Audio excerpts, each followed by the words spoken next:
Hello, hello. I am back on the Sonic grind, baby. My brain rot is unlike anything you've ever seen before in your fucking life. Hello, Jumper. Welcome into the chat. Yet another random time for me to be streaming. I did consider streaming like multiple hours ago, but instead I was stuck trying to figure out how to mod Sonic Frontiers because watching Jelly play really made me want to play Sonic Frontiers, and I wanted to see if I could get the Japanese accurate subtitling mod to work.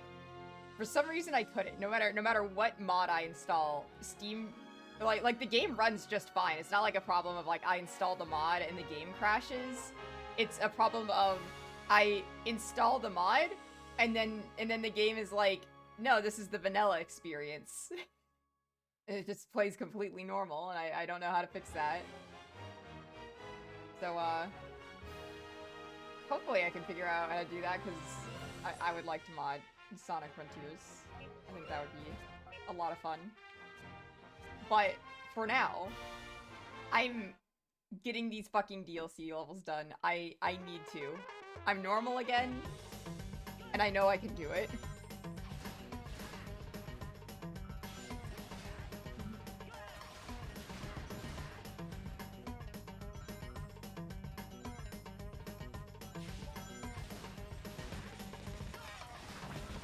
As a recap of what this level and S ranking Sonic Unleashed in general requires from me, I need to both, like, kill a lot of enemies for points, but this specific level also requires a, absurd amount of rings for me to be getting. Oh, the camera. Famous Sonic Unleashed camera. There's nothing quite like it. Whoa. Come on. There we go. Jesus. You know, after like test playing Sonic Frontiers a little bit, man, Sonic Unleashed, Sonic is slippery. But he does have momentum.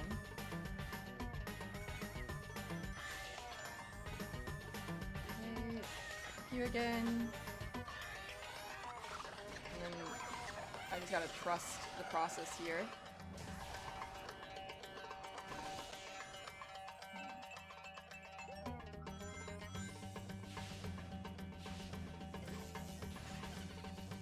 Alright, that's fine. Damn it, never mind. It's not fine. I lied.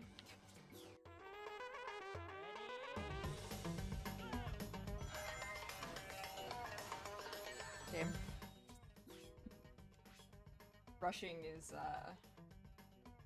also very punished in this stage.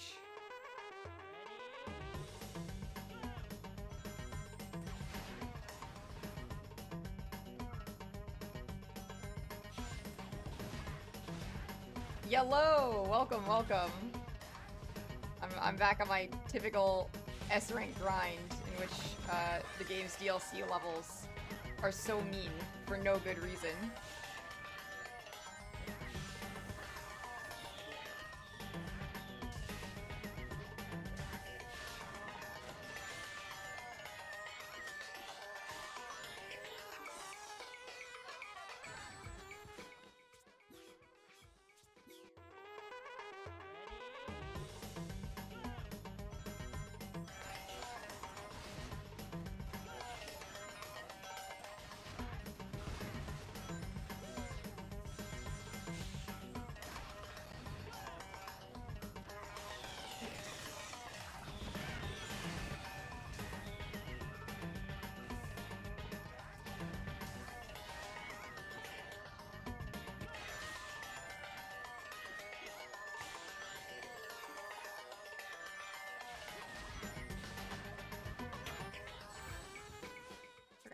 That's the area where I just trust it to carry me through it.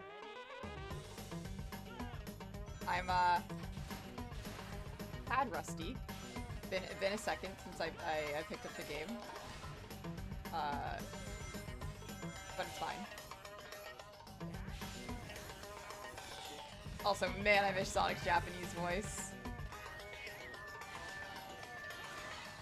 Watching Jelly play Frontiers just made me realize how much I prefer the Japanese dub.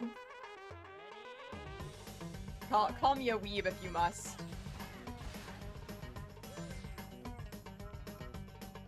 I just like when Sonic has fun. I need to stop fucking around. I need to lock in. Oh. Love when he just goes.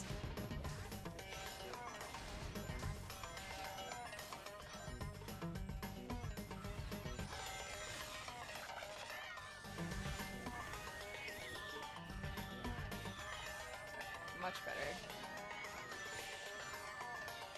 Up. No, it's fine. It's fine. I can recover.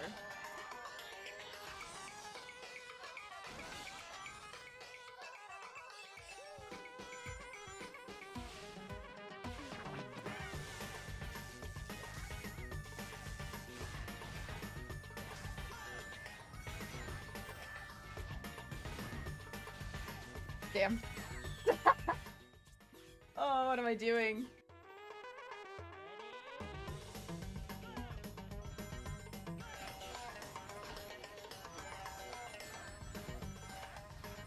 It's fine.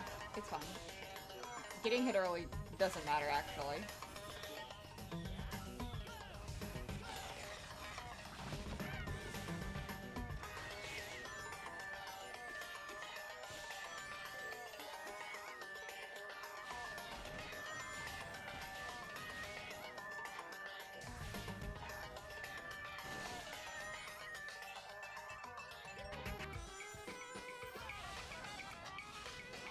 Oh, my bad. There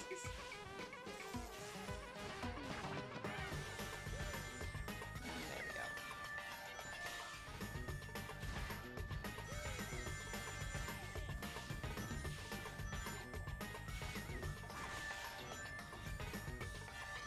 Damn it.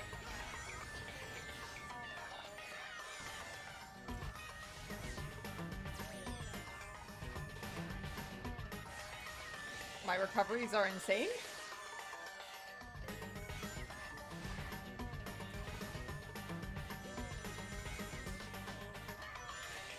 Oh.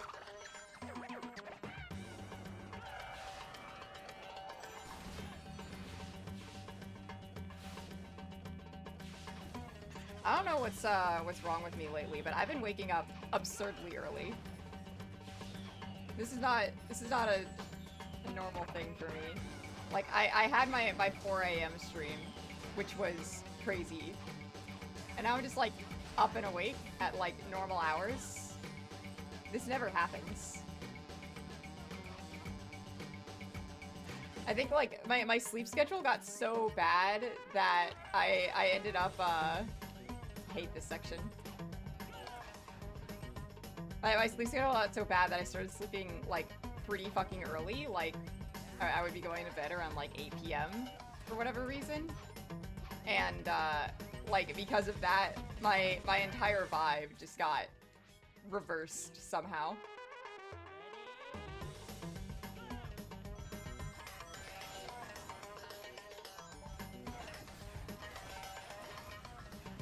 The power that a nap can do to you, I suppose.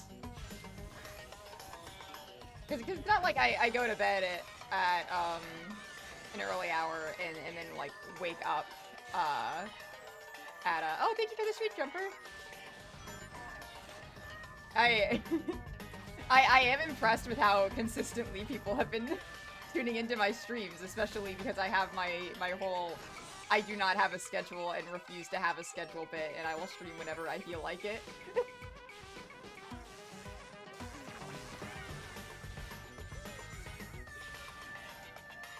But yeah, like I said, it's not like I go to bed early and then wake up early. I go to bed early and then I like wake up at like a midnight and then I just like go back to sleep again.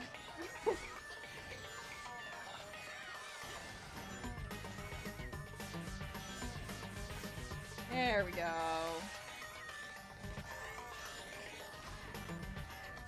Oh, fuck!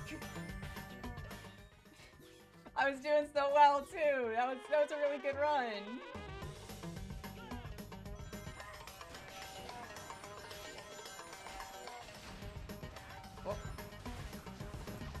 times.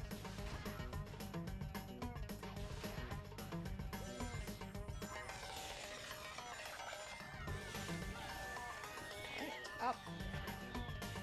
That's fine.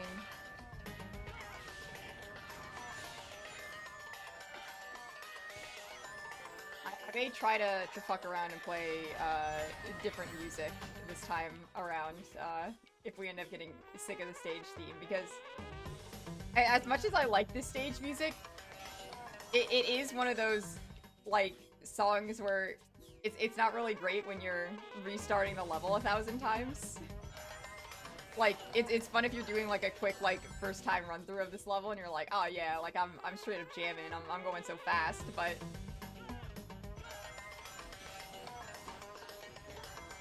I don't know. It potentially might start getting on my nerves.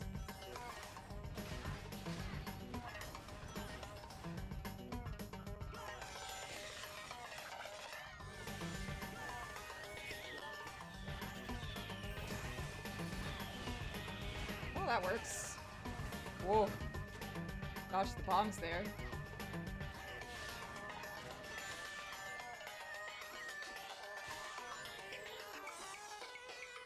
Right, and then just trust the process.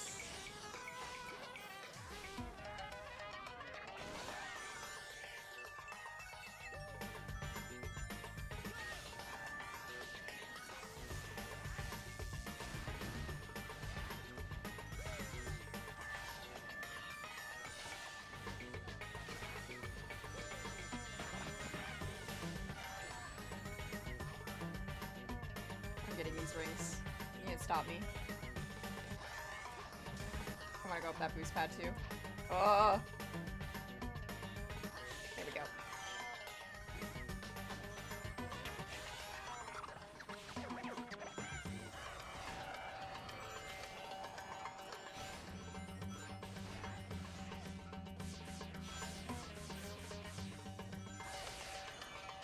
Okay. I gotta not be fucking stupid, is the problem. There we go.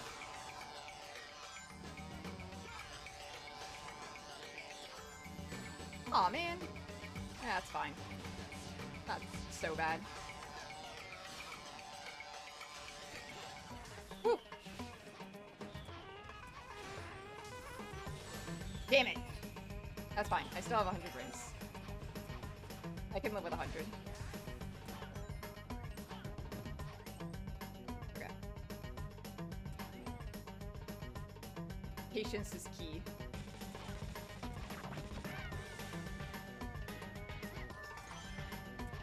Nice.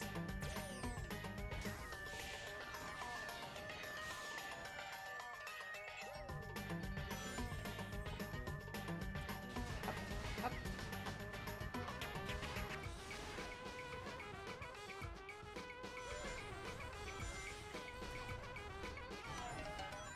Nice.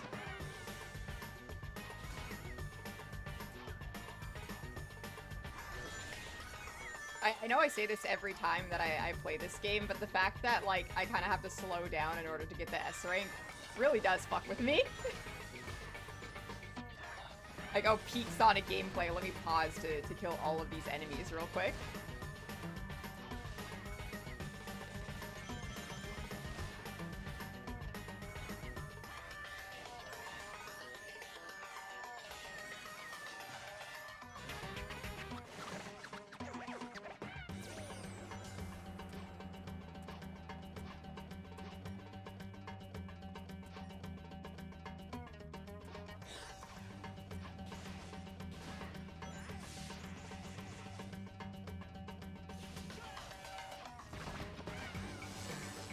Okay.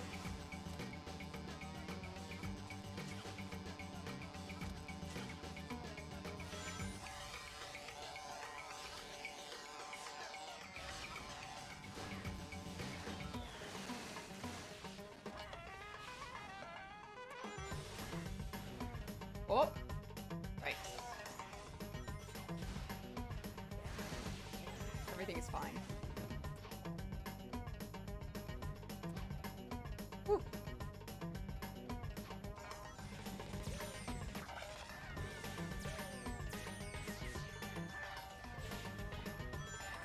Damn it. Ah, that fucking bomb gets me every time, man. I don't even know how much, like, it wants from me in terms of ring count.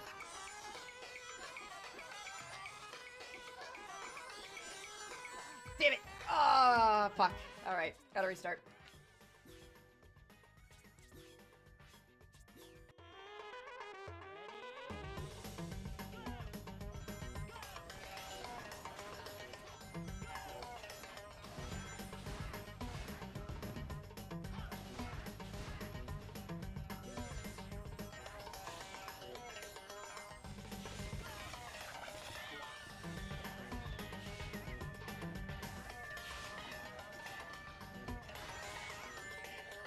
So, aside from my sleep schedule that got so fucked up that it fixed itself, how's everyone doing today? All two of you.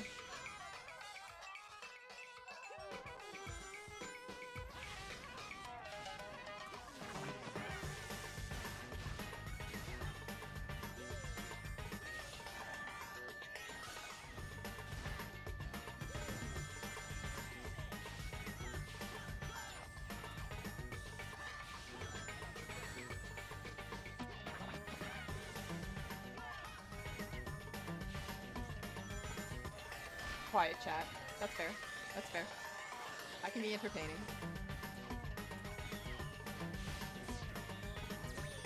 I am very disappointed that I didn't get to stream K&D in the Discord the other day. I really wanted to. But strangely enough, I was not sick the next day. I'm sure there's some people that'll get a kick out of this, but I started feeling sick while reading Higurashi with a friend. Like it was like a full body, like I like felt like sore, like kind of sick. Like I legit thought that I was like developing like a cold or a fever. So also even funnier, it was chapter 3 of Higurashi, the one with with Irie's introduction. Now, Irie wasn't there, but we did have a lengthy conversation about him. And so now I'm sitting here and I'm like, oh no. Higurashi made me physically ill.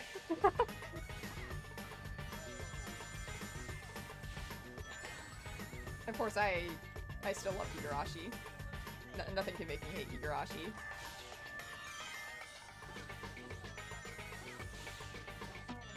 But I did find it incredibly amusing.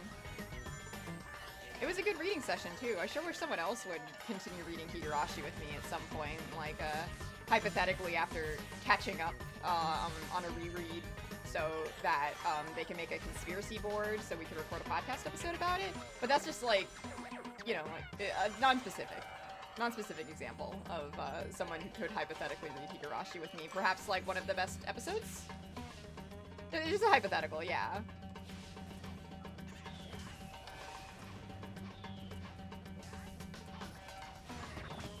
You can tell I've been fucked over by that spike trap there so many times due to how, like, reflexive my stomp is. What? What? I just slid through that without taking any damage. What the hell? Okay. That's more like it. Anyway, I did have, like, 300 rings and lost half of them. That feels like a restart situation.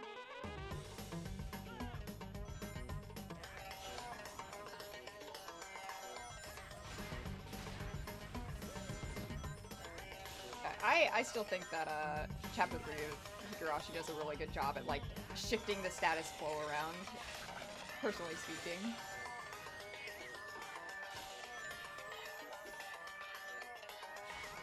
Of course, pacing issues are always present within Higurashi, but I do like it breaking the formula that we've set up and allowing the reader to kind of get like a feel of like, okay, what does change, what doesn't change in this format, and getting like an idea of like how Higurashi is structured a little bit better to help them theorize a bit more on a hypothetical, like, okay, what things actually need to be changed in order for these characters to get their happy ending.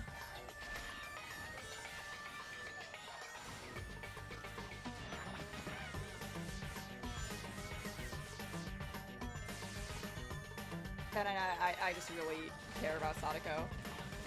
My buddy, he messaged me like the day after we stopped our reading. It was just like, I keep thinking about Sadako, and I'm like, man, me too. What the hell? This girl.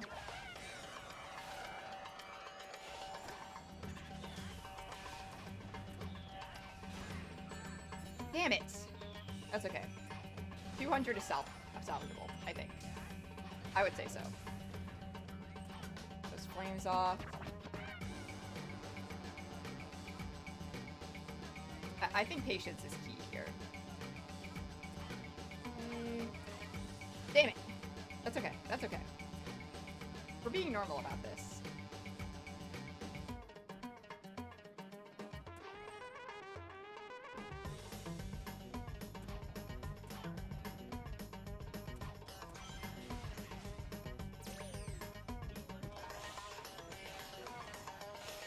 Aside from my illness, reading Higurashi, in catching up with my buddy, it made me, like, very aware of how much I do in my life. Because, like, we were just, like, you know, catching up and, like, oh, it's been, like, a little bit, like, what have you been up to? Like, you know, like, classic, catching up with a pal kind of thing. And, like, I've noticed that every time I try to catch up with a friend about, like, what I've been up to, like, I have, like, an entire saga has unfolded. Like, I have experienced an entire season of television within a week.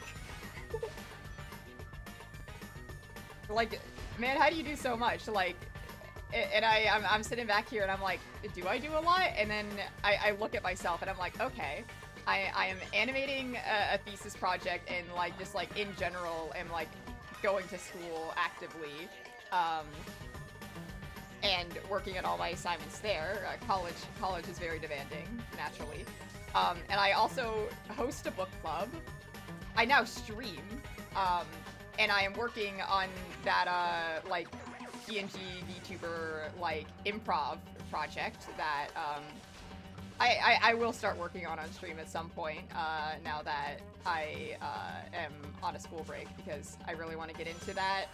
I told my buddy about it, and they thought it sounded really cool, which, fixed my confidence about it a little bit. But I had that project, and, like,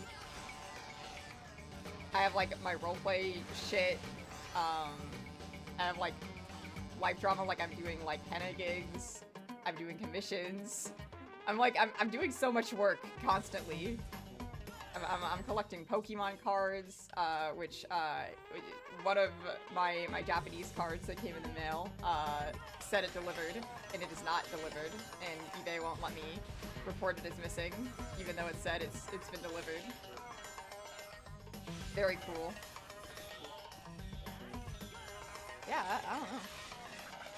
I'm just doing a lot, I guess. I'm writing video essays. I am starting up that Kids Next Door video essay again. If you saw the preview in the Discord, I was cooking, actually.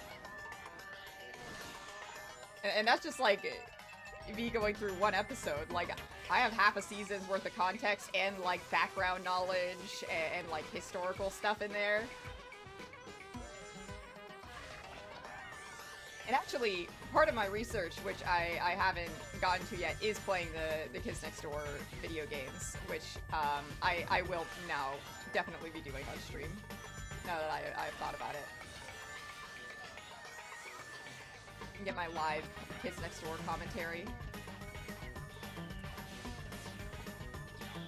Very annoyed at myself. Oh, that's good to know, actually. Little secret shortcut in case I missed it the first time.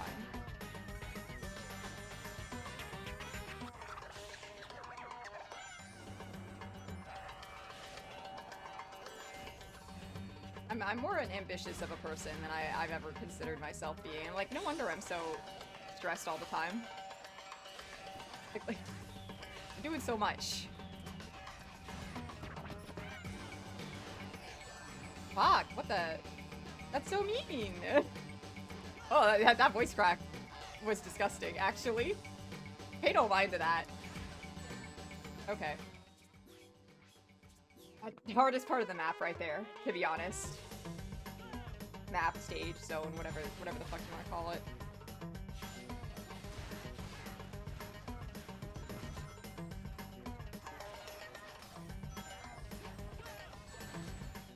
I'm unsure about how I want to structure the gaming side of my streams. Because I'll do an art stream whenever, like when I have stuff to do or when I'm feeling like it.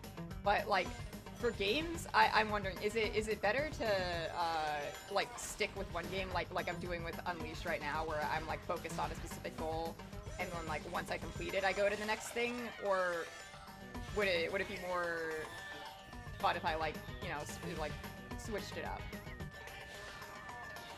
or like rotated? So like, if my last stream was an Unleashed stream, next stream is like a Signala stream, or do we like the consistency? Because I can go either way.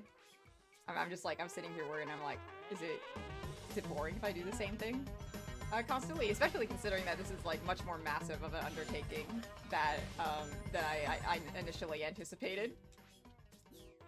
I did not think the DLC stages would be this hard. I could have just committed to S-ranking every non-DLC stage, but no, I had to do every single stage.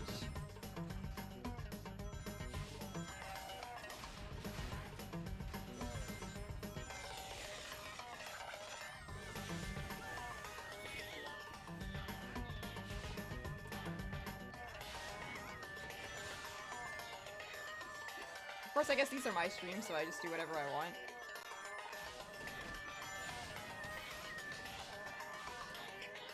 I mean, I did initially do this for like an ego thing.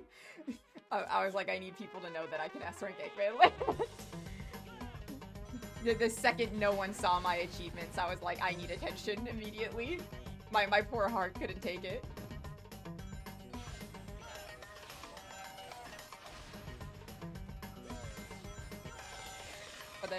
But then my like people-pleasing tendencies show up, where I'm like, okay, well now I have an audience, and some people subscribe to me.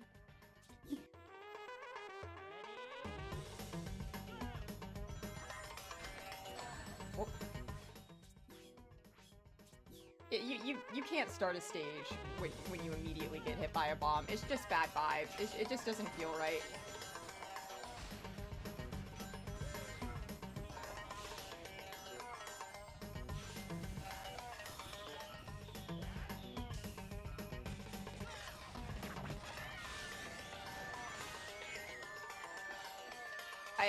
I must also comment that part of the reason for my weird-ass stream schedule was probably because I was not on my medication.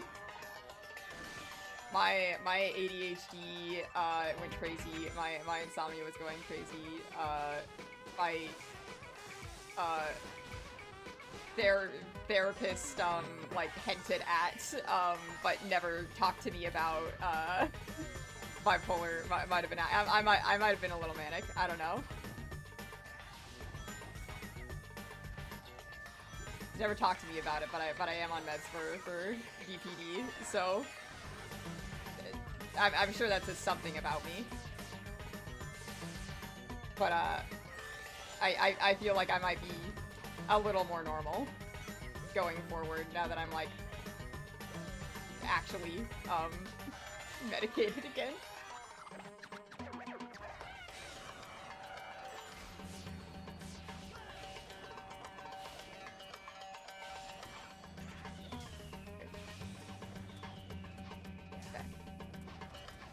Go. Okay. Okay, and then you're out of things. So I'm safe. 400 rings. I can't fuck this up. Like, we all know I'm gonna need like 900 rings to actually get the S rank. Oh my god, that was close. Sonic nearly impaled. I felt that one in my chest, Jesus.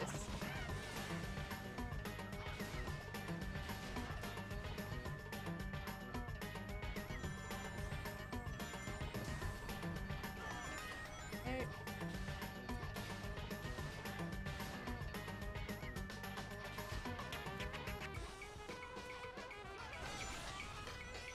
I will say also, after my test run of Frontiers. The homing attack feels so good in this game to perform. Like, the hit stop isn't bad because I can actually, like, get Sonic out of it. That's fine. I'll live. And, like, I don't know, he's having fun with it.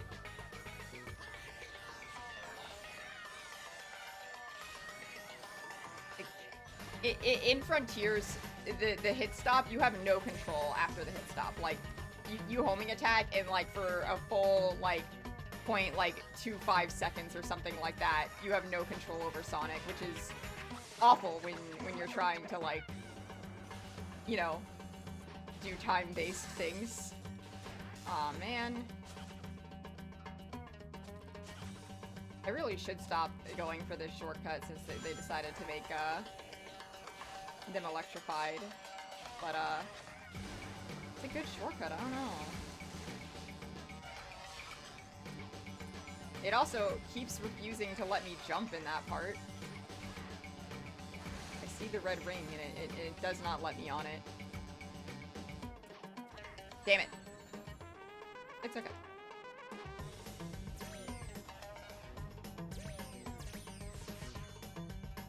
We'll see how it goes. I will finish the level. Oh! This is definitely not an S rank. It's not even close.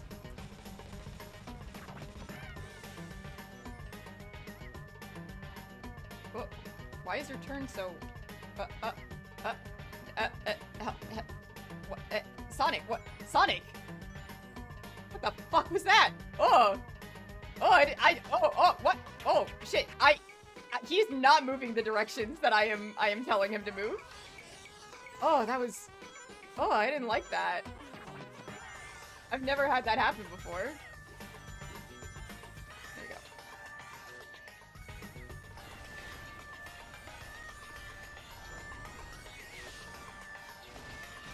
Okay. Let's just see where we are. I'm feeling it's gonna be a D.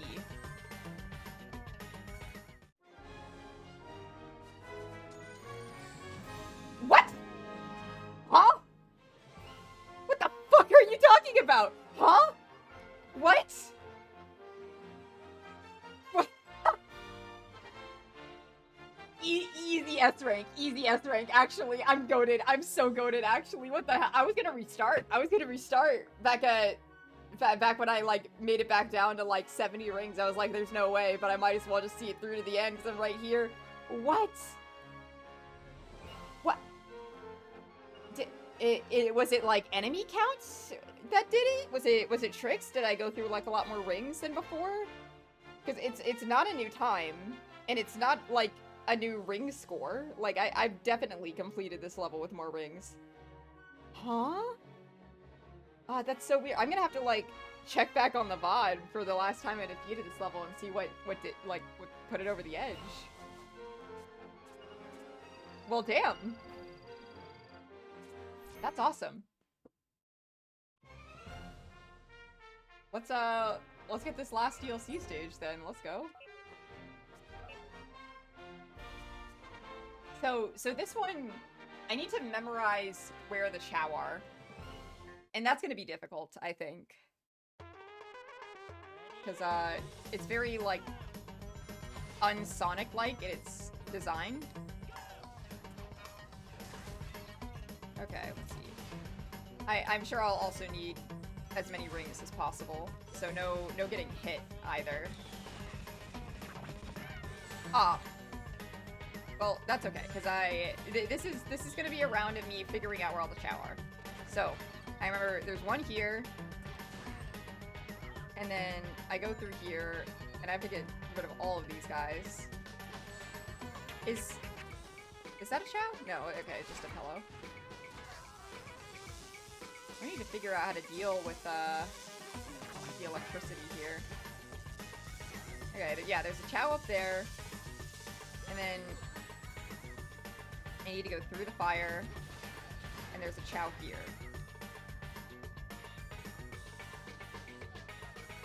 So Chow there. Oh.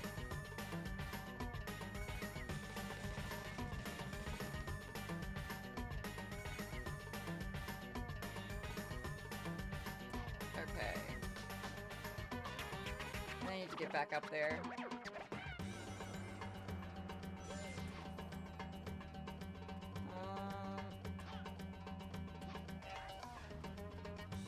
That's right, Sonic has no double jump in this game. Well, he does as the Hedgehog. Okay, another Chow. Did I pick you up? Yeah, okay. So there's one there, like, near the start of the level, too. That's good to know.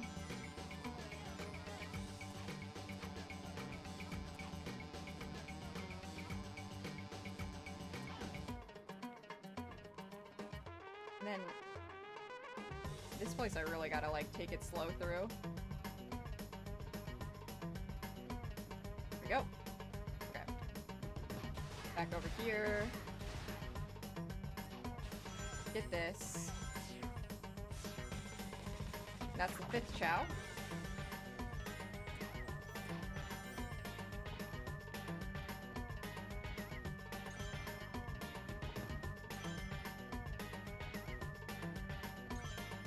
There's so many of them around me, the little guys. Okay.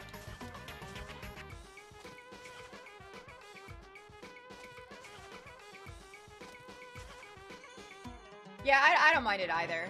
But like in other Sonic games, ones where he does have a double jump, it does help quite a lot with like correcting your position in midair.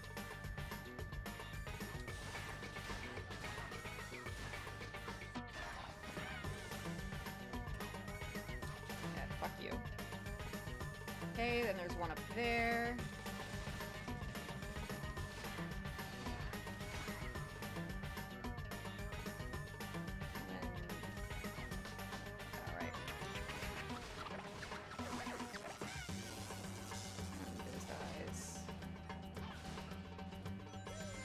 Alright. That's 7 Chow.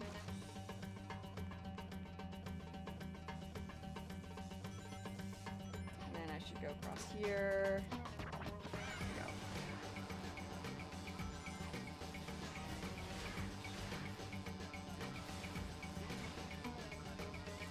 we go. 8th Chow. And where does it want me going? Oh. Okay. Yeah, I think a big part of this level is not falling. Okay, there's another Chow here. 9. So I just gotta figure out the last guy. Oh, fuck! I was thinking I could, like, use that as, like, a ledge to, like, help me, like, cheese my way up a little bit, but, I guess not. Okay. Oh, fuck! That works, that's fine.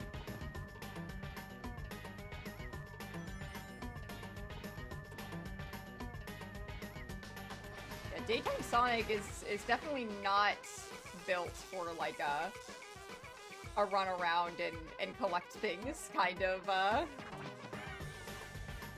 thing. Oh, there's one right here. Okay, I didn't see it. It was behind the crate. Understood. All right, let's see how this is. A B. Okay, I can improve on this vastly. I need more rings, and I can do it a little faster.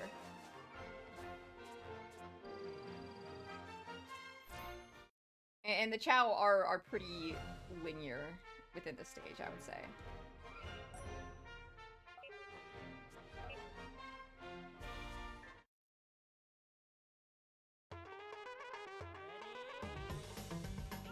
Okay, so... Right, there's not one back here. Understood. I'm just gonna get as many rings as I can, to be honest. Go. Well, let's get rid of these guys first, so they don't take my rings away from me. And that's the first guy, easiest to find. There was another, back there, I think? Somewhere around here. Yep, there he is.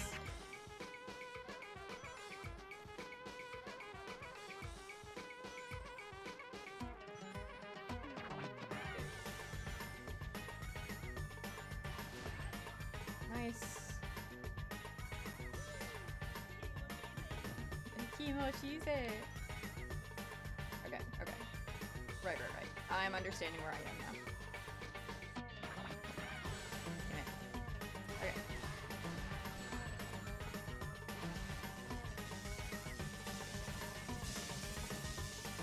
So actually what I'm thinking, the key to getting the S rank is actually to find those pools of rings. Okay. Like up here, this is my S rank key, I think.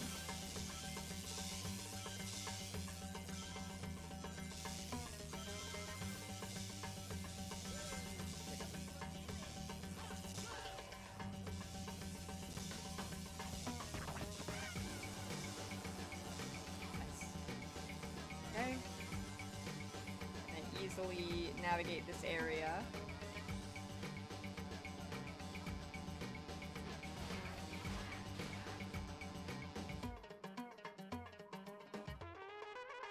Grab you.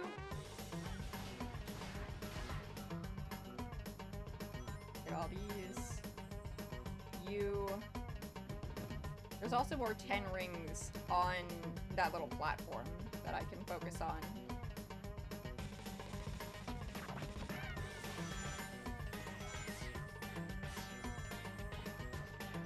Okay.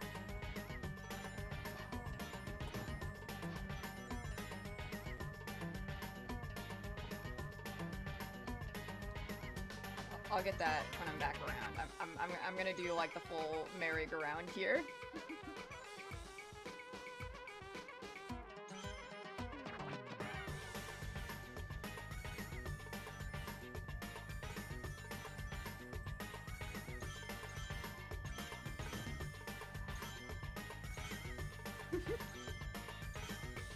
Might as well. Okay. Back in. Who needs to go fast in a Sonic game? I'm just hanging out with my Chow buddy.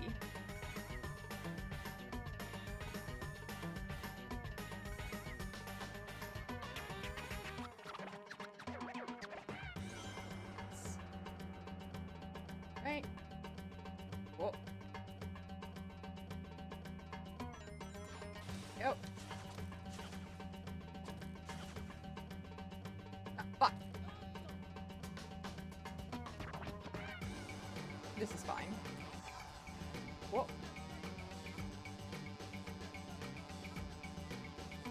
Are you a Chow back there?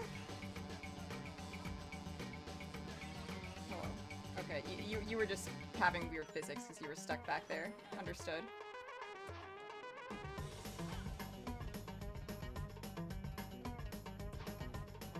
Okay. Back through the firewall.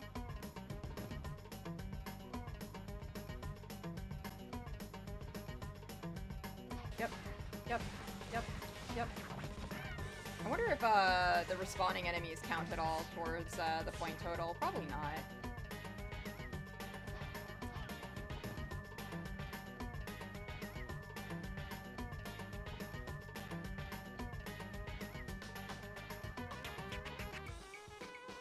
Right. Need to remember the last one is a mystery one. There we go.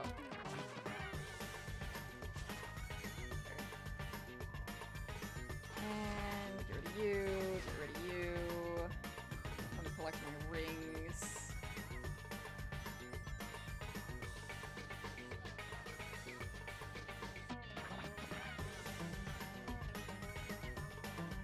You. Get that Chow there.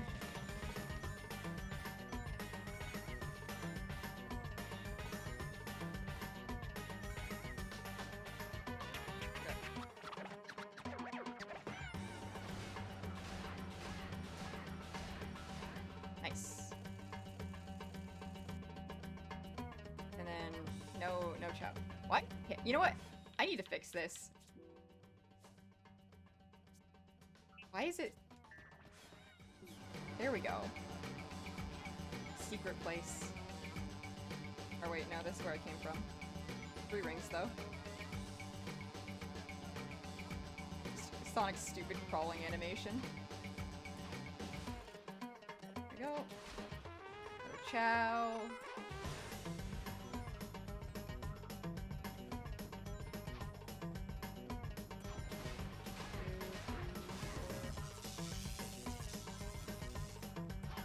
Yep. Yep. Excellent.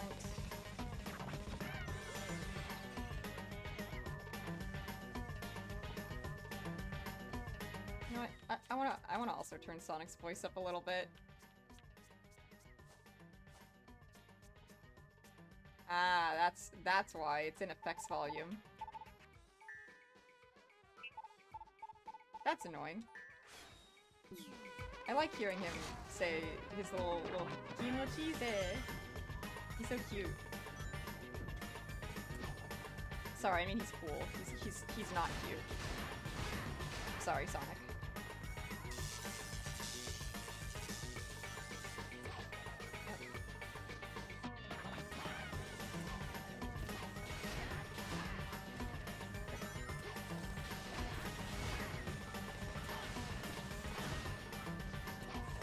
So what I know is that I know exactly where the last Chow is, so I'm just grabbing these rings for fun. I'll show you. This is S rank material. I'm calling it now. Fuck.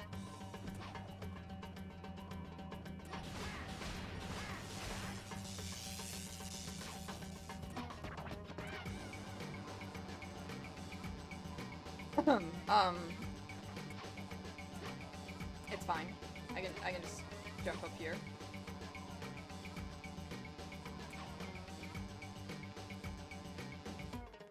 Never mind. I need to go all the way around. This is embarrassing. My run of shame.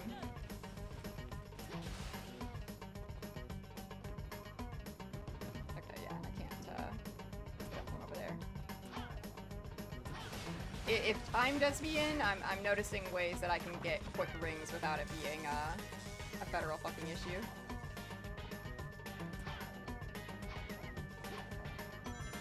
Alright. I'll get these last two, and then final Chow. Nice. Let's see. A rank! Okay. I honestly think that if I just do it a little quicker, the timing bonus should be enough. I also saw another area where there's a bunch of rings that I can grab.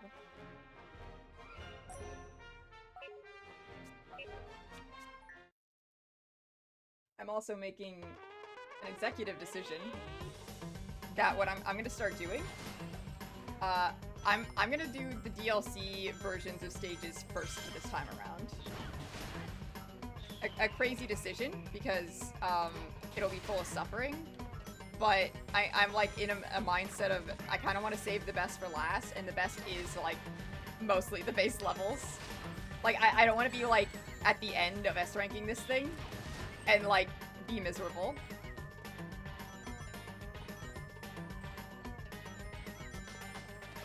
Not that I would ever say I've been like ever properly miserable or even mad at this game at any point. Not in like the realist sense. Okay, so I need to get behind them in order to, yeah.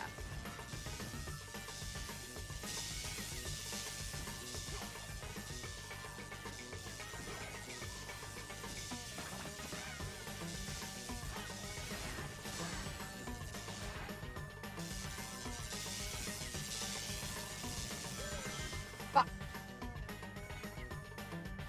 Let me back up there.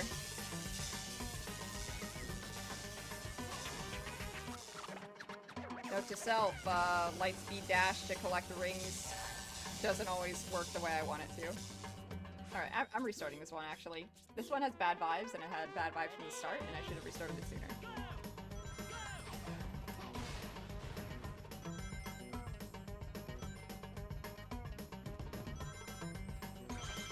Ciao, go. You.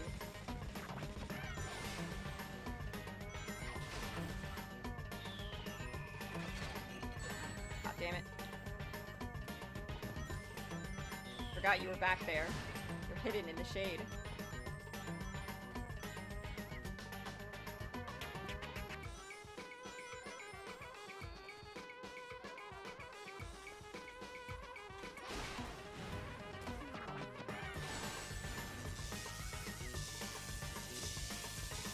This is fine.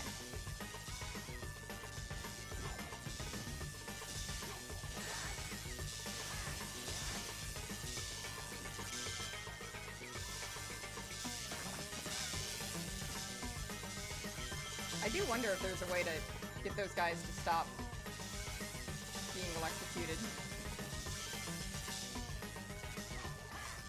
Go.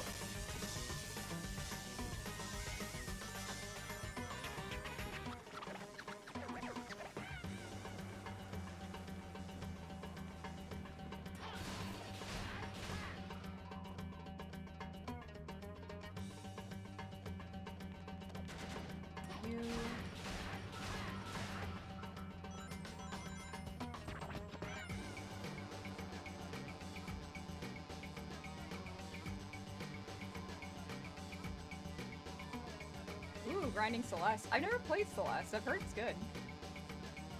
But good luck on the grind, man.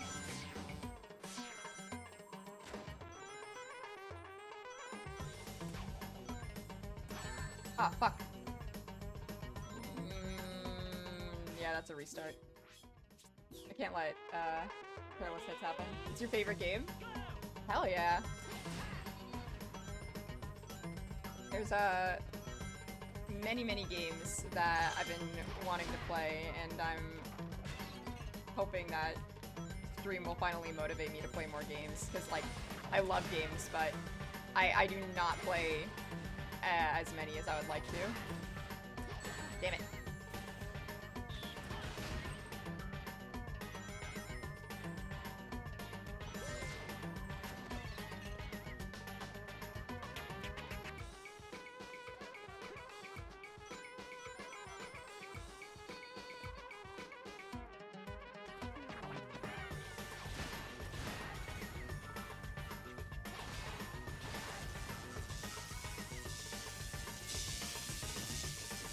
I do, currently, though, have Sonic Frontiers deep in my brain. Like I mentioned earlier, I don't know if, y'all have seen Jelly stream it, but, the script is, like, even more heinous than I remembered it was. And, like, the thing is, like, base story, like, there's a lot of interesting things going on, but Ian Flynn didn't write the story, he wrote the script for the story. And Kishimoto wrote the scenario, and then decided to localize Ian Flynn's script himself and make extreme changes to it in the midst of his, like, Google translated localization. I presume because Ian Flynn did not execute the vision, just due to how drastically the script is changed.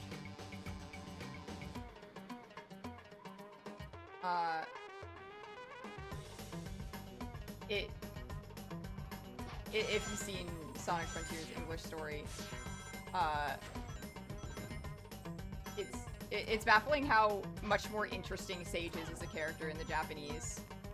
Because, essentially, in the English, she's kind of meant to be like Eggman's AI daughter, and she feels very sentient from the start, and that's, like, an important thing for me to know. She feels like a person. Like, there's never a point in Sonic Frontiers when I'm playing in English that I feel like Sage doesn't have autonomy of her own, if that makes sense. Like, she is, like, kind of rude to Sonic. She is combative. She, like, feels like she's not telling him stuff for personal reasons. And, like, she clearly has a great deal of care for Eggman and really likes him, and Eggman and her get along really well. Like, you know, like, she tells jokes at him that, like, make him burst out laughing.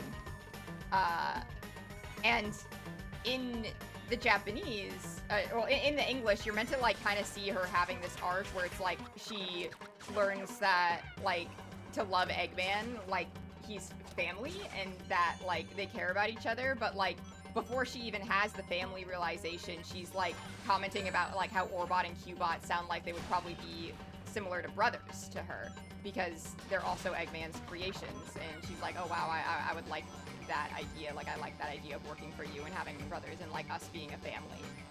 And in the Japanese script, the theme of Sage growing to, like, see Eggman as, like, her father figure is present.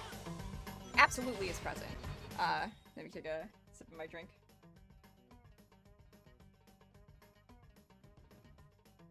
Little throat tickle there. But she starts out the game unquestionably like she is a complete, like, computer AI, has no feelings of her own, and is operating strictly on orders and mathematics. Oh, man. Oh. Who are you? It's the fucking little guys that ruined that one other stage. Okay. I'm gonna restart. And also refill my water real quick. Probably not gonna be long enough for, a BRB screen. I'm just gonna mute my mic real quick. I'll be back in like 2 seconds.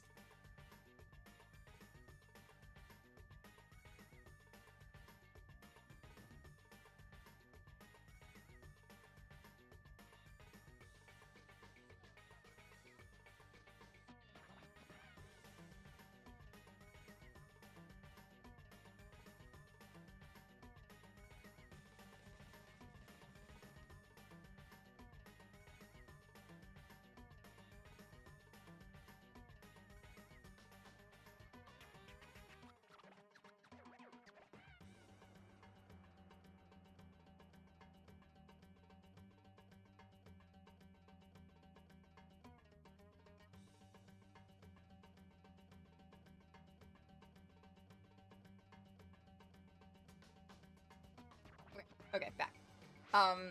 But she feels like she has no human awareness whatsoever, which is interesting. It's compelling, and also you don't get the idea that Eggman created her for a long time. Like, there's this mystery element of, oh, is she created by, like, is she like a denizen of this island? Does she live here? Which, like, I feel like the English tries to give off, but like it never fully succeeds in. Like, it kind of has this feeling of like, oh, has she just grown an attachment to Eggman because, like, he was in cyberspace and is like the first human she's talked to in forever, or has he created her? And then later we learn that you know, he made her, and it's like a thing.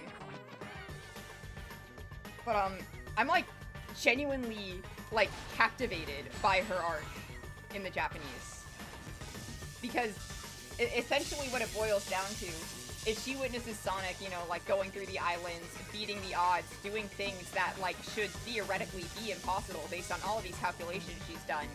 And she starts having an existential crisis about it. Like, she starts questioning reality itself because of Sonic the Hedgehog. And because of that, she starts gaining, like, sentience.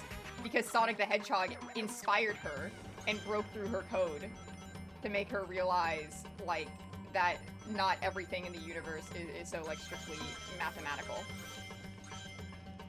And that's fascinating. That's a fun arc. Like, it's a, like, a, perhaps maybe a cliched arc for an AI to go through. But it works. And, like, you know, like, if it ain't broke, don't fix it. And I actually feel things. I still think the game is rushed. And of course, like, he has to follow, like, the same cutscene structure. So, like, we still do get, like, that really, like, weird feeling scene where, like, Sage is, like, singing and we're having, like, all these cutscene memories with Eggman. But it just hits a little bit better in the Japanese. Because, like, in the English, it just feels like, oh, she's remembering these times and she's, like, feeling for Eggman. But in the Japanese, it's more like she's looking back and she's recontextualizing those scenes with her newfound, like, realization that she genuinely cares about Eggman and is not just doing, like, keeping him safe because it's her programming. She's keeping him safe because she actually gives a shit about him.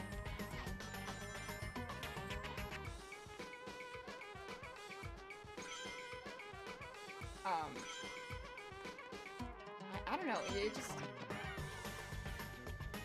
I hate to say this, like, these things, because the Sonic fandom has, like, a thing against, like, Japanese purists in the fandom, which I think is, like, a problematic term within itself. Like, God forbid that I watch sub over dub. Like, I don't care if you like Western Sonic more. But we're here on my stream with my opinions. I have my own opinions. And I'm gonna voice them. But, Sonic is a Japanese franchise, and the characters are fundamentally Japanese, and it was created by Sega of Japan, and they clearly know their characters better than the Western audience ever does. And Ian Flynn has even said himself that he doesn't think the game's stories and characters are that strong. And back when he was writing Archie, he said that he didn't want the comics to become the game universe because he did not think that the game universe could hold their story. And even if Sega tried to force him to, he would do as much as he could to make sure that it never happened. And now that he's writing the games, I'm like, you don't even like the games. You don't think the game stories are strong. And then you write Sonic Frontiers, and I'm like, is this your idea of a strong story, buddy? Because it's incredibly weak. At least the character arcs you botched make sense in the Japanese. Amy's like following after this girl who's like constantly chasing after her love interest, and Amy's like trying to help her. And for Ian Flynn, it feels like Amy, well, it doesn't feel like Amy is trying to help it because it's nice and she cares about things and she wants to spread love throughout the world, which is great. That's Amy for sure. But it completely ignores the feeling of this is a love interest this Coco is chasing after, like someone she cares desperately for, that she is putting, that they're putting their life on the line in order to find their lost love, to the point where it causes them both their destruction because they die together. Which is very dramatic, but it is how it is. And that makes Amy realize she wants to share her love with the world. But in the Japanese, she relates herself back to that Coco, like, I'm also constantly chasing after this person I love and not thinking about it and putting my life in danger because of it. And because of that, Amy resolves herself to get a better understanding of who she is as a person and who she wants to be for the sake of her relationship with herself and with Sonic. Like, she says it pertains to her future with Sonic. And everyone will be like, oh, like, Sonic doesn't have a relationship with Amy, Sonic doesn't care about Amy. But when Amy says that, and Sonic hears that, and he's like, oh, so you want to, like, figure out who it is you want to be? He leans down next to her, and in the English, she's like, I want to travel the world, even though it may take us apart, and spread love. And he's like, you tell me all about it when you get back.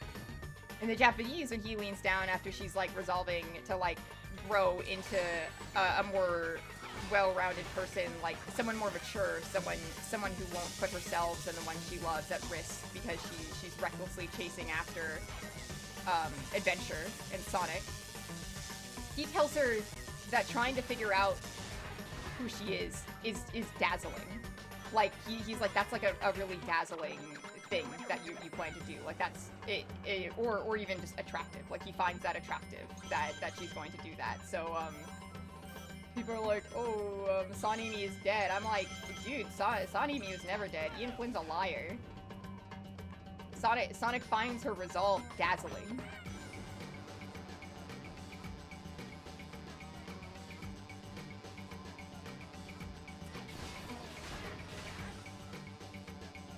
And sure, the dialogue is clunky, and it does sound a little people translated because Kishimoto did this himself. He's not a writer.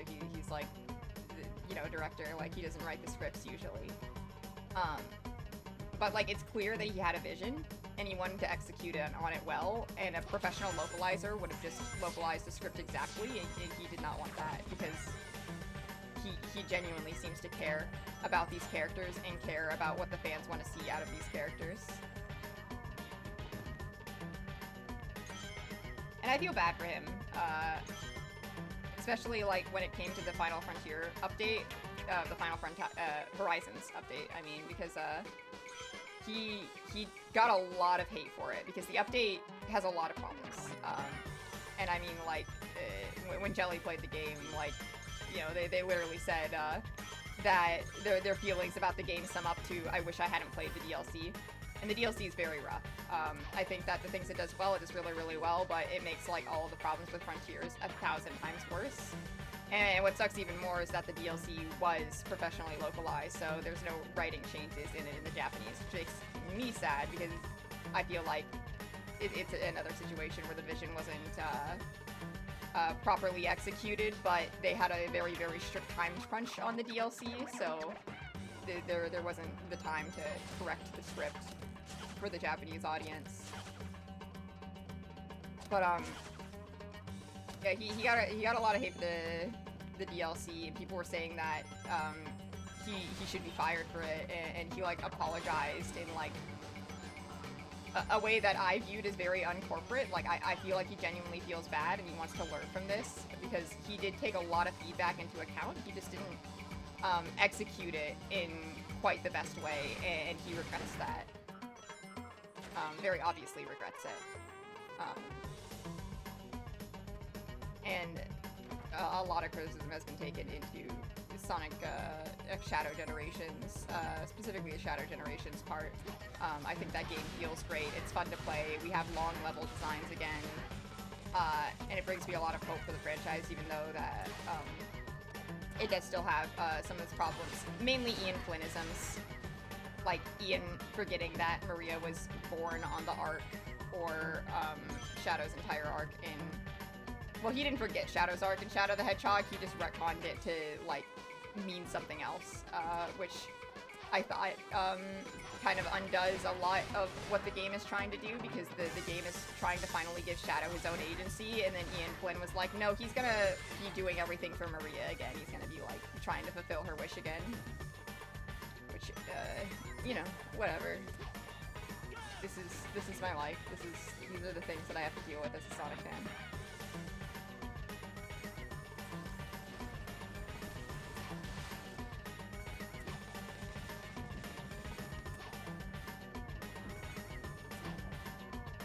I was talking a bit with the Jelly about how Tails' arc is changed specifically in the Japanese, which it's a much more subtle change, actually, but it's one I very greatly prefer, where rather than being like, oh, I'm a burden to Sonic, he's more like, does Sonic even need me? Which is a very, like, similar... Whoa! Oh, okay.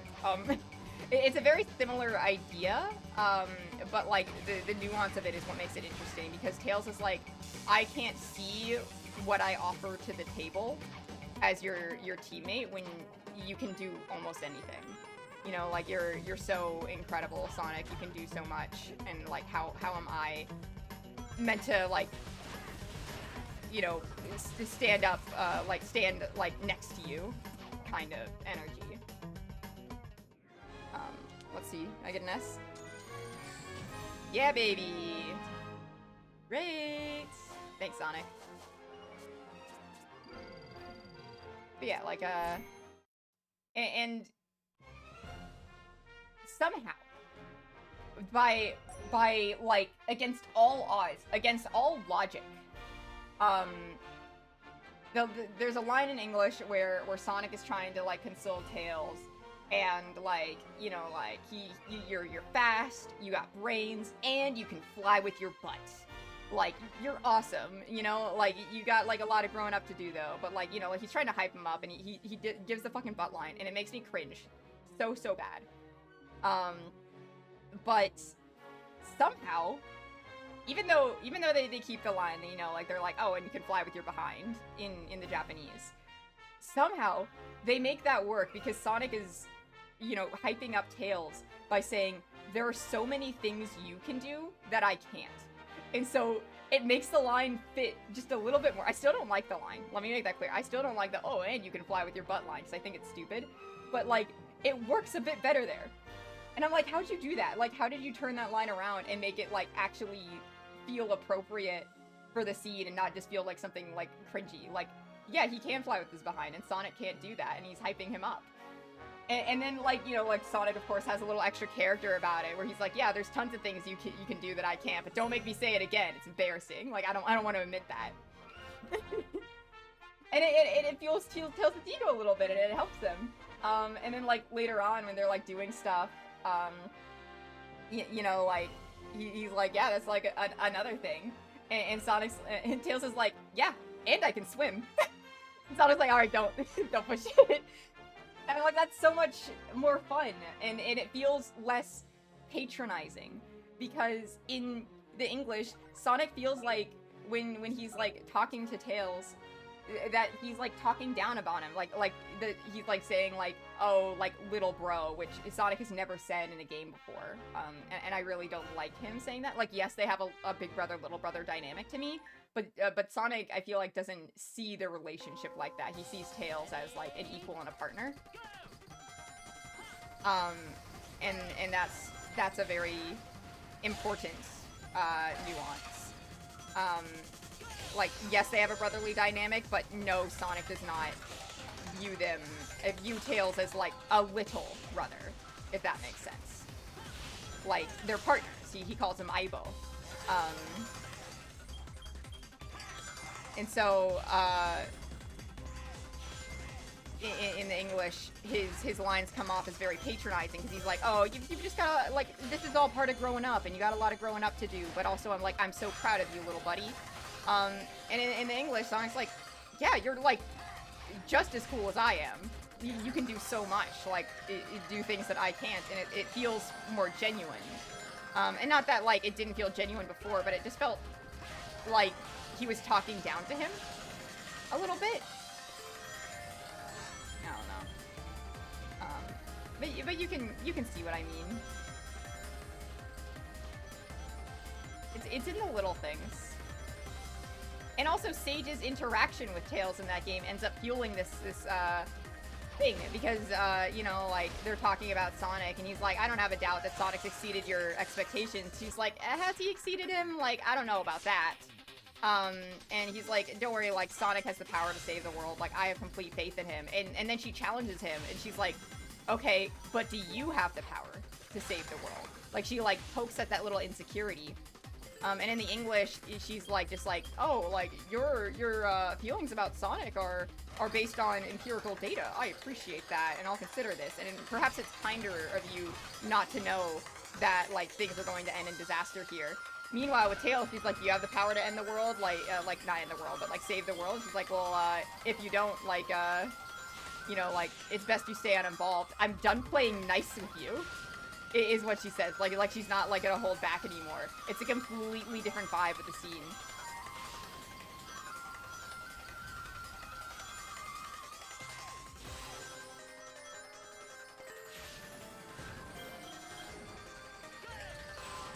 I'm very, very hyped to eventually play Sonic Frontiers and compare the English and Japanese scripts.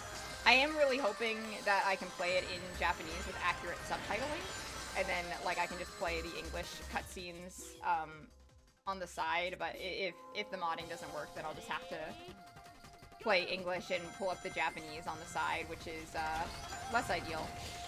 Or I can do the thing where, like, I have, like, the accurate English subtitles, but I'm playing the Japanese and I can live translate.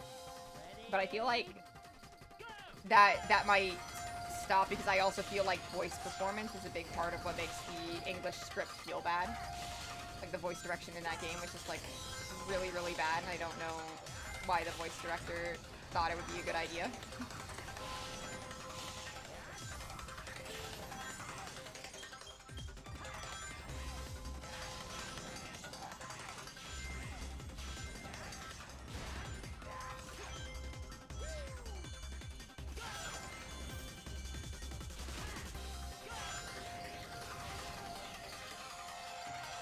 You know what? So far, I'll say this DLC level feels less bad than the other ones.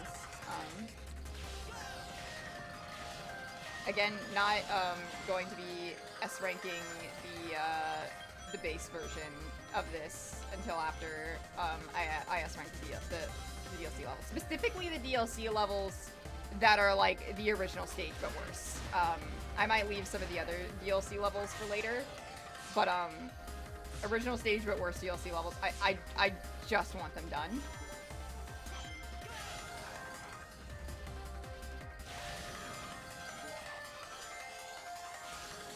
Grind rolls are really thick.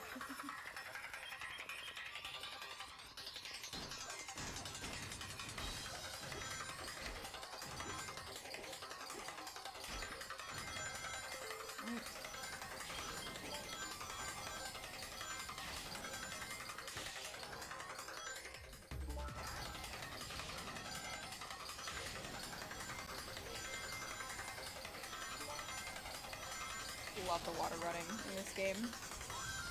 I feel so fast. It's awesome.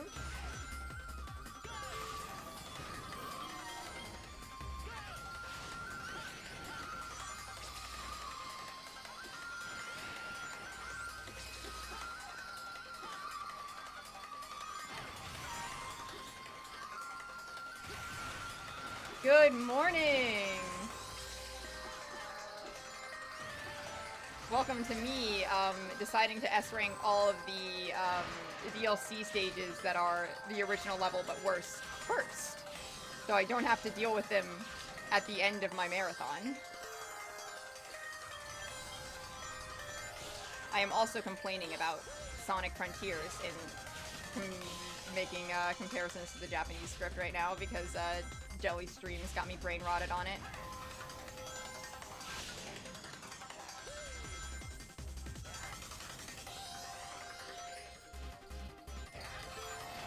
Whoa! Whoa!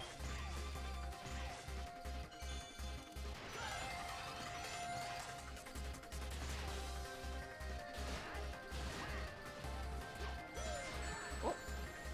That's okay. Don't mind that too much.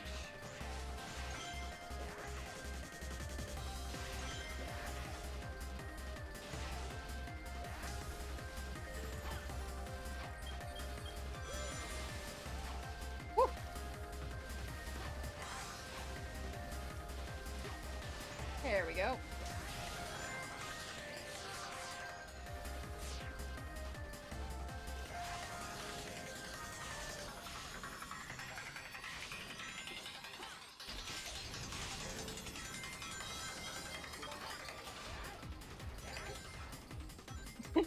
The crawl of shame.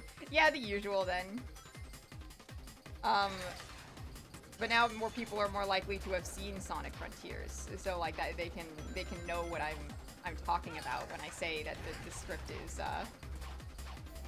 improved in the Japanese.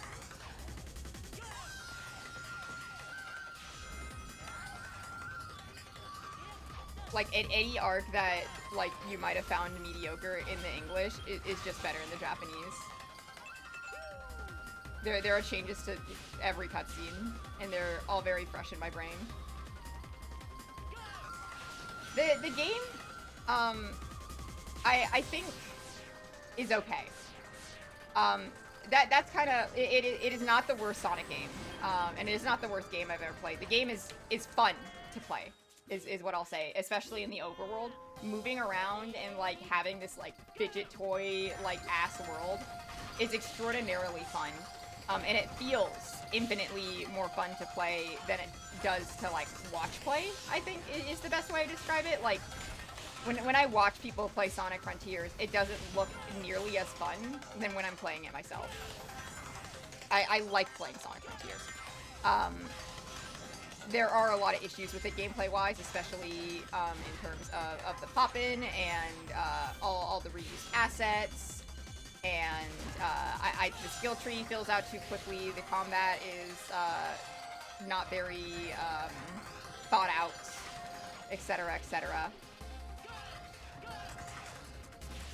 Yeah. Especially in the tower climbs. I'll say this: Jelly didn't like the tower climbs. They're probably one of my favorite parts about the DLC. But that's probably because I am used to Sonic platforming, and if you are not used to like this like high-speed precision platforming, it'll suck. So I don't blame them at all for getting frustrated. But like and I wasn't gonna backseat game them, but what they need to be doing is stomping more to get like a hard stop, and then using the spin dash. The spin dash launch helps a lot with the tower climbs, especially the second one.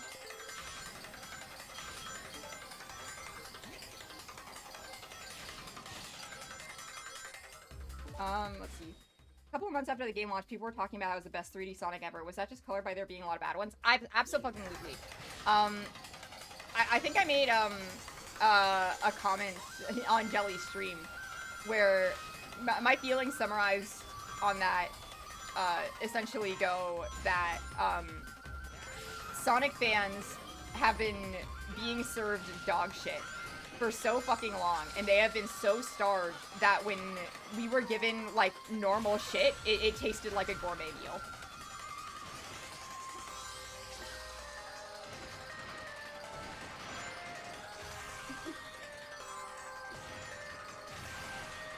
But it's true. And, you know, I will say this, I will openly admit, I glazed the hell out of Frontiers when it came out. My hatred of Frontiers is a recent thing. And I wouldn't even call it hatred, just, like, awareness of the flaws in it. Especially the writing flaws. When I first recommended Jelly Frontiers, when, like, we first met months ago, and when I first started watching their streams, because initially I was saving up my trash porn to make them play Sonic Frontiers. That was my original goal. That was in my phase where I was like, no, Sonic Frontiers is a pretty good game. Like, yeah, it has, like, some issues with, like, the pop-in and, like, whatnot, but, like, other than that, like, great game. One of the best Sonic games we've ever had. And even though I never wavered in my determination to make Jelly play Frontiers, my reasoning changed over time, especially once Jelly, like, started, like, consuming Sonic content and being a fan of Sonic content again. Where I was like, I need Jelly to see what I deal with. You know?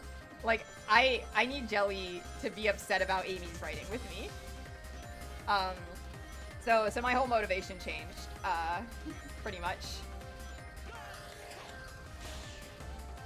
But, yeah. I would not say it is the worst Sonic game. In fact, I would say it is probably up there with a lot of good 3D Sonic games, just in terms of how fun Sonic is to play. And, like, even, like, the other playable characters, like Amy, Tails, and Knuckles, they're all pretty fun to play as well, especially, like, when you unlock their full movement capabilities. Sonic is extremely fun when he has the spin dash. Like, there is a lot of good in Frontiers, and I'm not going to ignore that, and I'm not going to ignore that it's sold very well, and it's probably the biggest step in the right direction that we've ever had for Sonic. And Sonic has been taking a lot of steps in the right direction for a long time, so I'm not, like, super psyched to say, oh, it's a great step in the right direction. But it is the biggest step in the right direction we've had. And, well, before Sonic X Shadow Generation. Sonic X Shadow Generation is a genuinely good game. It's way too stiff a competition. Like, we have Sonic and, not Sonic Unleashed. Sonic Unleashed is a genuinely good Sonic game. But, and it also depends on what you're like, ranking. Like, are we ranking worst story? Are we ranking worst controls? Are we ranking most broken? Because, like, there are some Sonic games that are really fun gameplay-wise that have terrible, terrible writing. For example, Sonic Colors and Sonic Generations. People were saying Sonic Generations is one of the best Sonic games, and I disagree solely because I care more about Sonic's story than anything. I care a lot about the characters, and I think Contact Error writing fucking sucks balls. But, like, I won't deny that Sonic Colors is a fun game to play. I played the shit out of it as a kid.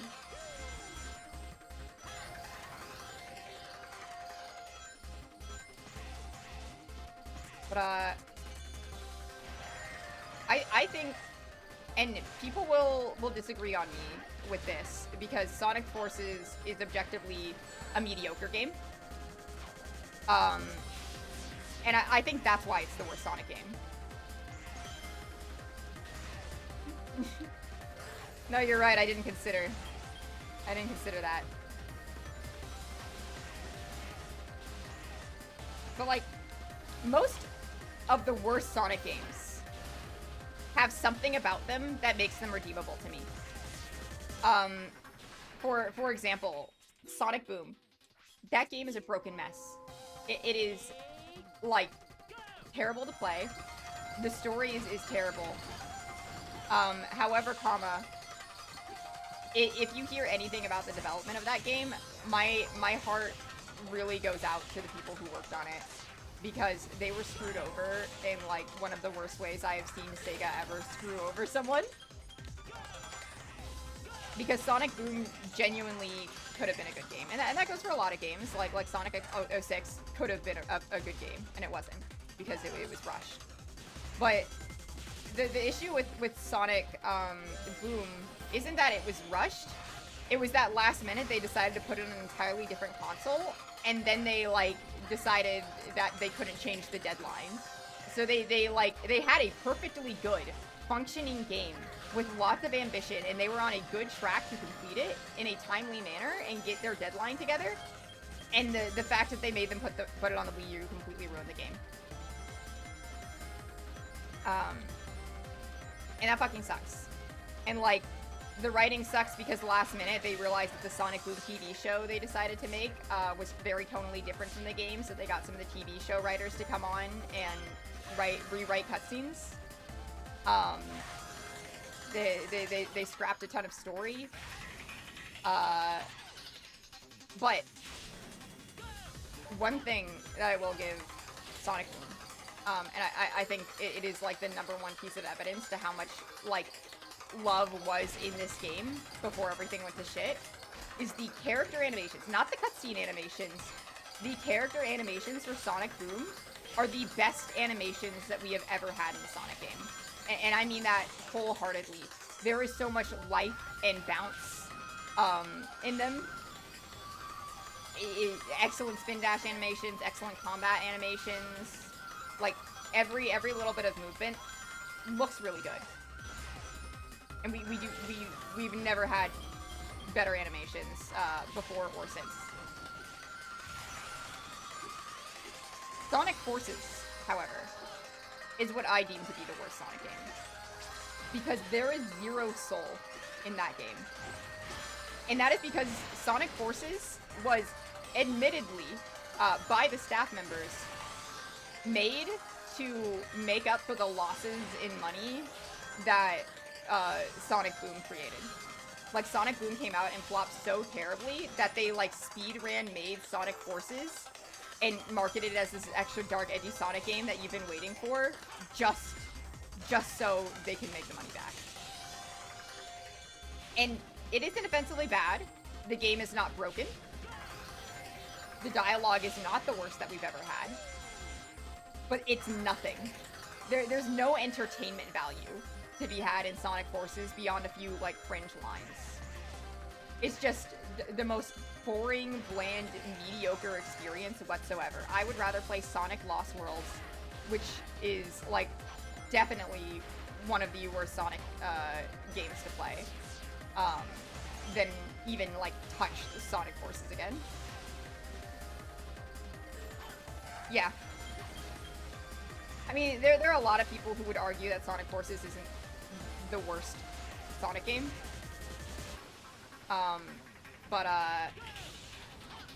You know, there are things, there are very few things that Sonic fans ever agree on. I'm gonna kill these guys for the point value.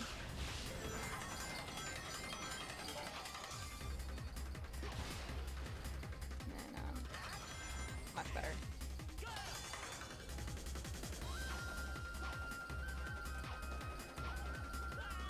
Fuck! The insta-crush! Alright. Stretching my hands out.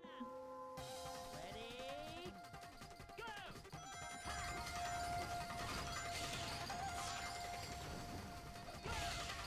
Yeah.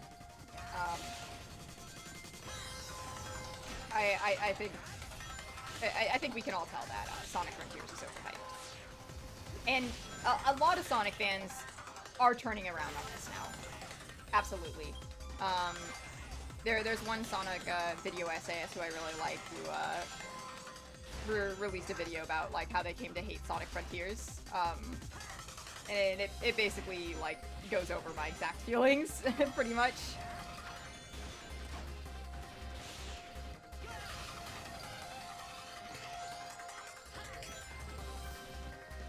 But at least Sonic Frontiers is a game that I would replay.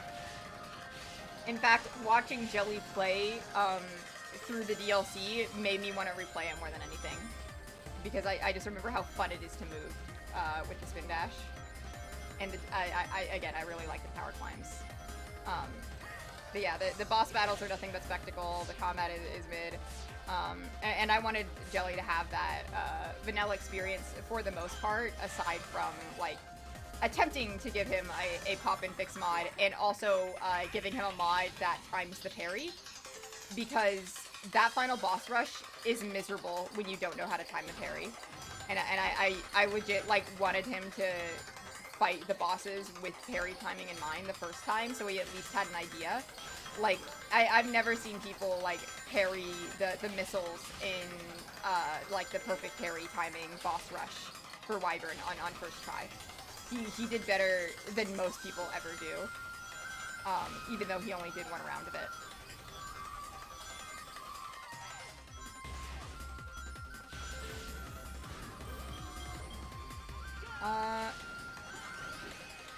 I don't know, some Sonic fans would agree that Eggman was never actually scary. I disagree, quite a lot on that. And not, like, scary in the sense that, like, he makes me, like, physically tense because he is a cartoon villain, but, like, I think rather than scary, I would say he's not menacing anymore. Like, he doesn't feel like he poses a threat. Like, what did Eggman even do in Frontiers?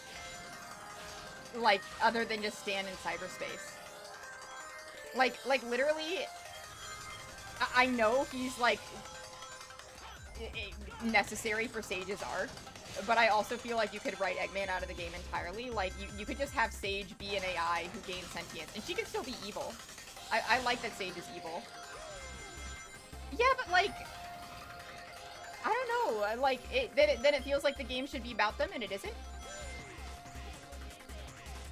Like, Sonic and Eggman barely interact, and we only see, like, a few big cutscenes every now and then of, like, how they're doing.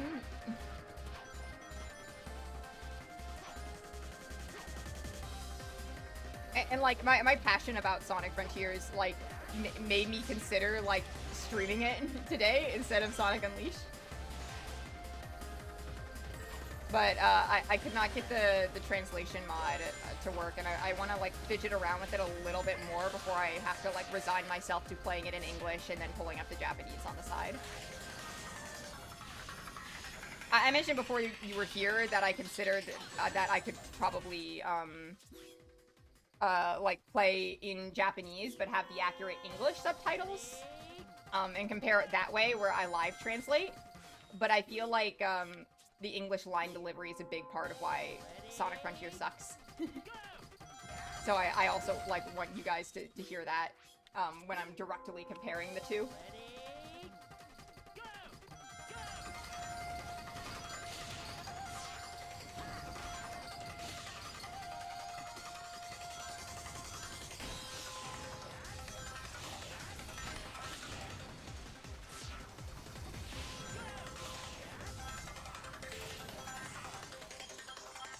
It's because they were going through, like, a serious and somber tone. Which is extra strange to me because Sonic has had somber tones in the past and they were never, like, this weird. Like, I feel like Sonic Frontiers is extraordinarily confused in a tonal sense. Like, it does not know what tone it wants to have whatsoever.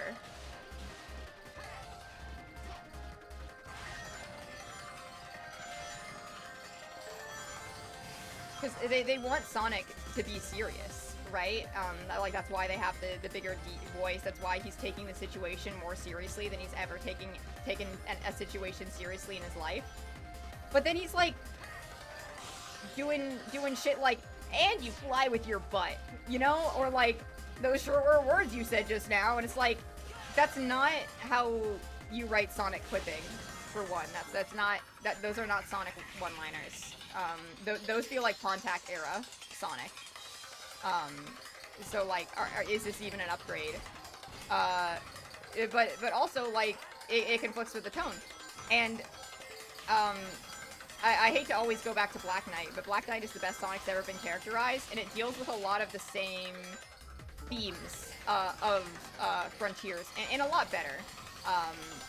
Where, like, Sonic, is in a strange new place that is unfamiliar to him. And he has to fight an enemy um, that is related to the concept of death and the fear of, like, a final ending. Which Sonic Frontiers does not convey very well at all. Like, you just see the end and everyone's like, what the fuck is this? Like, why are we fighting the moon?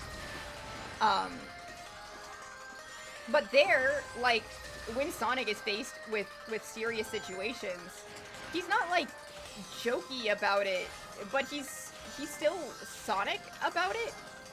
Like, for example, there is a scene in Sonic and the Black Knight where, I forget which one he is, but, Sonic's isekai and some of his friends are playing the roles of, like, the Knights of the Round Table. And whichever one Knuckles is, when Sonic beats him in battle, he's like, this is disgraceful for a knight. And therefore, I need to die. And, like, he, like, brings his sword, like, to his neck and is literally about to kill himself over this. And Sonic, yeah, Gawain, yeah. And Sonic, and this is similar in Japanese and English. English, like, exaggerates it a little bit more to be more abrasive, but it's the same general idea, which is why I say that the localization in Sonic and the Black Knight is some of the best Sonic localization there is. And because of that, I'll just say what he says in English, which is, like, he smacks the sword out of his hand. He's like, give me a break. Like, what's with all the drama? Like, I don't know, isn't there more to being a knight than, like, doing what the king says? And, like, that is, like, of course, like, Sonic is not following the tone right. Like, this is very serious. He's like, oh, what's with this drama? Like, come on. And that's how Sonic should be, right? Like, he does not take this shit, that it's not that serious to him. And it's never been that serious to him. And so, like, in validating Gawain's feelings about this, like, in, like, you know, like, saying something so, like, brash and abrasive and tonally deaf, it snaps Gawain out of it, and he does consider Sonic's words of, like, isn't there more to a knight, being a knight, like, than obeying a king? Like, isn't there something a knight should do before obeying a king? And it changes him and inspires Gawain, because he realizes, I'm not a failure of a knight because I failed to listen to the king, but I was a failure when I was listening to the king. And it's because I was so loyal to the king that I lost what it meant to be a chivalrous knight. And so then I look at, like, you know, Sonic Frontiers Sonic, and I'm like, this is not how you handle a serious situation. Like, you don't go like, oh, Amy, hang on, like, I'll get you out of there. Maybe messing with the ruins will fix things. And, like, the dramatic, like, that's not how Sonic handles a dark and serious situation. Because Sonic is here to have fun. And when people take it too seriously, he snaps them back in reality, and it ends up being an inspiration, because it like, completely makes them, like, question, like, their stance. You know, because if someone else, like, brushes this off that easily, then, like, what am I doing right now? You know? Like, how can Sonic be so chill in the face of adversity? That's an inspiring thing. Of course, I say this, and people are like, oh, God forbid Sonic have feelings like other people and, like, experience emotions. And I don't think that Sonic shouldn't experience emotions, such as, like, worry or fear or anything, but he'll never dwell on feelings like that. That's the most important thing. Sonic doesn't dwell on negativity, and he doesn't, like, show vulnerability. And that's, like, also a key part of it. Like, Sonic doesn't like being vulnerable. Like, he doesn't cry in front of others, for example. And Sonic feels like, I don't know what they're trying to do with Sonic in Frontiers. Because, like, is he being vulnerable and showing this active worry and concern with his friends? Or is he dismissive about it?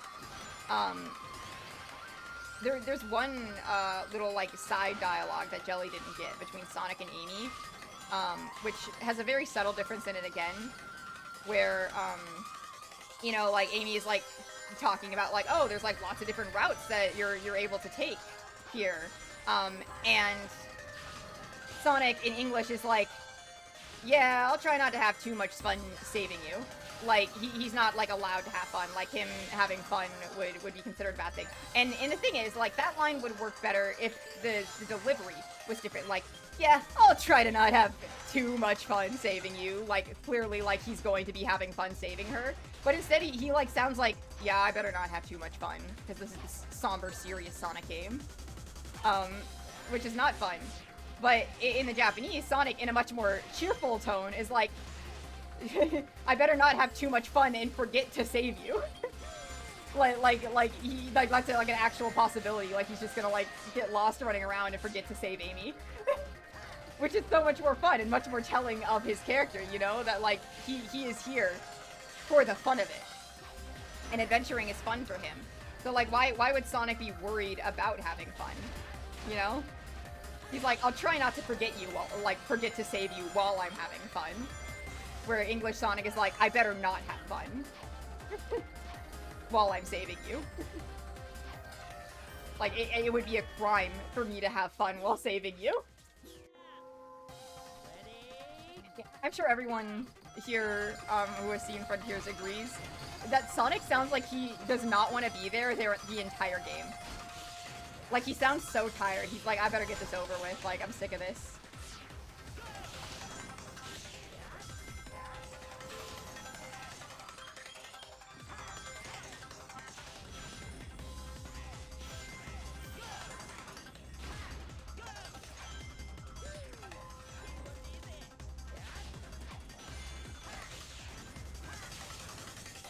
Ethy wants a nap, yeah. I didn't think about it like that. He was tired from all the birthday, you know? It's exhausting to celebrate your birthday so many days in a row. Whoop. I got a little excited there. My bad. Talking about this really makes me want to play Frontiers. Damn it. No, I can't. I can't without the Japanese mod. Maybe Hedgehog manager support will get back to me. It was exhausting. The bit was really funny, though part of me does wish it wasn't on for the whole time.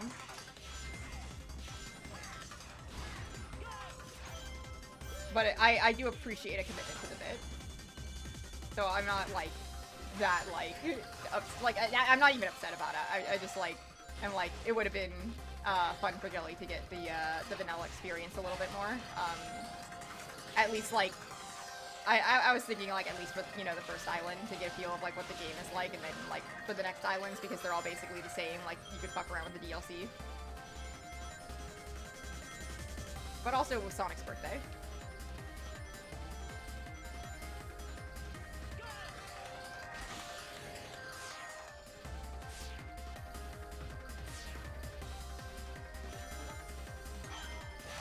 Gotta celebrate, yeah.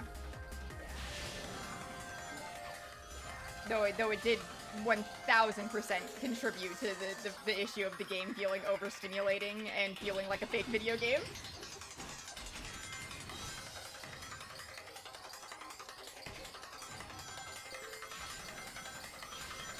Like, well, 1000%.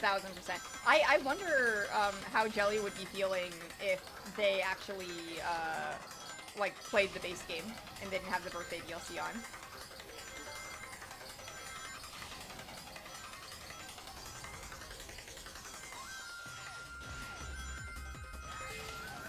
Speaking of, though, when downloading Frontiers on Steam, I realized what probably happened that triggered Jelly to start with the birthday DLC on. Which is, when you're booting up Frontiers for the first time, and you have a bunch of the DLC, it tells you, like, okay, this has been unlocked, this has been unlocked, this has been unlocked, this has been unlocked, and, like, you know, like, you want to spam A to get through it. And the very last thing it asks is, do you want to put the birthday DLC on?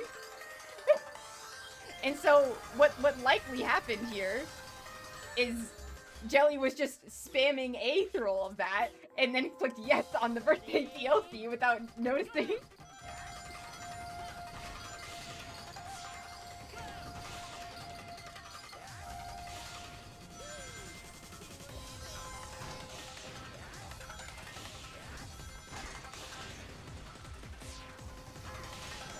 So very, very funny circumstance.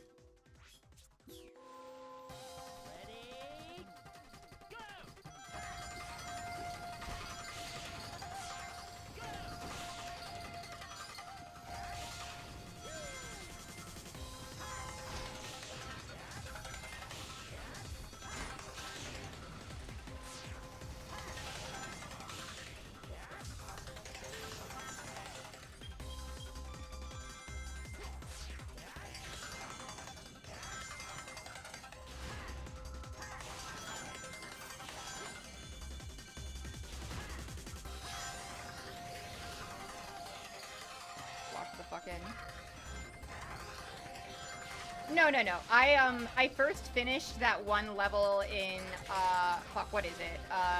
Is it Shamar or Adabat? No, this is Adabat. I finished that one level, the desert level, where, like, I needed, like, 1,000,000 rings to S-rank it. I did the DLC version of that, and I S-ranked the Chow version.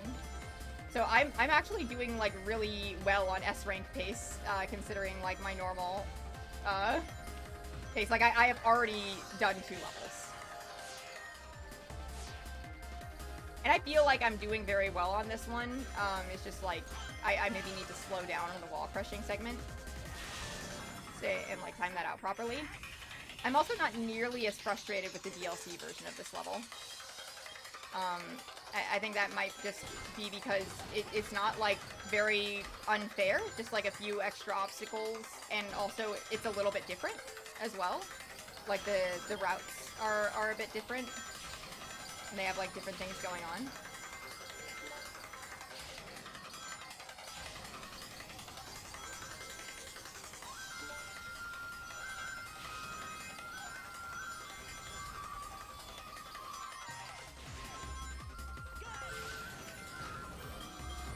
Oh, fuck. This guy's also an issue for me.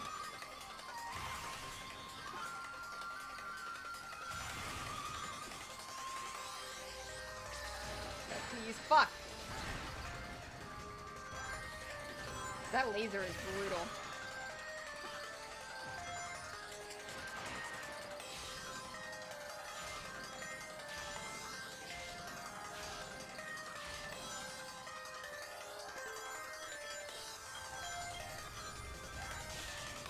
So I'm instantly, like, very close back to...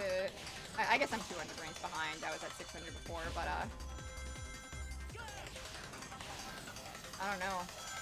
Jesus, how many rings I'm gonna need to S-rank this one?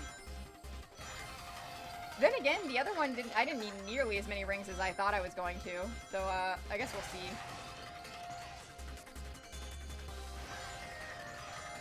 Because the base level required me to have like 900 rings in order to S-rank it, but then like with the DLC I finished with like 150 and it was chill. Okay. There we go.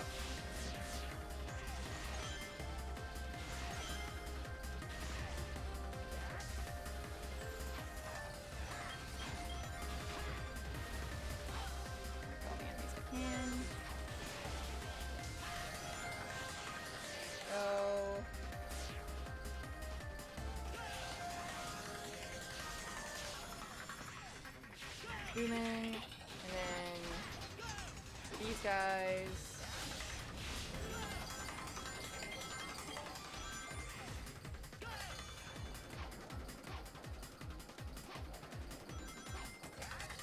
Oh fuck, okay. The recovery. Oh fuck. That's okay. There we go, nice. Easy peasy. Whew.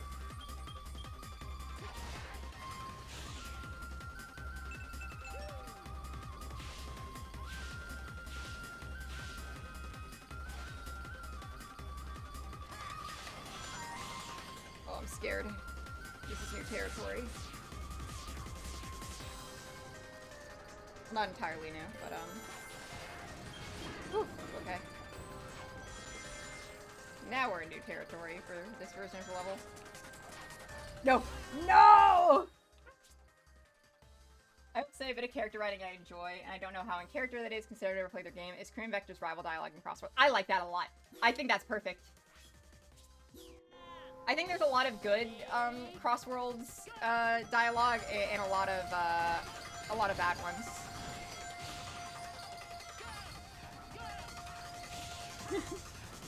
That's how I feel about the Crossworlds rival dialogue.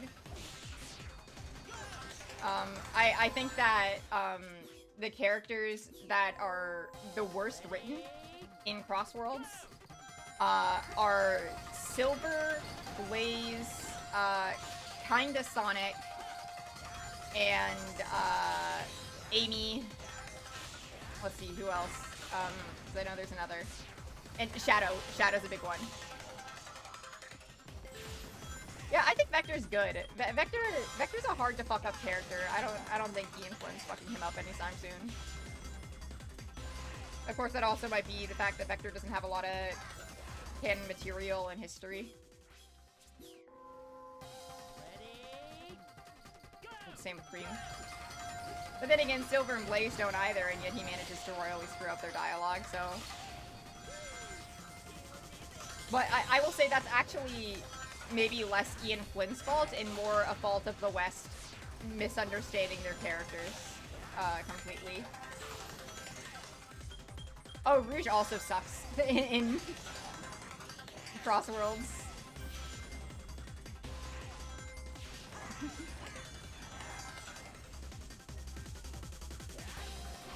Yeah, that's a good line.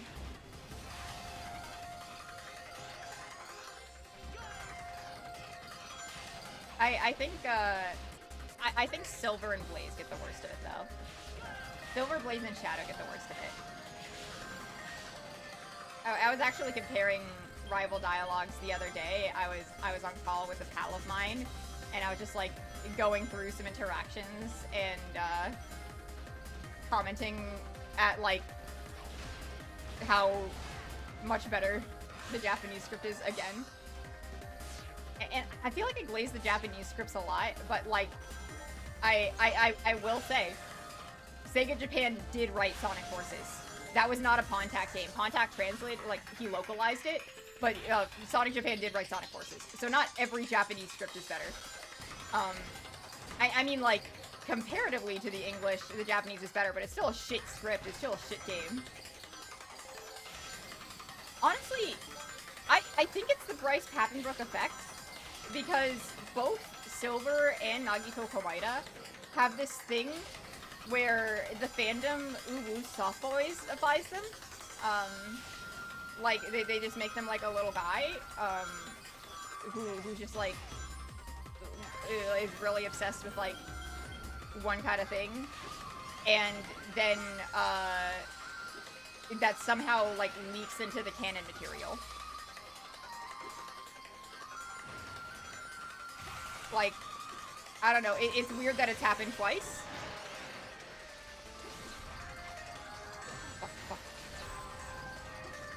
I was boosting. How did it catch up to me? Did I just get hit really bad? I guess so.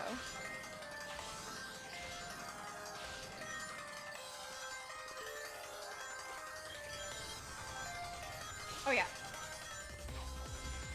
Like, I don't know. I have nothing against Papenbrook specifically, but I think he gets miscast a lot.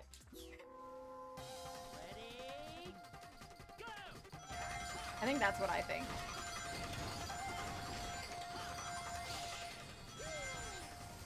Because Silver's got like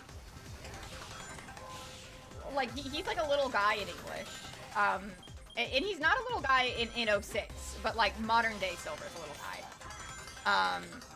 And in the Japanese, Silver's like a very shonen boy. Like he is like a boy who likes boy things. Like he like I don't know how else to describe it. Like he is just like the most boy I've ever seen in my life.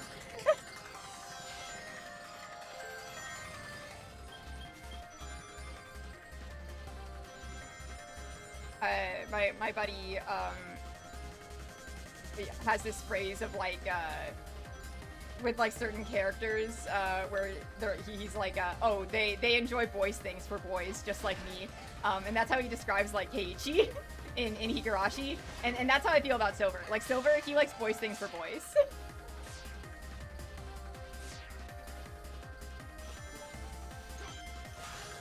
Biggest dialogue is fun. Yeah. Omega's another character that's pretty difficult to fuck up, I think.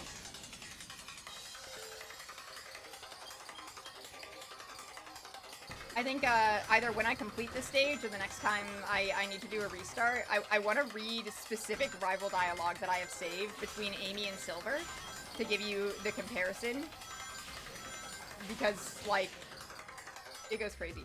And I will say, like, Silver speaks very, very roughly in Japanese. He speaks very much like Sonic, but he's still like a nice boy. Like I'm not saying they're wrong to make him nice, but the flavor of nice that they make him is childish. Because one of Silver's qualities, two of Silver's qualities, his main qualities, is that he is naive and he's optimistic, and those are typically considered childlike traits in a character. But like that doesn't mean Silver is childish. He is just naive and optimistic, if that makes any sense. I'm doing shit here. Let me pull up that dialogue. Actually, I could probably just pull up a video instead of reading it. I feel like that would be a little more potent, wouldn't it?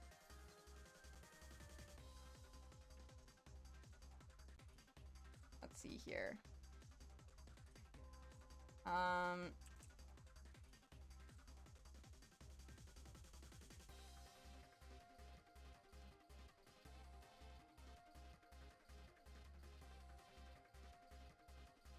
Okay, let's see.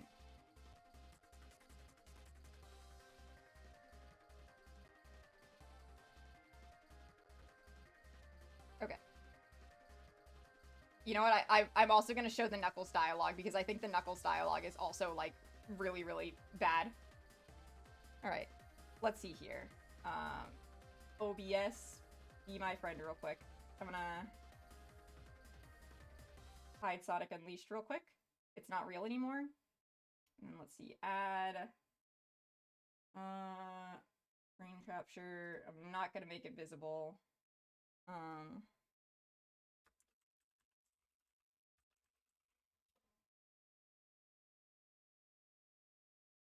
Yeah, application. No, not application, window.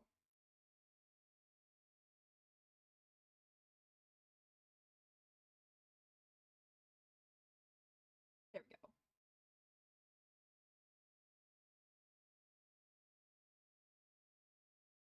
Sonic Unleashed is kill. Okay, let's see. Put that under my overlay. And let's just get that in there.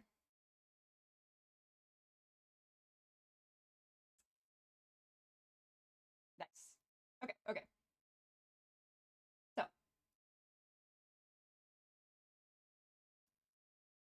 we're going to Silver versus Knuckles. We're gonna see the English dialogue first, and then we'll see the Japanese after. Yeah, I'm sorry, but like I need you to see how worse he is compared to Japanese Silver. All those fancy powers mean nothing. It's just you, me, and the road. It's not the powers that count, but the determination to use them. I don't need my gifts to beat you. Now this one... Let's go! That's really loud, actually. This one's okay. You're always so focused. This one is bad. Dedicated to everything you do. Can you teach me to be more like you? Sure thing. We'll start by you watching how I beat you in the race. Okay. And now for the difference. Again, I said this one was fine. Very little has changed. It's the second one. 勝とうとする意志の力さ。真っ向勝負、受けて立つぜ。ガーディアンとしての強い意志と力。あんたとは手応えのあるレースができそうだぜ。おお、いい勝負になりそうだな。そんじゃ始めようぜ So like, and I needed to like turn up the quality on this video. My bad. But like, you see, like in the silver one, he's like, "Wow, you're so like determined. Like, can you teach me to be more like you?" And in the Japanese, like, "Oh, the guardian of the Master Emerald, huh? This is gonna be a challenge, isn't it?" Like, he's so shonen, but they made him like this like little guy. The Amy dialogue, which is up next, is especially egregious. There's one dialogue exchange. Again, like the first one is kind of okay. I think like the one where like Amy mistakes him for Sonic and then Shadow, I think that's funny. But it's again, it's the second one that it's like the change is like so drastic.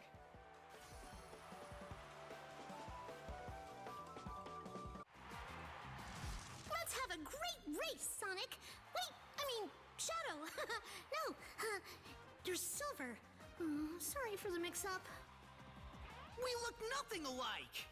Why do you keep doing this? Ugh, Bryce Papenbrook. It's going to be a tough race, but I know I can do it with you cheering me on. So bad. Silver, we're competing against each other.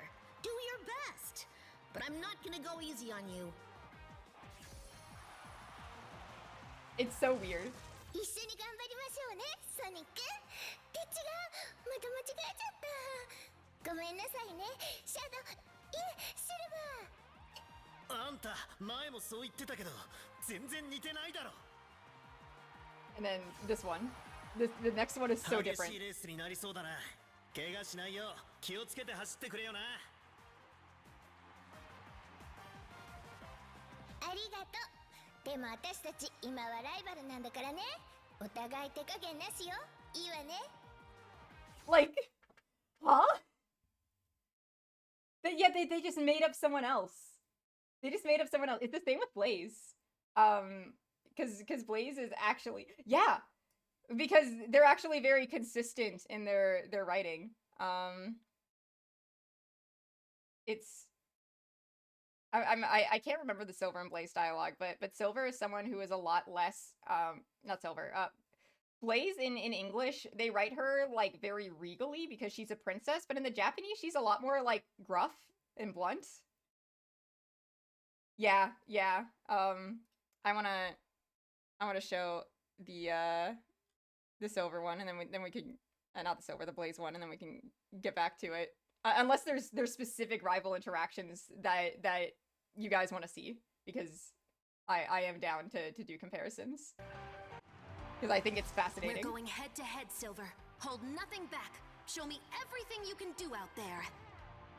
You bet! And I don't want you to go This easy one's on me pretty either. good. Let's push each other to our limits. I can always count on you to be in step with me. But now it's time to see how we fare head to head. Show me what you've got. The pleasure is mine. Don't you dare go easy on me. I want this to be a race to remember. 勝負だシルバー出し惜しみなどするなよ全力でかかってこい See, a lot more gruff, a lot more blunt. あんたも手加減はなしで頼むぜお互い限界までやり合おうこうしてあんたと競い合えるなんてなこの勝負全力で行かせてもらう手加減なしで頼むぜ無論だともお前がどれほど腕を上げたかこの勝負で確かめさせてもらおう If you guys want, I do have a mod that brings these accurate, like these exact translated subtitles into the game. It replaces like the base English subtitles, and you can just change the voices to Japanese. Like you can just do that. It's a much better experience, I think. I mean, I don't get to hear the voices, but I like seeing the dialogue be better written. I can link it after stream. Were there any exchanges that you guys were curious about? There is one Sonic and Shadow exchange that I'm curious to cover actually.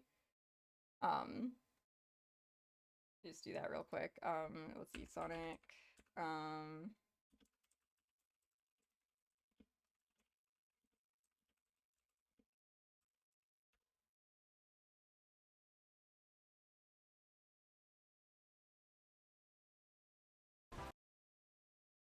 Because this one doesn't have bookmarks. That's fine.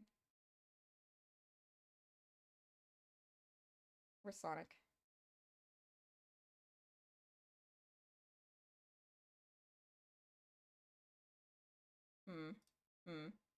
This isn't right. This feels wrong. There we go. All shadow lines. Yeah, we could do the Vector and Cream one right after this. Okay, yeah, let's see. I think... No, that's not right either. I need the comparison. You know, let's go,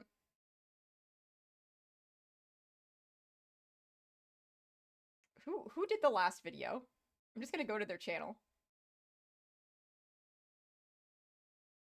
Yeah, of course it's America. Well, okay, to be fair, the base Crossworld script was written in America. So I think it's more the American script versus the Japanese script. Because again, this is a frontier situation in which the original script was written in English by Ian Flynn, and Japan went, they fucked up our characters again, we gotta change it around.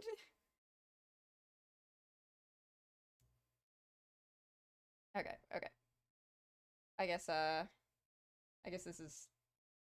Well, now it has stories. Or chapters. My bad. Yeah, okay, so... Yeah, Sonic's the first one. Oh, wait, that's the victory scenes. My bad. Okay.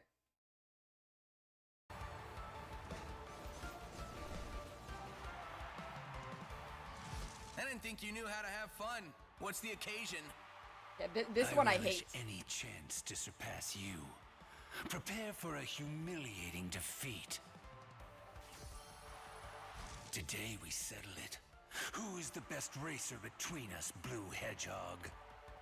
Oh, we already know, but I guess I need to teach you that lesson one more time, faker. Real quick pause. Shadow should not be calling Sonic Blue Hedgehog anymore. He just called him that in SA2 as like a demeaning thing. Like, they're on decent terms now. I don't know.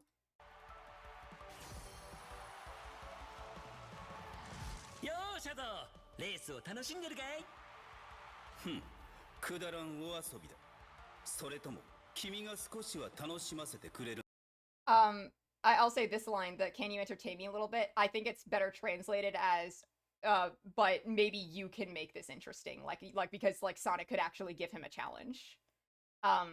Where it's like, it's no longer like Sonic is like, oh, Shadow, like, you don't have fun. I didn't know it was possible for you to have fun. Sonic's just like, hey, buddy, enjoying the race? You having a good time? And he's like, no, but you might be able to get me to enjoy it. Because he respects Sonic, you know? Whereas, like, in the English over here, he's like, I'm gonna surpass you, prepare for a humiliating defeat. Whereas, like, here he's like, maybe Sonic could make this interesting. Like, it's a completely different feeling.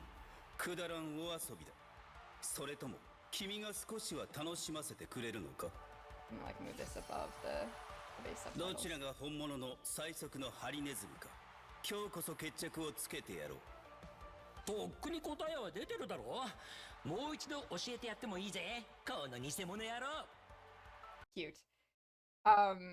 Let me get that Vector and Cream one.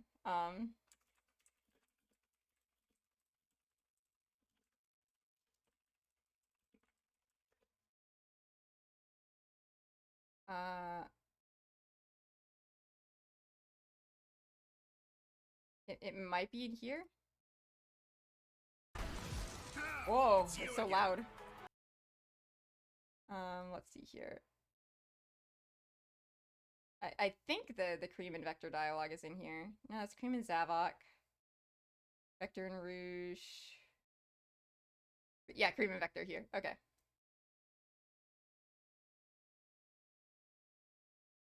It'll be around here at this point. There you go, Sisyphus. You know, Mr. Vector, Mother will be extra happy if I win. Wait a minute. Did you just... You can't pull that on me. Oh, man. What am I supposed to do now? I like this interaction. 私が優勝したらママはたくさん喜びます。負けてもらいますよ、ベクターさん。なあ、バニラさんが見てるってのか？だが、俺様にも事務所のメンツってもんが。See, they kept it the same because it was actually a good interaction.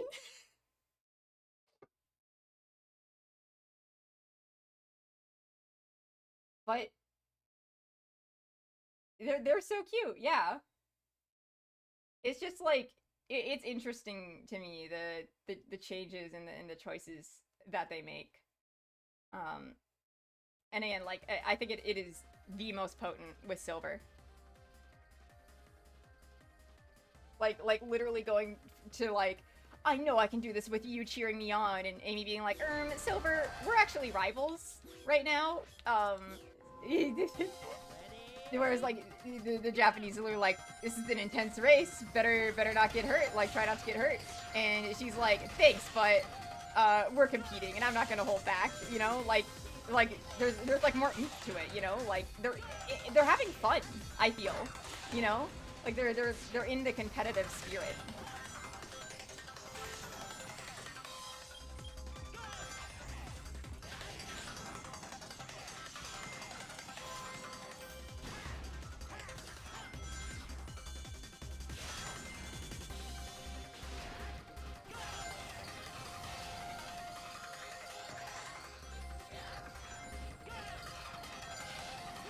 Have I ever talked about Shadow's personal pronouns on stream? I know I've talked about it with like multiple people, but I don't know if I've like talked about it here.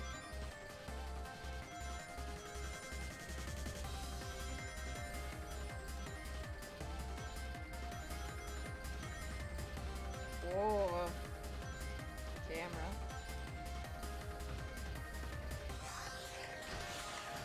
You remember you doing it? Okay, great, because I like input upping.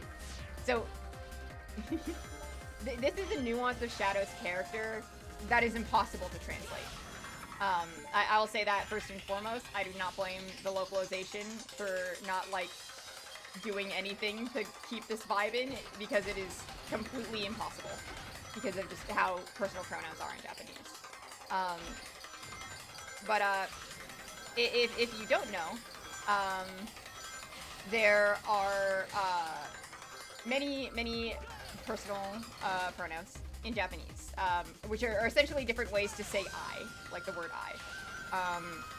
And the most basic and most common ones are watashi, which is gender neutral but more typically used by girls. And then there is atashi, which is like a cuter version of watashi, which is almost exclusively feminine. Like it's very feminine. Then we have ore, which is like very, very hyper masculine. Like boys pronoun for boys. It's the pronoun Sonic uses as well. And Silver. Silver also uses it.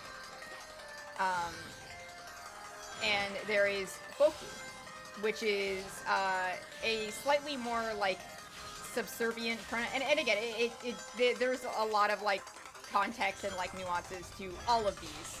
So like, like if a girl uses ore, that says a lot more about her, and like says a different thing about her than like if a boy were to use it, you know. And then boku is a somewhat subservient or childish pronoun, like You wouldn't use ore in the workplace when you're talking to your boss. You would use boku to like kind of show that you are below your boss, you know? Like it's a subservient thing.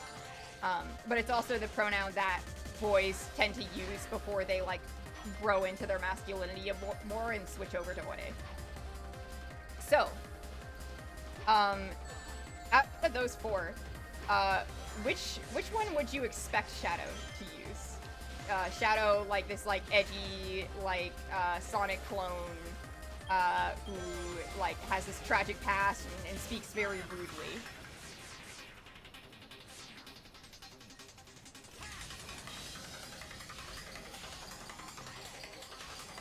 Which one do you think he uses?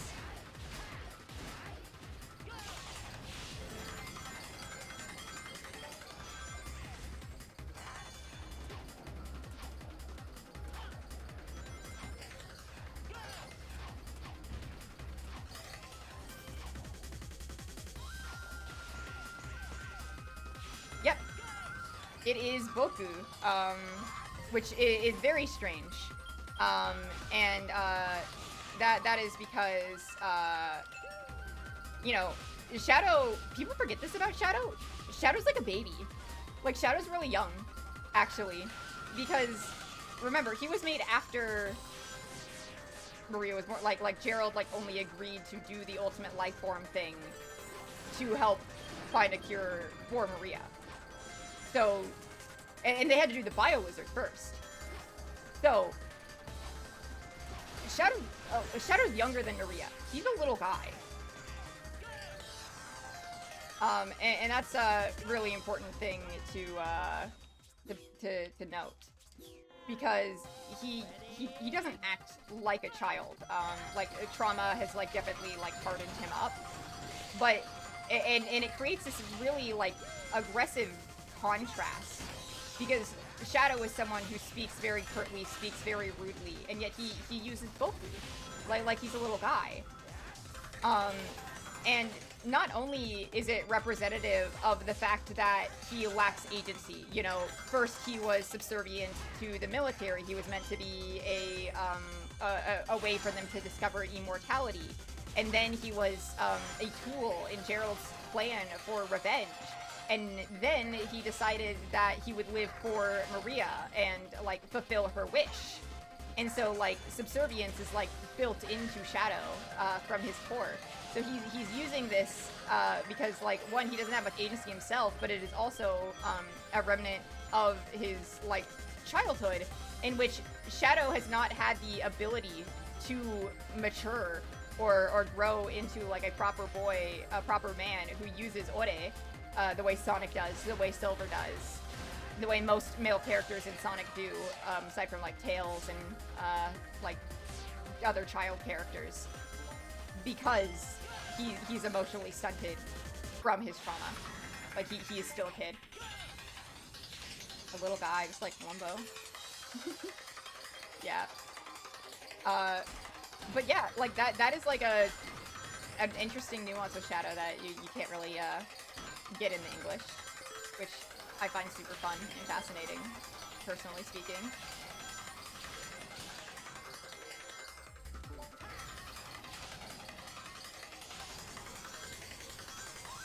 Yeah. Usually when I ask that question, they're like, oh, does he use Watashi, like, gender neutral, because he's, like, so, like, business oriented, like, you know, like, he's, like, down to business? It's like, no.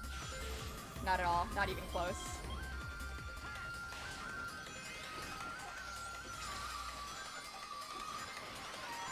Fun fact, if you've, I don't know if you, have you read Umineko Sisyphus? Did you, like, watch Joe streams or read it on your own? I don't know.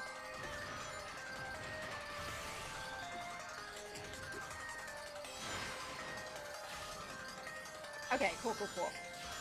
Because we also find that same nuance with George, actually, which is fun. George, he is the oldest of the cousins. Everyone, like, looks up to him as, like, a man. He talks so much, he talks big shit about, like, how he is a man, you know, and, like, he's going to, like, build, like, a castle for him and Shannon, and, like, take care of them, and how he wants to, like, move away from his parents and be independent and all this stuff. He talks, like, really big about that. But George uses Boku. George uses Boku because he's still a kid. Like, he's not matured whatsoever. He is still, like, stuck as a child and emotionally stunted.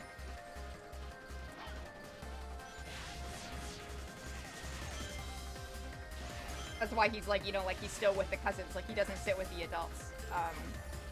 It's like a fun little extra layer to him that, like, really, like, shows, like, to a Japanese audience that, as much as George says all these things, there's no way he could actually do that, or that he's actually as mentally mature and grown up as he pretends he is.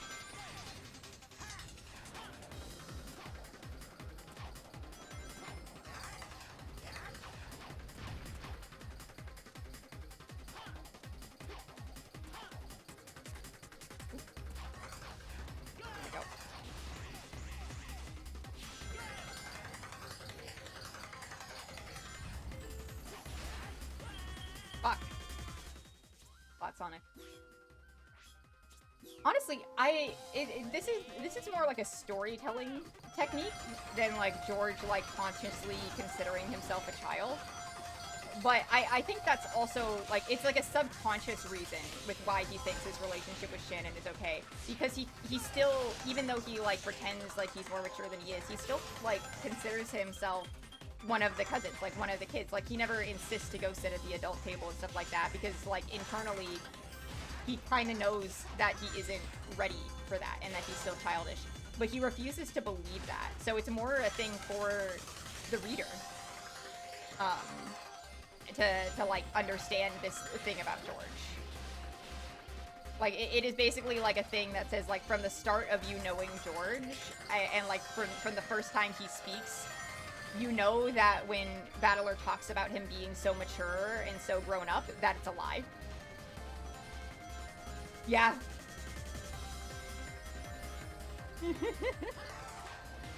Listen. Most of my online presence came from me hosting an Umineko podcast. Well, not like me hosting it, because I'm not like one of the main hosts, but me co-hosting the When We Cry podcast. So like, you can't make a joke about Umineko without me actually finding like genuine like stuff to say about it.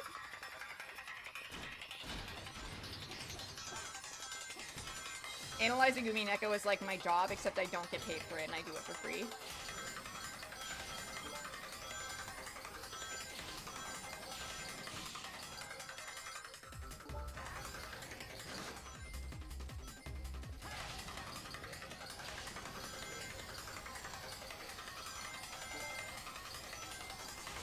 Yeah, that's also why when like people are like, I think Ryukishi forgot how old George is, I don't think so.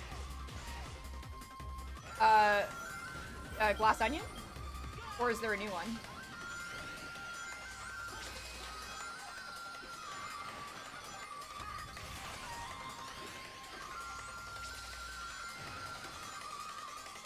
There's a new one? When did that happen?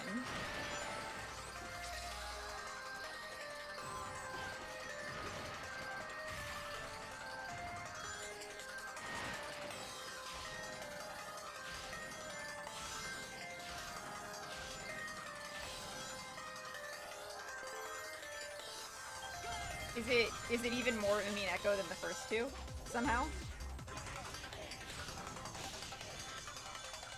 Damn, I saw no advertising for this.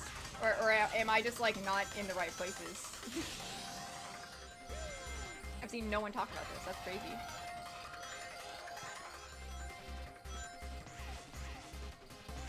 Wait. Wake Up Dead Man. Interesting. I need to see that then. Wait. The 12th is in... What day is it today? The Game Awards is on the 11th, so okay. The 12th of this month?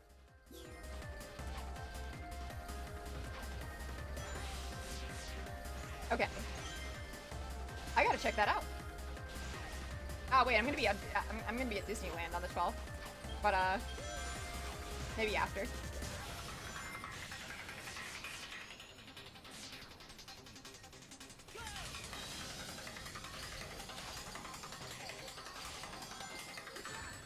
Fuck.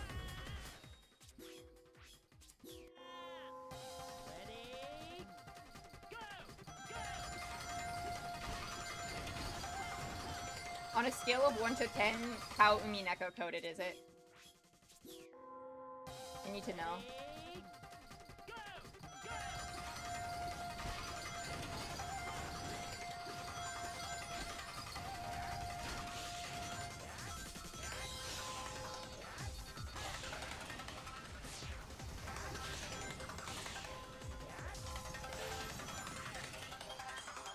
Has Benoit Blanc not had Erica vibes since, like, Glass Onion, when he basically did, like, with all these clues, this case was possible to solve for Benoit Blanc?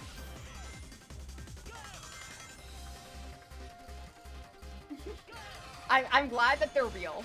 I'm glad, like, that they've continued the Erica vibes.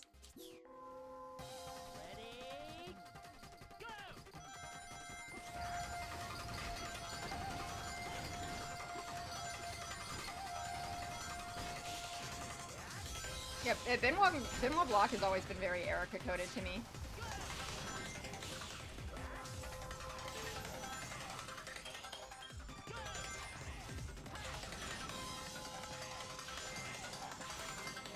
Like to the point where like it is my personal headcanon that when Benoit Blanc saw the blood on Marta's shoe, he went, nah, that's too easy.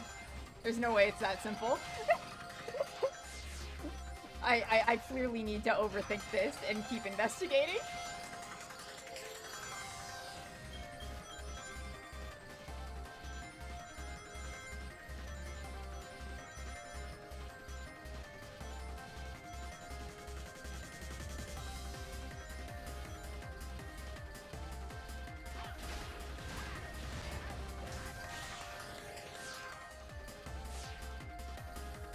God, it feels so good to move in this game. Like, I'm not even upset that I'm restarting stages. I'm just like, wow, I love Sonic. Sonic's so fun. Sonic's just a fun series to play.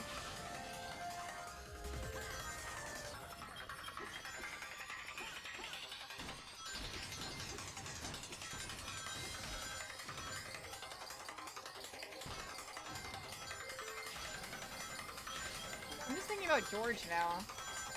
This can't be good for me.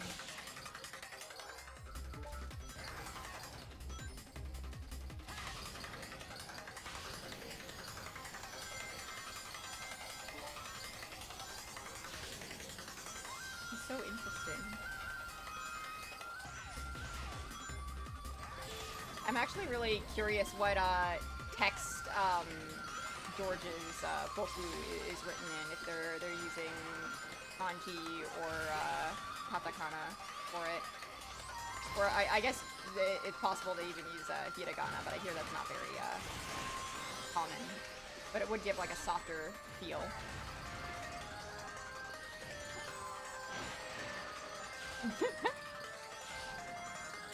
Yeah, go shower, go freshen up.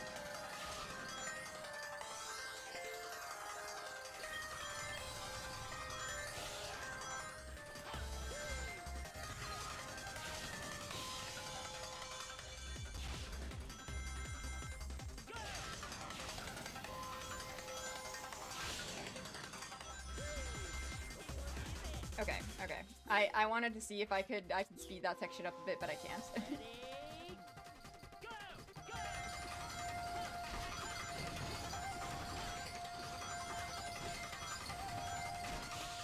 I really hope that once like winter season like calms down a little bit, like post holidays, that rest of the podcast gang gets a little more available to record episodes, because I really want to record a George episode. I want to so bad. I have so much to say about this guy.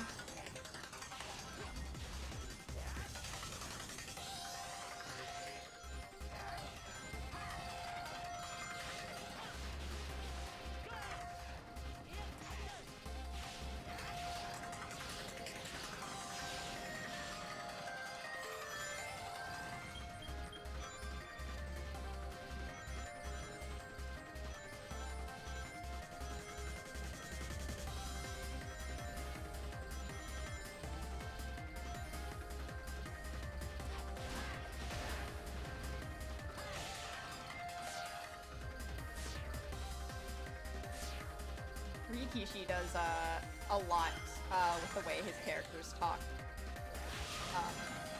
That unfortunately can't be translated over. But like, God, both in the way they talk and like their names in the way they're like written out.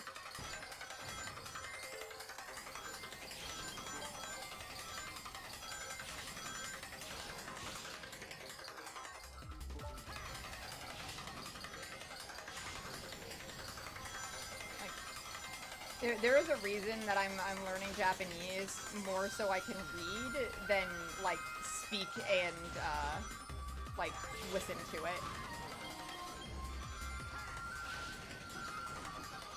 And that's just because there is so much nuance in the way that Japanese text is written that is completely unable to be understood in English. Like, just like straight up impossible.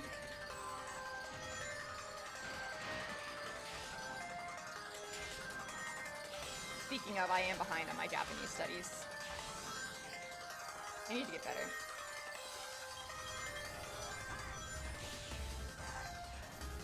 Oh, and he's dead.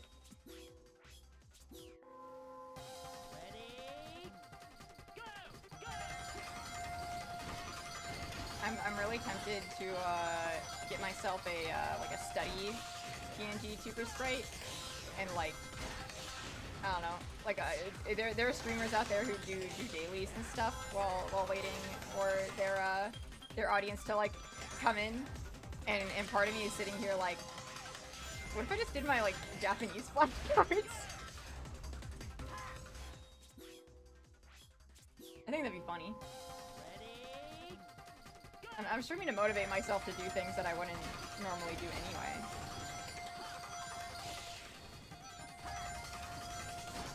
Learn Japanese with Lurch.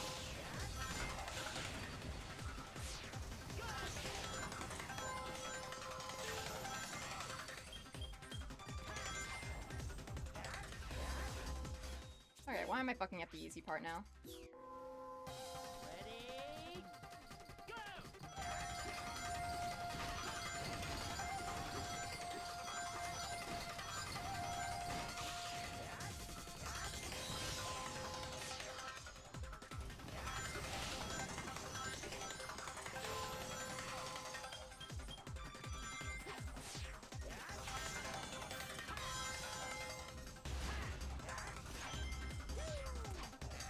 Damn it.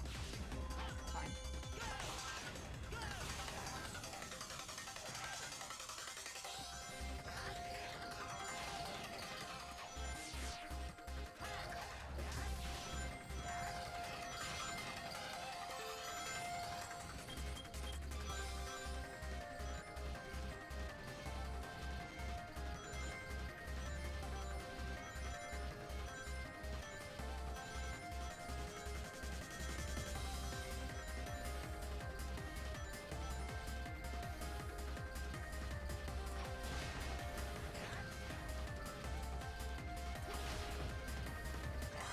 Well,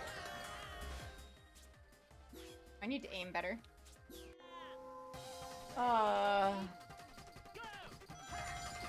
Me and my foolishness. Alright. Either if I complete the stage, or I end up needing to do another restart. After this particular attempt, we're gonna take a quick break so I can get my hands less sweaty and maybe do a little stretch.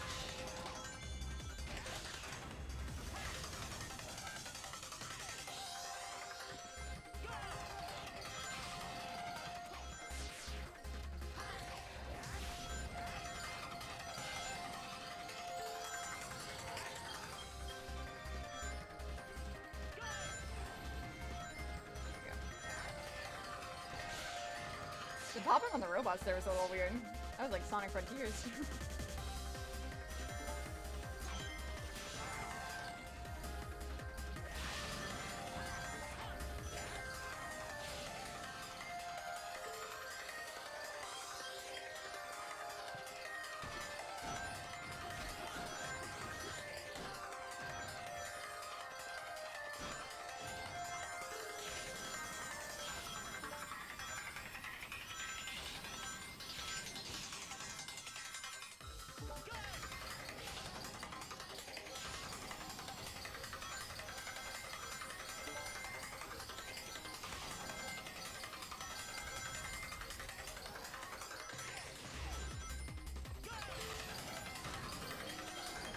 Why am I like so slow when this section starts up? It's so awkward.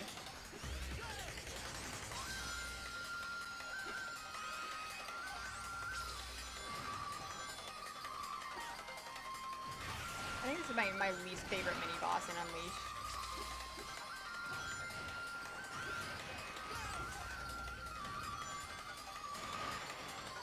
There we go.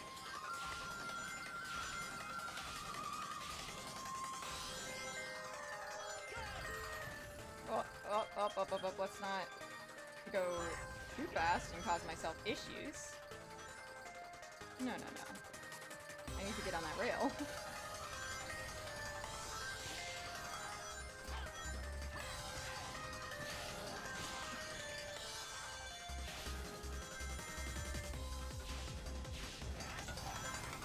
You know what? This is the first time that I've played a DLC stage that uses the original map of,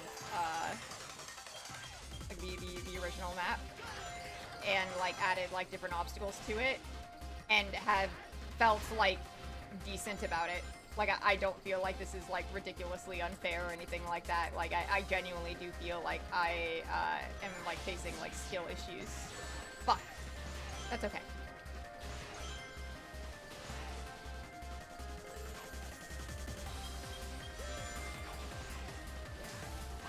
Like, genuinely fun map. I'm glad they didn't ruin this one, because it is one of my favorite daytime stages.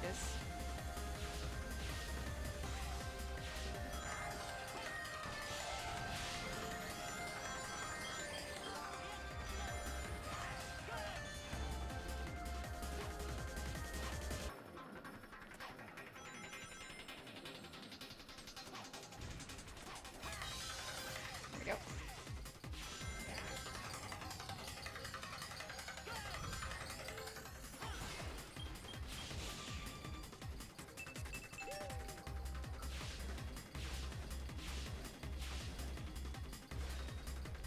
There is an interesting aspect about this game that I don't really quite like how it feels, where, basically, once I touch a dash panel, there is like a noticeable amount of time where I'm not allowed to hit the boost button. And I don't like that. Okay. Okay. Waterfall.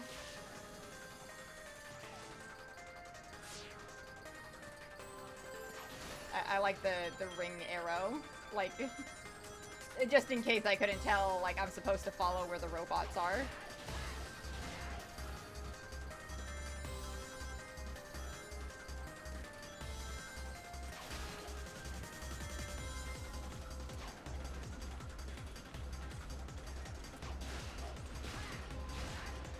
Okay.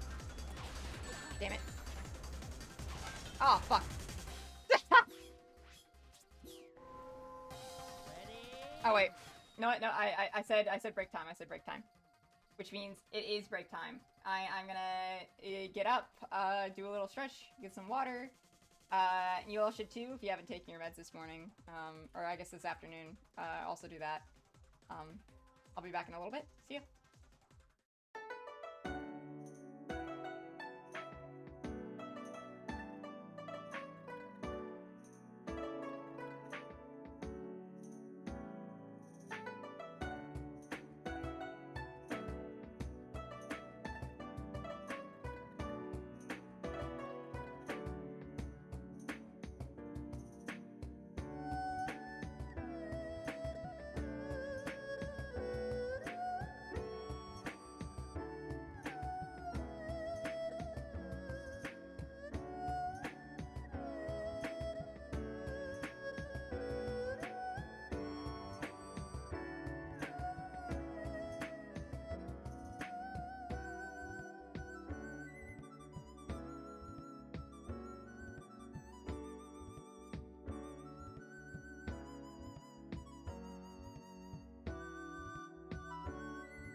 Alrighty.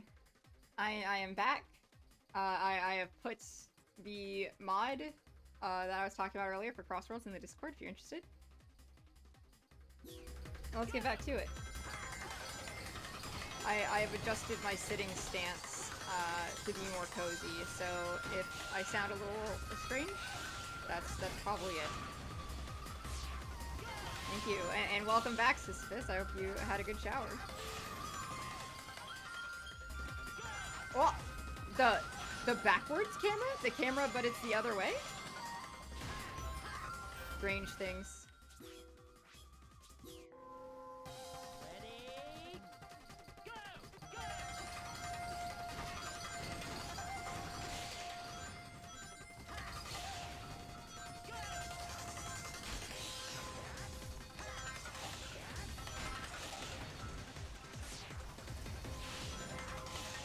Oh, read chapter of One Piece. Oh boy. Okay. I've been meaning to change it. I want the One Piece chapters to stack up. Yeah, okay. Perfect. Cause I was going to change it in the redeems, but I didn't yet. But I'm thinking I want them to like stack up to like a pretty decent amount, like at least 5. And then like have like a dedicated like stream time where I do that, because then I can like set it up a little bit better, and that'd be fun. And then I also get to like get more of the story at once, which I feel like will be better in the long term with my memory.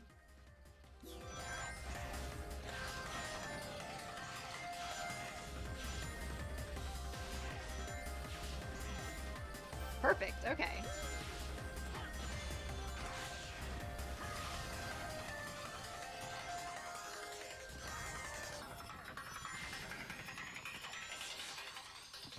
And then, of course, what One Piece... Well, I guess all my channel point redeem prices are subject to change, given that I don't quite have a grasp on channel points and how quickly they're gained, and also, like, how much people will be redeeming stuff. So, we'll see. I'll eventually get them down better, but right now, I'm small. And I think it's okay.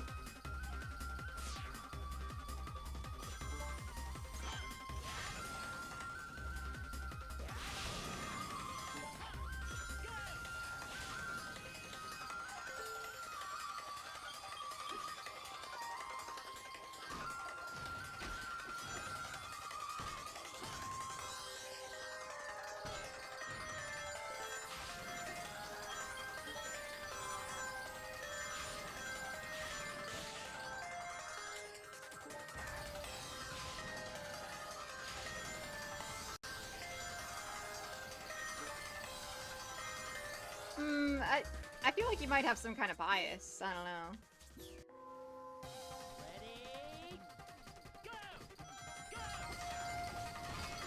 Because, like, right now I'm in a place where I'm like, I feel like they're getting redeemed a little fast. But, on the other hand, 1, I stream very long hours. And 2, One Piece is incredibly long. So, like, I don't think, like, I would increase them, like, a crazy amount.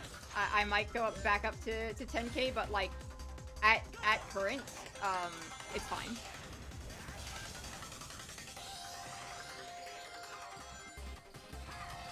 Cause, like, also, like, I do want to read One Piece. Like, it is very fun, and I'm enjoying it.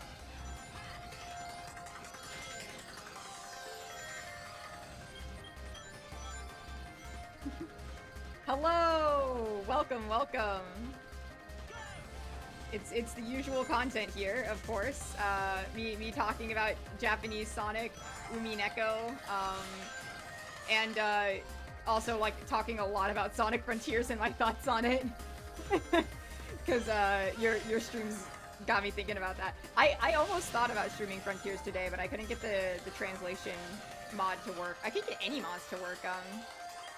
Might be a fault of my emulation, but like Hedge mod manager is up and detecting the game. It's just like I install the mods and then Steam is like, no, you're running vanilla Frontiers. It's very strange.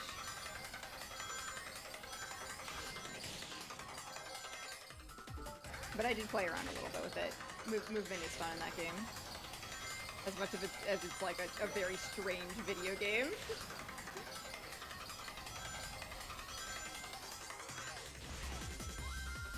You know, I say I'm like on my usual content shit, but I haven't talked about Kids Next Door. So maybe not.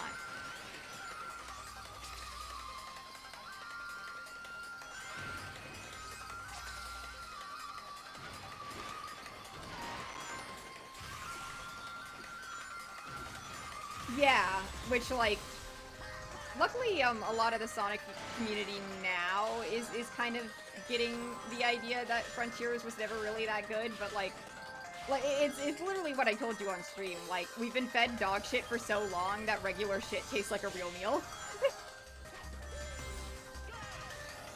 I am currently laying back a little bit in my chair for cozy gaming hours.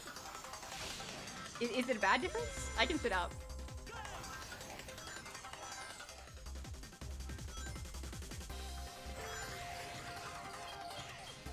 But it should be the same mic I've had for the last, like, 2 streams. Unless OBS did something strange. Okay, cool. As long as it's not, like, a drastic audio quality decrease. Fuck! What the hell? Usually don't have trouble with that section.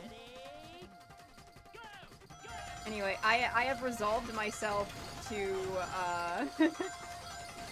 beating the DLC stages first, specifically the DLC stages that are the actual level but worse, because I want to get them out of the way,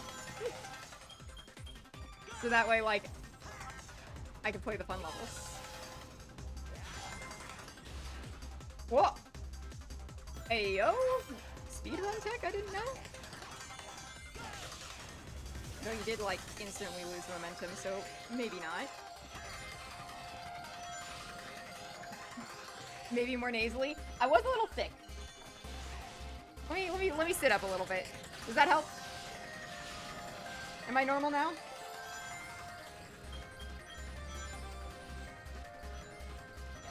Yep. I feel like I've just been more nasally this past week.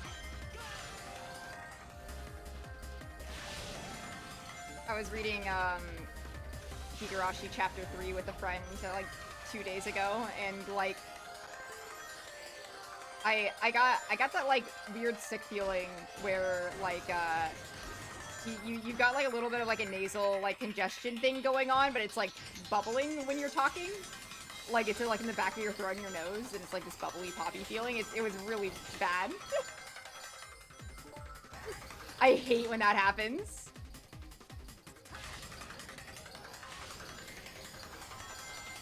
Yeah, I felt like a really bad wave of sickness while reading it, which is why I ended up not doing the Higurashi, Kids Next Door like little watch session that I was thinking about doing that night. But then I woke up the next morning and I was fine. So like I guess I just like had a head cold for 1 day only. Not even a day, just like a night.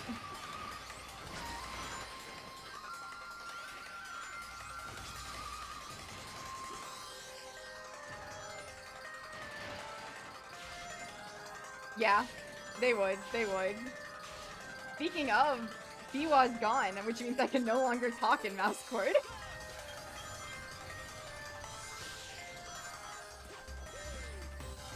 It's over. Curse to the Shadow Realm. Forever a lurker.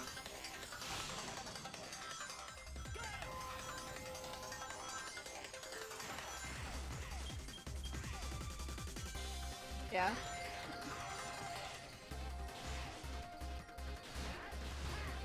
I mean, like, I've told this story before, but the entire reason I joined Mousecord was solely because, Jelly was, like, live blogging and making jokes in there, when I was, reading with them, and, I was like, I want to see these live, actually, because I was getting screenshots, and then I was lurking in there, and then I accidentally posted something in there that I intended to send to Jelly, and only Jelly. And then I was like, well, I guess this is where I am now.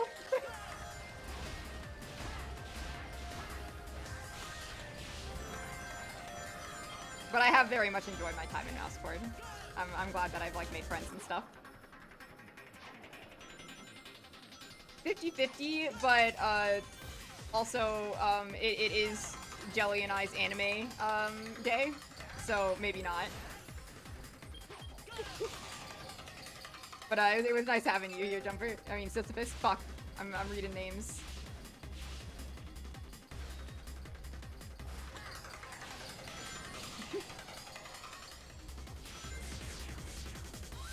I'm sorry, it's because Jumper like posted something like right after you. Kimochize. Ah, what? I love when he just goes. I'm sorry. It's your fault for both being purple in my Twitch chat.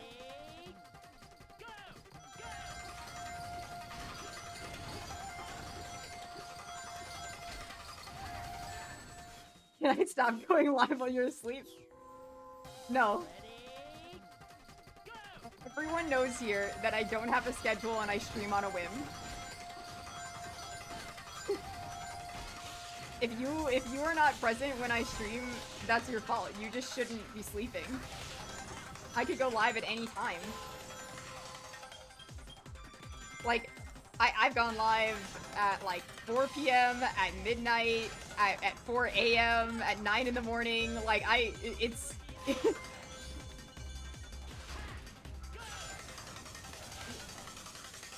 The Sonic of streamers.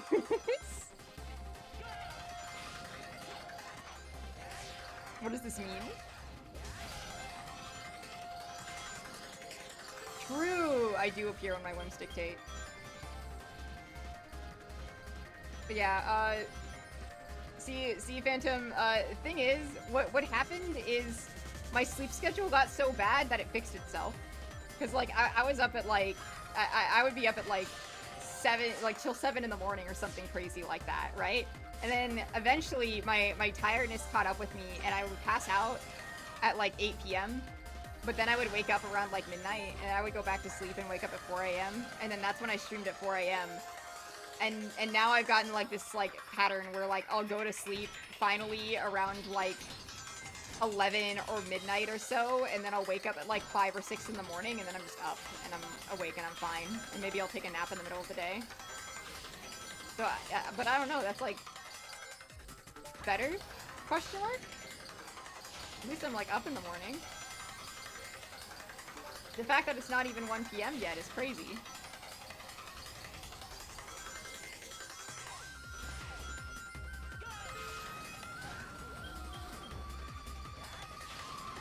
Oh no, no. I've always been like this, Jelly, don't worry.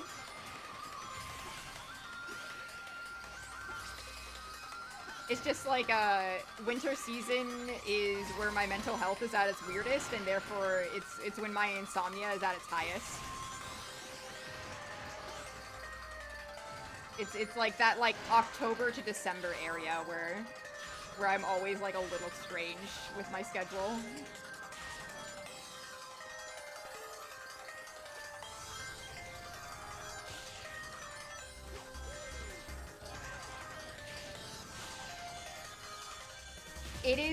It is so funny to go from watching your Sonic Frontier streams to playing Unleashed and having Sonic go like, woo, yeah, Kimochize, like just having a blast, like having a good time.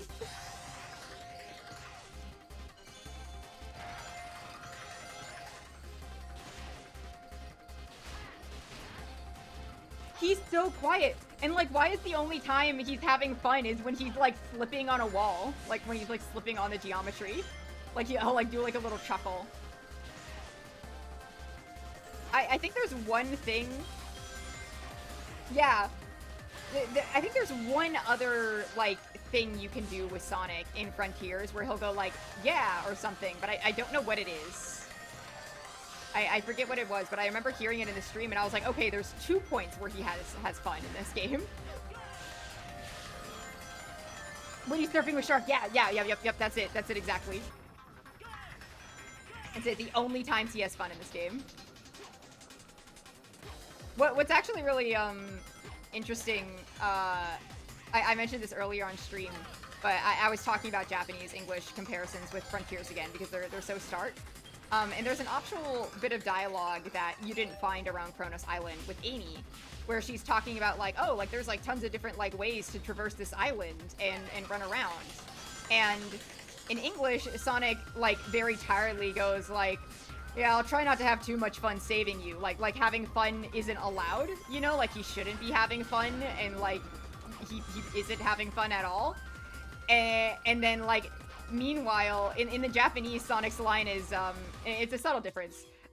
It's I'll try not to forget to save you, like while I'm having fun, like like I'll try not to forget to save you while I'm having fun. Like he'll have too much fun that he'll forget like why he's actually on the island and like what he's doing here. And I'm like, that's Sonic. 7 streams, let's fucking go. Thank you. People have been very consistent on their stream streaks. I'm very grateful. I didn't think people would be around here. Yeah, he's being cheeky. Jelly, you want to know like the craziest part about the Japanese scripts? With the Tails line, you know, when like Tails is like, "Am I a burden, Sonic?" And like Sonic tries to cheer him up by going like, "Listen, like you're fast, you got brains, and you can fly with your butt." That line, they somehow make the "you can fly with your butt" line work in Japanese. Like, it's still a bad line, don't get me wrong, but they somehow made it like contextually way better. Because it's not like played as like just like a stupid like joke in that one.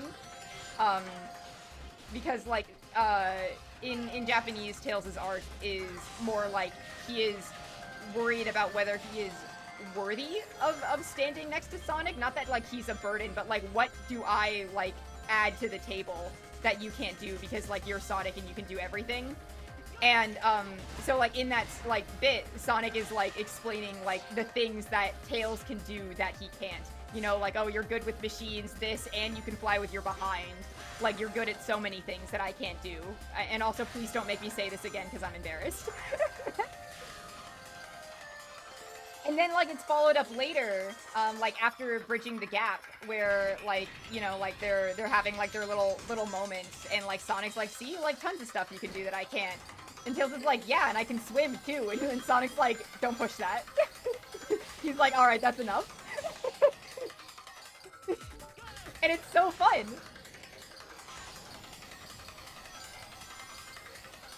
It's just, like... It's crazy how they can fix the script. Like, I don't know how they did it. Like, every step of the way.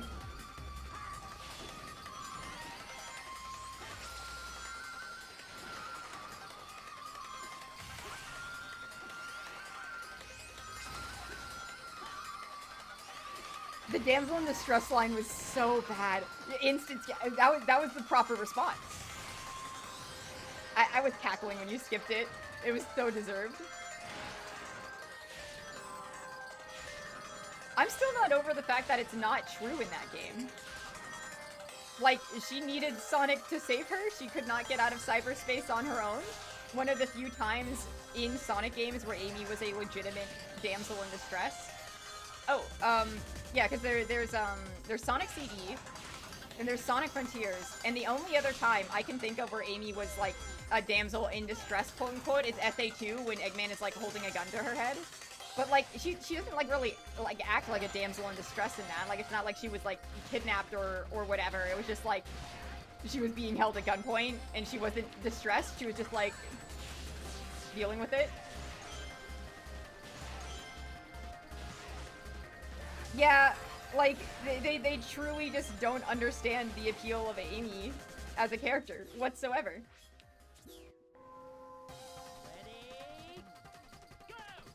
Amy's arc at the, I want to go over Amy's arc again. I've already explained it this stream, but I want to talk about it again. for you, Jelly. But so Amy in Frontiers, like her whole story thing is like following around this Coco who's looking for their lost love, right? But for some reason they never relate it back to Sonic in the English. Like she's just helping them because she's nice, right? Like she's nice and she has love in her heart, and like it reminds her that she has like so much love to share, and she wants to go out and share it with the world, even though it may take her like away from Sonic. And Sonic's like, yeah, like tell me all about it when you come back, right? And in the Japanese, Amy's entire arc with that Coco revolves around her kind of projecting onto it, in which she sees this person who is chasing after their love regardless of the cost and regardless to the danger that it will cause either of them. You know, like reckless. Like Amy is always recklessly running after Sonic because she loves him, and like going into adventure and like, you know, like getting into dangerous situations. Like even in SA2, you know, like Eggman had like a gun to her head. And so she reflects on that at the end and is like, you know, like that made me think about like us, and like it makes me want to think about our future together. And I think that I want to like grow into myself more and become a more mature person and like grow up a little bit and figure out like who it is I want to be, so I can like, you know, like be better within our relationship, like thinking towards the future.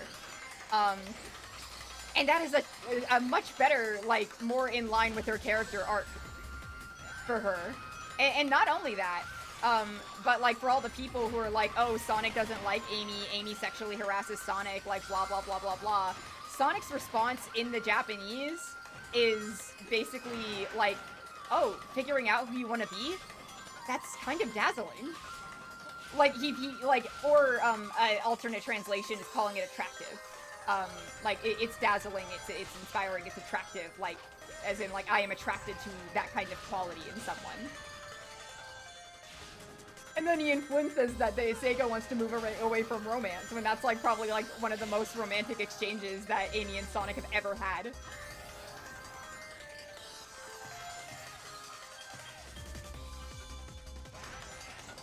I'm not over the dazzling line. The dazzling line is so cute.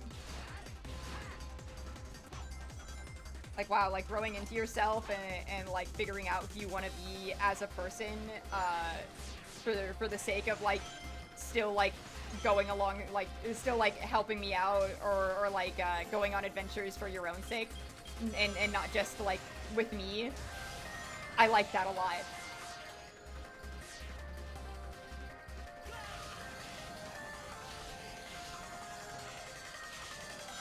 And like, yeah, like it's kind of like I was aimlessly pursuing you like for this like fuel of adventure, but I never really like considered myself into that equation, is kind of what it is. Like my life has always been like about like following you. And like she doesn't say like she wants to stop following Sonic, but rather that she wants to consider like her future with Sonic more seriously than she has in the past. It's really good. They also don't have like a weird like fight in the middle where like Sonic is upset that they're going after the Coco. And then like for some reason they're like, we're gonna resolve to like save Tails, and then like they go back to following the Coco anyway, even though it feels like they said they were gonna give up on that. Like Sonic is perfectly happy running around and like trying to help this Coco out.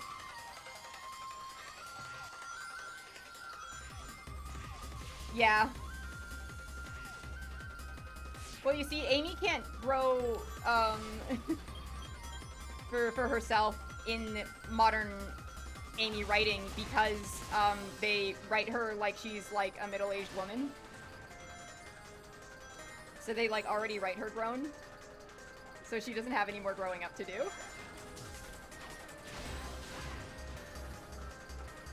But, like, I don't know, Frontiers, like, has like this really cool like theme of self-discovery that is not tackled well at all in the original script. And that goes for Sage too. Like Sage, Tails, Knuckles, Amy, they all have this arc where they're trying to like grow into themselves and like figure out more of like who they are as people. and like resolve themselves to like figuring out what they want to do and how they want to proceed with their lives. And every arc in the English just like tackles that in like the most weak way, where it's less like an actual arc and more an apology for how dog shit the Sonic writing has been so far. And that, I think that's like the worst part about the Frontiers script. It's like an apology letter of like, hey, we're gonna like fix this real quick, and we're like gonna like have character development here to give everyone back to their base characterization, when they could have just wrote a good script like they did in Japanese.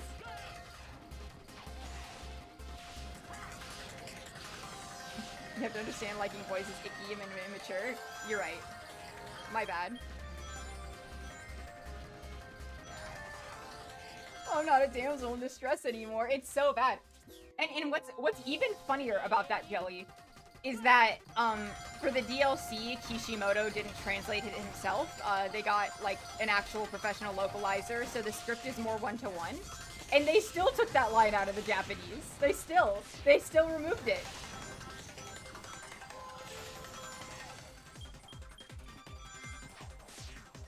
It's that bad. It's that anti-Amy.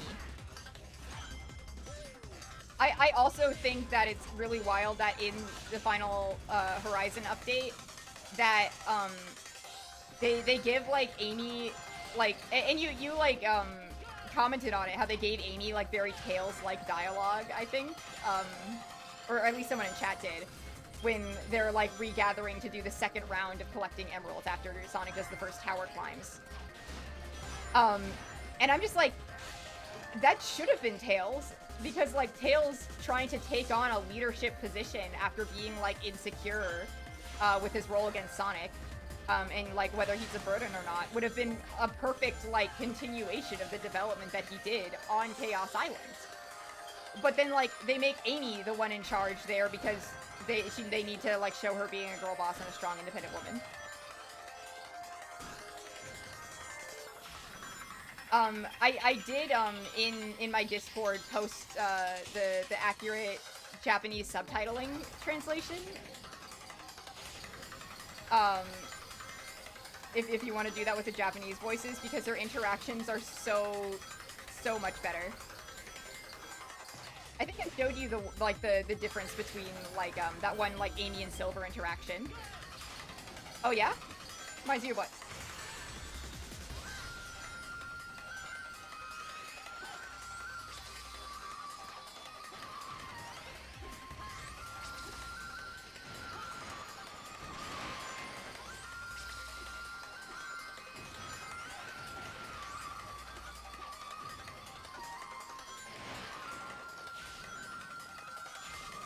Oh yeah, I've seen that mod.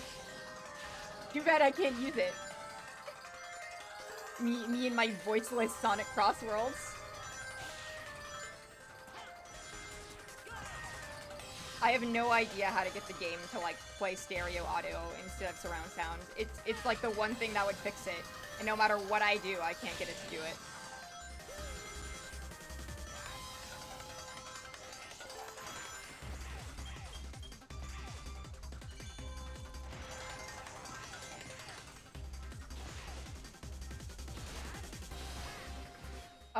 Well,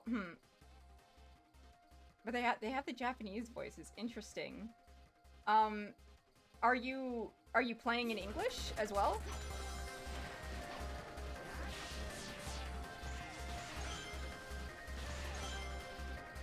That's really strange. I was just wondering if like they just used whatever voice recording and then they'll like put the filter over it. But that's where they have the Japanese voices. Interesting. Actually, earlier on stream, I like paused everything to like show like how they butchered Silver's character in Crossworlds and how much better his dialogue interactions are in Japanese. Oh fuck! I need to stop soft boying my son. Why does this happen with all of Bryce Papenbrook's like white-haired boys? I'm pretty sure Bryce Papenbrook is Shion from number 6 too, and that also happens with him.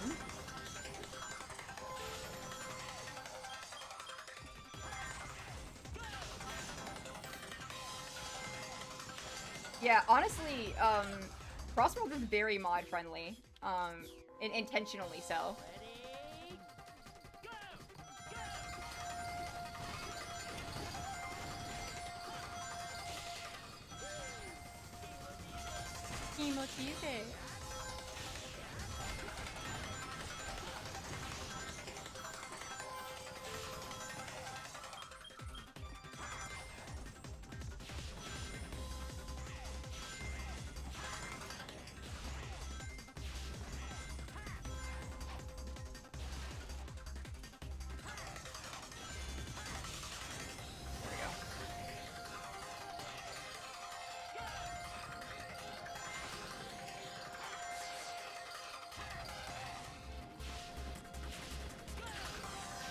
Honestly, I think the main thing fucking me up right now, aside from the points where I'm like dying consistently, but I think the end bit of this stage is very wonky in the DLC version. Like that is like a weird camera angle they put me in when I'm at that last bit.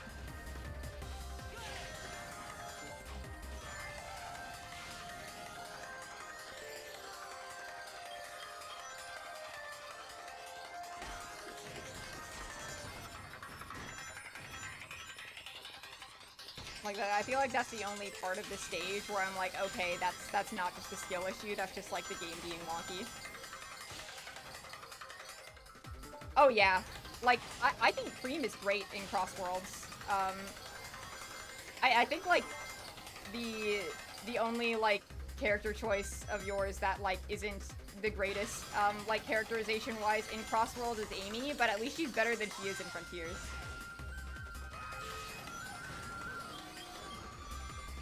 But I don't know how much you play Amy outside of our races together.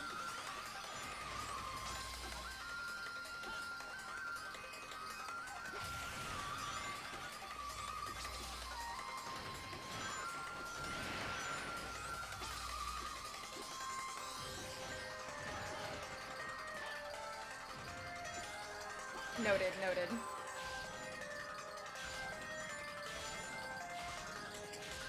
Is it because of the characterization?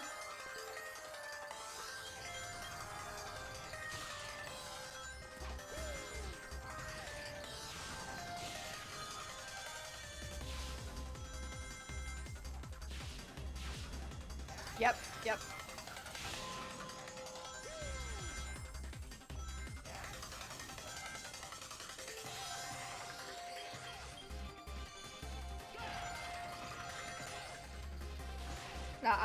I think you should try the Japanese with the accurate subtitling mod I linked. Like genuinely, her characterization is so much better. It's like insane. Like she's like actually like competitive in like a fun way. Like again, that one fucking Silver interaction is like the pinnacle of everything that's wrong with both of their characterizations in that game. Where Silver's like, I know I can win with you cheering me on, and Amy's like, Silver, we're rivals actually, but like, you know, like, good race or whatever. And then in the Japanese, like, Silver's like, this is gonna be an intense race, try not to get hurt, and Silver's like, yeah, right, we're rivals, so like, you better not be holding back against me. Like they're competitive, and they're having fun. It's almost like Amy has like an adventurous and competitive spirit.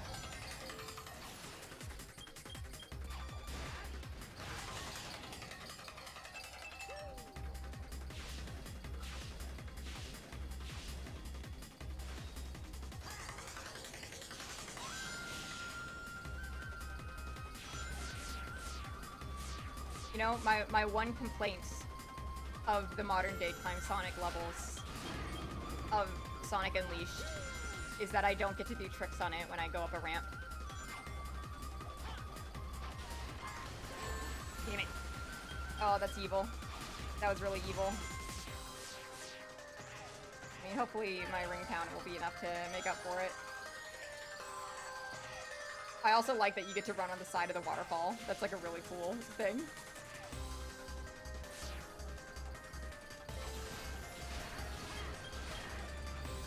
Let me grab all these rings. now I need every last one I can get.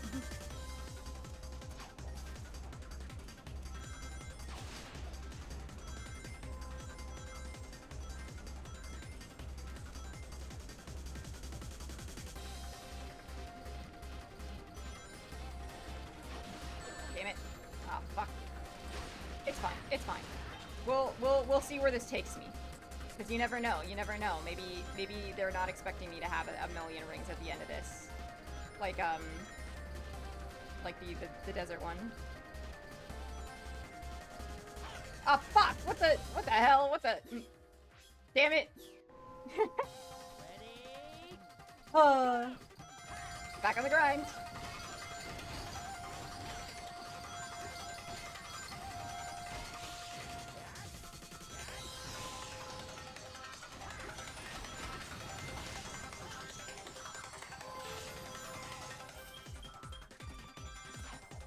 I don't know what causes it to do the backwards camera angle. And sometimes it does, and sometimes it doesn't. Very weird.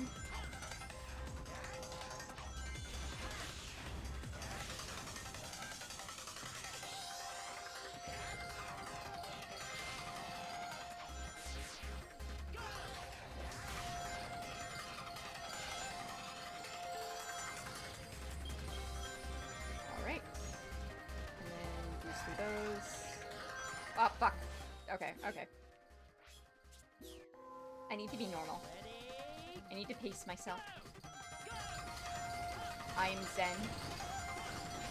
I am in the zone. I am in a state of flow. Nothing can slow me down. I am Sonic the Hedgehog. Oh?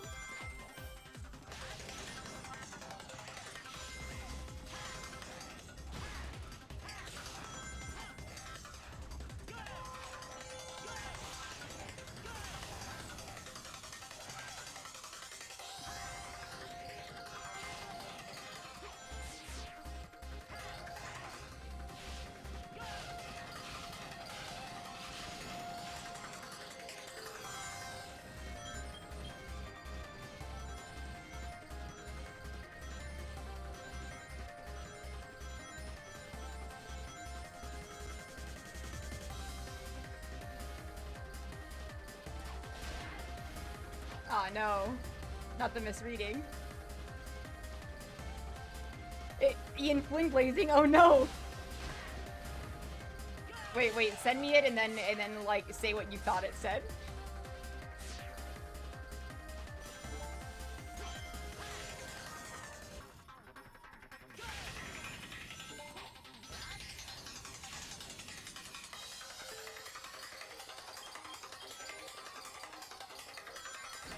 No, not a double negative.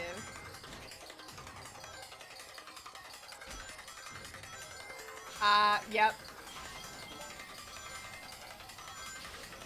And you know what, I will give Ian Flynn this.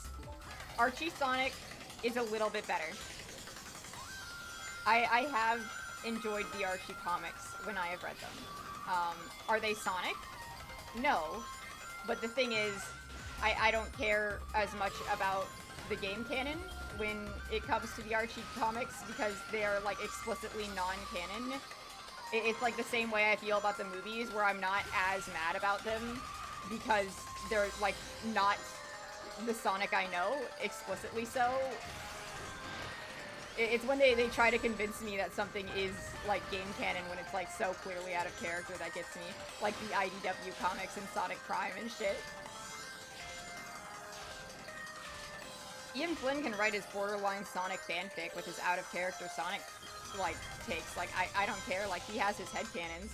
But, like, he's bringing them into my canon now. He's making his headcanons canon. I don't appreciate that.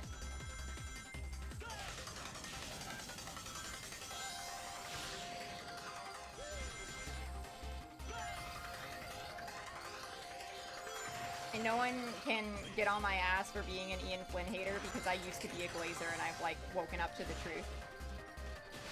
I was once a fan. I just, like, realized that I was coping.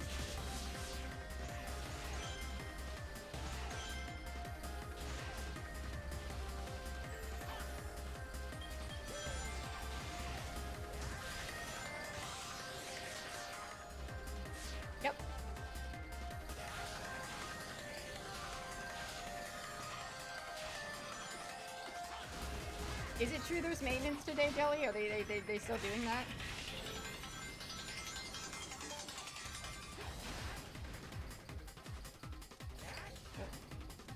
Damn it.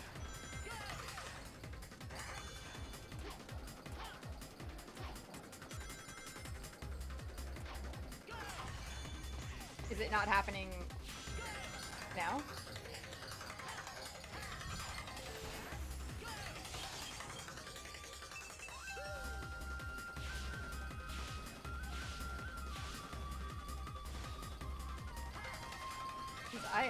I've been enjoying our cross-world gaming between our anime watch sessions.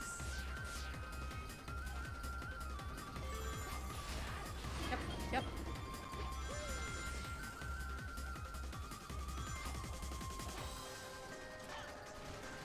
Oh fuck, what the hell was that about? What's wrong with me?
I suddenly got like really locked in. I'm in that like zone where like suddenly like my reaction time is crazy. I'm going so fast yet I perceive everything.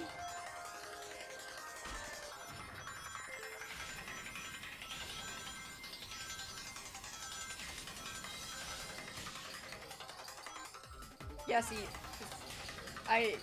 that right there, the biggest flaw of Sonic Unleashed, the fact that I can go up that high and then I'm not doing tricks on it, and I can't do tricks on it. The Sonic of streamers. My reputation. Yep. Oh, why am I like so slow whenever I get into this area? I hate it. What's going on? Why is it mean to me?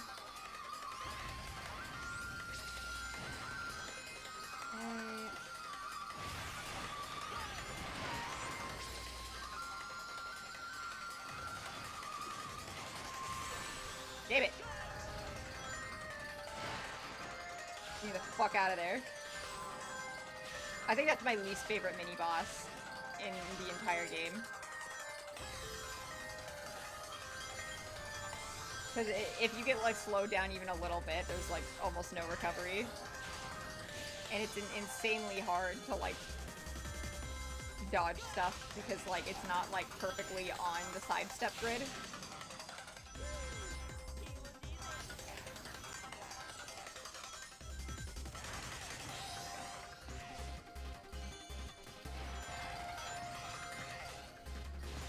I will never get tired of when Sonic goes so fast that the rings like actively have to like chase after him to keep up.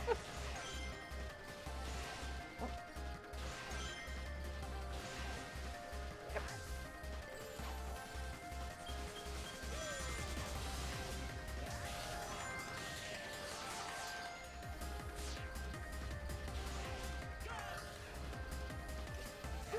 The skip.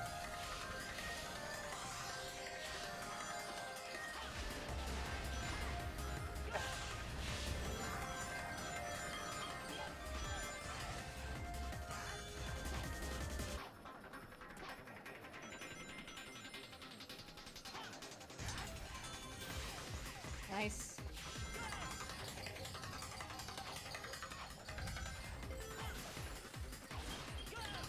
Go.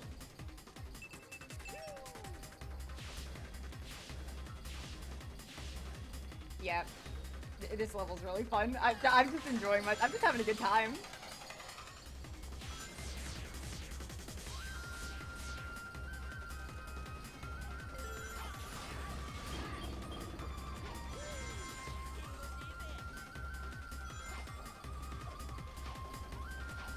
Okay. Ah, fuck! No! Fuck! God! What? Why am I struggling there?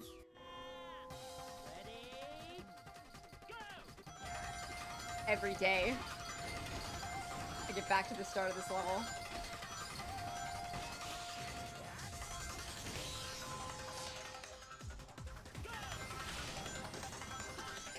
Perhaps I need to get new music on.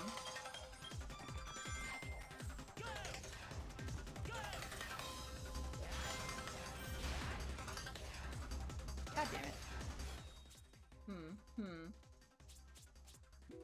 Okay. What if I did put new music on? What? I'm not sure. Let's see here. What are my options? What do I have?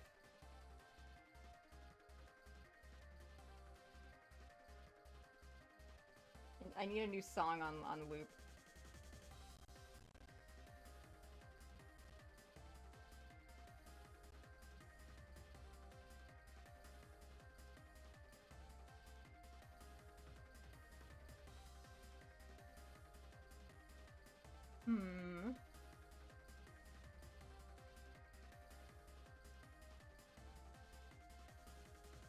I got a playlist of Sonic songs. Let's go.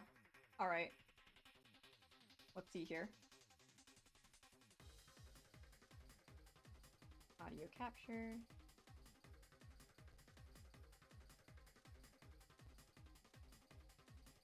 See that one working properly. Okay.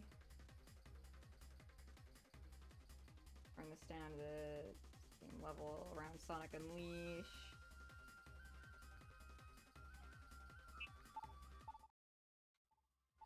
Not the master volume, just the music volume. Okay. And if I...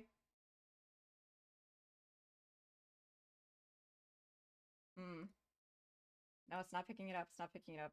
Let me make a fresh one.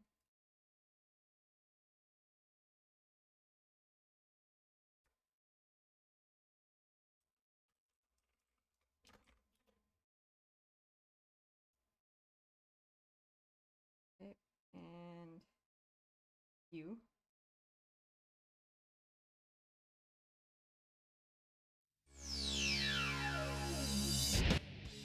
Okay. Let's fucking go. Now we're locking in.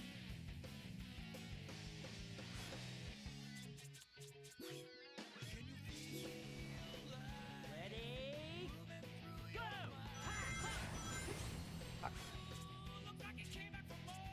I'm turning down the effects just a tad. How's the sound? How's the sound, gang?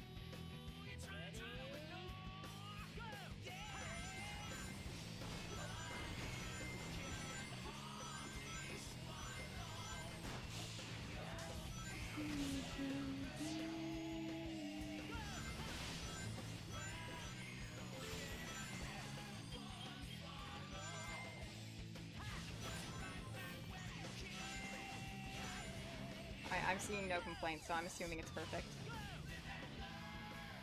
Yeah.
I missed the butt rock era of Sonic.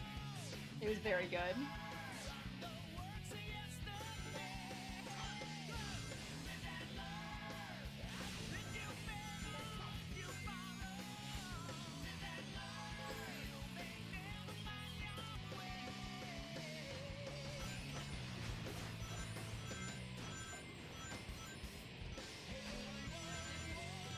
It's a shame that the music attenuation thing doesn't work on my system, because the recompiled Sonic Unleashed allows you to like detect that you're playing sound from an outside source, and it'll mute the in-game like music volume, and then the second the outside source stops playing, it'll just bring it back for you.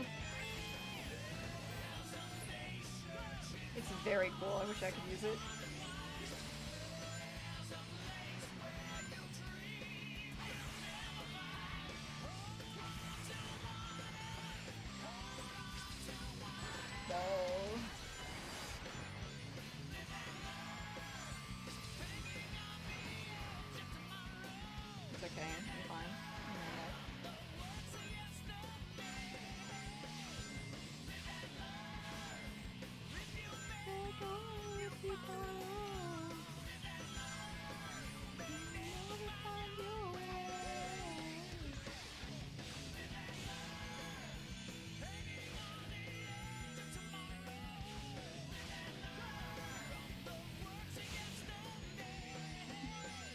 Good luck babysitting. Thanks for stopping by.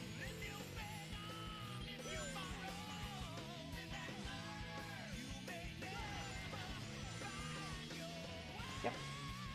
Boom.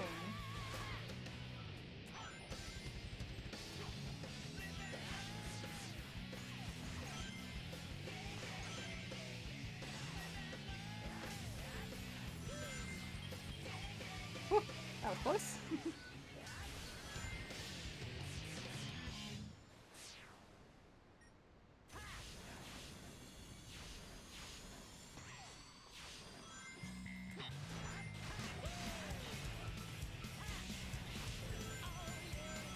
Let's fucking go. If this isn't high moments in Aura, I don't know what is.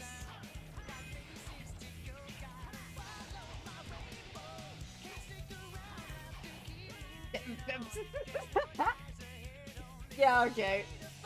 Yeah, that's what I get for glazing myself. Anytime I get too content with what's happening on my screen, I fuck up.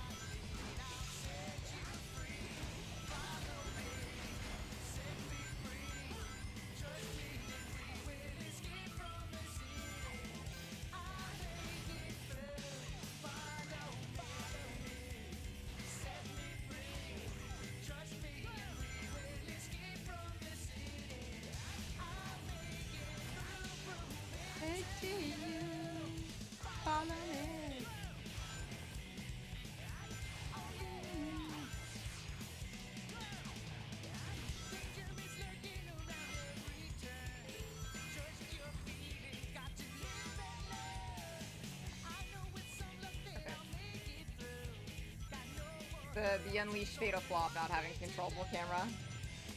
There we go.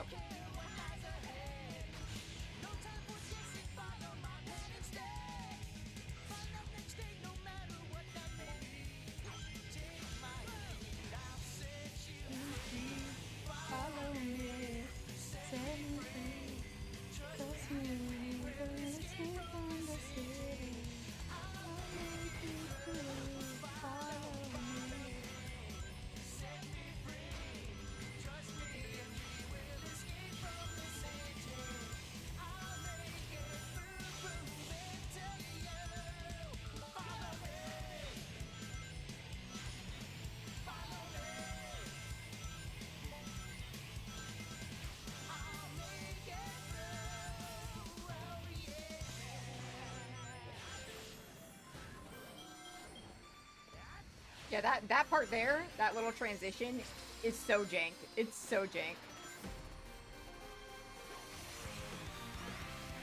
Is Forces Fist Bump?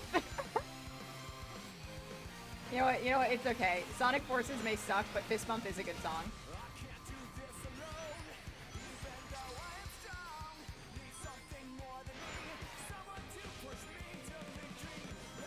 Are you excited to play Sonic Forces, Jelly? My least favorite Sonic game?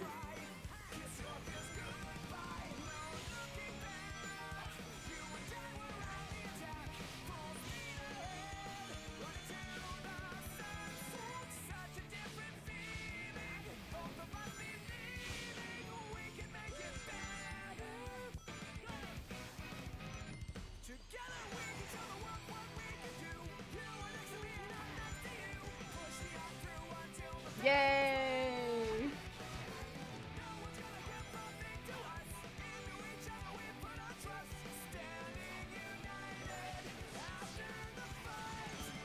Is this gonna be your first Contact Arrow game, or did you play Colors?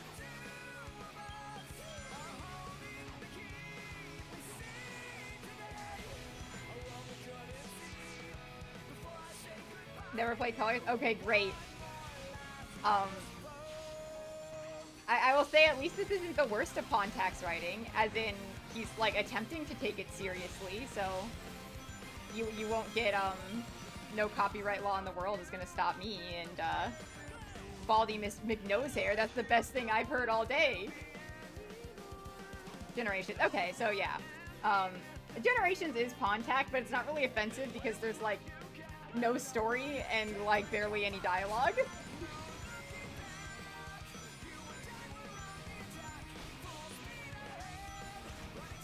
Though also, when you were playing Generations with me, it was the Ian Flynn rewrite, so...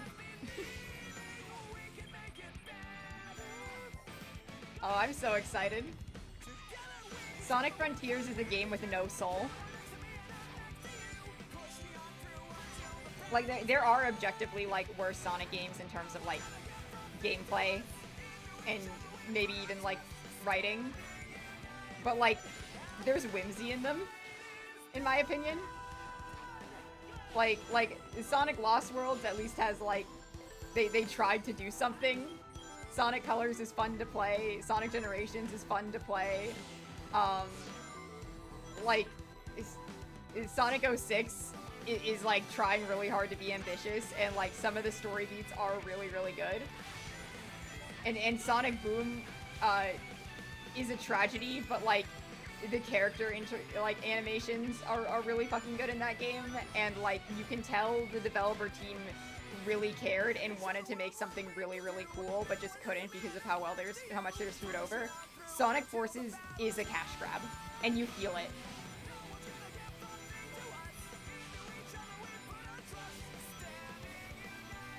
Yeah, I mean, like, Sonic Forces was literally made to make up for the financial losses of Sonic Boom, because Sonic Boom flopped so hard. It is the most, like, soulless corporate, like, they were advertising it as, like, the return to like, the edgy Sonic that everyone's missed. They brought back his friends. And for what?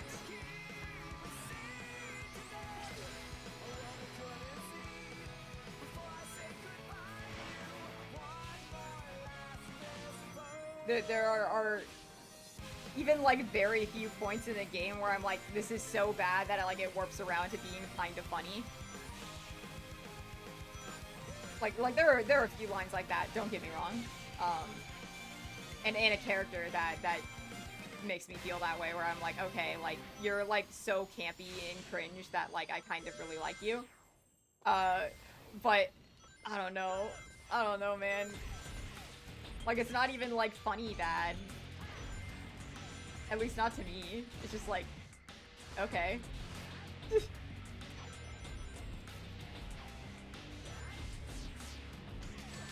Oh, fuck.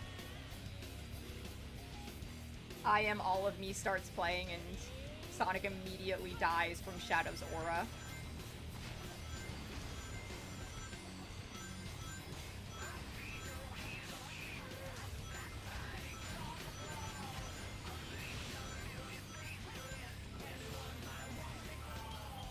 Black-hearted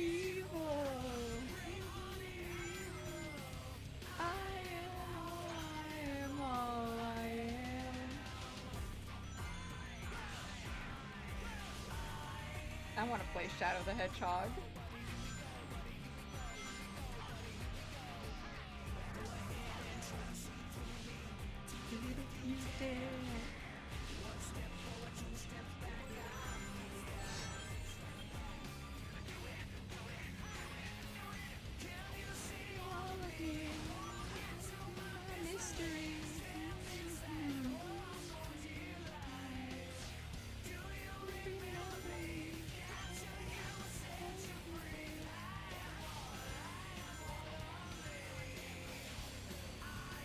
I need to listen to this song more, actually. This is a banger. I think the last time I actively listened to this was when I went to the Sonic Symphony.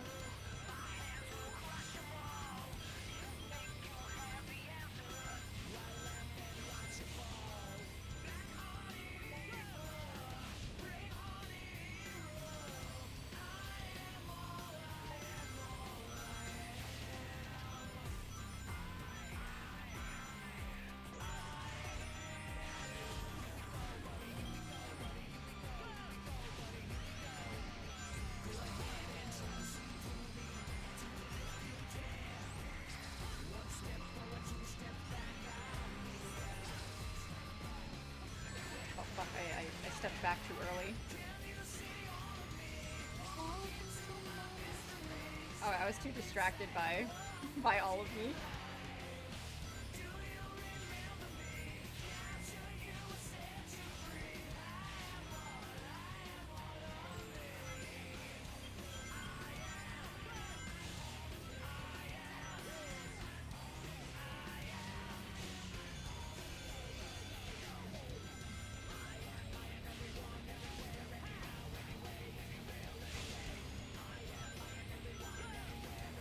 Did you guys know that Shadow the Hedgehog 05 is the start of Sonic falling into propaganda?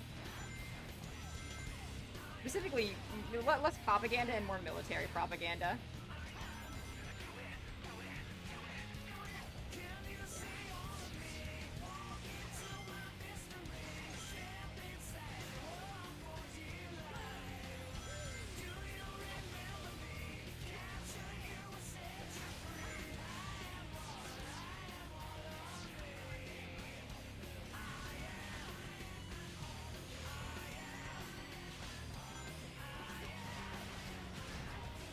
Whoa, whoa, whoa, whoa, Sonic, hey buddy, hey, whoa, whoa.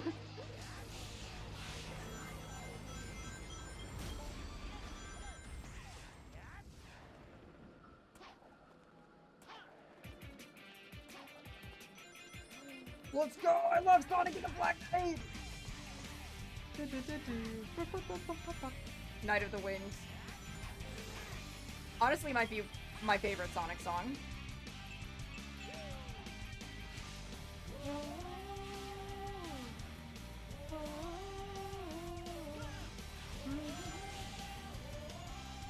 Chanting this at the Sonic Symphony changed my brain chemistry.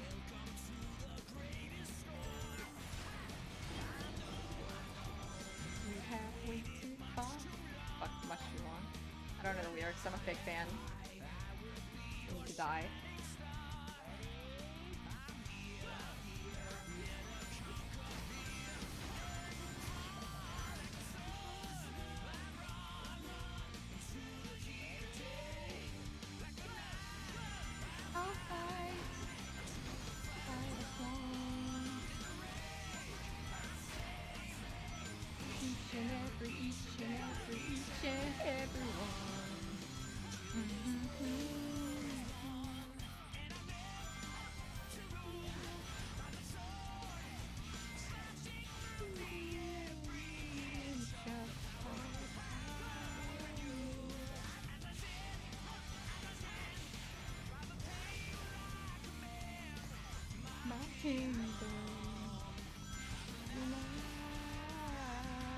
Of the Wings.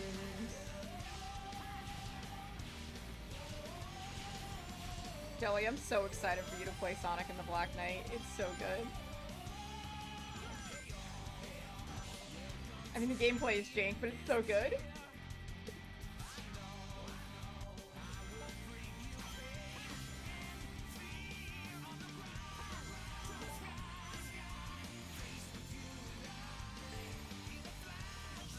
hate that Sonic haters back in the day couldn't appreciate how fucking cool it was to get this Hedgehog sword. Cringe culture was really strong back then, and it ruined Sonic.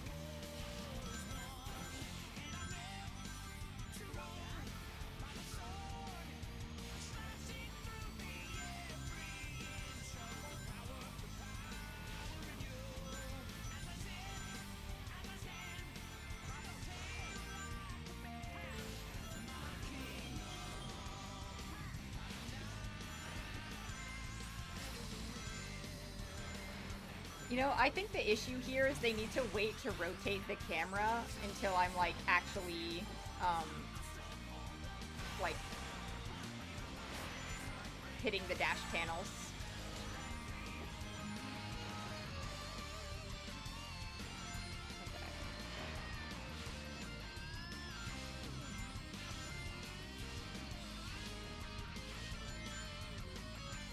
Genuinely, I feel like I'm doing really good, and I have enough rings by the time I'm near the end to get an S rank. I just need to be able to finish the fucking level.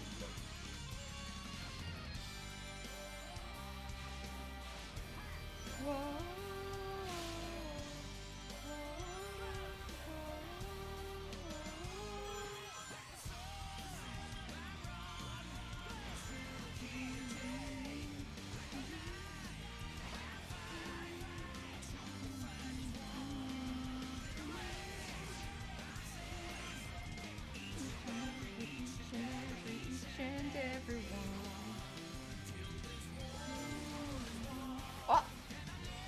What the fuck?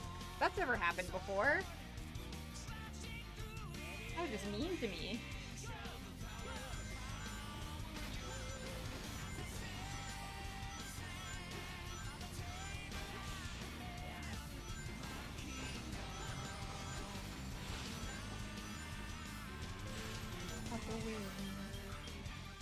I'm not at the win.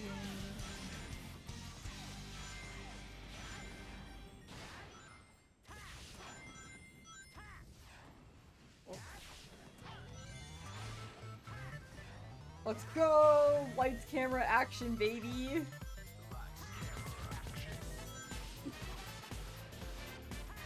This song has been living rent-free in my head since Sonic's birthday.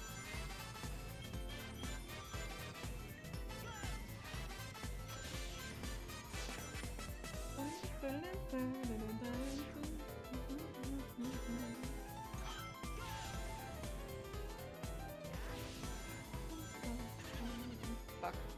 That's okay. When has time ever been a factor in these S ranks?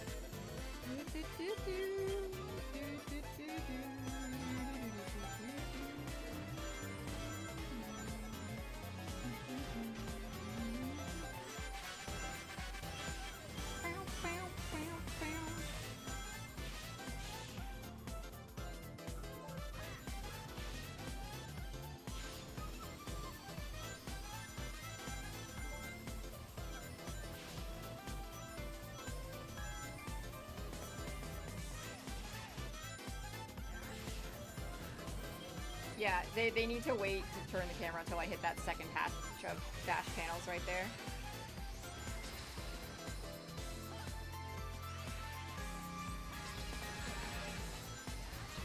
What the fuck?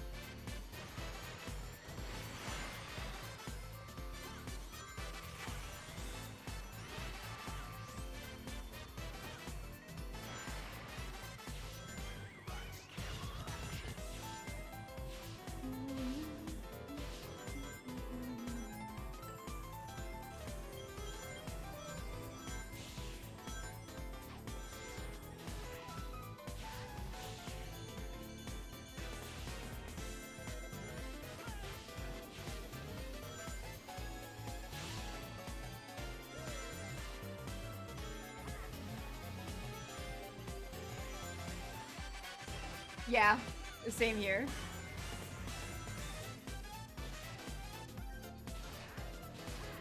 I think it fit the vibes of the birthday theming the best.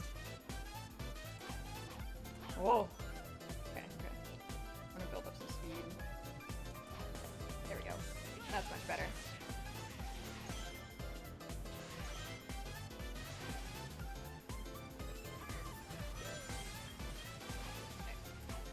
There we go, much better.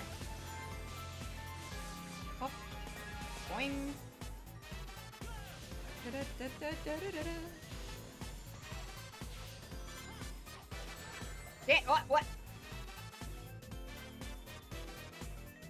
I need to get better.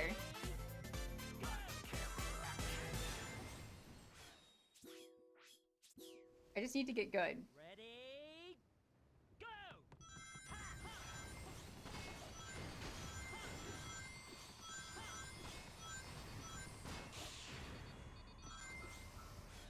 Now, why is this taking... Okay. Oh, Open Your Heart just has like a really slow opener. There we go.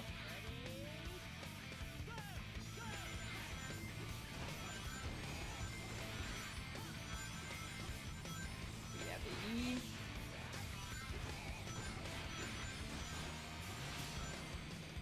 Oh.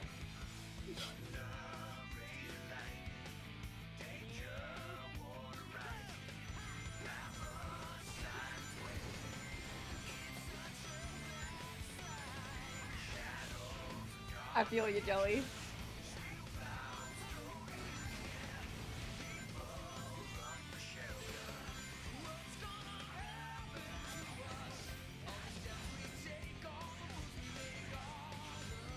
Yeah?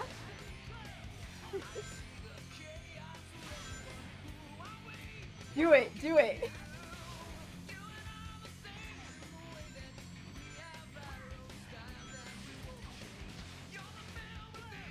I did consider SA2 on the when I was spending my trash corn. I was also considering the funny caveat that like I make you play the Japanese translation of it, like to spice it up, you know, like so you can see the story differences, which are minor. Ooh, I would absolutely get you a Sonic Riders model. I love that style. And I have proved my ability to mimic art style.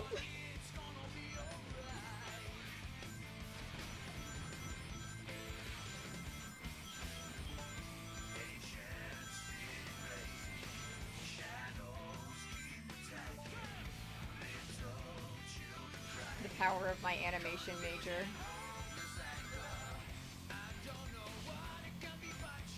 Ooh, yeah. Goggles are iconic. You can never go wrong with goggles.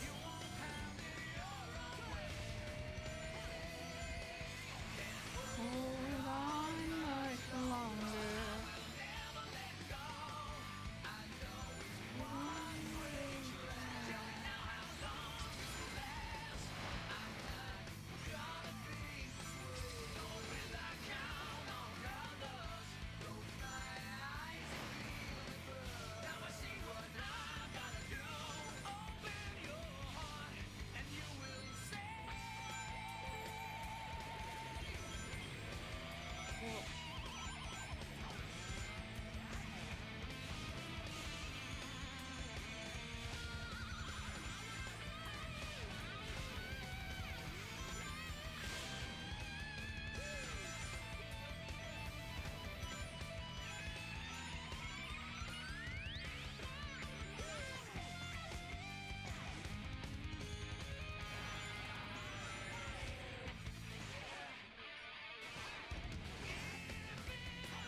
There we go, much better.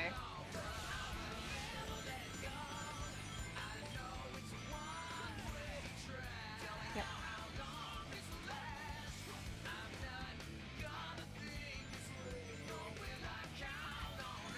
Nice.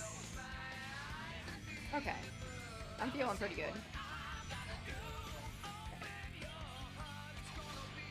But whenever I feel good, I fuck up, so... maybe I'm scared, actually.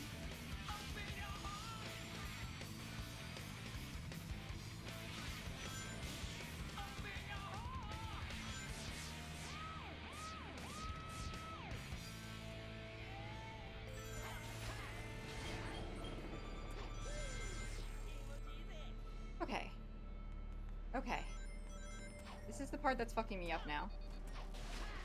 And we're past that. Awesome. Awesome. We should listen to all the Sonic Adventure character themes, actually. I agree. You know what? Let me get that. Well, while I'm on an automated section, and I'm not, like, fearing for my life or anything.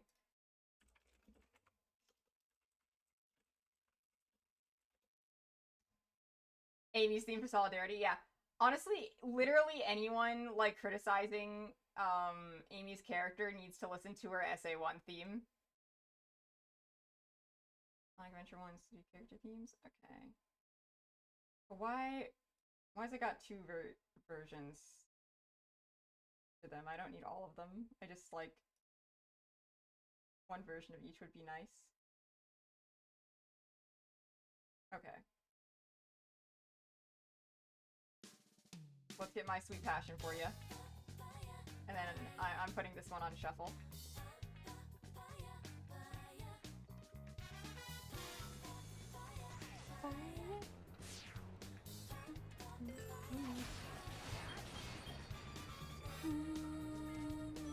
It's so good.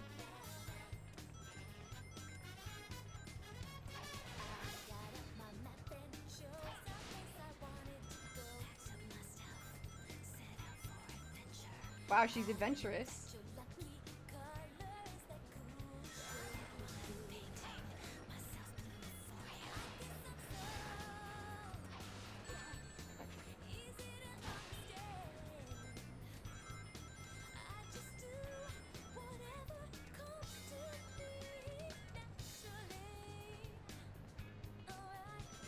Where did this Amy go? I missed her. What the fuck?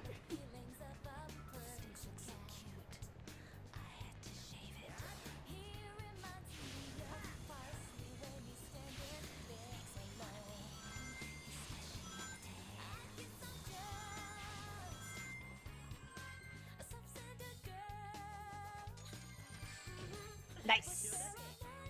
Thank you, Amy.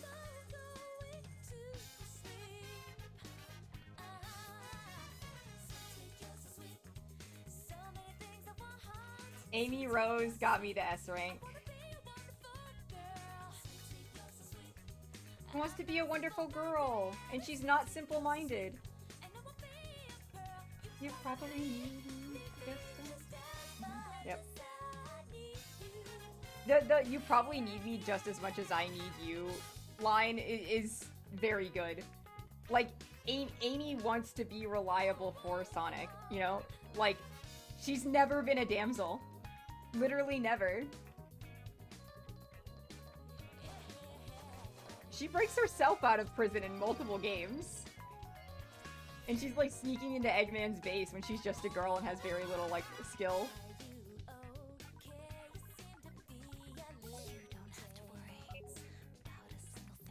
I haven't updated my counter in a bit. Hang on.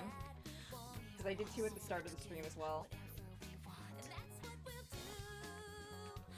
We're up to 44, actually. There we go. Happy birthday, Sonic!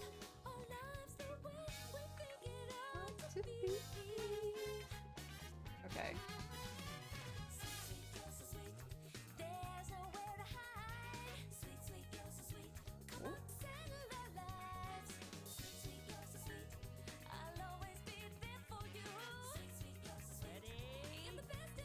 He does! Okay. Back on my quest to do all of the DLC levels that are the bad ones. Assumably. Oh.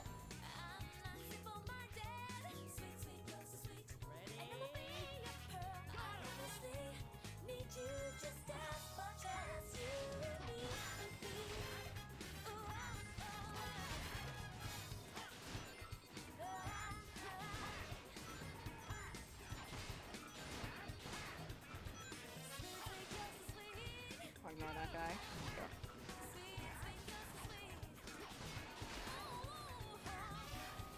Oh. Oh, fuck. Ooh, ooh, ooh, ooh. My reflexes!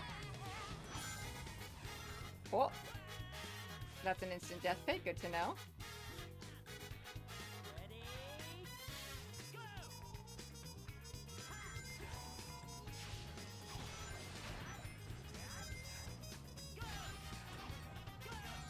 Oh!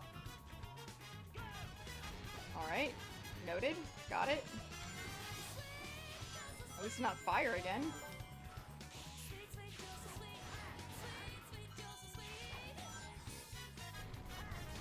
Woo! Damn. Oh, shortcut. Nice. Okay. Feeling alright?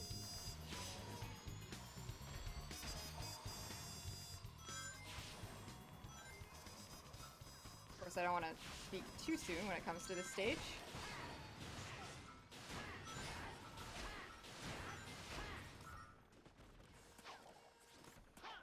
Oh, fuck. Now, can I, there we go. Let's go! Fuck. Fuck. It's okay. It's okay. It's okay. It doesn't matter.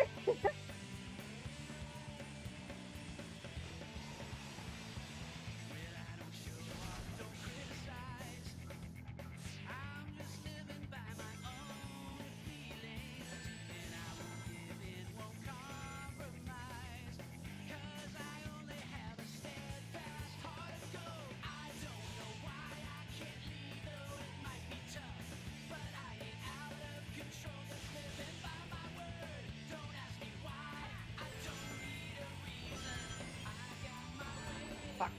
It's okay. I just wanna see where the stage takes me. Fuck. Definitely not an S rank this time though. They should be!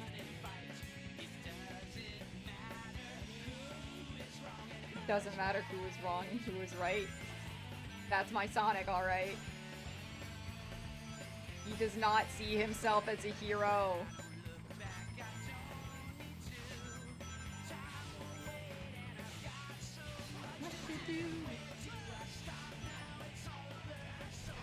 Fuck.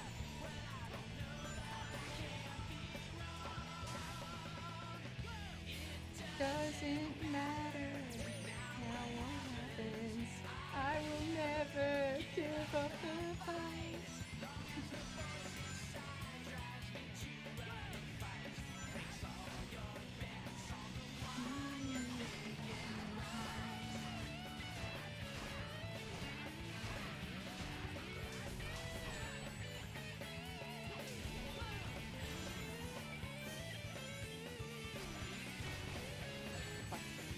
I do remember that I can jump in this thing.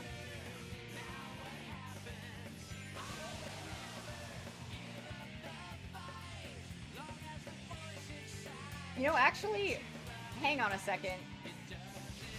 Because one of the biggest Ian Flynnisms is having characters speak in, like, song lyrics.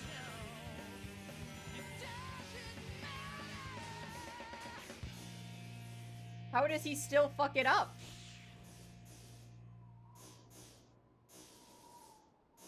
Oh, I don't like the sled sound without music. Real shit. Real fucking shit. Like, we just listened to It Doesn't Matter, right? Let's see. Let's see. There's a bit, in, the Archie comics. So, like, where is it? Where is it?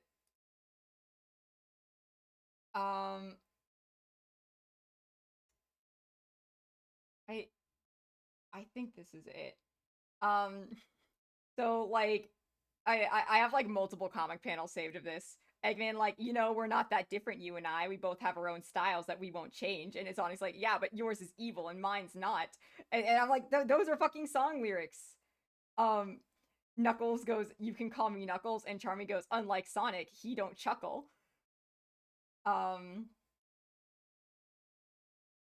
Show me what you're made of. I will destroy the blue one, you know? He's the obstacle that always gets in my way. I am the Eggman, that's what I am. I got a master plan. Because you're tougher than the rest of them, best of them, tougher than leather. Like, it's like a thing he does. Even that, like, Amy line that you hate at the, like, when the victory screen, the, follow me inside, outside, through the stratosphere, that is a lyric. That's a fucking lyric from Team Rose's theme from Sonic Heroes. That's just Ian Flynn. Actually, we're about to listen to it right now. Follow me. The team of... yeah. We're listening to the song right now. Get ready.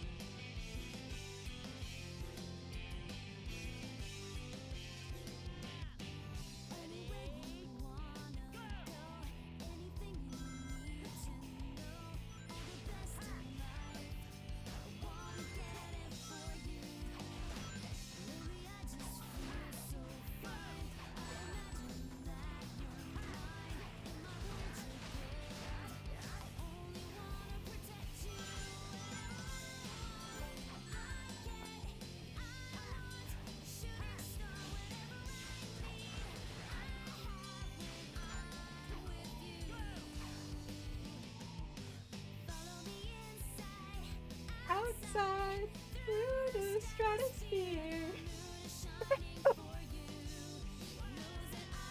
Ian Flynn.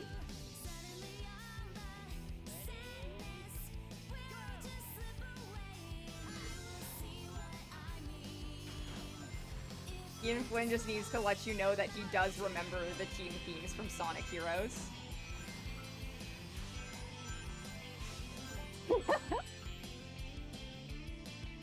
No, that's so real of you. Sonic music is just like that. That's also how I feel about God Knows in Haruhi. When I like rewatched that anime after like what, like 10 years, I like still knew every single word despite not having heard it since I first watched it.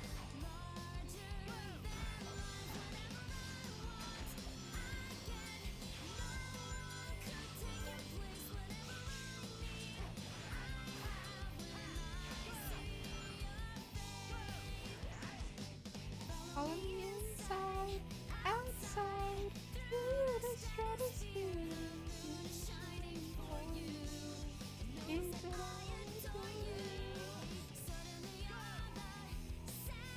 Also, again, required reading for writing Amy.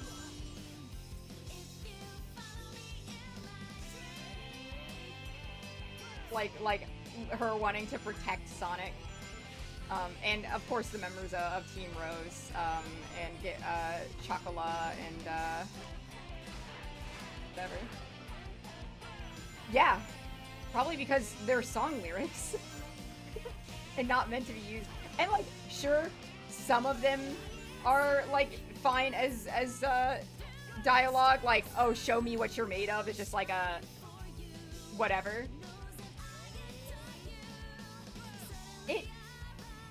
I also just think it doesn't work though as a victory screen. Like, follow me inside, outside, through the stratosphere. Like, that doesn't make sense to say if you're not like singing a song. Those words are far too obtuse.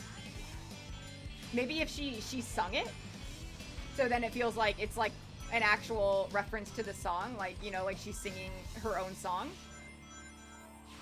So she would like be like, follow me inside, outside, through the stratosphere. But like, I don't know, it's clunky regardless. Oh my god, it's throw it all away. Also, man, my singing voice is not what it used to be. I used to be a soprano, but I accidentally voice trained myself to have a deeper voice by playing so many male D&D characters, and I can't hit those notes anymore. I probably could if I warmed up my voice, but it is really funny. It's so funny because like I started really like committing to like deeper voice male characters maybe like halfway through my college, and like I think it was last year, maybe the year before, where one of my classmates was like, "Hey, have you started taking testosterone?" And I was like, "No, like testosterone is something I don't really have interest in taking." And then he's like, "Oh, well, your voice training must be going really well. Like, that's awesome." And I was sitting there like, "What voice training? What have I done? Like, what do you mean? I mean, like, this is giving me gender euphoria. Sure, I love having a slightly deeper voice to like make my gender more ambiguous. That's awesome. But also, what do you mean?"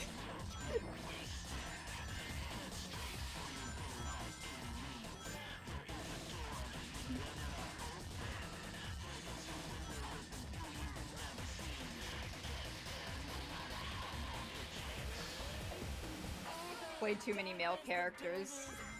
Ruined my voice. My choir teacher from 6th grade would be crying. It would.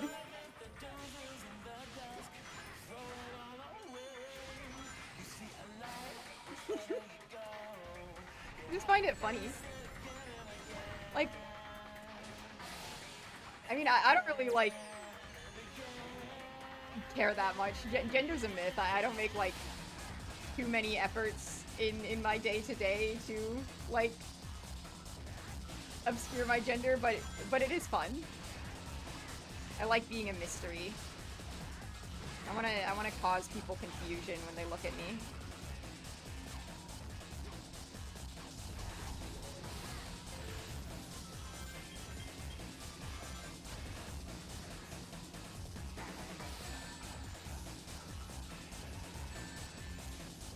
Fuck. That was a bad run.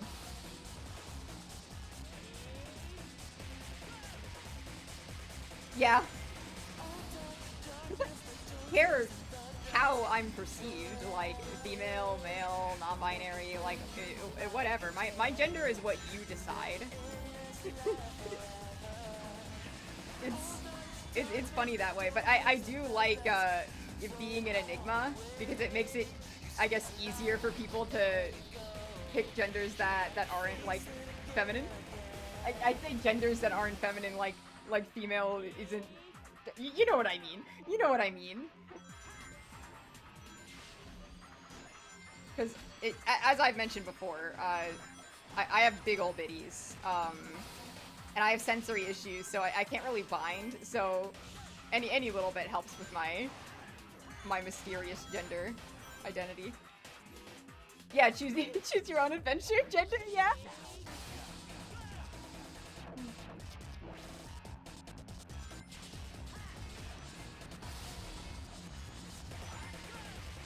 Listen, like, I've had, like, friends who, like, make it a bit to, like, refer to me with as many different pronouns as possible, to the point of, like, using neopronouns. I'm not even that big on neopronouns, like, you know, like, you do you, but, like,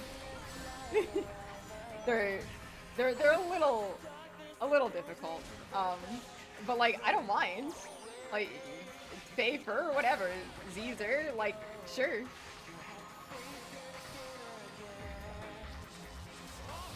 Yeah, yeah. It's just because, like, I don't know, it's special. Like, it feels spicy, like, you know, like. Also, it's kind of like you cared enough to switch it up sometimes, you know? Like, yeah.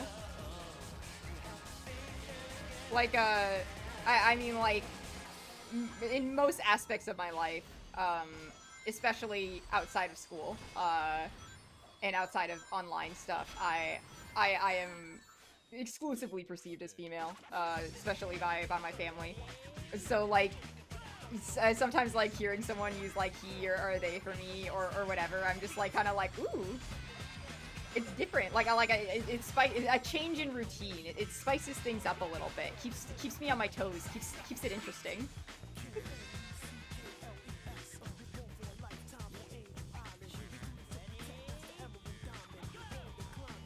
of course, it also goes the opposite way, where like my online friends tend to use like he and they way more for me. I feel like as like a compensating thing, like you know, like going the opposite direction to balance things out. So whenever they use she or like call me a girl, I'm like, oh, that's spicy. That's different. That's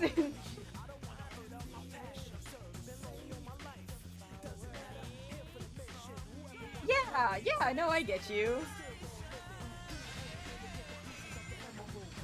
I like how you're like a little spicy and like use like she they in Mouseport. That's fun. Sometimes you just gotta play around. Oh!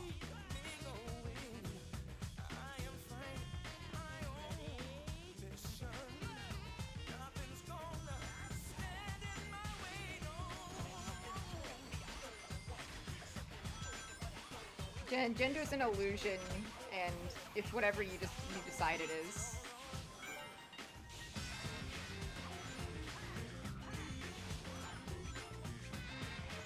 Well, I don't know. I like to get like weird and like philosophical about it because like the way people refer to me like says things about how they perceive me. And I think that's fun. Like choose my own adventure. But like I get to see what people think about me. Because I don't like stick to like a strict thing.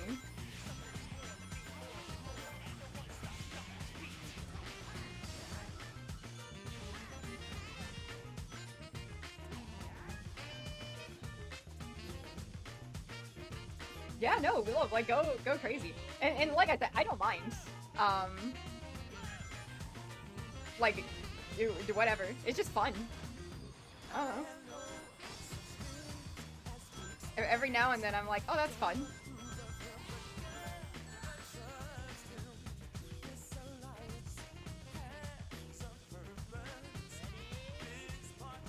Nah, you're good. You're good.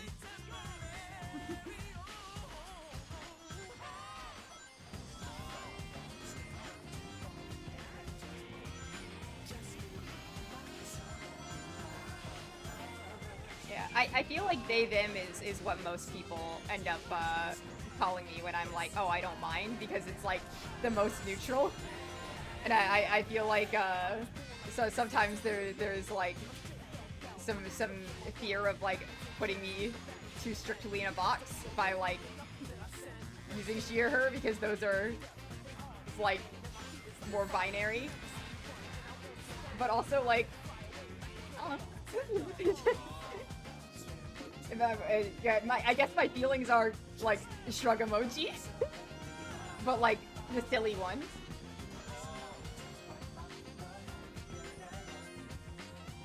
Yeah, no, that's fair. And like, my voice as a way to perceive me is pretty good, because like, I don't have a terribly deep voice, but I don't have a terribly high voice either. And I have drawn my sprite very like gender ambiguous. So like they them is like incredibly easy to default to.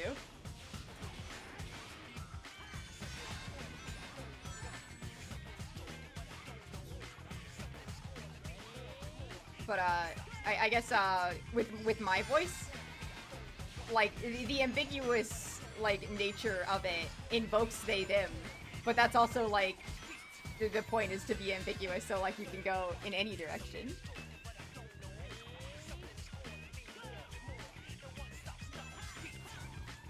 Once again, my gender is a performance that is based solely on reader interpretation and analysis. Yeah.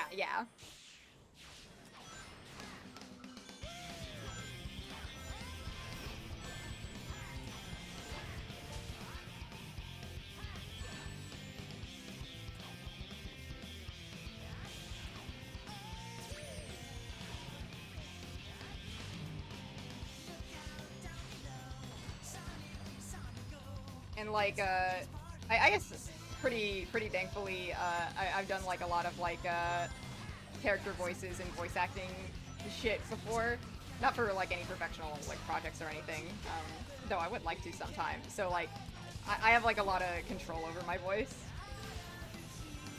Yeah, you get me, you get me. Like, I want to be Megumi Ogata. Like, Megumi Ogata's voice is everything I could ever want in life.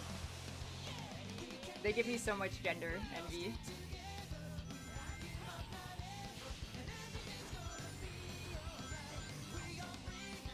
Well, I don't know if envy is the right word, but like, it's more like gender aspiration.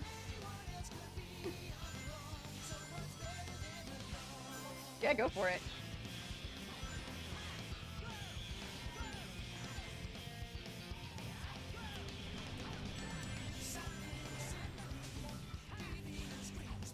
Oh, fuck. That's okay.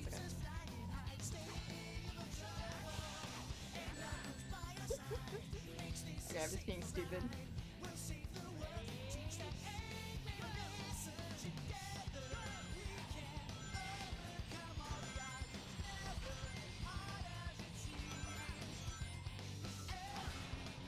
I remember, like, very distinctively, there was a character I played, in D&D, and, this is a very dramatic story. I'm not gonna, like, get into all the drama of it. I just wanna, like, talk about the experience, but, they were a changeling. He was a changeling. And he also had a gender, presentation that was solely based on, like, the way they were outwardly presenting themselves. So, like, mostly, he was masked, but, like, he had, like, a female persona and, like, a non-binary persona as well.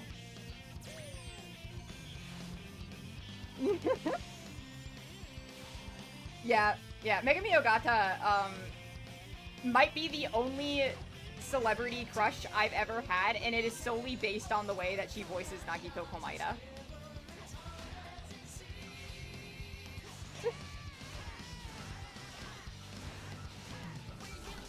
But yeah, his gender presentation was based on his personas, and I got to do a lot of different voices for him. So like his main persona had a very soft-spoken, kind of breathy voice, like this one, and then his non-binary persona had a bit more of a nasally anime protagonist kind of thing going on. And I never got to use like the female voice, but I was thinking something more light, but also lower in tone for that. Yeah, it was Mion Sonozaki. But I think my favorite moment in that campaign is, and I don't know if I can do this because I haven't been practicing it for a bit, but when he showed like his base form for the first time, and I dropped his real voice, and my entire like D&D group was fucking flabbergasted by how deep I could go. Let me see if I can channel that. But he had a very, very low speaking voice. Down here. I think I could probably get it a little bit deeper, but it was very rounded out as well. I can't get it as deep as I used to, but I think if I went back to like practicing it often, I could get that. Yeah, I have pretty good voice control, I would say. Yeah. I've never, like, heard it on a mic, so I still don't know, like, how deep it is. Of course, like, the first character voice I ever did with this group was one that seems very intensive, but came to me very naturally, which was one of my Tabaxi Barbarian guys. His name was Flash, and he spoke with very, like, rough, bravely, like, masculine voice. And I really enjoyed doing him. Surprisingly doesn't hurt my throat. I don't know how.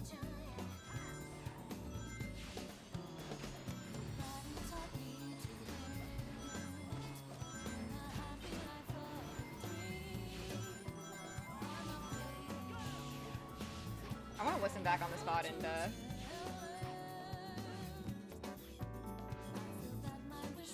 it doesn't sound like I'm doing a voice. Yeah, I think like being fairly natural with my voices is a strong point for me.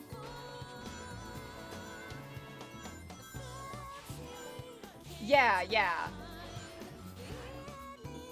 Funnily enough, I used to be able to do like high voices. Like I used to voice act like Pinkie Pie in like band, well not like band things, but like I don't know, when I was in like grade school, like a friend and I would like record YouTube videos and we would play with the Minecraft My Little Pony mod and play it in character.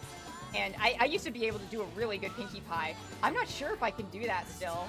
Like, after I voice trained myself into having a naturally deeper voice. Like, am I able to get up there? Kinda. But like, it sounds like doing a high voice because, I mean, the Pinkie Pie voice in general is doing a high voice. Like, that's just like how it sounds like. Like, I'm gonna throw a party for everyone! That's not Pinkie, but you know what I mean. Okay, I haven't heard her voice in a while.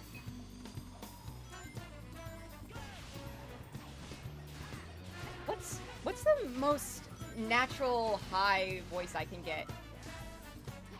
Like, can I get up here more? I think that's a bit naturally higher for me.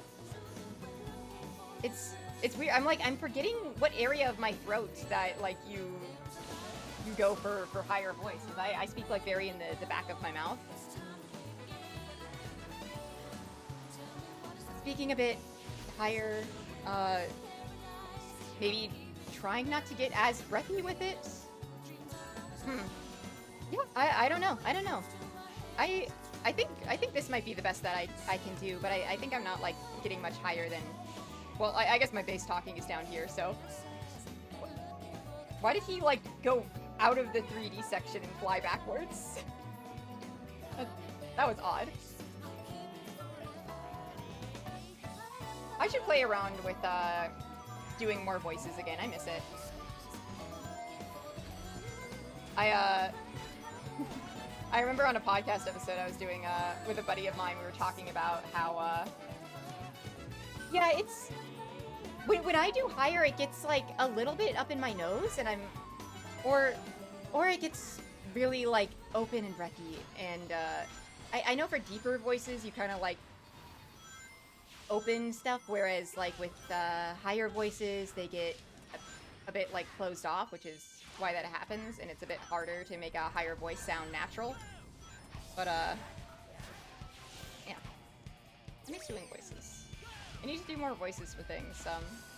Like I was saying, I remember in a podcast episode, we had a friend do, yeah, head voice versus chest voice. My deeper voice is definitely a chest voice.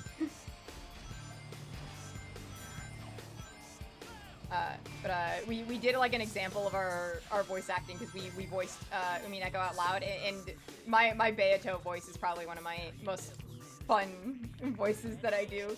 It's very easy, so not easy, very breathy, so it's like easy to like lose traction. But like when I'm like in a groove with her, I'm in a groove. I'm like, show me a battler. Are you really this stupid?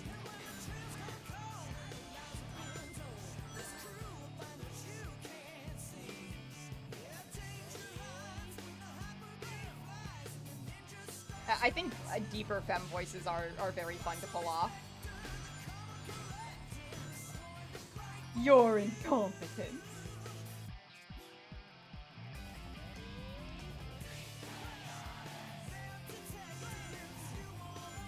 Come on, battler, you love this stuff, don't you? It's just like all the anime and manga you watch, isn't it? I love her. Only thing I can't do is the cackle. Doing a witch cackle is difficult. So, like, props to Mouse for that.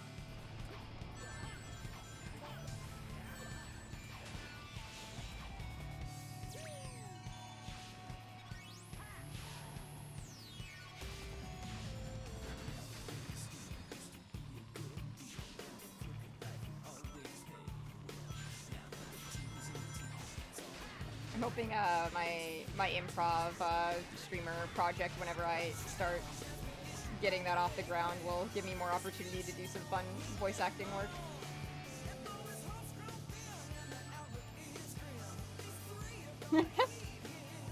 I think my issue is I think about it too much. And I should really just go for it.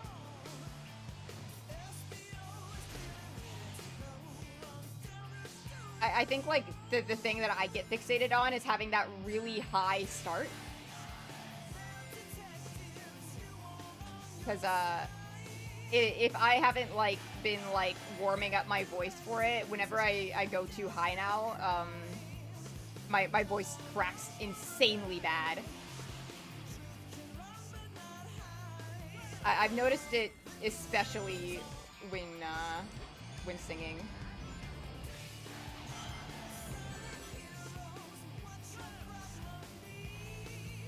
Yeah, like I said, like I can't like easily hit my soprano notes anymore.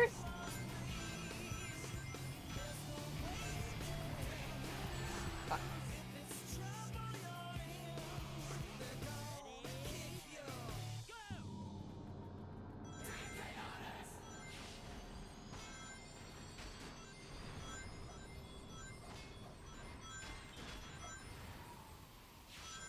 You know, I will say,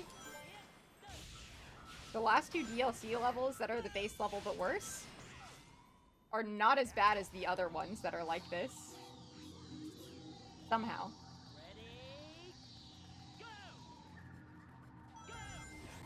Oh my god, it's Gamma's theme. After looking too much at it, I wish I could keep a voice similar to mine, but just feminized a bit.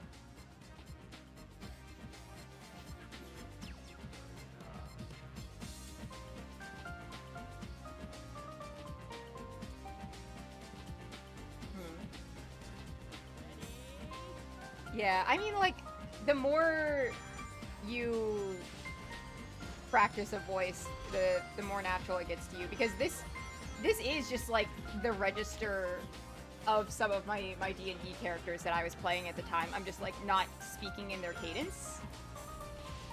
But it got to the point where, like, because I had accidentally trained myself on it, like, I would be in call with people in that campaign, and they're like, why are you doing the Adrius voice right now? And I'm like, I'm not trying to! I guess I was just talking a little breathier than usual, my bad. Because I used to actively get into this register and then add the breath on to make the voice, but now this is just how I speak. And when I add the breath on, it becomes the character voice. So it was very natural for me to just accidentally slip into it, like, right there. But that was an intentional slip, but, like, it's like a very natural progression of the way I'm talking.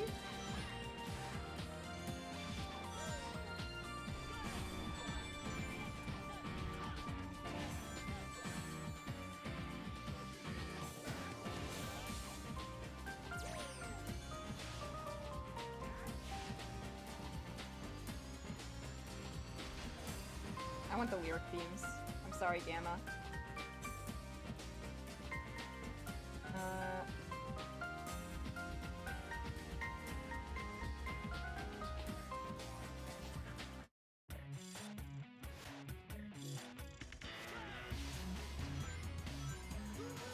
Yep. Me when I'm the Eggman.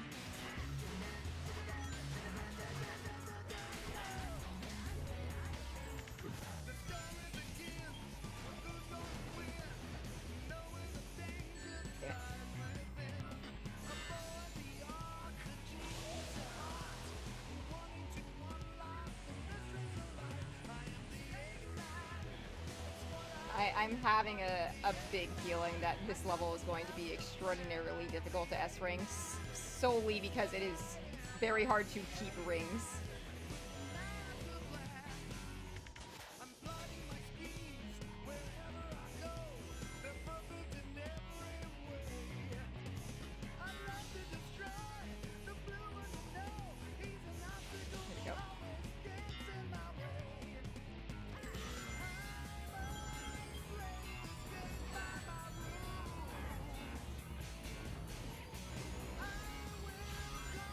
Sonic Adventure 2 really went so hard.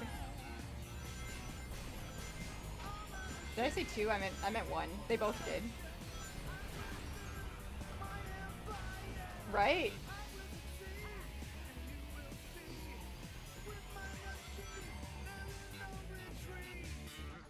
Oh yeah, the lyrics are dumb. Absolutely. But I do love the vibes of it.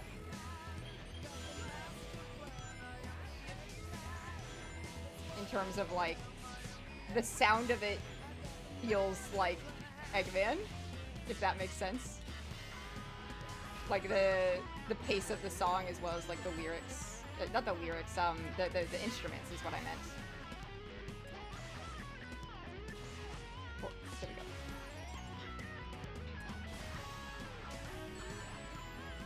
I don't know, every character used to have such a strong music identity, and then you get to the Final Horizon Sonic Frontiers DLC. No Eggman, though.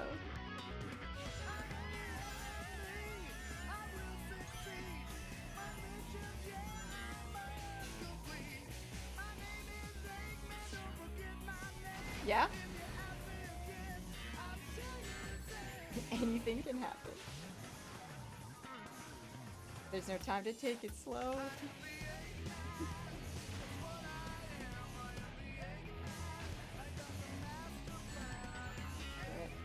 Damn it. Maybe this level is bad. Maybe I spoke too soon.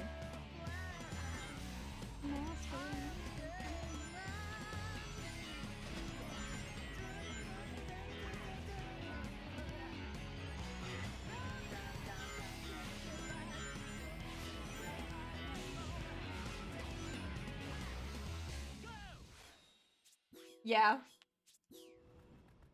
Ready? Go! Team Dark theme. Let's go. Fuck. Maybe I need to go slower. Maybe that's my problem. I mean, I can speed through this section, but like, I mean, like at the later part, whenever I am able to. Luckily, it seems like freezing doesn't deplete my rings unless I'm... No, it doesn't. It just slows me down. That's good to know.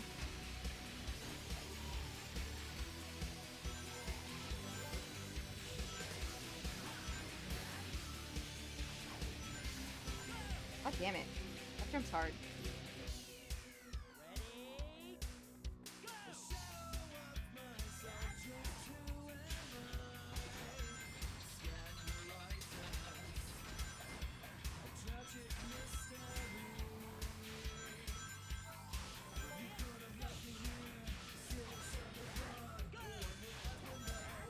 Fuck.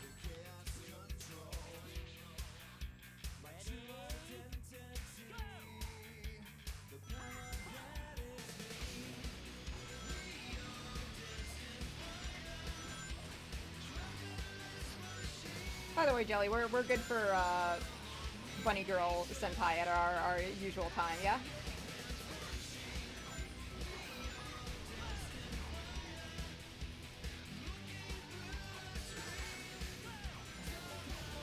Judging when I need to end stream.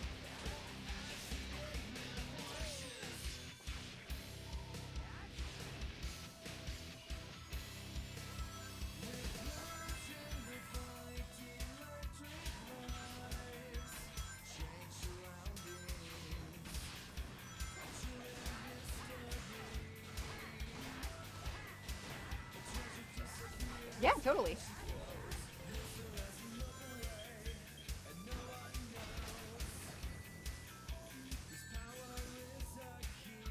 Make that happen. Oh, fuck. Oh! I guess I managed to hit that. Let's go. Okay.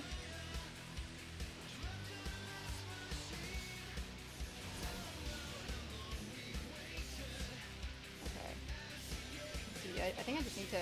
Yeah, I need to jump sooner there.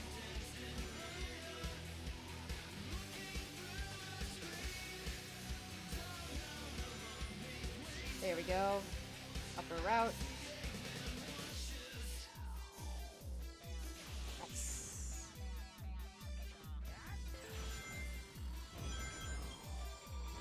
Damn it. I don't know why I'm like so insistent on boosting through this section when I don't have to. Oh, whoa, whoa. Slippery. Cause like killing these guys is gonna help raise my S rank quite a bit. Also, I want to go back and go through those rainbow rings for the points. Oh yeah, this is the Sonic gameplay everyone wants to see. Damn it, I missed those. Sad.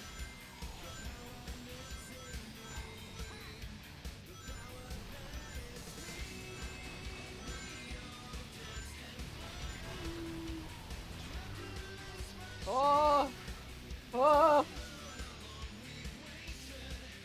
What the fuck was that?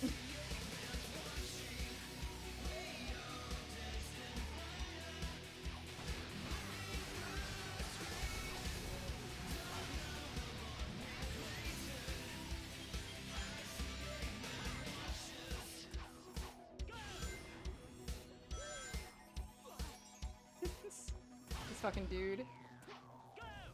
Oh. That's fine.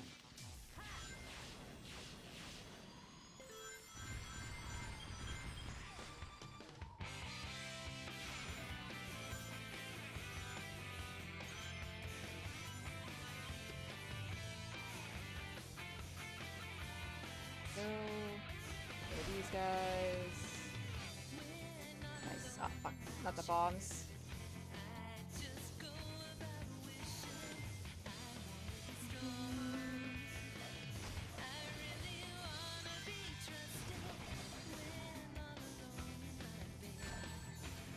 Oh, what the?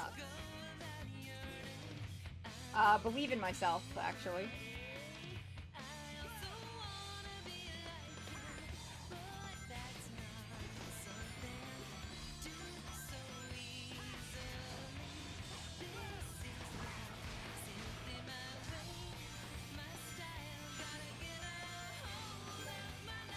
Yep.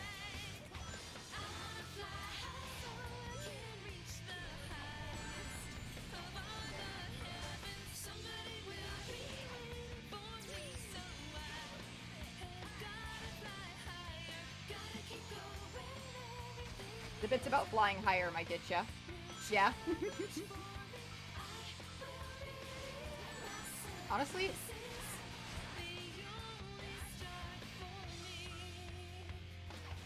I want these fuckers dead.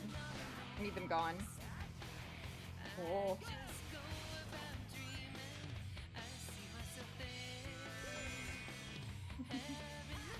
Whoa!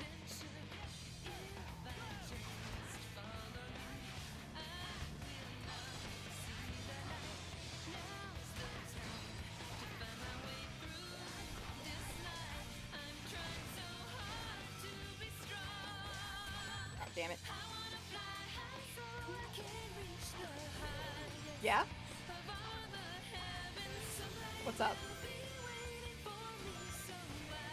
Yeah?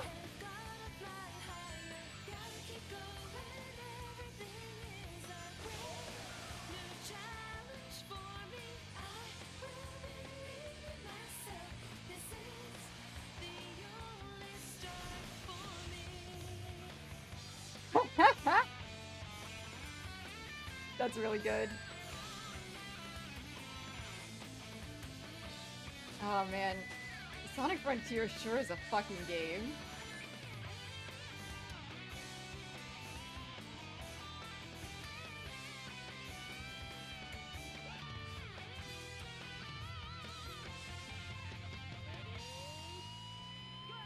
And like, despite it all, watching you play it made me want to play the game.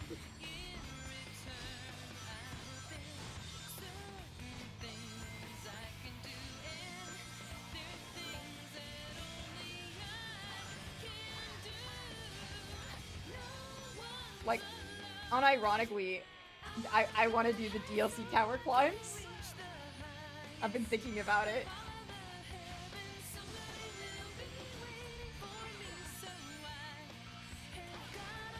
Am I a masochist? Things to ponder.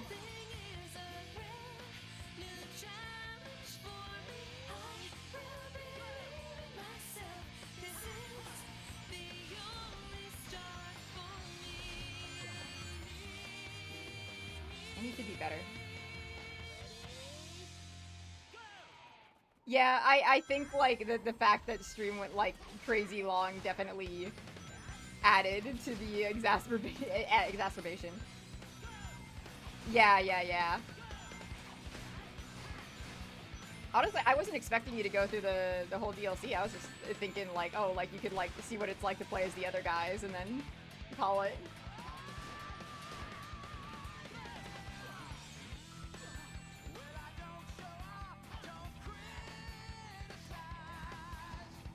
Whoop.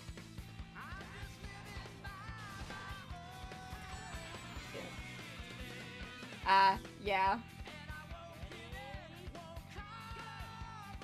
Big mistake.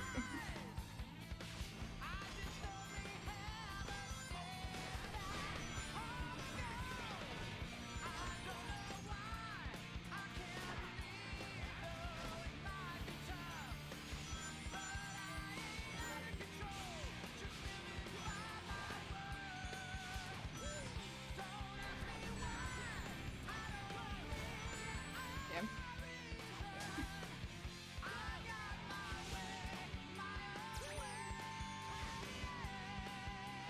Whoa!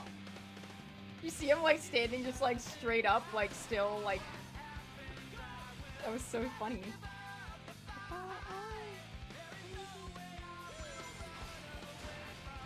Oh. You know? This is the first time I've been annoyed that this is an ice level. I love the main level of this. It was like the first level as a kid that I got like pretty good at.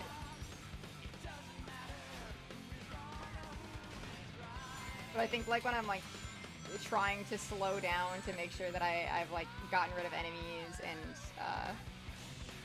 you know, have enough rings, it starts to become annoying to be slippery because I'm trying to like course correct, whereas like before it wasn't an issue because I was just like zooming forward anyway and it wasn't a problem. God damn it.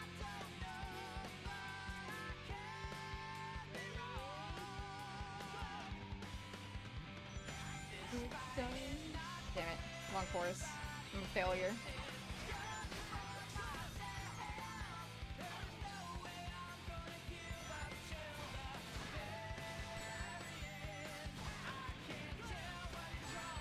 God damn it. I need the level to start off with good vibes, you know?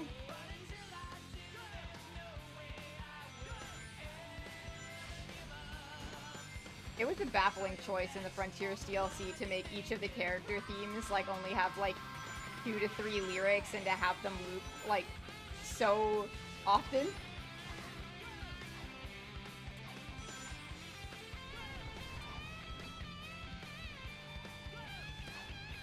Hello? Bruh. There we go. Anything can happen.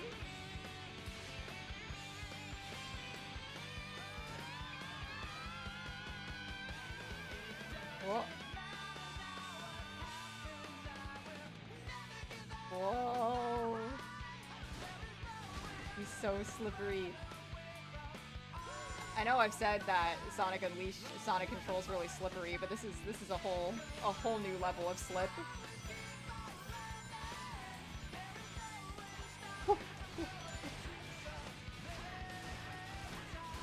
I will say, having enemies to homing attack is a very fun use of the homing like attack mechanic in order to like correct yourself. Yeah? The Cyclone is really fun. It's so fun. Unfortunately, you were trying to end stream quick, but like flying over every single bit of level geometry for Tails with the Cyclone is the funniest thing in the world. And like, what's really funny is like, okay, they give like all of these characters like essentially flying options. Like Amy has an insane way to get height and like a glide that is infinite. Knuckles has his glide. Tails has his flying and the Cyclone.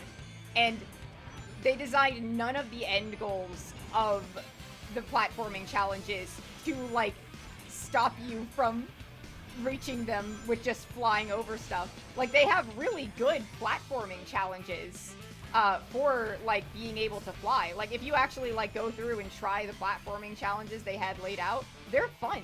They're fun to do.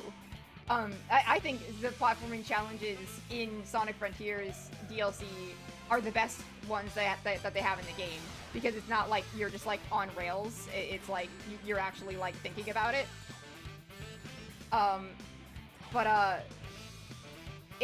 It like, they couldn't have like put them in a box like or something, like have the platforming challenge be like the only way to get into a specific room. Like, I'm sure there would be like ways to break it, but it wouldn't be as easily breakable as the platform is completely out in the open with no walls around it whatsoever, and you can just fly there and land on it.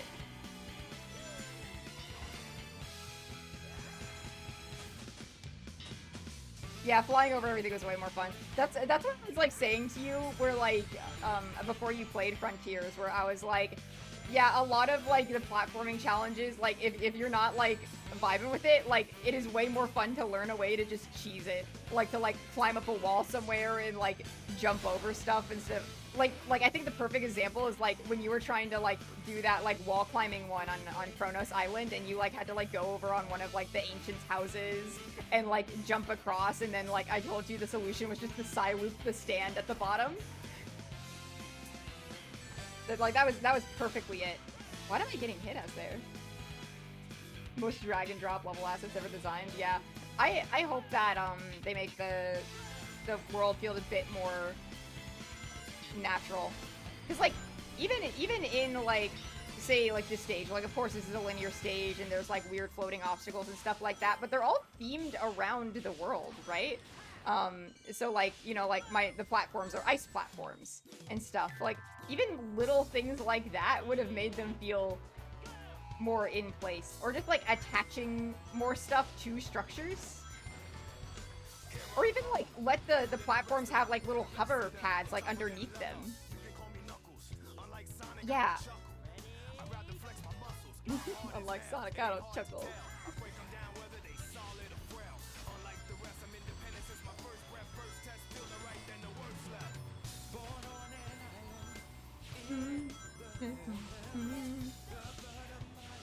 Yeah.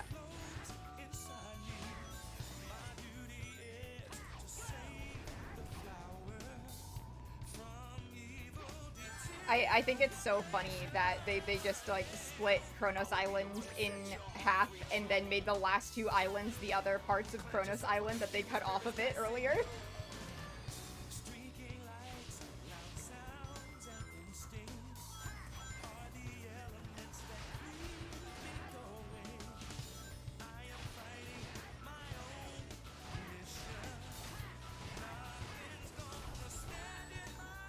Yeah.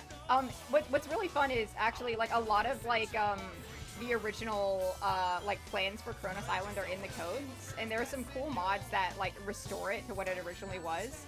Like there were some puzzles that were really cool that like made you design your own grind rails, and it would like you would like link certain like nodes together, and you would like press a button and it would like form a grind rail in that pattern, and you would have to like figure out how to like format them to reach an area where you wanted to go.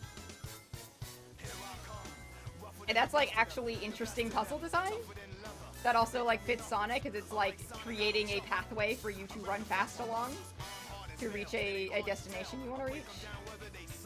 But there's only like one of those puzzles in the entire game that's like a remnant of the original game.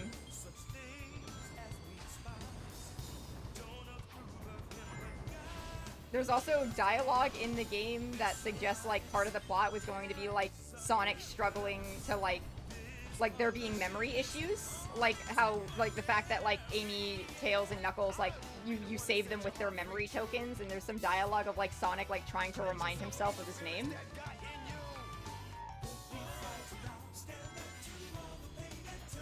Jelly, that's every Sonic game.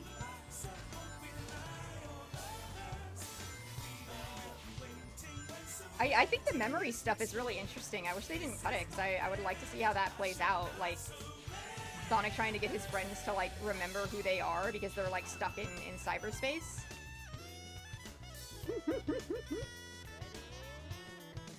There's also dialogue from Sage that suggests that the final island was actually meant to either entirely be or let you be able to explore the ancient ship that they brought, like, that they came here on. Like, you're supposed to be able to, like, she, like, says something of, like, oh, this is the ancient world ship, like, we have to go this way and, like, get to this destination.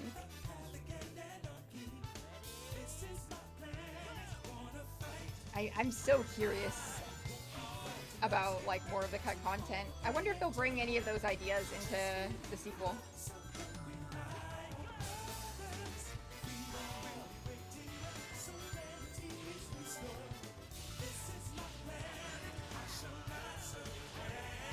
The fact that the size of Team Sonic has like tripled in size thanks to how well Frontiers did gives me a lot of hope for what they're doing next. Like, I hope it won't be like as rushed. Like, they've had like 3 years to work on the next mainline game. Tomorrow maybe, yeah. I'm so excited for that.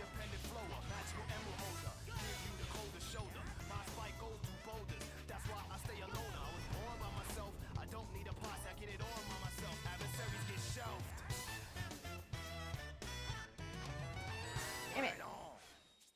That part is evil. I don't like that part. Ready, go!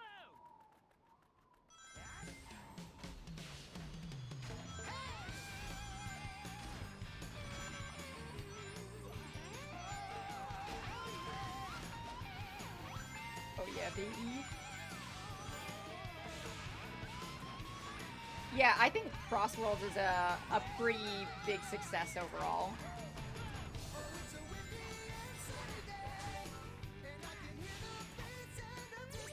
Because, like, despite all of its faults and all the issues that I have with Frontiers, I can tell that Sonic Team, like, cares.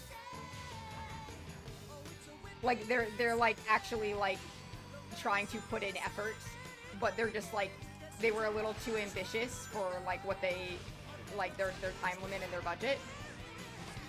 And, of course, that's, like, something that happens extraordinarily often with Sonic.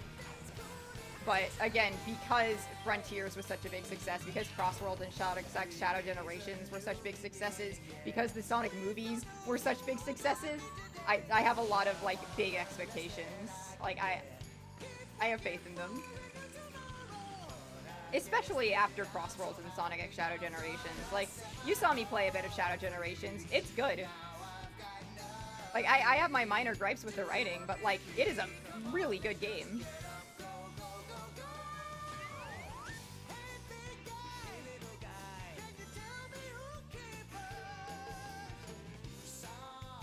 I think, like, my only fault with it is that, like, Shadow's air boost, like jumping and boosting doesn't keep momentum, but you can fix that by just spamming Chaos Spear.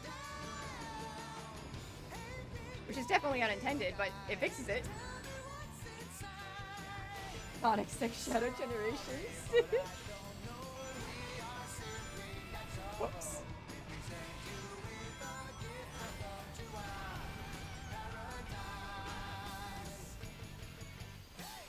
Ian Flynn denying he ships Sonato when constantly baiting the fans with it.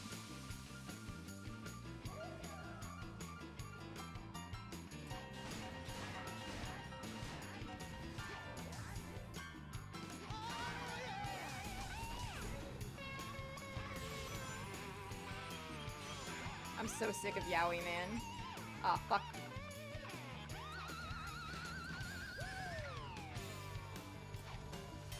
Damn, no wall jump there. Perhaps. I mean, like, allegedly he sips Son Amy. And I will say, like, she does, like, kind of have her feelings. Oh.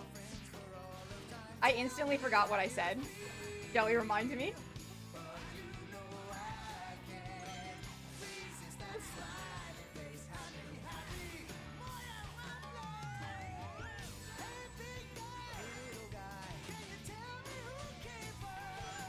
Oh, I'm so sick of Yowie, man. Okay. Okay. Now, let it be known, I ship a lot of yaoi ships. I ship a lot of Yuri ships. But the problem is, I am online, and I am in communities that are very hyper-focused on gay ships.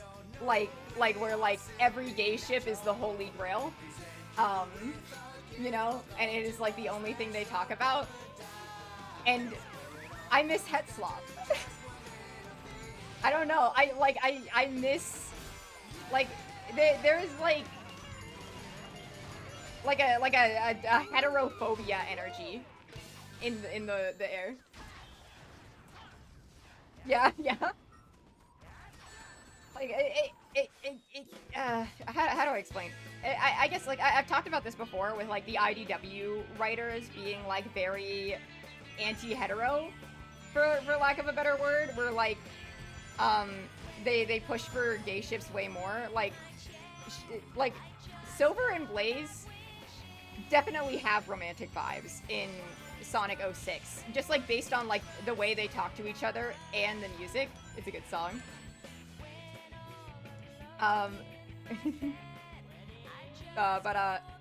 Fuck, what was I saying? You know, like, they say that Silver and Blaze have a sibling-like relationship, but if they were to make, you know, a ship canon in the comics, they would do Vector and Espio, where Vector and Espio, like, famously do have a brotherly relationship. Like, that is the dynamic that they have. And I'm not saying shame on Vector and Espio shippers, but, like, it's clear that there's, like, this energy around, at least in the communities that I have been in, where every straight ship is actually sibling energy, and it's weird to ship it, but every gay ship is, like, fair game. And also, like, you have to admit, like, queer ships are fundamentally different dynamics than straight ships. I know people are like, oh, to write a good, like, gay ship, like, to write a good gay couple, just write them like a straight couple, but that's not true.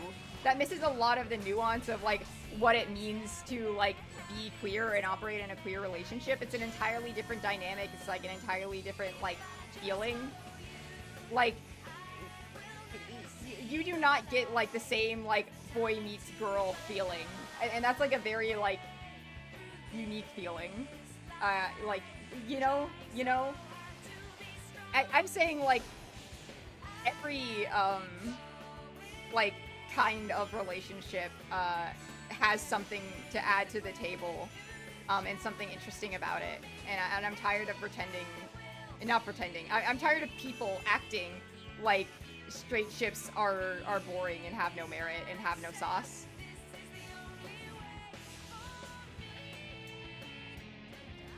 Yeah. And I love me a good straight ship. Like, I really like Blaze and Silver as a couple, for one. And then I have my one Danganronpa straight ship that everyone crucifies me for, and no one agrees with me on, but that's just because they don't understand the characters like I do. And I'm right and they're wrong.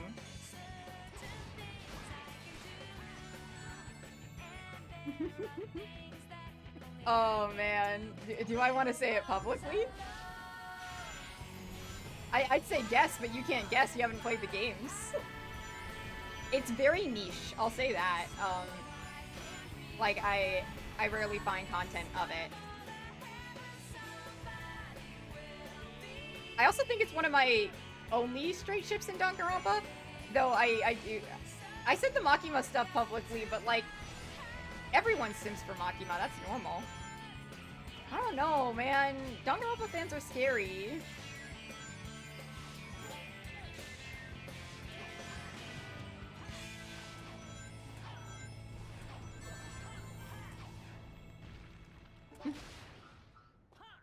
No, I don't ship Sonya and Mechamaru now. Crazy thing to stop lurking to ask.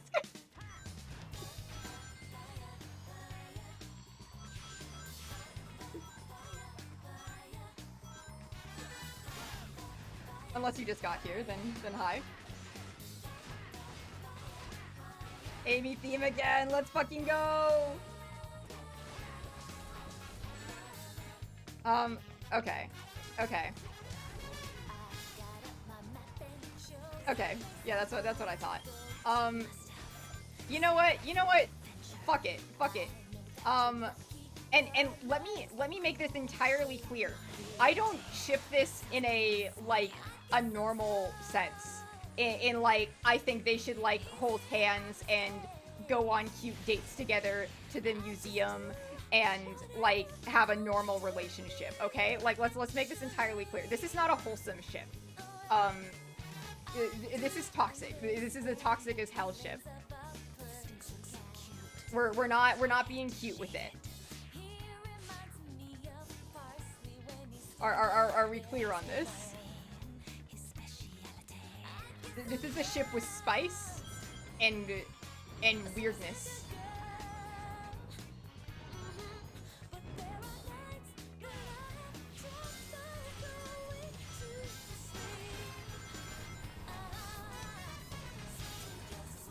The advice of girl playing for.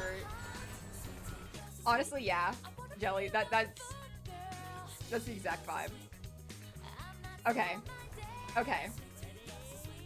My controversial Danganronpa ship, that I think about far too much, is Junko Enoshima, which is a great start, and Nagito Komaeda, and the entire Danganronpa fandom is gonna come for my throat because they think that Komaeda is explicitly gay when he's probably more likely to be bi, but I'm definitely not diminishing the fact that he very much has a attraction to Hajime. But those two have something. And I have a lot of thoughts about it.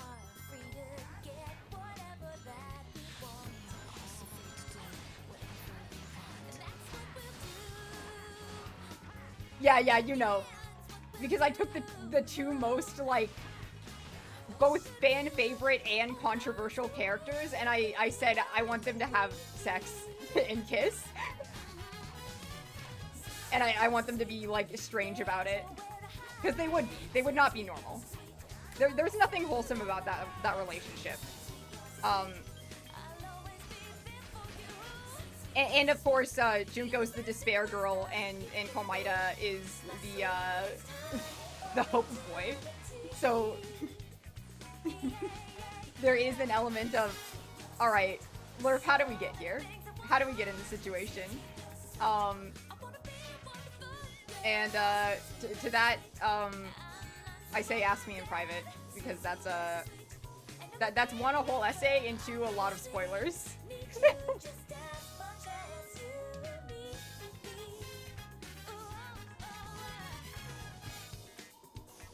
But without spoilers, I just think they have a very fascinating dynamic, and anyone in the world who says that Junko Enoshima would find Nagito Komaeda boring has not paid attention to Danganronpa. Because textually, within the text itself of Danganronpa, Komaeda is the only Danganronpa character outside of Makoto Naegi that Junko does not find boring.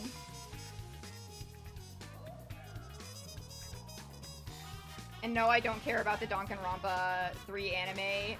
It's bad, and they forgot how the characters act. So, it's not real.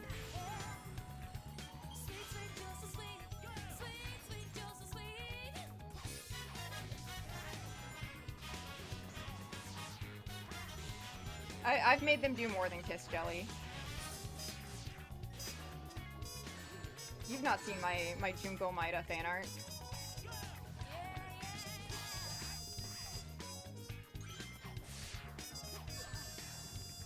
Listen.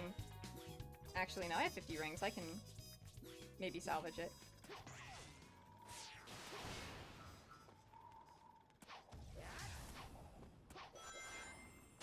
I've drawn some saucy things. Listen, no one else is making content. There's maybe like one other person, like, actively in the world who draws Jubigo Maida.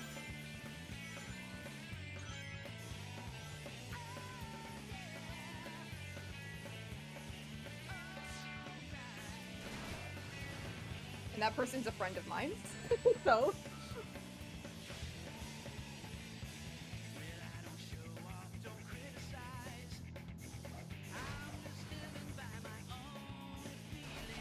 I have my agendas. What am I getting? Okay, what if I just jump through this? Okay, finally! Damn it. Ooh, this is the scary section. But I made it? Okay.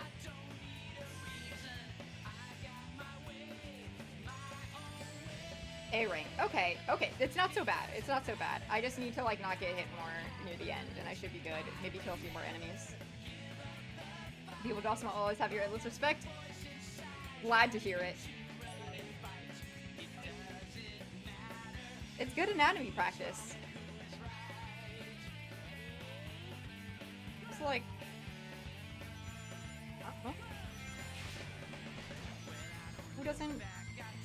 Who doesn't love seeing a little something spicy?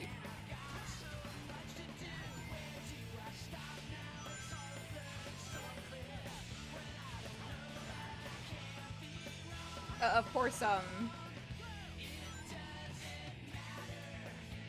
my motivation for both writing and drawing smut is very atypical because well, as part of my TISM, I somehow ended up with like a sex special interest, but not like physically, but just like in concept, like the idea of it. Which is awesome.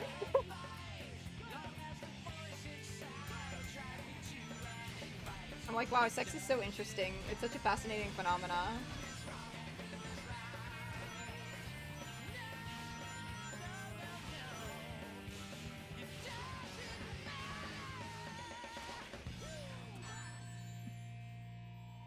Well, genuinely very envious of porn artists in many ways. I like to act like I have no shame, but I could never be so vulnerable in that way. I guess, like,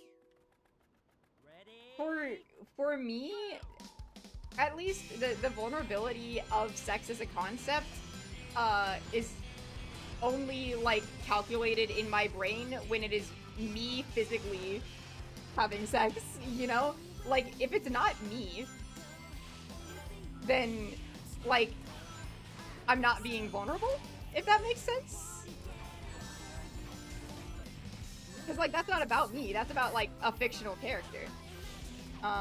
And, like, I don't know, I take, like, my fictional smut very seriously, where, like, I'm not the kind of person who, like, writes stuff that, like, I'm into, necessarily. I mean, sometimes, like, there's stuff that, like, crosses over, but, like, I'm very, like, faithful, I think is, what I would say. Like, I care more about, like, the psychoanalysis of it and, like, stuff that feels right for the characters I'm depicting than anything that I'm inclined to do, so, like, it's always the characters, not me.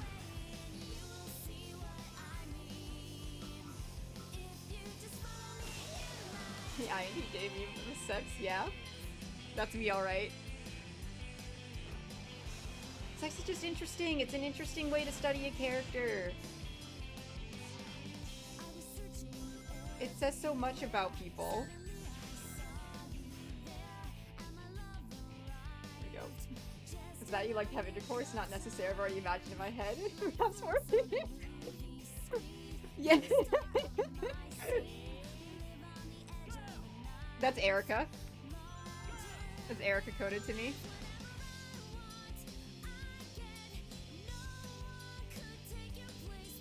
I need to adjust. Yeah, I guess, like, I don't have shame talking about sex because I'm almost never talking about myself. I mean, sometimes I do, but like, it's more like in a funny way. Like the Maki Boss stuff.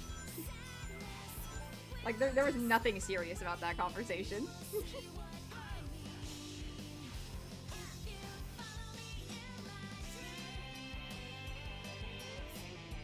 Perhaps I'm just, like, built strangely, though.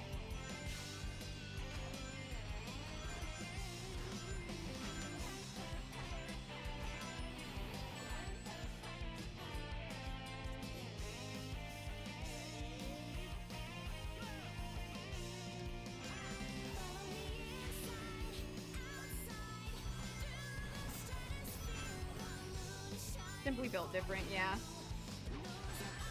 Cool. I think getting a bunch of these guys at the start will help improve my score.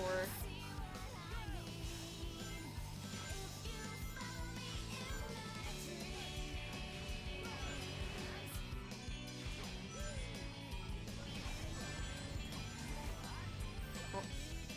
I think it's incredibly funny how he just starts tripping up in that section. I feel like I'm the only person who's earnestly discussed a lot of topics while specifically playing Sonic the Hedgehog.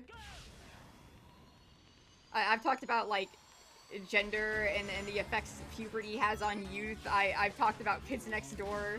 I talk about a lot of things. My brain just takes me places.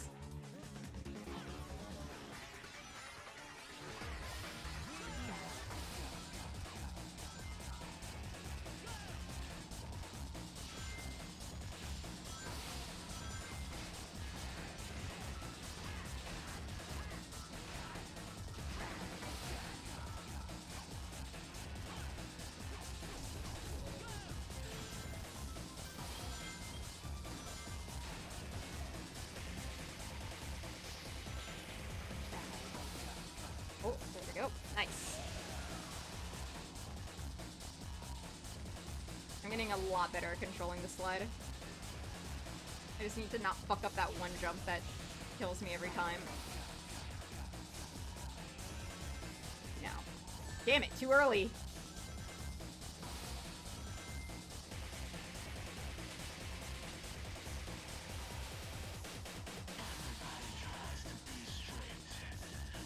Everybody tries to be straight? No way.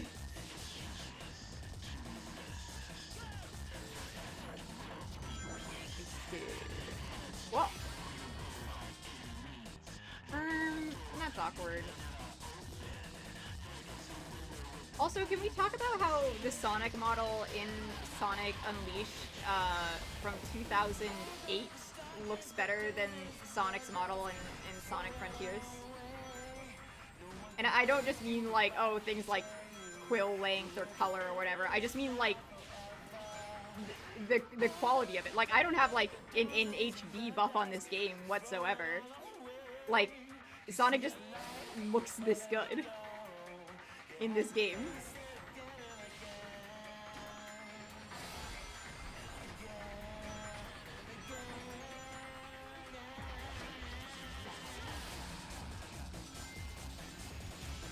Wasn't ready for this conversation. Oh, Jelly, you should see the Sonic fandom.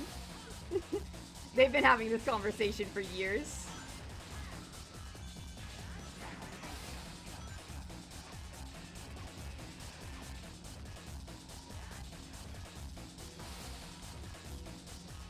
So Gears has the most graphics ever, it means it's better? Perhaps. Genuinely, I think that if they, like, bumped up the contrast and saturation on the islands just like maybe like 25% more, the game would look better. My earnest belief. Of course, like, it would be better if they made the graphics, like, more suited to Sonic anyway, but, like, that would have done so much. Yeah, me too. I also don't like the weird fur texture they have on them. Like, it's subtle, but, like, I know they're, like, trying to, like, invoke the movie a little bit with it. They're like, trying to go for movie synergy lately, and I don't like that. I actually, like, aggressively hate the electric imagery that they use with Sonic, both in the movies, but especially in Frontiers. Like, the electric crackling as he's running, and, like, the animation for when you hit Black's rings. I hate that. I hate that a lot. Sonic is not the Flash. He's not the Flash. I know everyone's like, oh, it's fitting because lightning is fast, and it's like the Flash, and Sonic is fast. No. Sonic, to have electric fiending implies stuff about Sonic's character. And to me, lightning, yes, invokes the idea of being fast, but more than that, it invokes the idea of being destructive. Like, to zoom by and cause, like, damage in your wake. Yes, Sonic is the wind. Like, he has been wind-themed for years. Years. Like, people refer to Sonic as the wind. Like, in Sonic and the Black Knight, there's a line where, like, they're like, okay, like, who do you serve as a knight? And he's like, my master is like the fickle breeze, you know, like, I serve no master kind of way. Like, I am the wind. I like, it's freedom. And like, the wind is so perfect for Sonic. Like, it encapsulates everything about him. It's like, it's freedom, it passes by, and it doesn't stay too long, but you like, feel its impact. Like, the energy of feeling like a very, like, intense breeze blow past you, and then it just, like, quiets, and it's like, that was Sonic. That's such cool imagery that has been used for Sonic in the past. You should brush up on your Arthurian mythology. Do you know what Sonic character plays Gawain in Black Knight? Or do you want me to keep it a secret for you?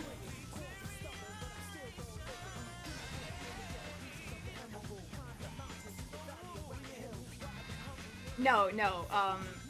Silver isn't in the game, but he's in, like, the online multiplayer. He's Galahad. Jet is also in the online multiplayer. Like, he's not in the game, but, like, they have, like, the night skin for him. I forget who he is.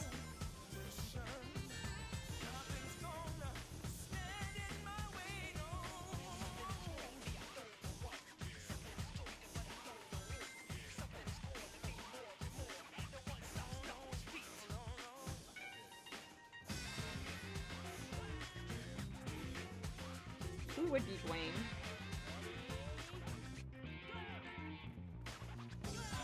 We have Gawain, Lancelot, and Percival as, like, our main round table guys.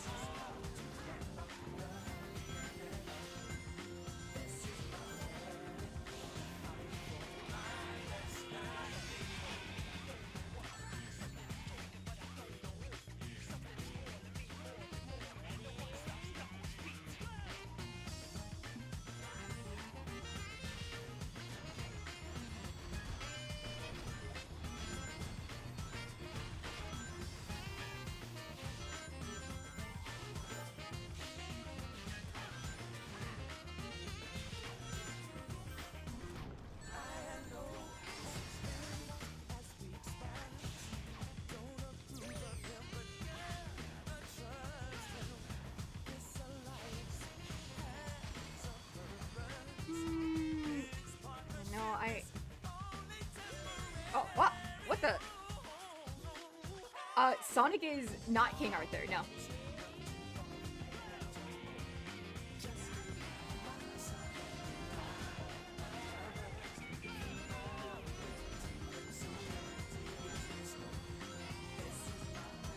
Yeah, I'll say this, because it's just, like, the premise.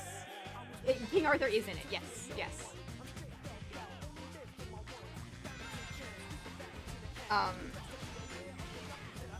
But Black Knight is an isekai. I'll give you that.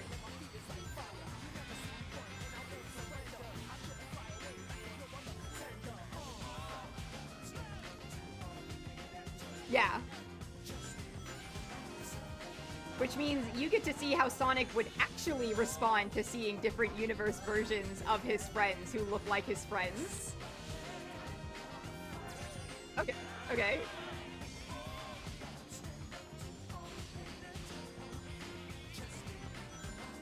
You know what, I'm not gonna confirm your guesses. I just want to hear what your guesses are for everyone.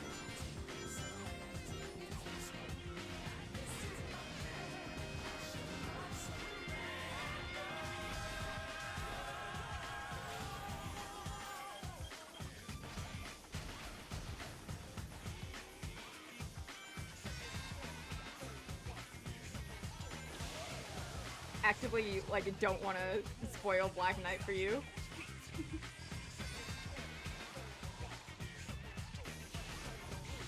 It's some of my favorite Sonic characterization ever. And the English actually did a good job localizing it. It's a miracle.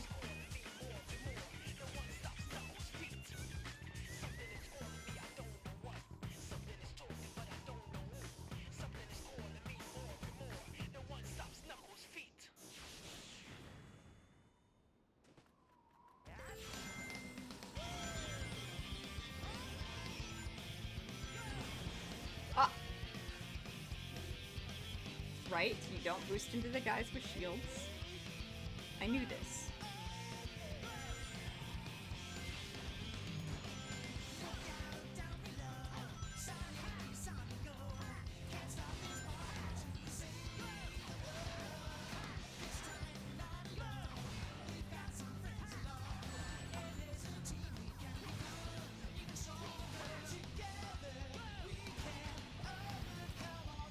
Whoa!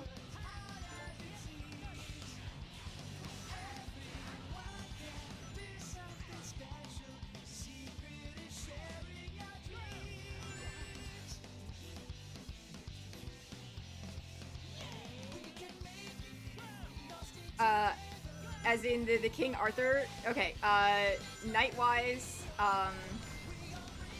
and also, just like, in general for, like, our Arthurian, legend. Let me, like, check one name real quick.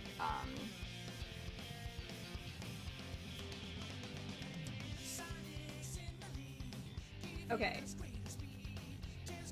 So, oh,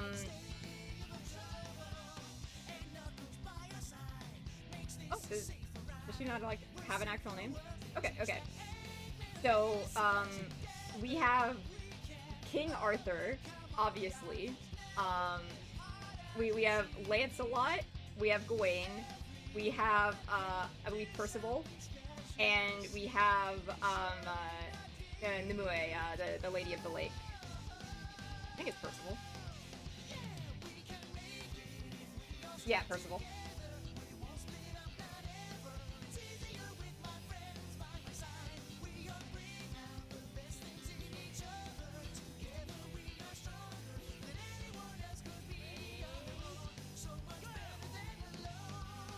And that's, like, in terms of, like, characters that are, like, explicitly included from Arthurian legend. It doesn't mean that there's, like, not, like, other characters around who are, like, more, like, ambiguous to, like, who they are.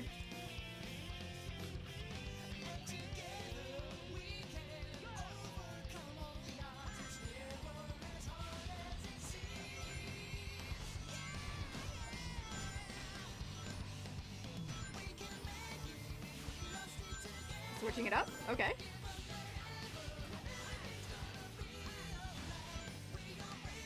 Knuckles is Gawain, Shadow's Lancelot, Blaze is Percival. Alright, alright.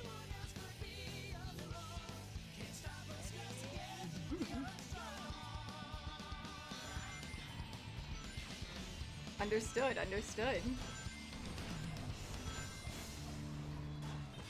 Do you have reasoning, beyond that, or is it just vibes?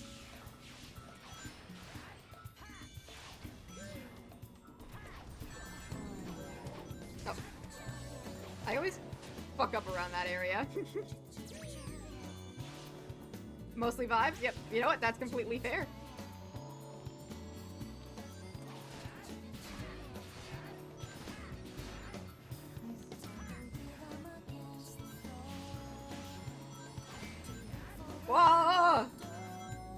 Where am I? What the fuck?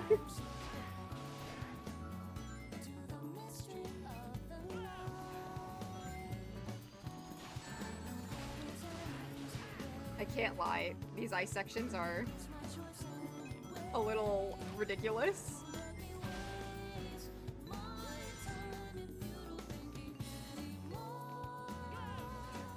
The slide is crazy. I'm not holding anything right now.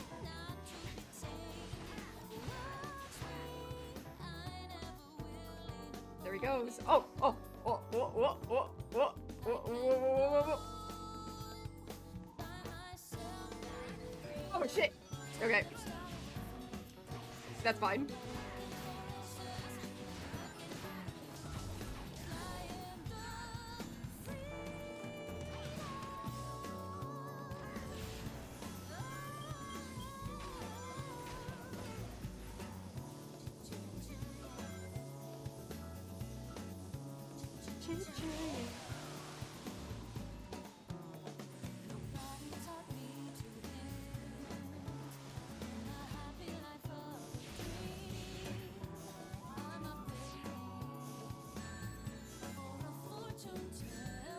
When are you playing Black Knight, by the way?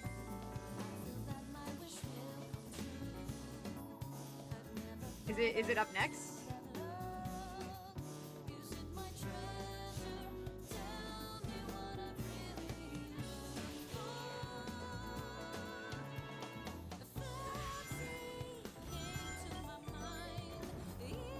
After Forces, okay.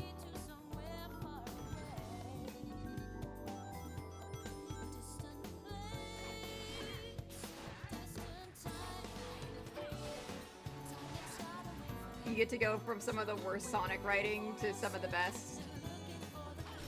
Honestly, you're experiencing a whole spectrum. Like, you get Ian Flynn's, like, which is some of the most mid-Sonic writing, to Forces, some of the worst, to like, the best Sonic characterization in the series, in my opinion.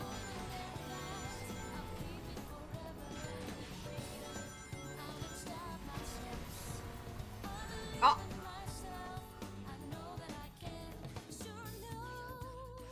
I'm like ridiculously excited for you to play Forces. It's gonna be so bad. It's gonna be awesome.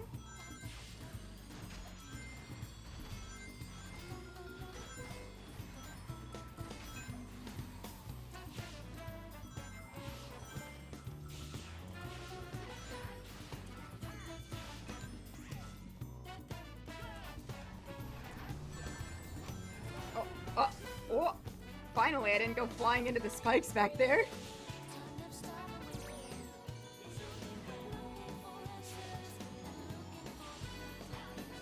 Oh, please. Okay. I need to remember, like, the homing attack correction tactics. Oh. Oh. What? Oh. Oh.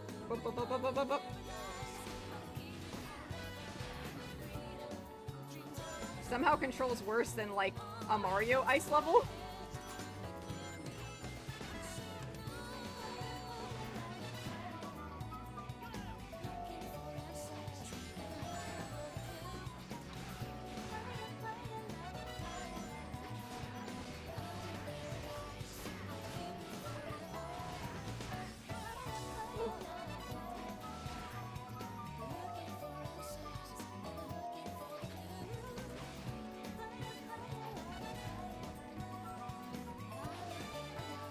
Those things love ducking under the second I try to homing attack them. Do you mind? There we go.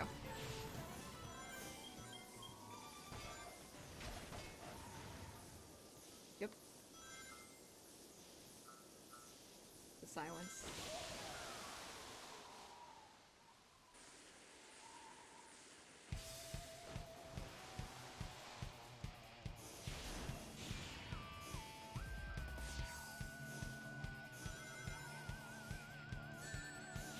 You know what I should do? I want to play the Black Knight soundtrack. I fucking love Sonic and the Black Knight.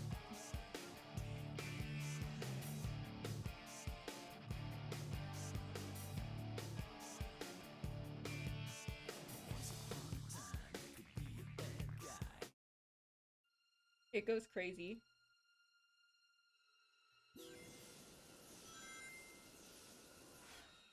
Oh, hang on. Let's I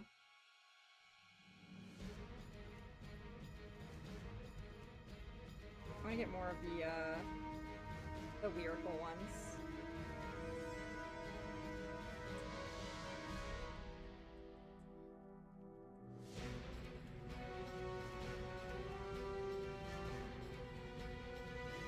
So where are the vocal ones?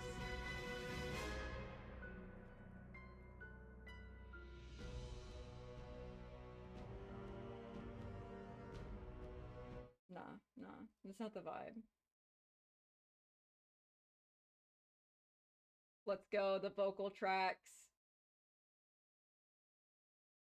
Oh, this also includes songs from Seven Rings, or Secret of the Rings.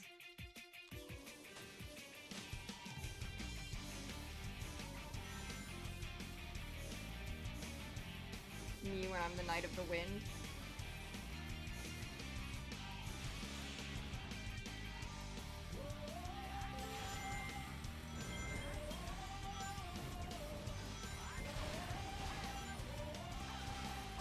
Oh.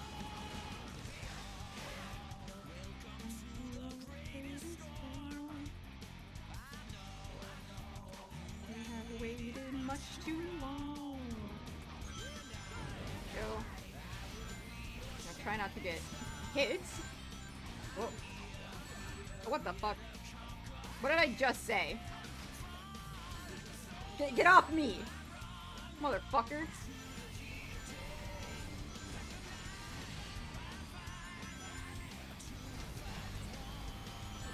What? What? Come on up. I need to run more on the side there.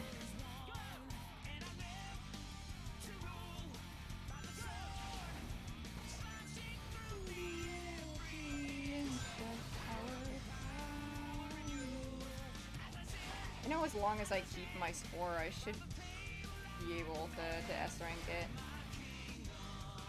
I mean, that's always the challenge, is not fucking dying.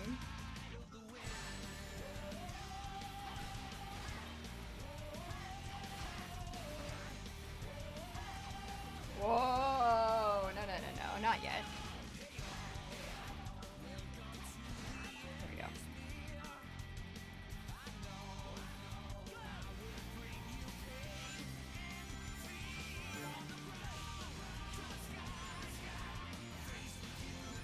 Insane that, like, the Sonic, like, theme song in Black Knight is like, I'm gonna bring you pain and fear. No, then he also says he's gonna save each and every one, so it's fine.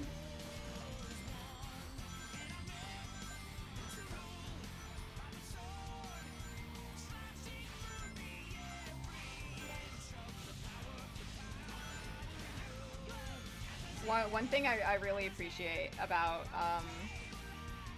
all the Sonic games is the fact that Sonic's leitmotif is like the one that changes every single game.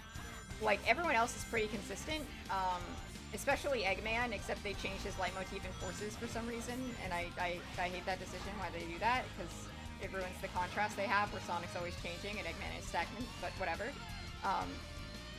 But like, yeah, so Sonic's theme is always the main theme of the game, and is always like the thesis of whatever game he's in. So like in Sonic Unleashed, his theme is like the opening. Yeah, it's because he's like very flexible. Like he's free, you know?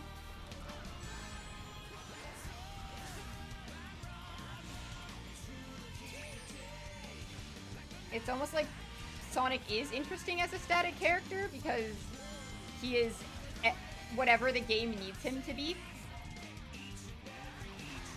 in like a way where like he remains like consistent in character traits, but like is able to like be fluid enough to like inspire people in different ways and tackle all sorts of situations.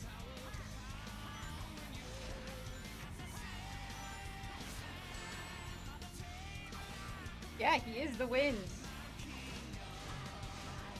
Yeah, like Night of the Wind is Sonic's leitmotif source and theme in Black Knight. So whenever you hear that like that is his leitmotif playing, and it plays at like very specific points. My will to fight the night. Let's go.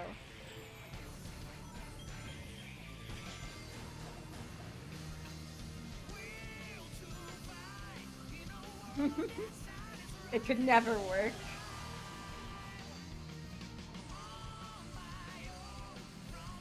Yeah, like it, at the very least, this is something consistent in most Sonic games, except for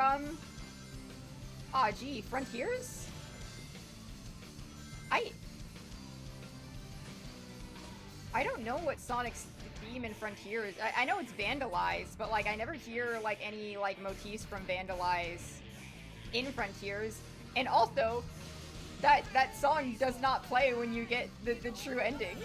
So people don't know it's like the game's like theme song because you only get it if you play on normal. But then you don't get like the whole end battle with battle. Sorry, not bottle. End battle with you know, the end. Where you get the whole monologue. Like it literally just skips over that entire fight and just skips to the final QTE. Like you defeat Supreme and then like go into space. And then it's like the QTE where Sonic like bursts through the moon. No context. Me when it's the will to fight the night.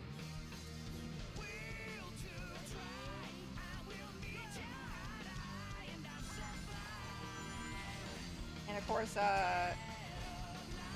Sonic's got, not Sonic, Shadow's got his All Hail Shadow leitmotif. Eggman's leitmotif is especially prominent in this game, but for some reason it's escaping me right now. Probably because I'm listening to a different song. Oh yeah, it's a da da da da da da. No, not that. That's not right. Fuck, I can't remember it. It's over. I'm a big fan. Don't know Eggman's leitmotif.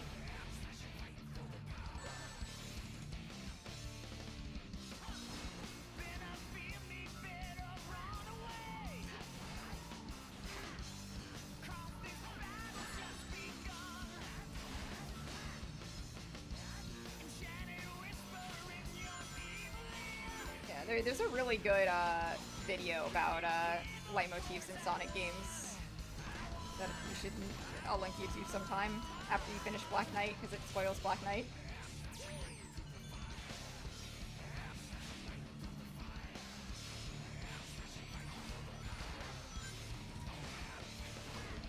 So yeah, and of course Sonic takes his leitmotif from Fist Bump in Forces, so you can keep an ear out for that one.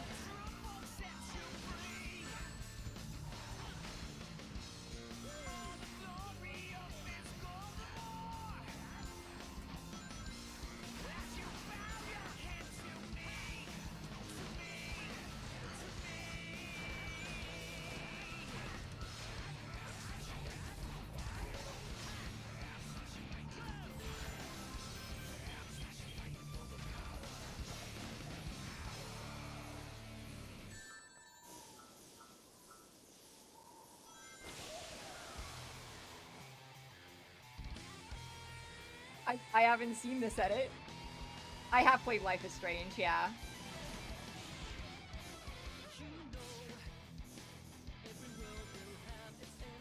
Fuck.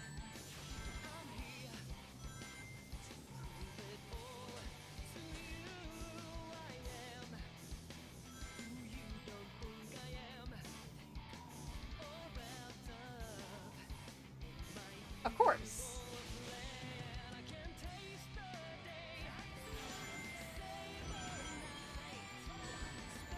Like, I didn't write Max on Tumblr.com when I was a young teenager.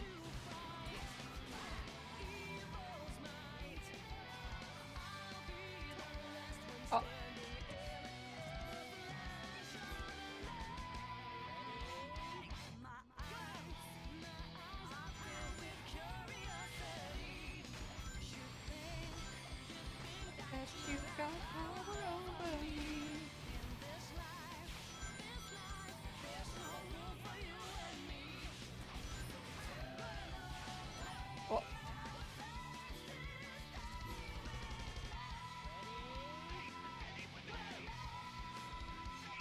checking DMs. Do I need to... Do I need to watch this now? Should I pull it up on the stream? Is it this important?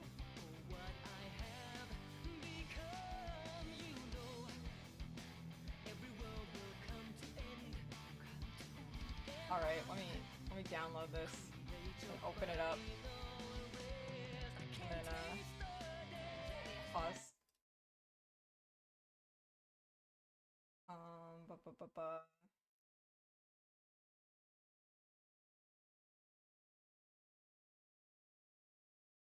Where is it?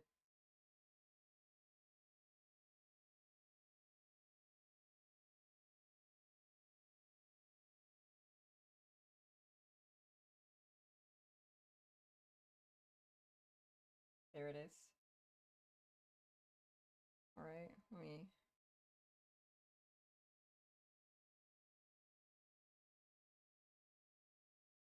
full screen this.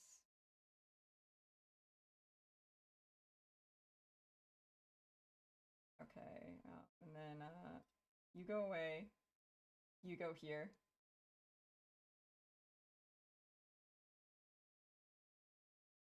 Good enough.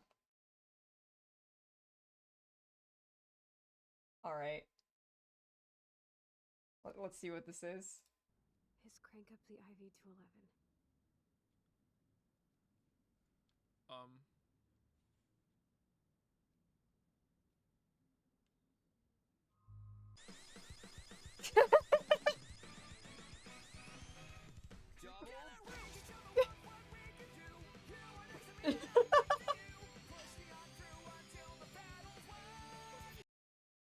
Yeah.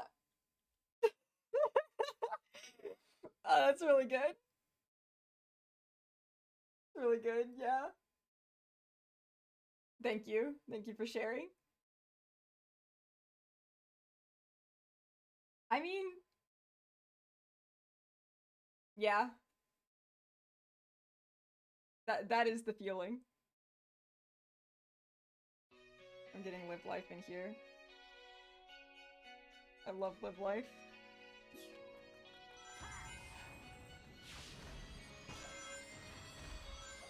I mean, it's not very, high energy or fitting for a Sonic level, but, like, we can just, like, appreciate things.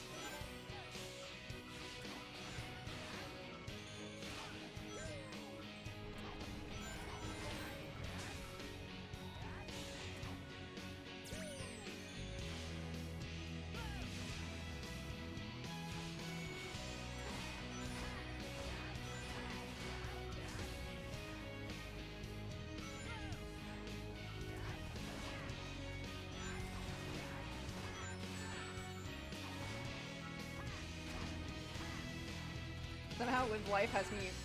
never mind. I was gonna say I was, like, playing pretty well, but, then I got hit.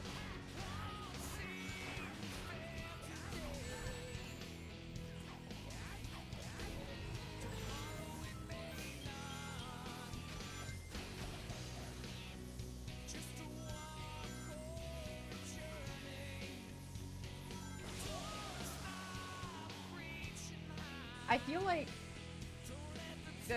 the struggle with the sled sections, like the 3D ones, is just like panicking and trying to move around too much. Like, you can just kind of trust it, weirdly enough.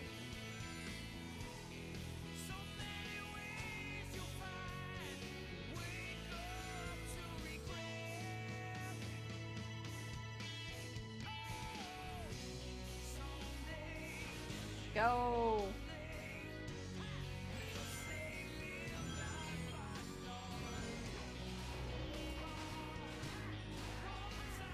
Whoa! Damn it.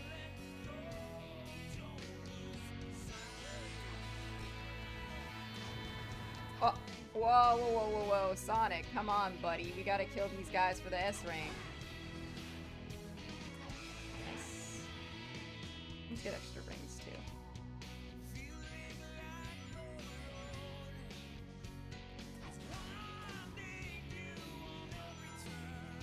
And I can go through these again for the points. Oh, what the fuck? My hubris, my greed.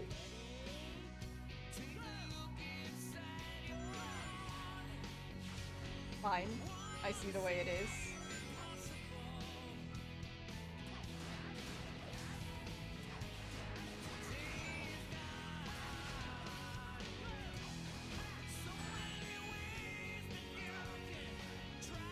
Alright, I'm sick of Live Life. 7 rings in hand, baby.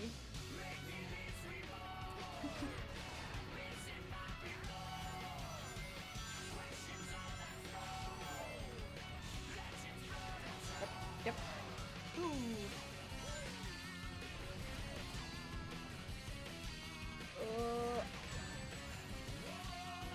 I did so good on that section last run.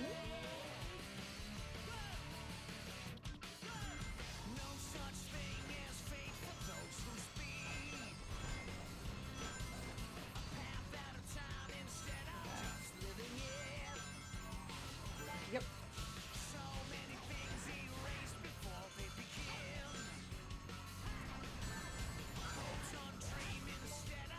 Okay. Not so bad.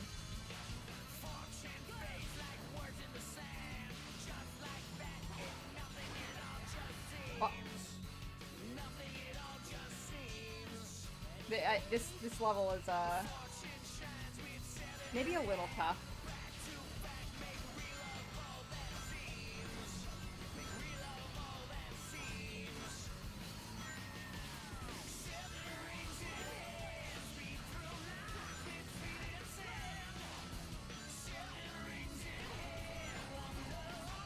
Whoa! Whoa! I got stuck.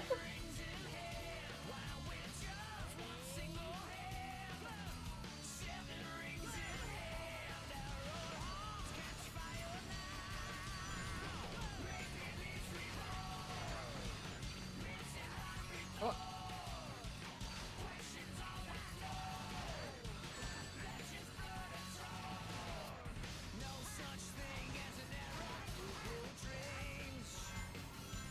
There we go.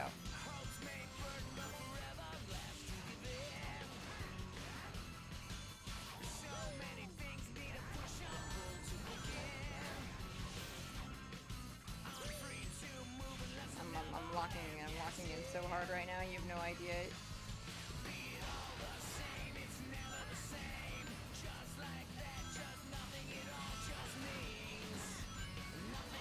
Fuck. Okay. Ah! Sonic! Sonic, please! Please, fuck! Come on, man. Come on, please. Leave me alone! I hate ice.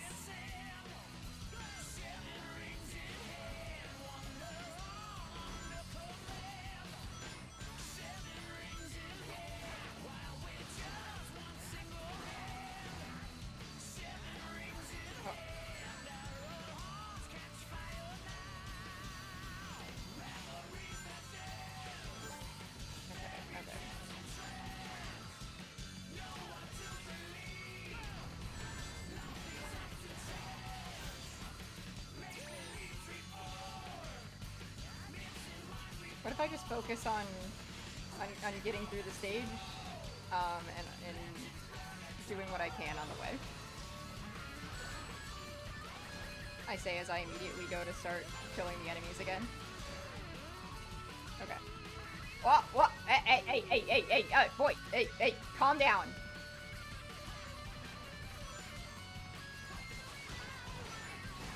There we go.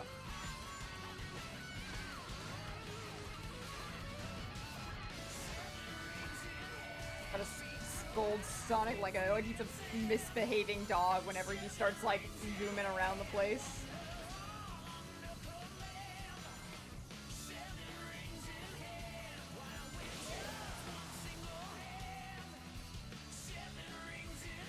Alright.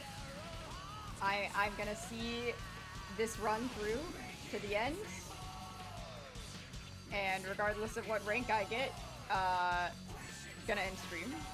Because I've been going for a while. And I have anime to watch.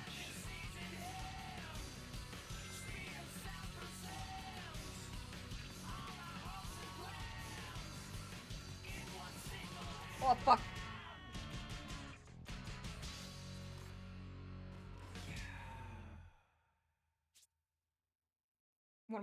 One more from the top. One more from the top. This will be it. This will be the run. I need a banger song. I need something really good.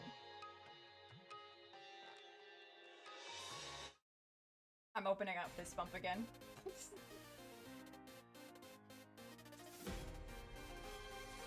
Let's go.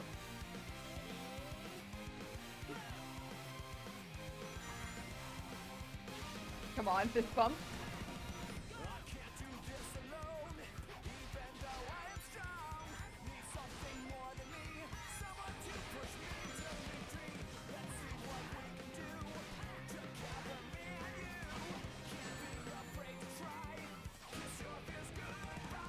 Someone's looking back. You know we're on the attack. Shoot ahead.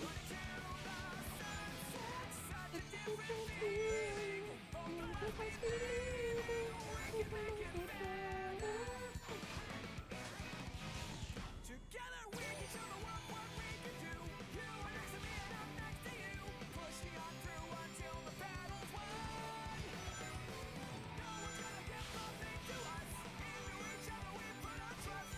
Standing united after the fight. Oh, we will never meet. The two of us are holding the key. We sing today. Oh, we couldn't see before I say goodbye to you. One more last fist bump.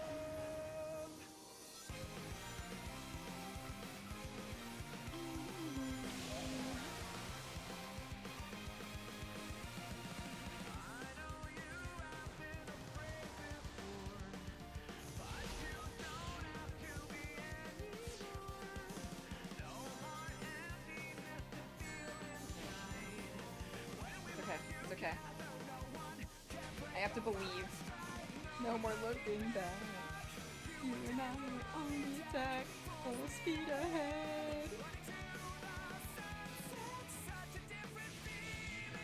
But the full speed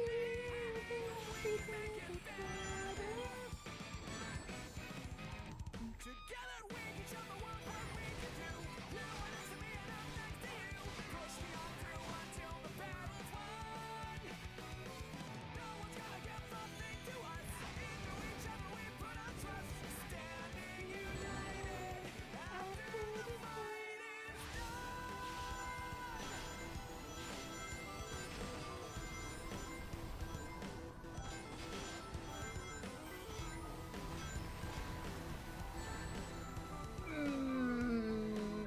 No, my god, please. This bump was fueling me. Okay, this is the last one actually. And I'm starting Fist Bump over. Fist Bump will carry me. I'm just gonna be really good at the game.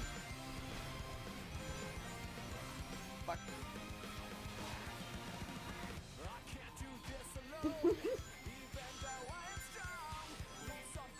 Damn it. No, I'm gonna be so good.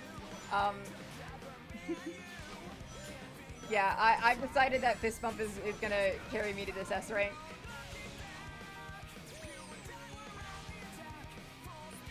And then, regardless of what rank I get, after this run, this'll be my last run of stream.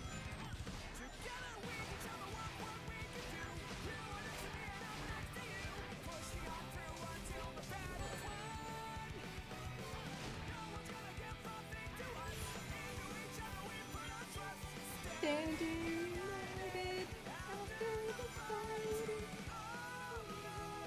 We will never be the two of us. Holding the key, we sing today.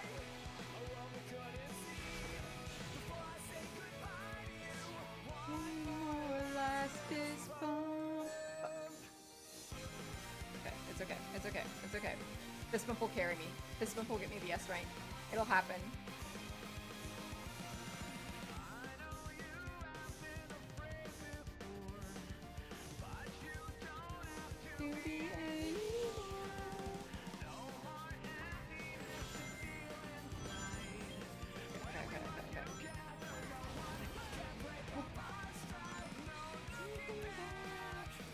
Whoa. You know what? Fuck it. Yes, I know, Gracie. I can do it, though.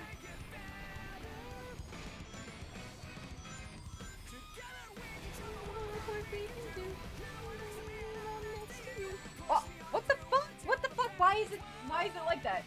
No. No, I Fist bump is carrying me to the S rank. I'm gonna fucking do this.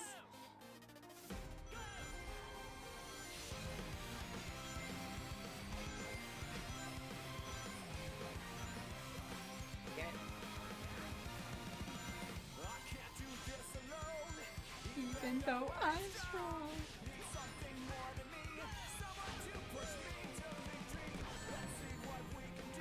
But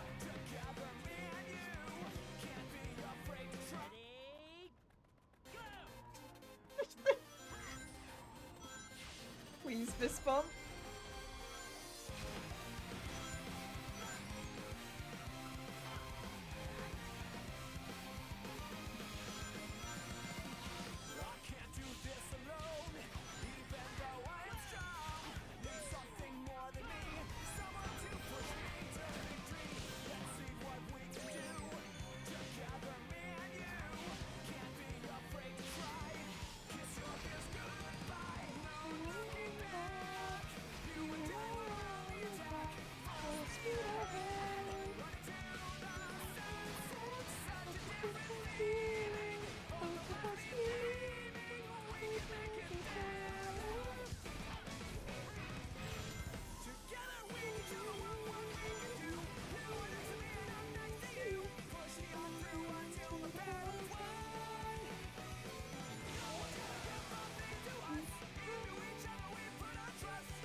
Yeah, Gracie? I know. I'll be done soon. This bump will free me.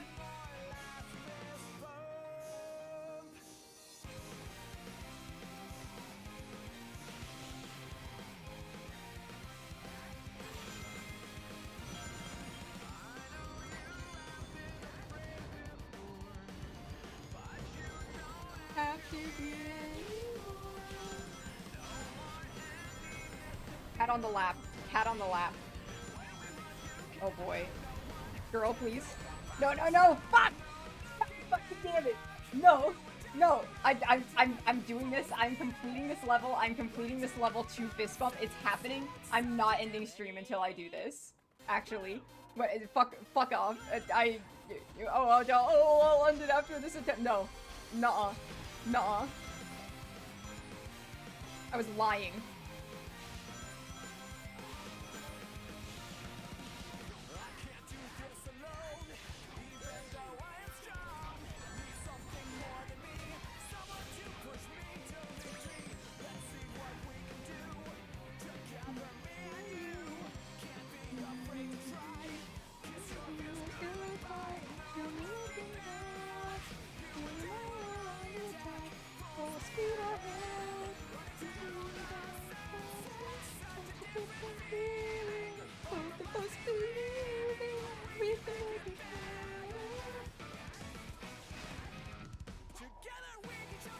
What we can do.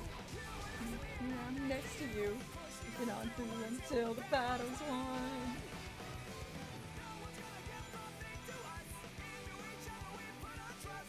Standing united after the fight.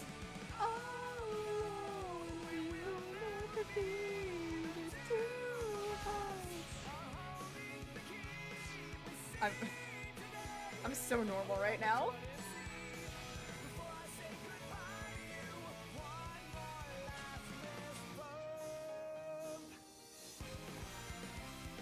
Cool.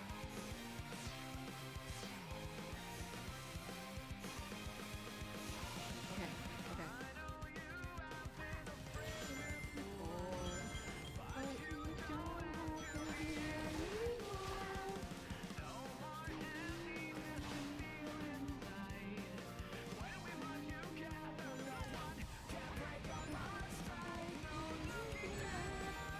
You and I will be attacked full speed ahead.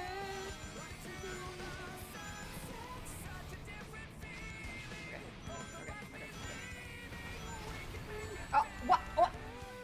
No, no, no, no. Come on, come on, come on, fist bump.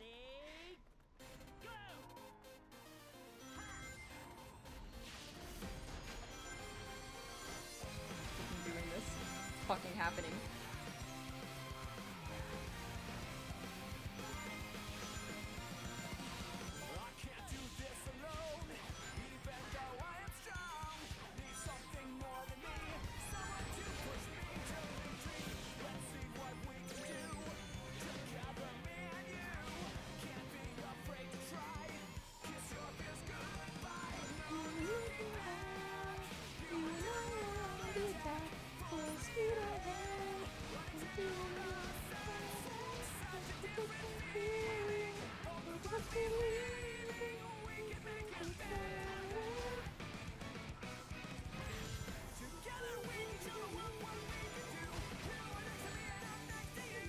It's fine, it's fine, it's fine, it's fine, it's fine. We're good, we're good, we're fine, we're good, we're good.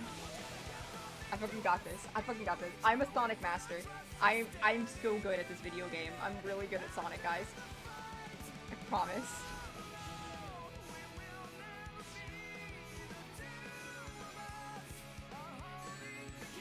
Ooh.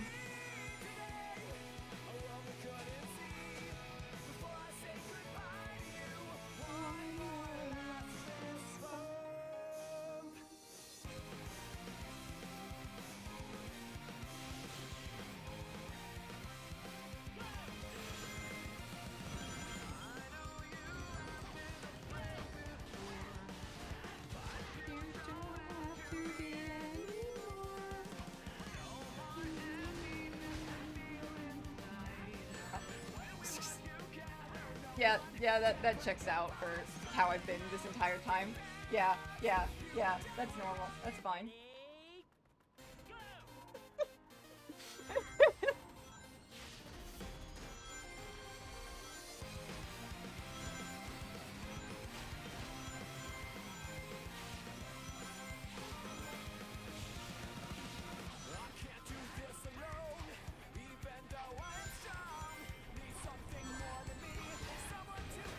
Me too, victory.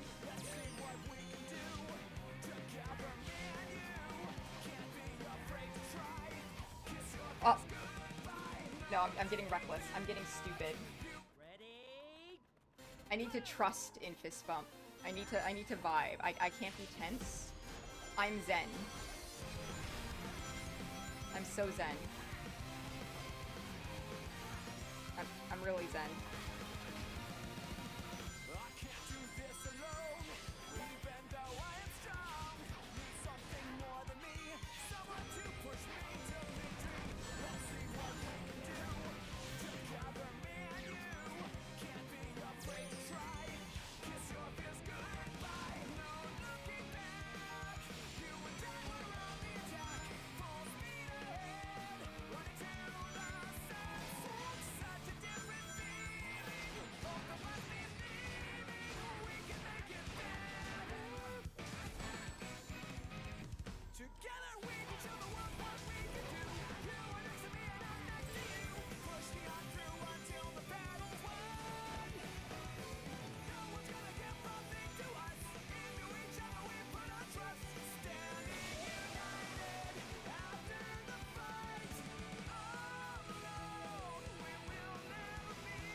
Okay.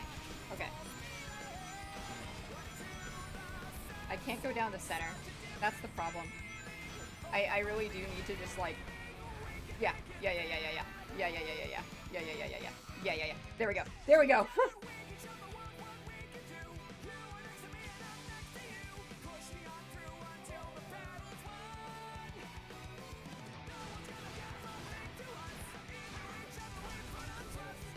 Standing united after the fight. Okay. It's okay. We can go this way.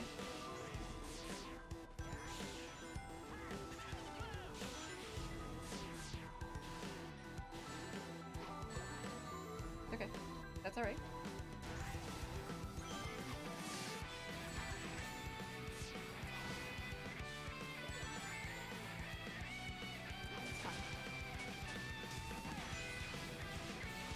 I just want to finish the level.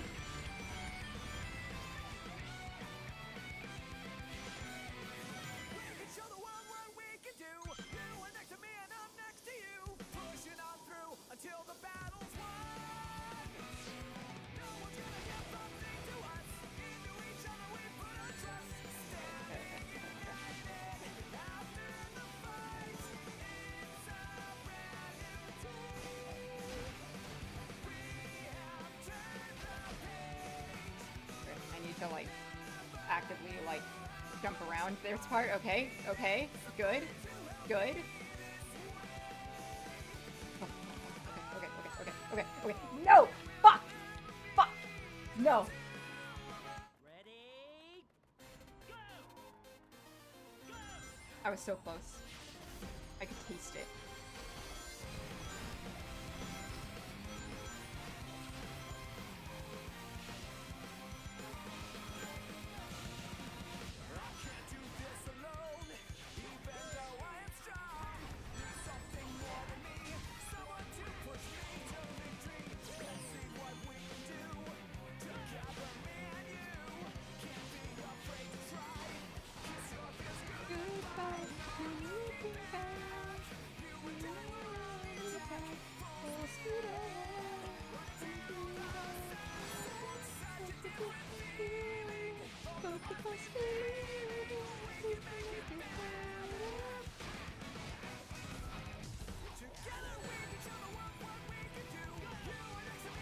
Perish.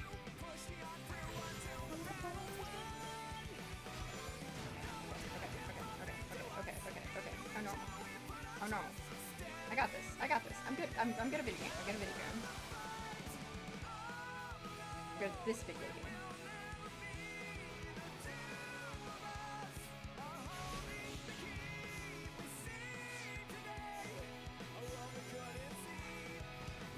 Oh. Okay. My score is doing considerably well here compared to other times that I've made it this far. Not to hype myself up too much.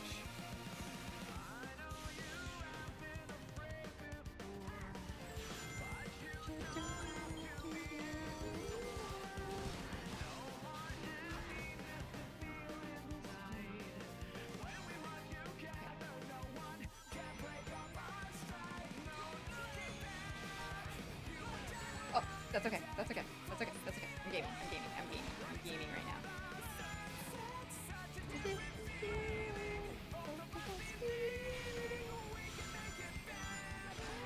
The evil part about the water sections is that you just can't get hit while you're on the water, or else you're dead. Okay.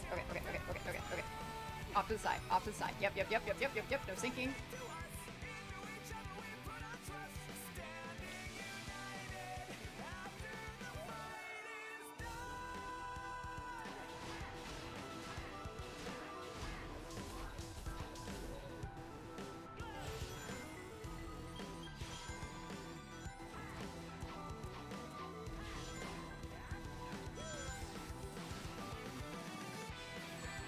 Okay. We're good. We're vibing. We're straight vibing. We're going really good. This is a really good run. I need the sled not to screw me over.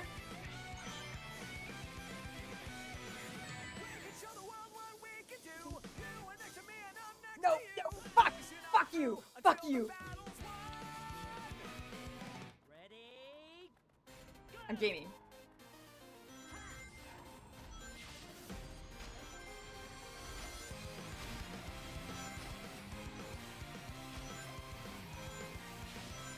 I just need to finish the level without dying. That's all I need to do. That's all I need to do. That's all I want.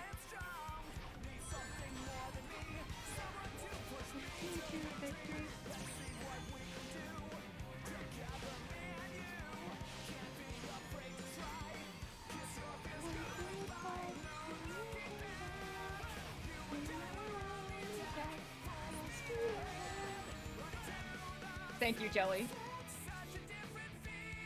Ready? Go!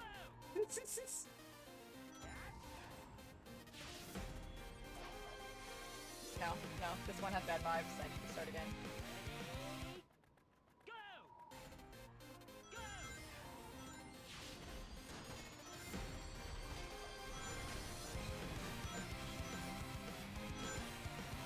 Go! Thank you. Thank you. I need it.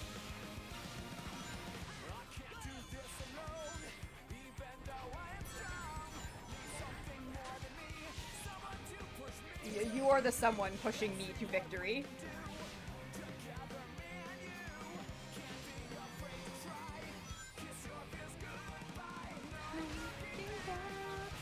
You and I are on the attack, full speed ahead.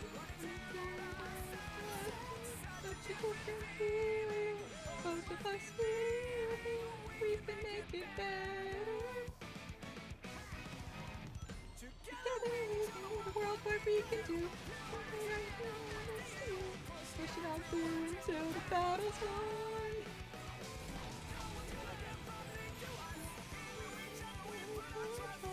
Standing united after the fight.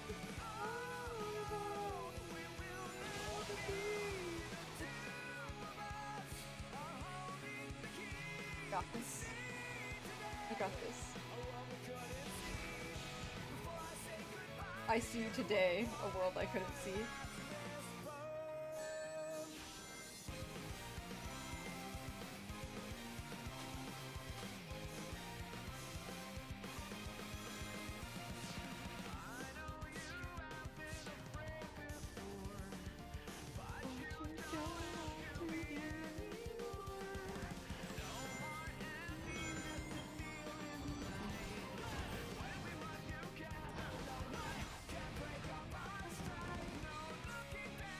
I need the rainbow ring points.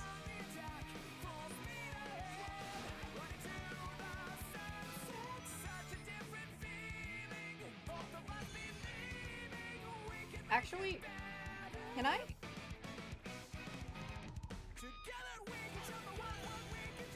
Can I? Can I point farm?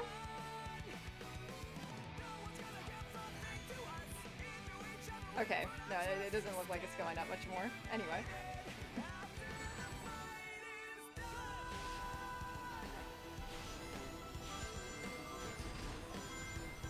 Got this.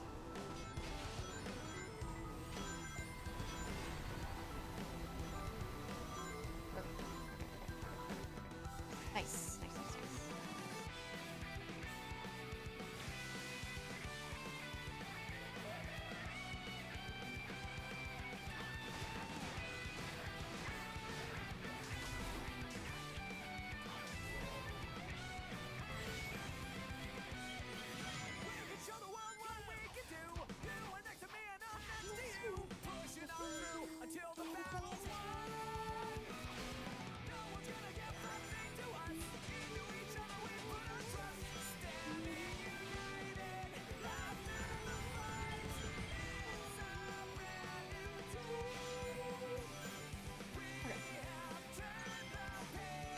I need to remember that these sections are slightly about just trusting the process.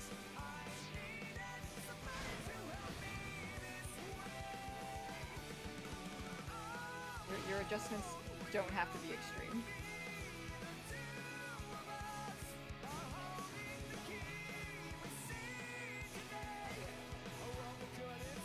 Right.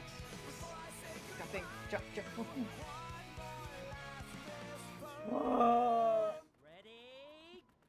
Go!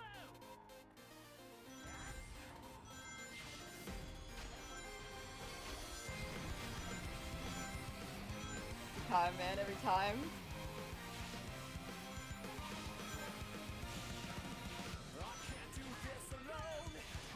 It's getting to the point that this, like, entire beginning section is memory, like, muscle memory. Ready? Go! Like, I'm not even thinking about it, it just happens, and then suddenly I'm, like, later in the stage, and I'm like, oh yeah.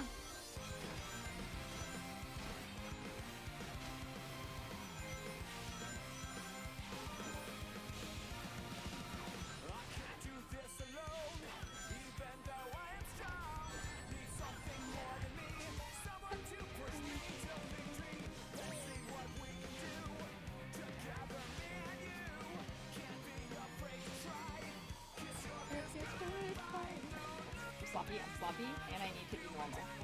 Ready? Go!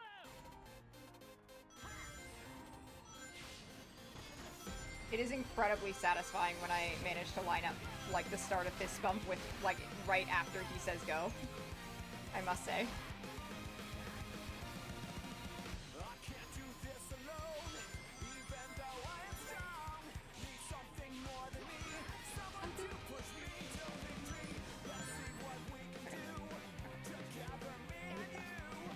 I need to calm down. Go!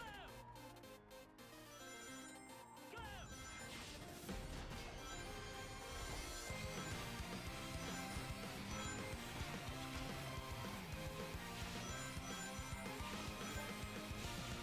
I said this was gonna be my last round, like, at least, like, 20 minutes ago.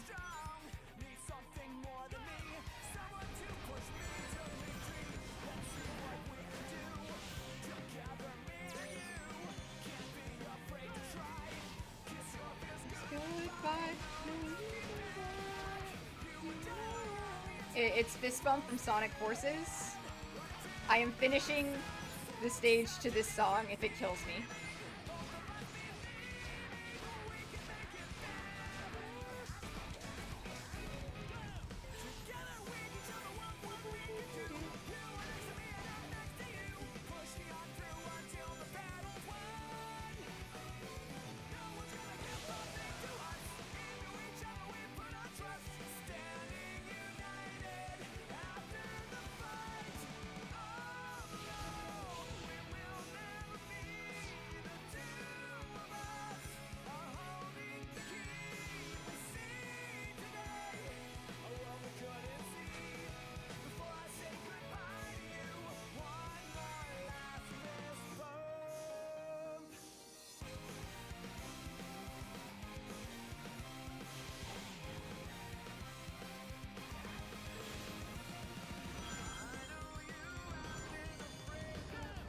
Well, I don't need to end them. I just need to finish the stage. Oh, God fucking damn it. God fucking... Ready? Go! Go!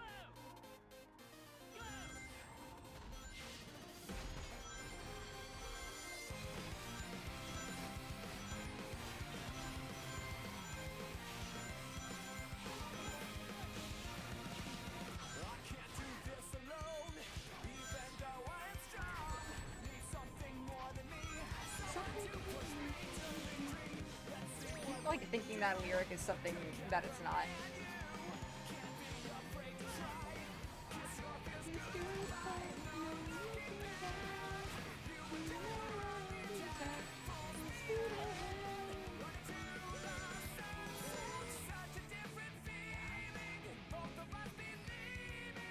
Okay, Sonic, where are you going? Okay, sure.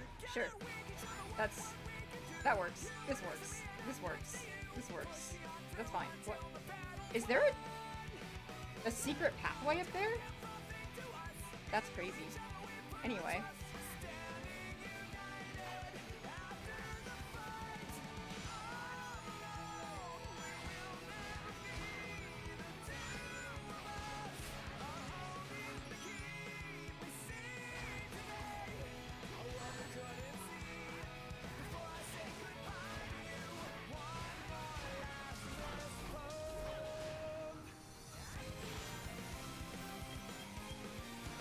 behind on my fist bump schedule.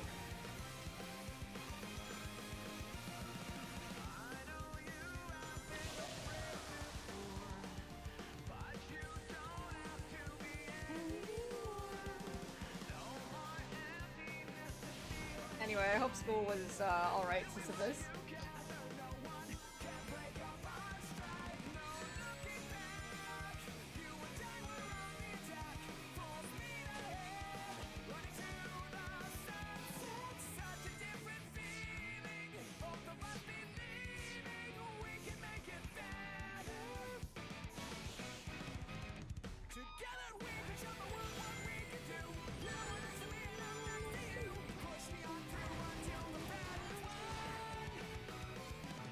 I don't need more than that.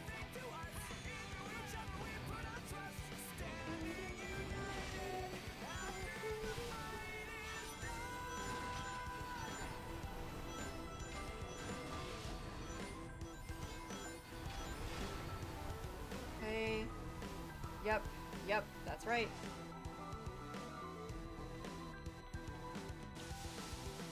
Ah, man. Fucking AI everywhere.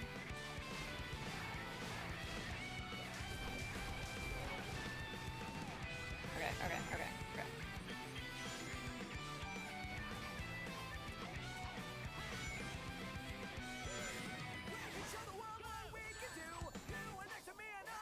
Damn it, I missed the rings. That's okay. That's okay. I still have like 84. I'm good.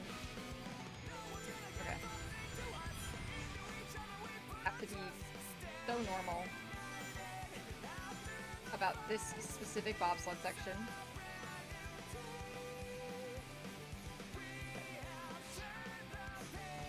Only minor corrections. I can trust the game mostly. Mostly.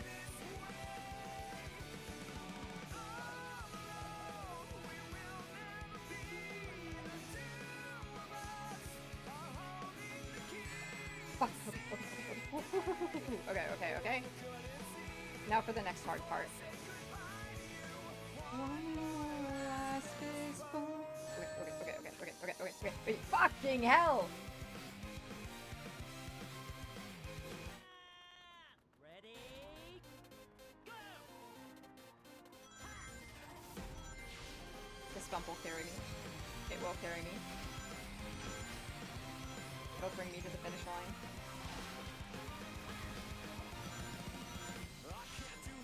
Oh yeah, I remember that. That's so annoying.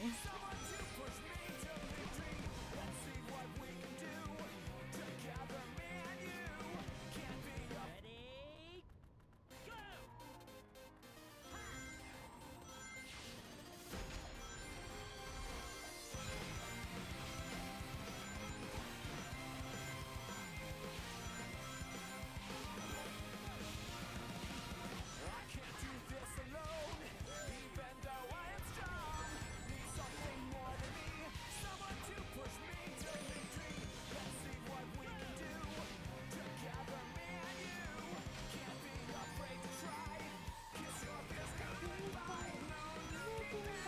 Fuck.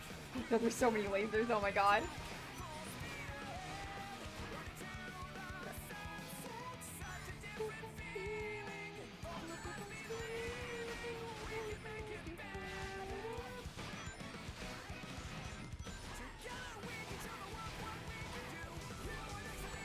Save me, fist bump, save me.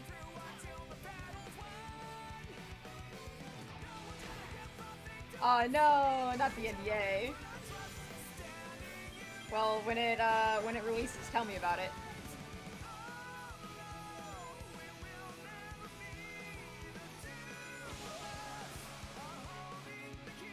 Woo!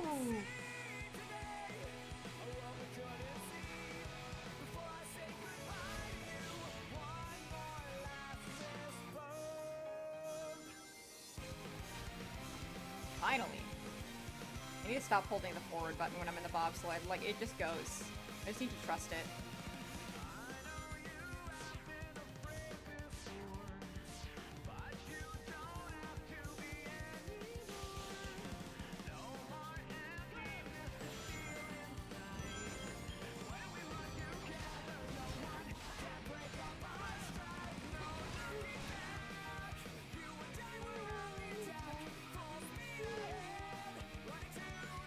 Gee, I wonder if it's based off this level from Sonic Frontiers.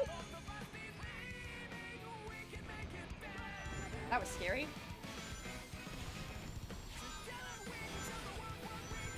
Welcome to Huesca. It's almost like half the courses in Sonic Cross Worlds is based off of Sonic Unleashed.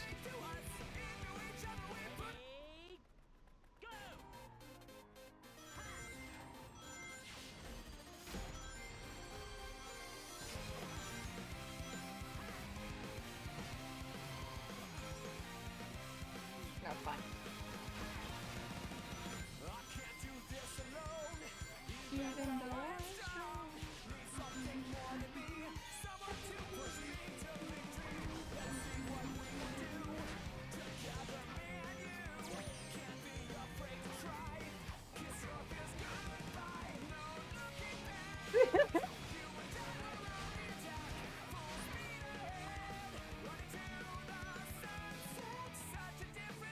listen.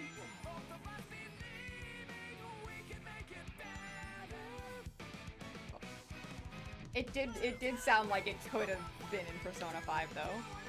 Like I'm not uneducated. I know jazz. I listen to jazz.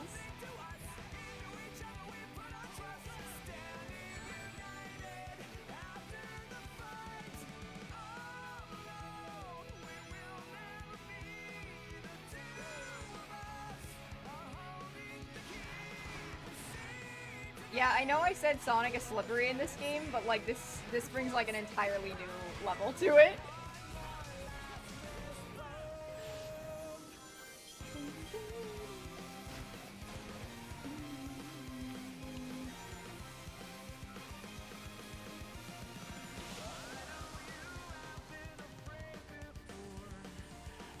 And like, normally I don't mind it too much in this level.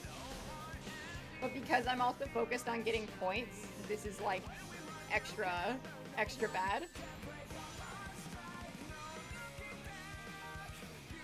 Oh yeah. People complain about the slip in Blizzard Valley and I'm like, huh? I'm like, there's a slip? Because I'm used to this shit.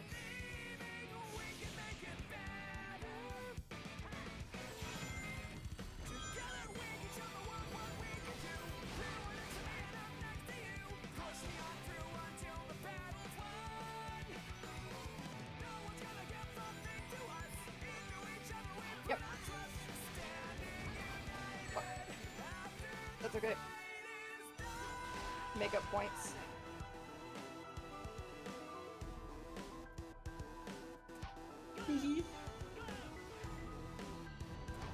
Oh.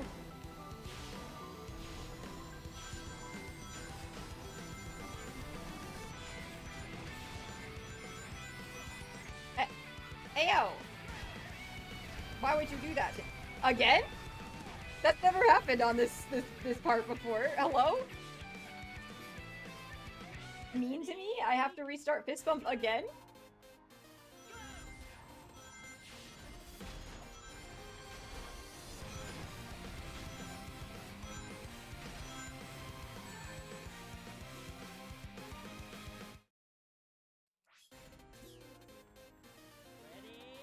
Fist bump will carry me.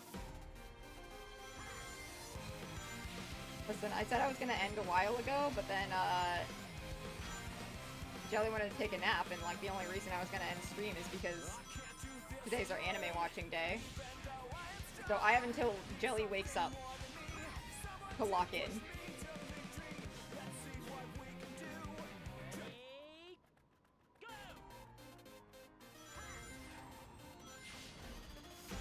We're watching Rascal Does Not Dream of Bunny Girl Senpai. The first season. I've never seen it before. We've already seen the first 3 episodes. And I believe we're starting I think it's What Places Demons? Which I'm very excited about.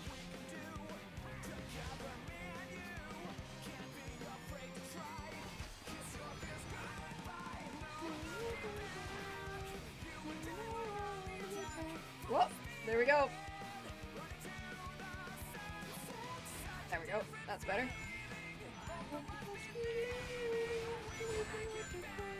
Fuck! Ready, go!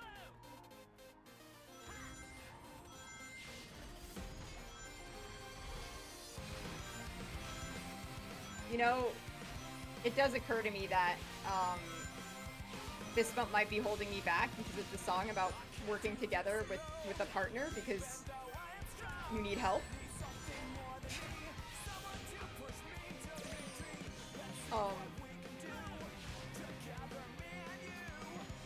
Jelly said that they'd be my fist bump, but I don't know.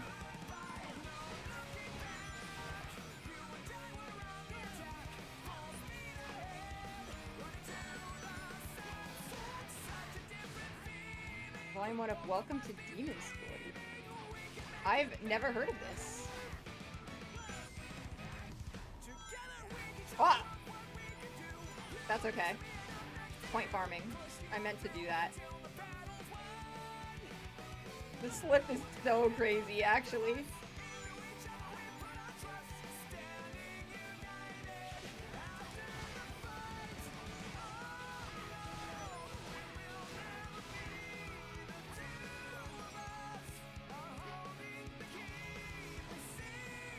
I actually never found the slip that bad in this level because usually I was focused on, you know, finishing it as fast as possible. And now that I'm actively trying to collect rings and kill enemies, it's over. Speaking of libraries, that reminds me, my Haruhi book club has started up again, and we just had a meeting yesterday that wasn't very active. Some people were like, remind me to respond to the thread tomorrow, actually, which I should do. But I forgot how much I really liked Haruhi. And what's fun is I have a friend who is in Japan, fluent in Japanese, and learning English. And he's a big Haruhi fan. He's in the whatchamacallit, he's in the book club. And so like we get to like compare translations as well. Because like I am not literate enough to read Haruhi. So like he like gets to like send us like a lot of cool phrases and stuff, and like he's like, how is this in the English? Like what is this like? I'm curious. Which is a ton of fun. It's probably like my favorite part of book club now. Like he'll for example, Haruhi used a phrase the other day, which I forget what the exact phrase is in Japanese, but it essentially translates to like it's missing the finishing touches, which is a phrase that is kind of unique in Japanese. Like it's a Japanese phrase, but you wouldn't hear it in your day-to-day conversation. So it like highlights like Haruhi's like strangeness as a character, like the fact that she's like a little bit quirky, a little bit weird, for her to like explain the situation with that phrase.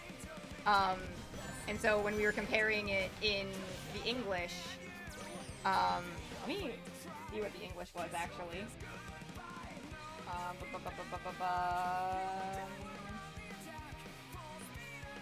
It is in Homo's live blog.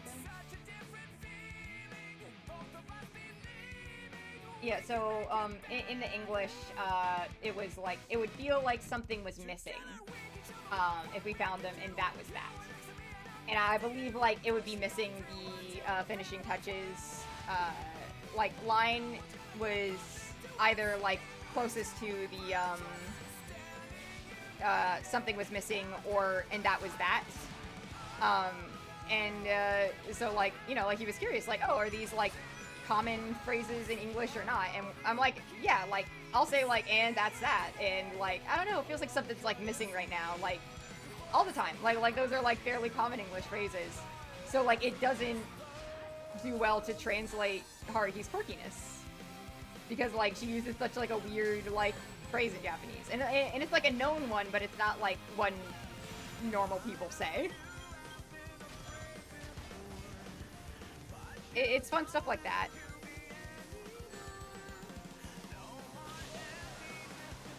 And I've mentioned before that Haruhi is a very, I wouldn't say very, but like kind of difficult series to read in Japanese, while in English, like I could see this like middle school level maybe. Whereas in Japanese, some adults even have trouble reading it and have to like look up kanji.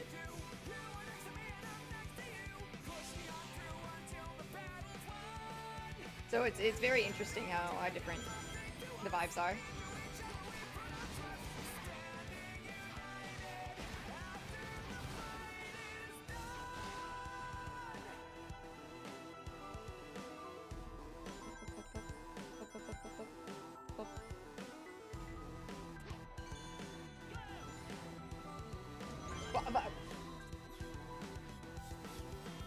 Damn it. No, wait, I'm not ready. I need fist bump to restart.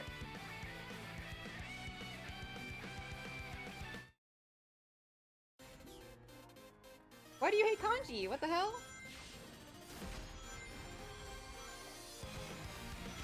Kanji are awesome. You know what fucking sucks? The writing system in Japanese that sucks is katakana. I fucking hate katakana. Brain isn't wired for it. I didn't think my brain would be wired for it either, but like once I started getting into it, I started getting into it. I think it's just like a matter of like kind of locking in and studying. Like it's a lot of memorization, but like I don't know, I kind of see it as like if you instead memorize the readings of the kanji instead of the individual kanji and like the radicals and stuff, it's a lot better, because like I mean like just think about like how you can see like a symbol and like know what it represents and know what that means. Like for example like a crosswalk, you know, like you see like the little like human walking man and you know like what that means and what that like is telling you to do. It's kind of like that. And then like if you do want to like learn the radicals, like it can kind of help you decipher meanings of kanji that you don't know the readings of, so even though you won't know how to pronounce it, you kind of know what it means.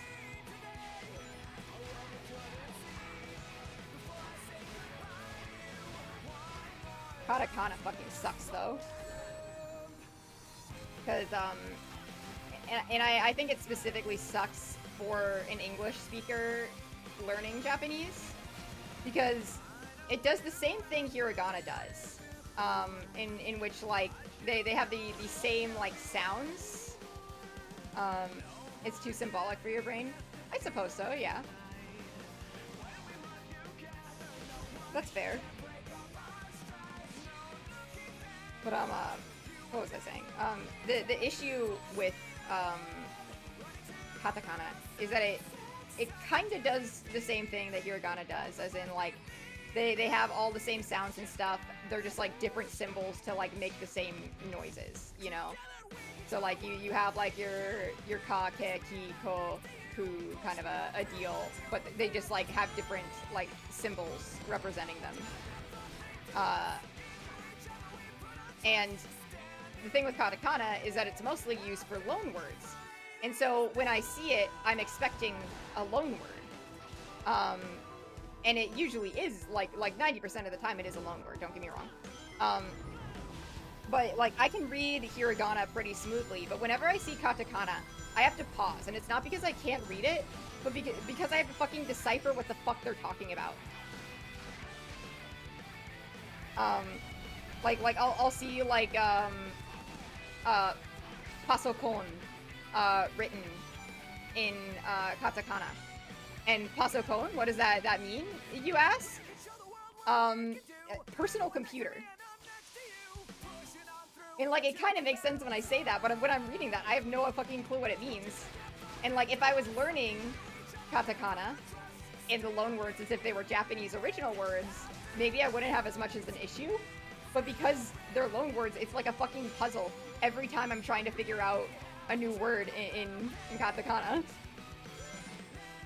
It's like genuinely annoying. And then like sometimes the loan words just don't make any sense. Like biking, I I bet you can never guess what Baikingu means in Japanese.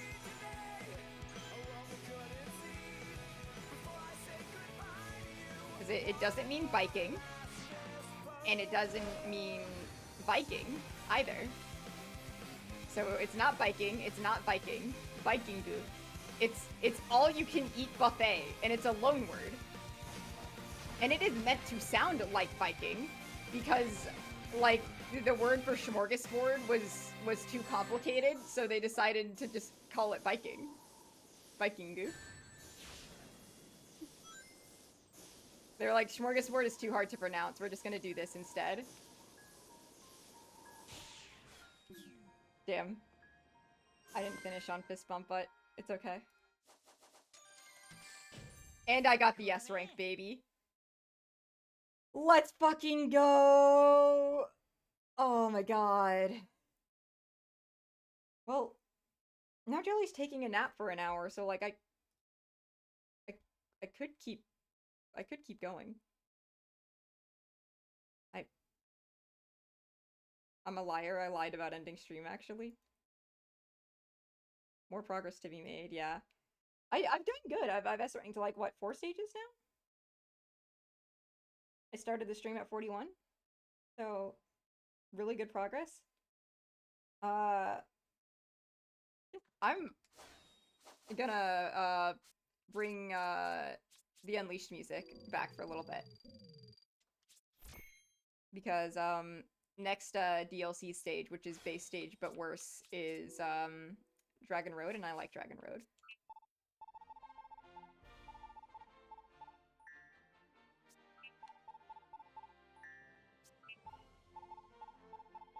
I usually have music up at 90.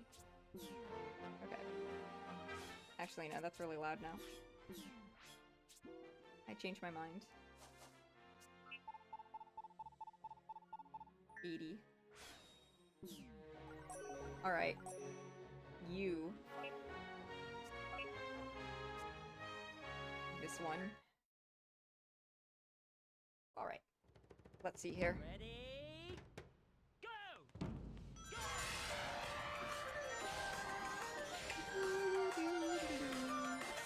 Okay, lots of bombs. Luckily, I do have a lot of visual, which makes the bombs less bad.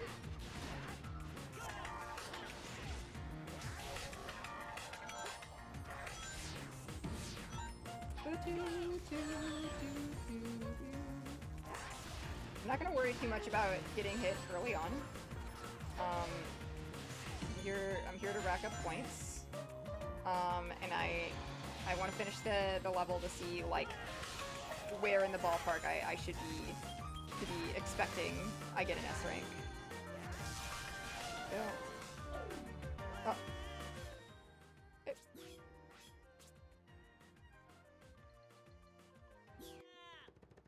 Oh, for sure. I'm down for that.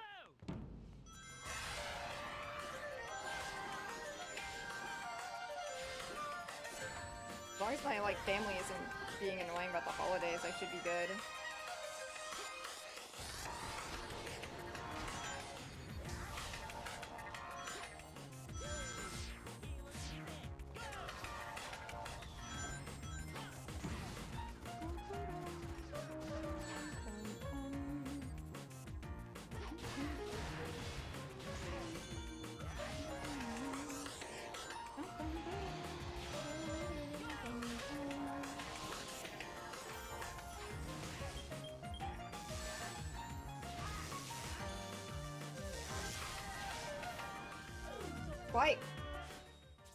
Why is that happening?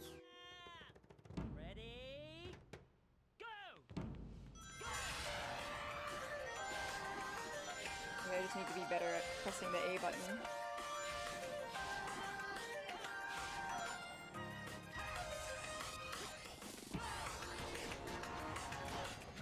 Oh! Ready? Base stage, but worse, baby. Go! I really like Dragon Road too.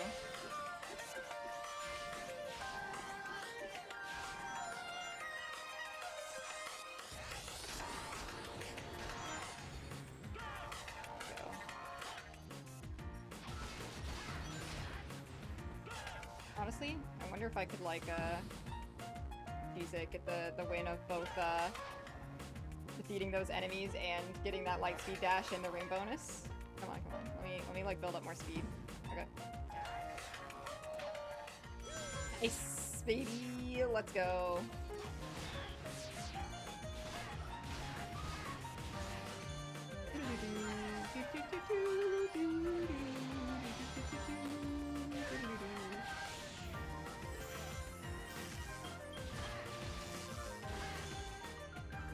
Okay, and now I need to be pressing the A button. Nice. Okay. There we go.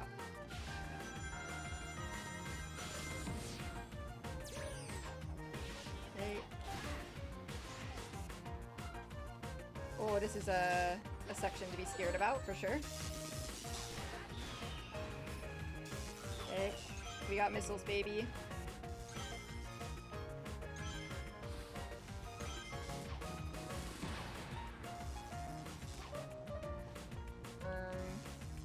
Alright. Let's see here. Yeah, right. Okay. Whoop. We got missiles. Dodged. Fuck, fuck, fuck, fuck, fuck. Okay, okay, okay. Thank God it doesn't, like, knock me off the entire platform. That would have been a little evil of it.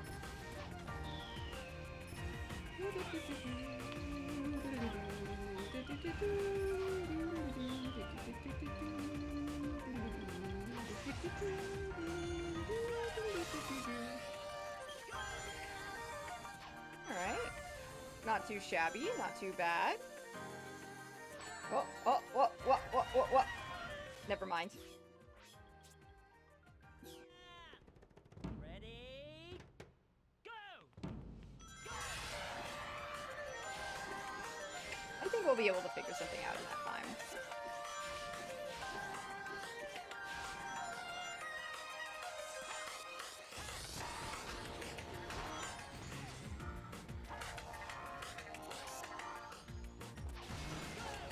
Oh, that's fine.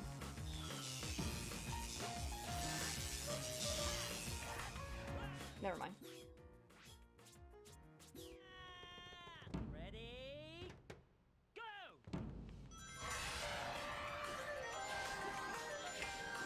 I gotta lock in.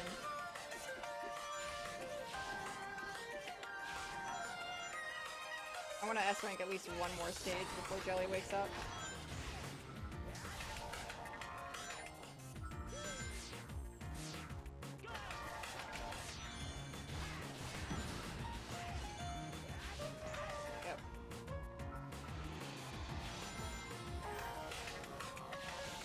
Easy duty of faith? Well, thank you.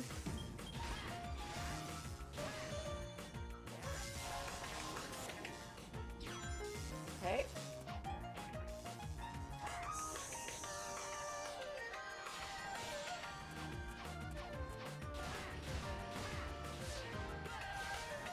Go. Oh, that's okay.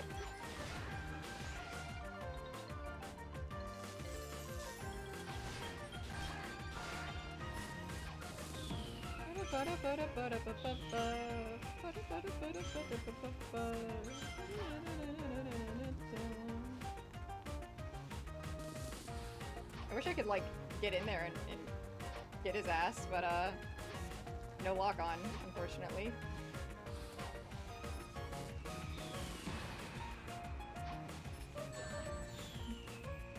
I can't recall if I'm able to, like, grab the bird in this level, but I'm too scared to try.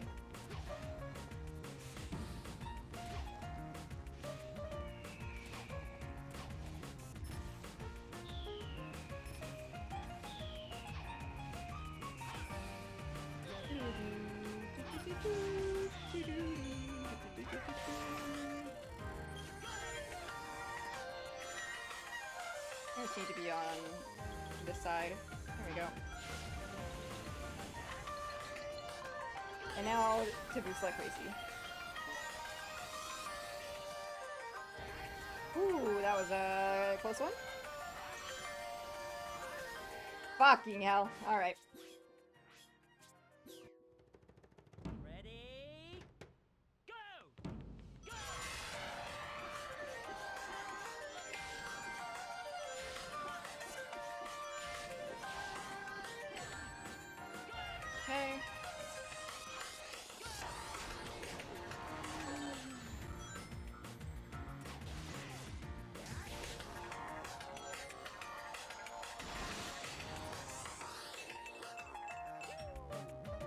Yeah, there's quite a lot of Unleashed courses.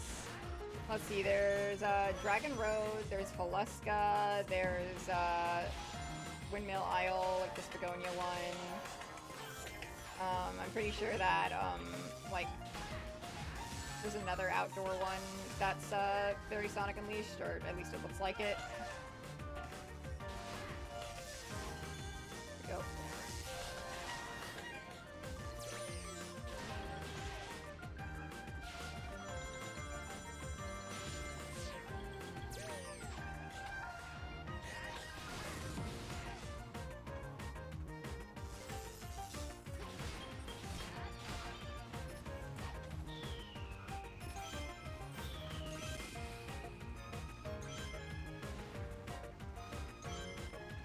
Yep. And up. And up again. And over here. And up here. And up here. Up here. Around here. Around there. Wait for that to flip over again. There we go. Boom, boom. Easy. Easy game. Game is not hard.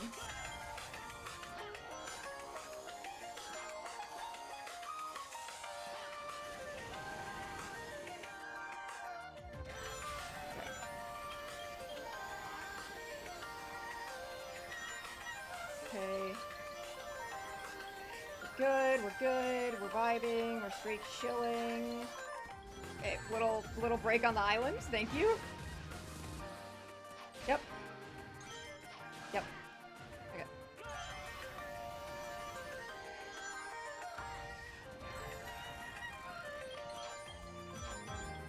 Whoop, whoop, whoop. Easy, easy money. Whoa. I don't know how I did that, but it sure did work.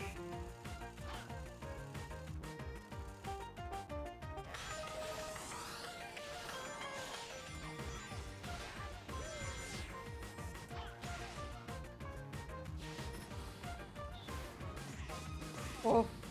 Whoa. Whoa, my god. I'm scared. Why? Why, yo?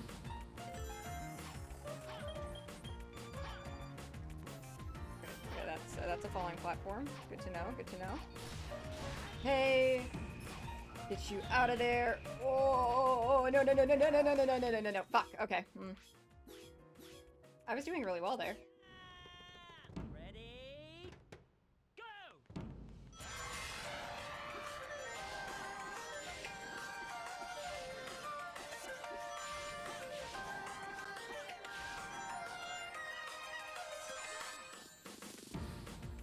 Damn.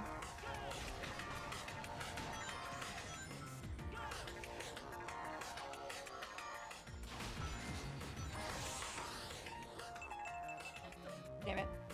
That's okay. No, actually, I'm gonna restart that one. Ready? Go!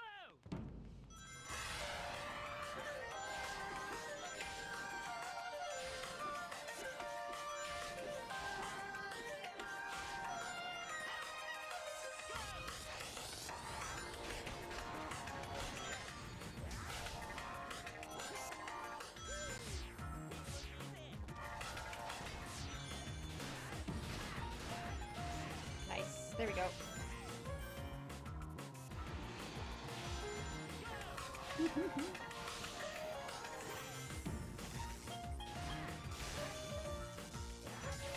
Yeah, I'm impressed with Jelly's ability to S rank in Cross Worlds. But I've never been like too great at kart racers to begin with.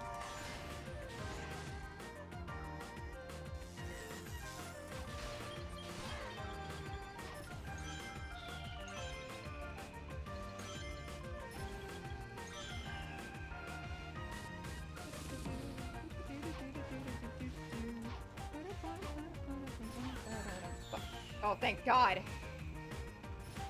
Can I target the bird? No. Would like to. Oh! That was sad. That was mean to me. Ready? I was just thinking about hanging out with the bird. What the hell?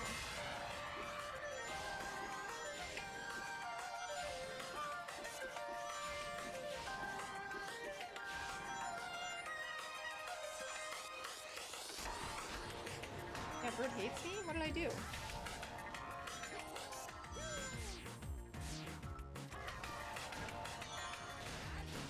I've literally never done anything wrong in my life.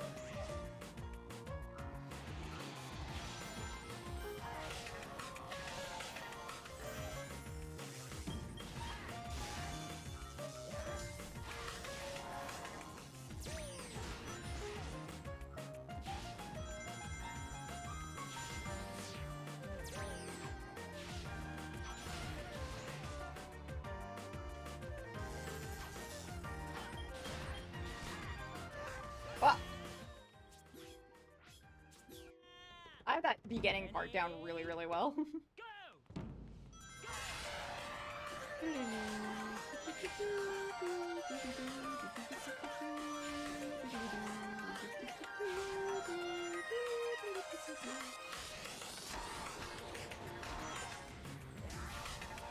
This is the run?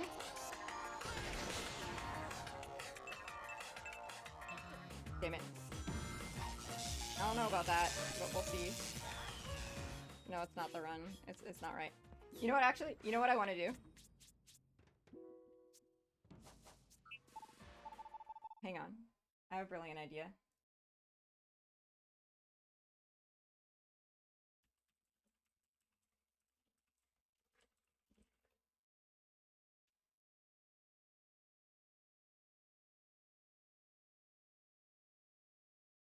Where is it?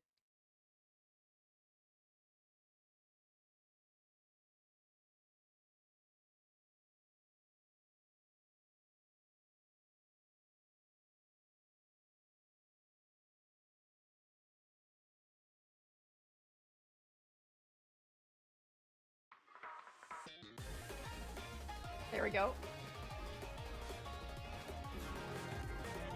Oh, fuck, no.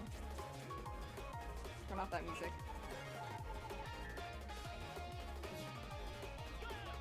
There we go.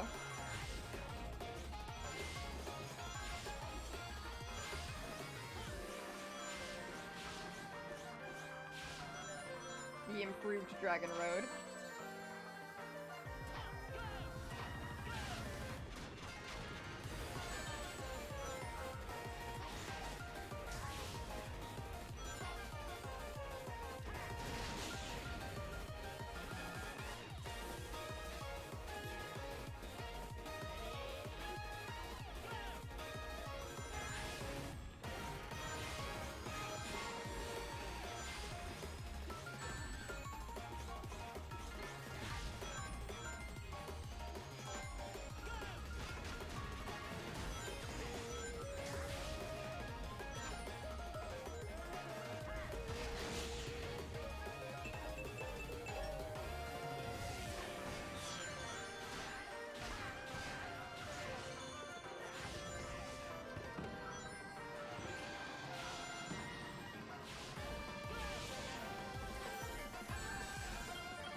Yeah, you weren't there to support me, actually, is what went wrong. I wanna get back to my playlist of bumpin' Sonic songs. Okay. You better lock in.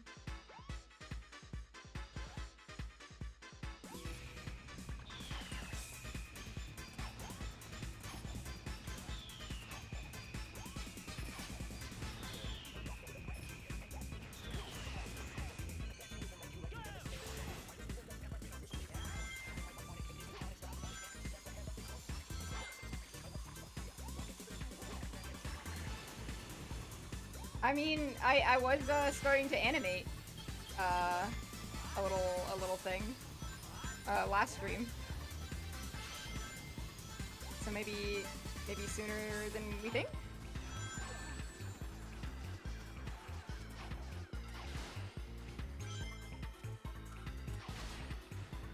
I should start making emotes.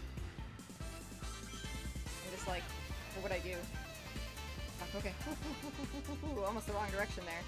Alright, alright. Here we go. No, no, no, no, no. Why am I under it? Why am I under it? It was not the run. You lied to me.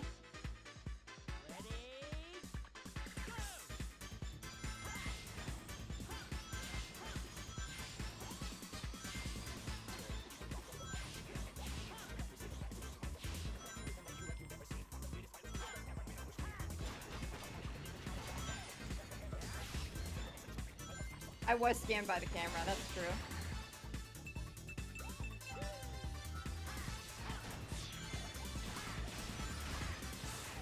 That one was like not my fault whatsoever.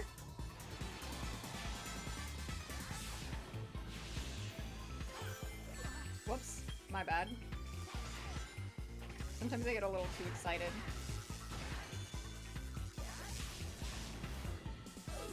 What? I do need at least one K and D emote. I'll have to find what's the best one.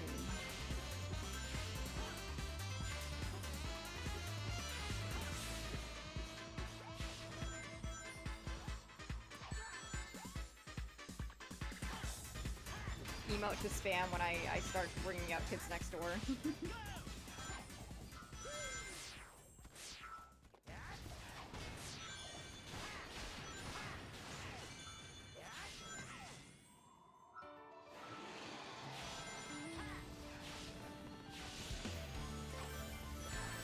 Every time.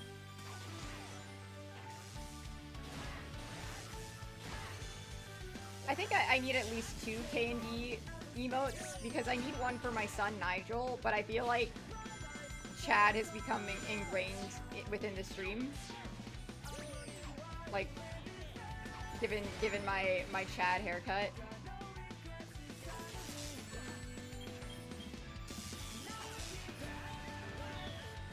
God damn it.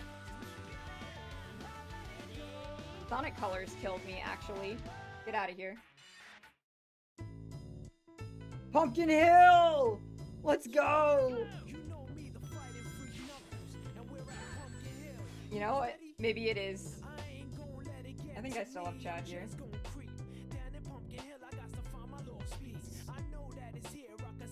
There we go.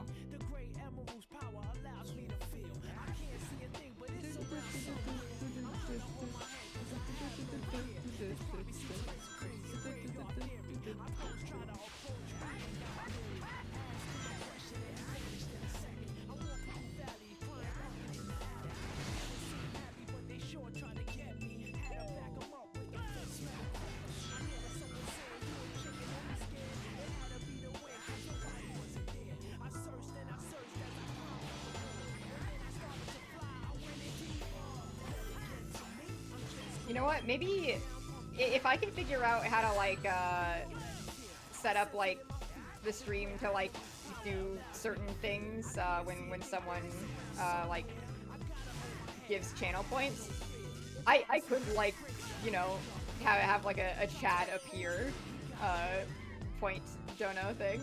I think that'd be funny. I could also have one for my Nigel Uno shades.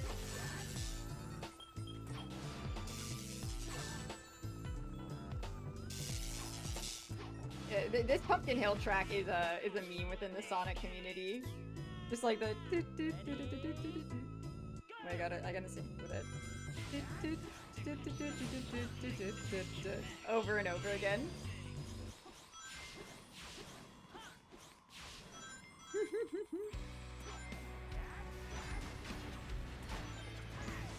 It's especially potent in the real-time fan dubs. Where are we? Without You from Sonic X Shadow Generations? Get that out of here. Let's go! Let the speed to mend it!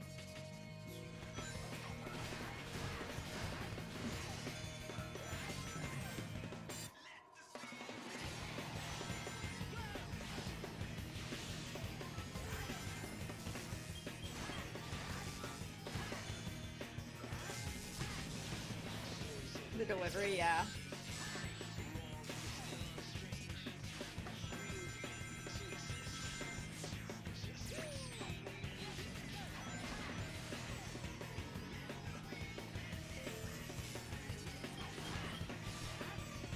Oh.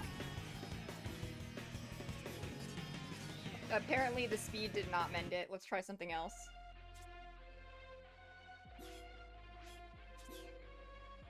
Ready? Go! Go!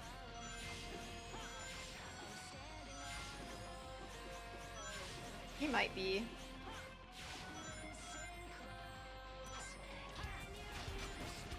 He's still tired from his birthday.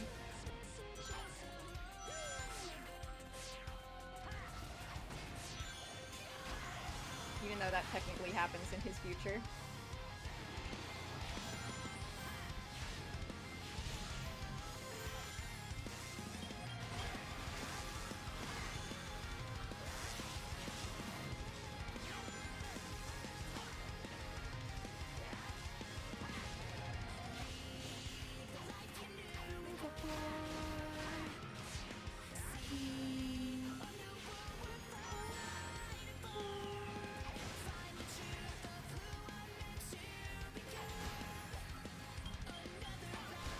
There we go. I'm here, reaching forward across these new frontiers with my friends. Oh. Different. And the ones I love.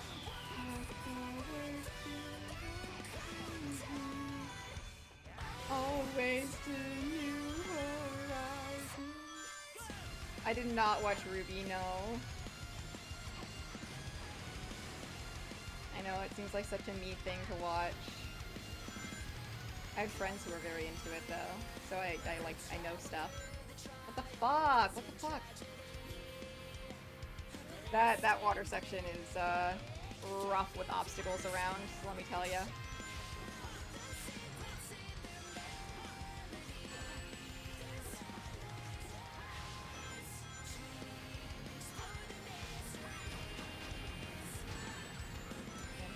Why sometimes it lets me, like, burst through that section, and then other times I get hit and I end up in the fire.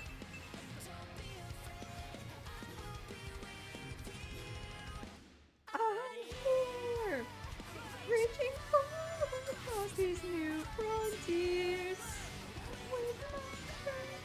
Damn.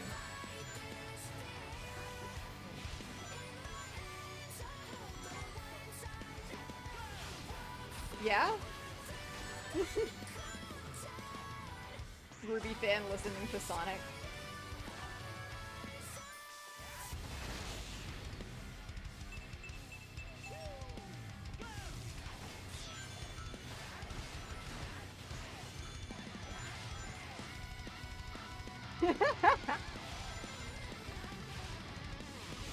Ruby watcher.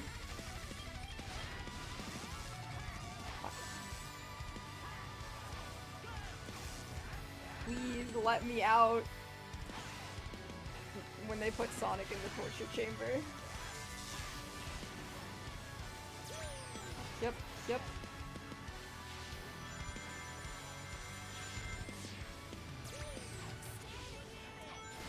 I am impressed that I didn't initially fall for that, like, gap there that's, like, clearly meant for me to, like, boost through and fall. I never fell for it. Okay, clearly I'm here's not doing it. Oh, perfect. Ready?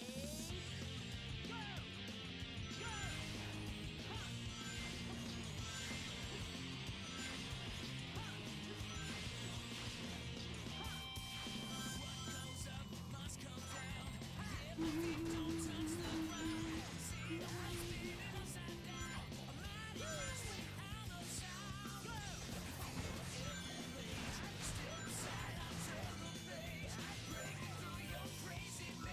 like the concept of Ruby.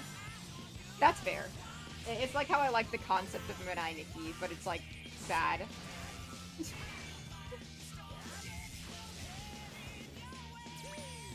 Sonic Heroes.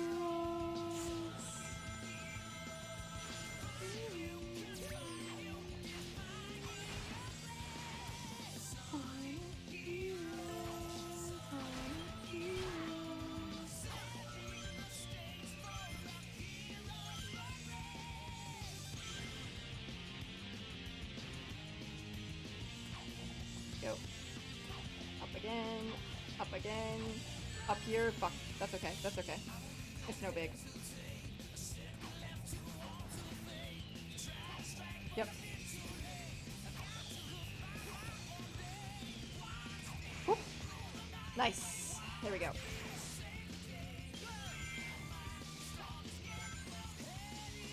I might be insane, but I do like the platforming on the rotating sections. It's a lot of fun. Okay, come on. Okay, okay. Dash panels will save me. Okay. And then I get to hang out on the island for a bit. Get rid of these guys.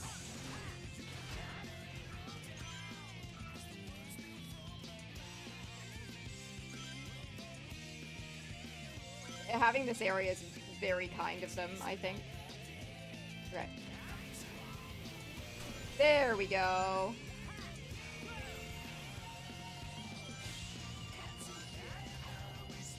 Yep. Yep. Oh.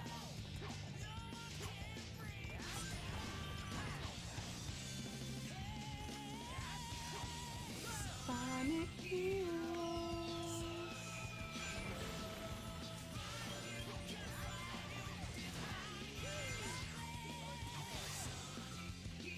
Feeling good, baby.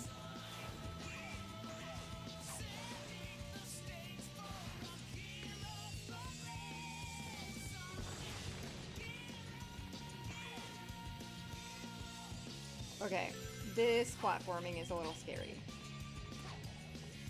I don't trust you. Fuck, fuck, fuck, fuck, fuck, fuck, fuck, fuck, fuck! Oh, I couldn't get up. Sonic Heroes failed me. I listened to that too much today. We're living and we're learning. Ruby's a lot of conceptually cool things, and then mostly just kind of bad. Does, however, have Neon one of the funniest character themes I've ever heard. Ooh. Yeah. I live a life of enjoying a lot of medias that are only good in concept. Like, just like in theory.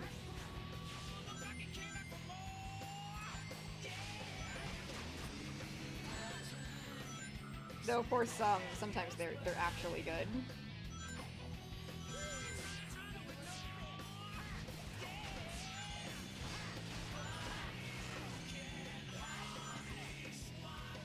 Yeah, K&E's actually good.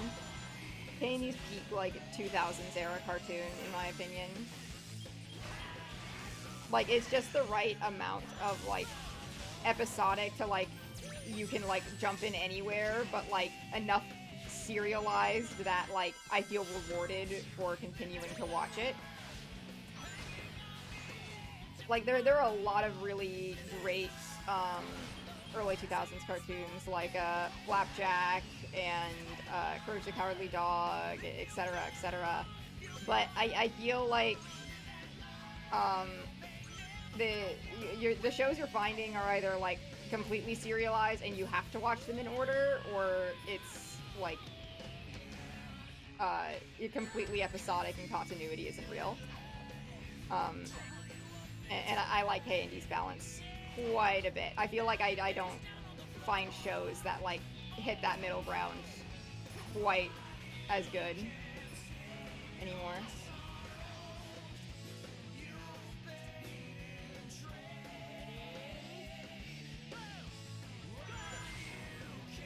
This may be Amphibia. Amphibia kind of manages to do that. Until you get to, like, the final season where it's like, incredibly serialized, and you do need to lock in.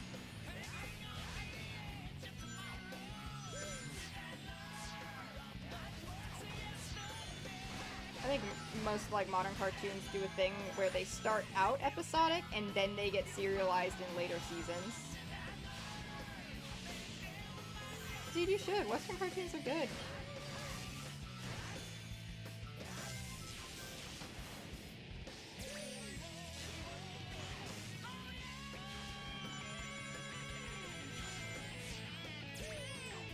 Like Infinity Train, Amphibia, The Owl House, Craig of the Creek.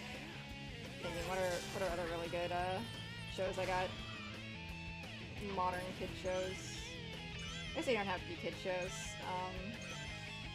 But that's like my realm. Too distracted by anime. That's the thing. Most like modern cartoons are now being made by people who grew up watching anime. So, lots of inspiration. Like, Owl House is like an isekai. So is Amphibia. And they're both like incredibly like anime inspired, like very Eastern storytelling techniques. Oh, fuck. Damn it. Live and Learn failed me.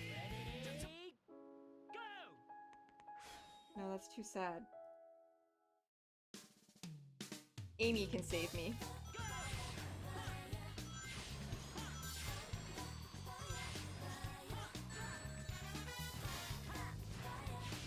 The point in Sakuga doesn't go crazy.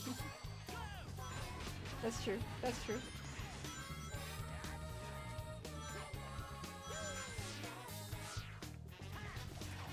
I'm gonna start my like Western show revolution.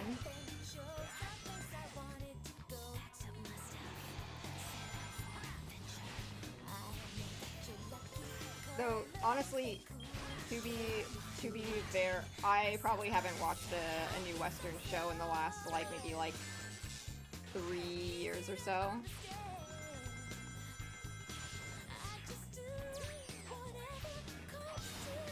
But that's also because like I don't see any advertised to me.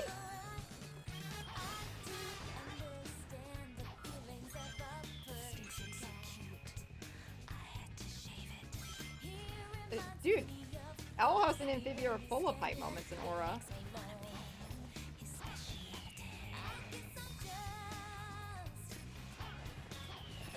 You would not believe the magical girl transformations that occurred. And the fights? We're fighting gods?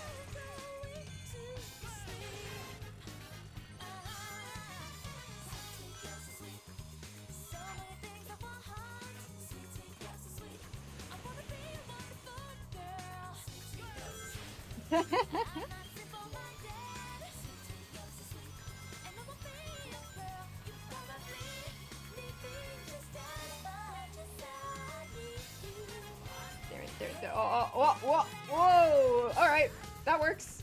Sure, yeah, that's fine. Fuck!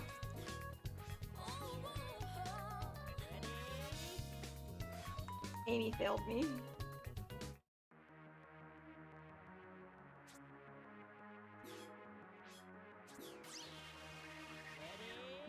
Things go wrong so fast.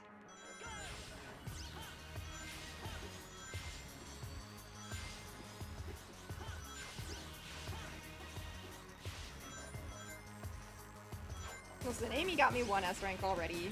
She just isn't made for Dragon Road.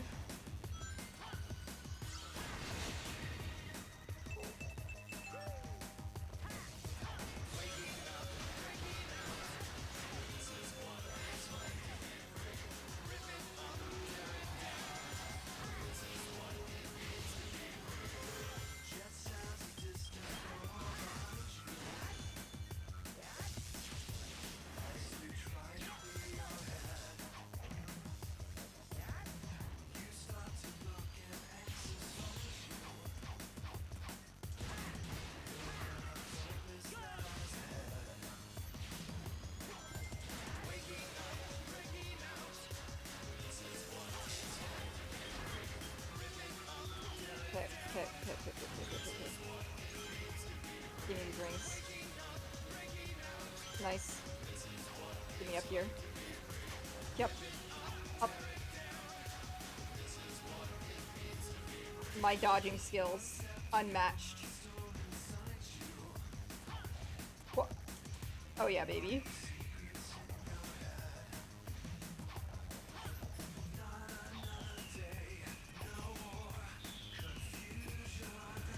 Come on, come on, go.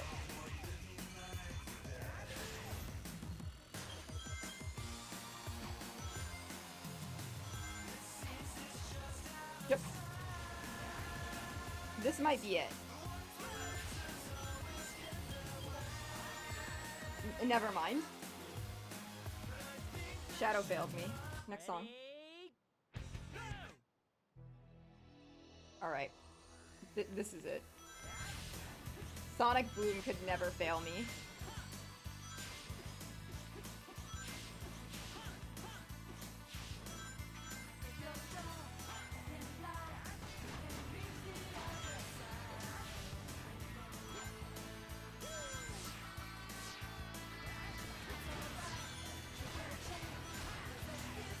Circumstance that we can.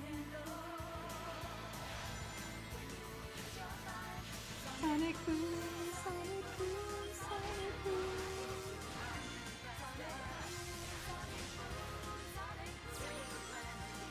Fuck.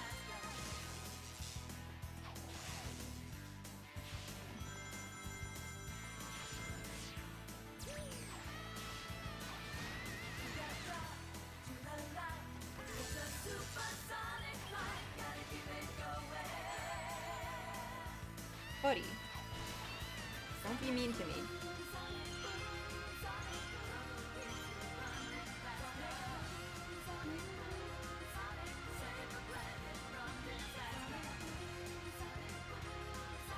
Yep.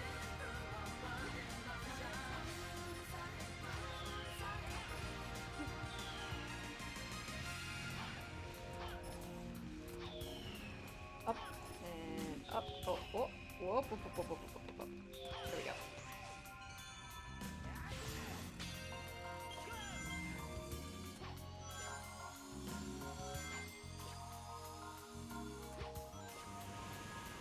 Okay.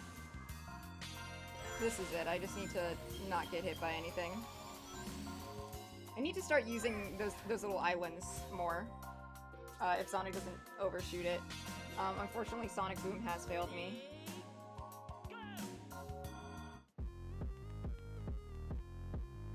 No, I don't want this. Get me out of here. Here we go.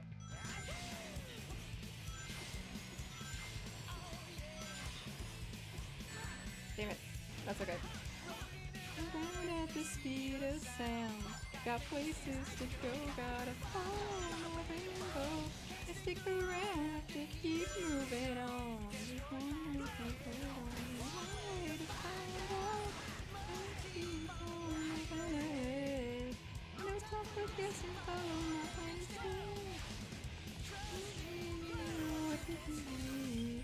Take my lead, I'll set you free.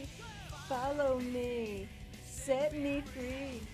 Trust me and we will escape from the city. Follow me, set me free. Trust me and we will escape from the city. Prove it to you. Follow me. Oh yeah. Danger's looking around every turn. Trust your feelings, got to live and learn. Make it through. Only one thing to do.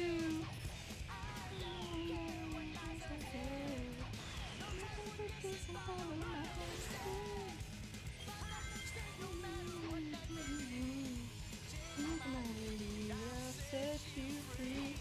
Follow me, set me free. Trust me, we'll escape from this. Okay. See, this is what I need to do. I need to, like, pause, reassess, and then aim.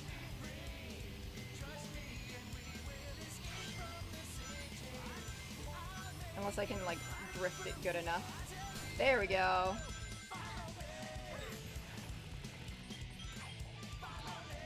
There we go.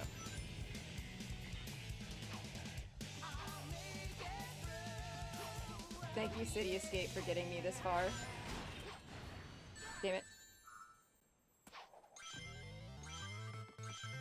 Alright, Studiopolis Zone.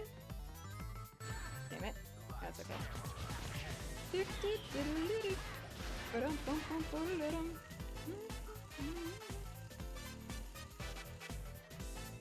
We got this.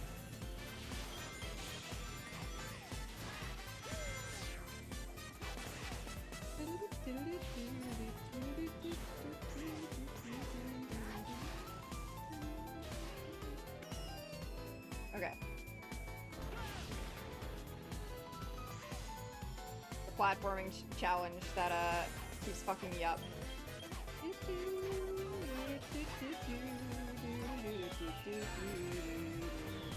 That's okay. I can live with that. I can also live with that. That's okay.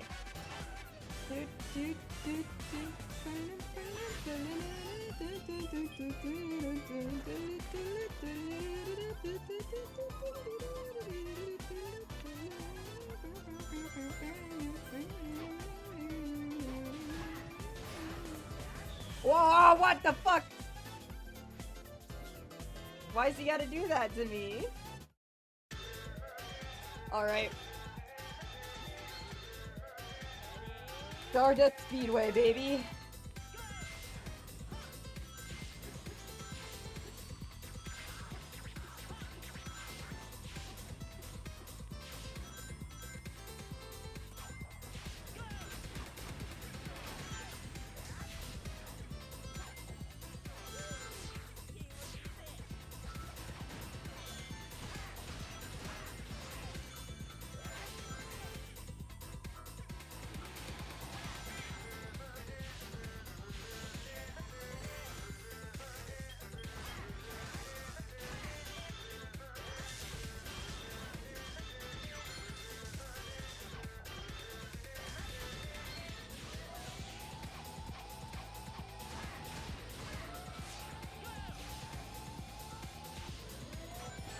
Damn it. Here we go.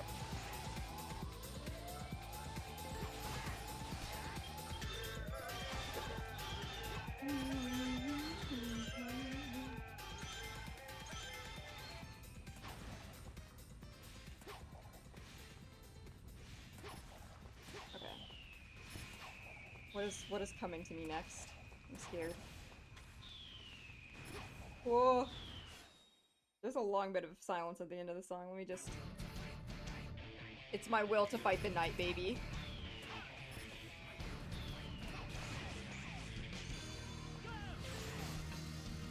Will to fight.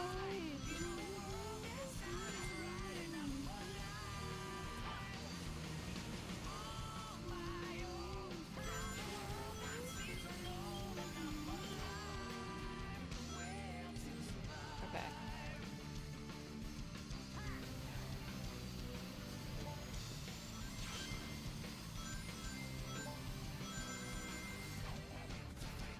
You when it's my will to fight the night.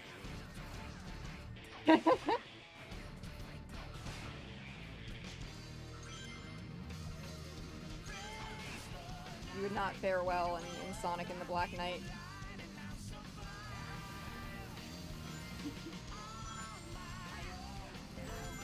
The knight's got hands and I do not. That's fair. I feel that.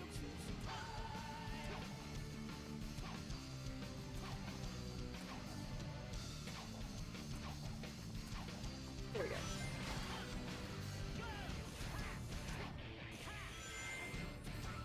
Easy money.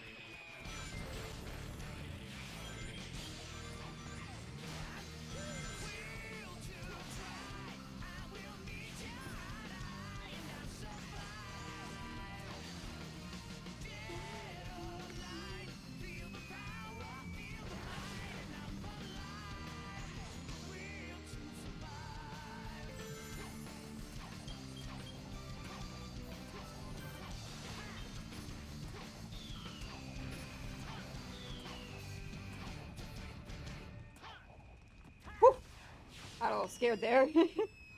The panic boost. Oh my god, wait, this is this game's song. Let's go.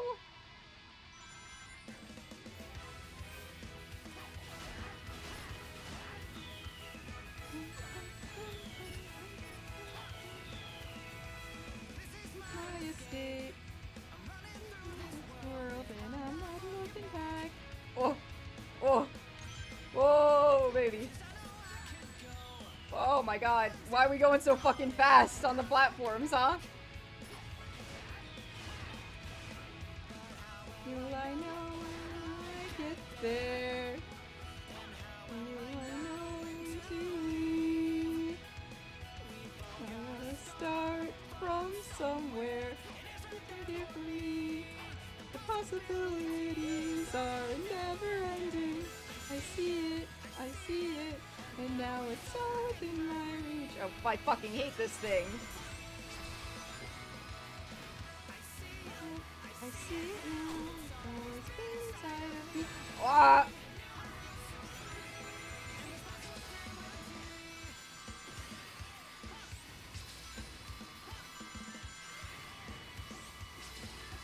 Fucking hell. Mean to me. Mean to me. Mean to me at all times. Mean to me.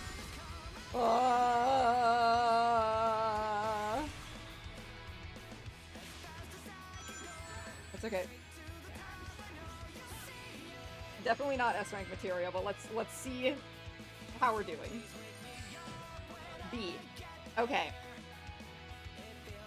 I just need to not get hit, really. That's, I mean, like, not get hit at all, but I need to get hit less.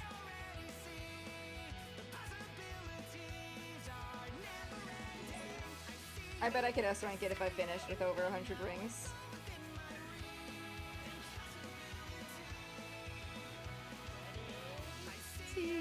I see it now.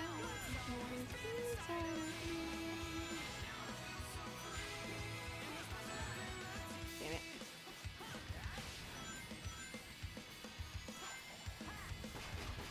It is a possibility.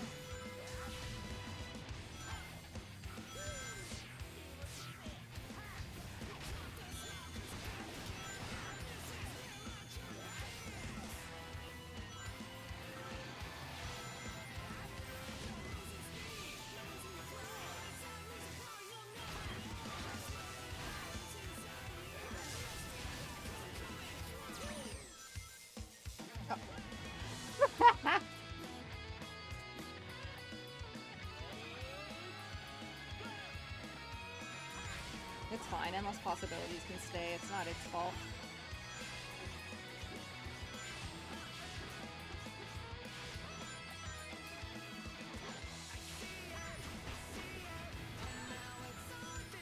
See, why does that only happen sometimes?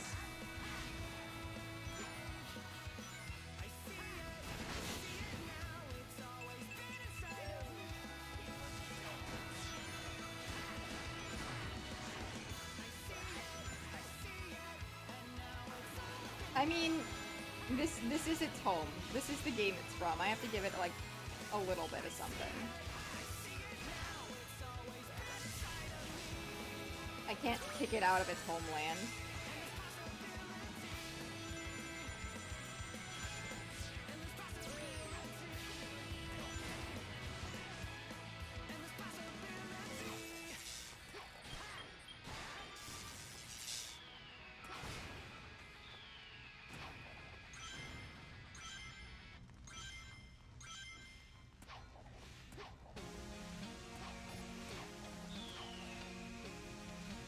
Dreams of Absolution. Oh my god, Silver! It's Silver's theme song.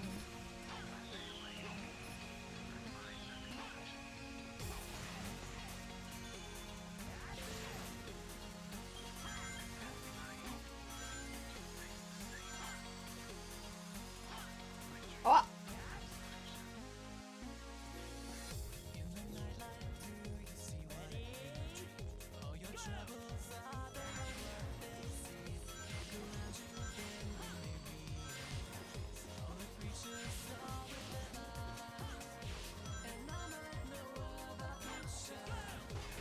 I don't know how people look at the lyrics of Dream of Absolution and think that Blaze and Silver have like a platonic relationship.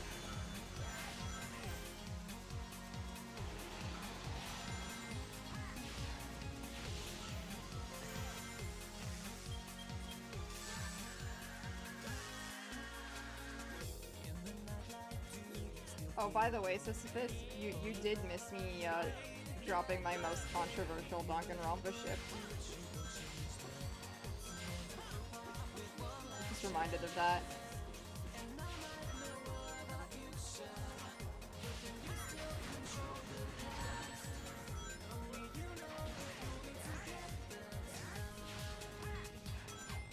I would get crucified by the Danganronpa fandom. It's a good thing that I hate the Danganronpa fandom and I don't want to be there.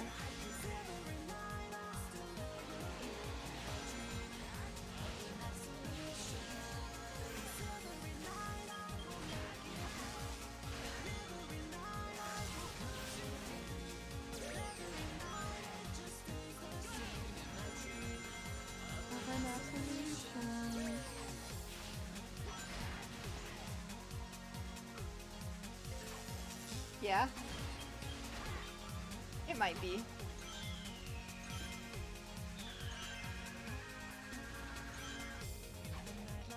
Oh.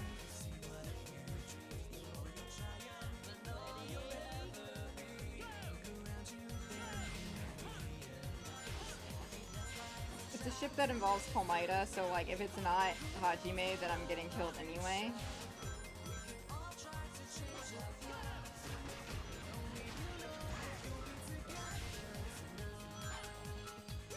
Because the Danganronpa fandom is really insistent on the fact that Komaeda is gay, and he certainly is queer, but he's bi.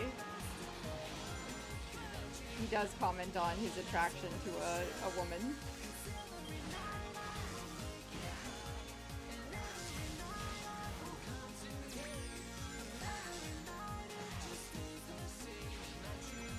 Also, he's a fictional character.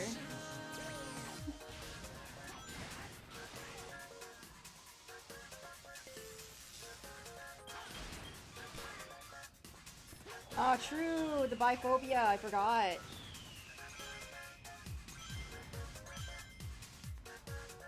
Komaeda can only be interested in men, and he can only be interested in Hajime. And their relationship isn't toxic, actually, because they're gonna own a flower shop.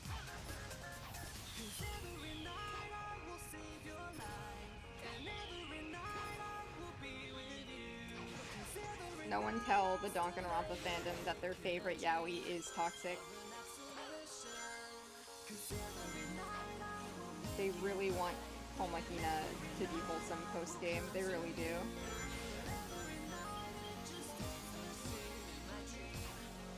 And like, I'll never deny that Komaeda is definitely in love with Hajime. Like, the Japanese makes that extremely clear. But like, it's... people need to calm down.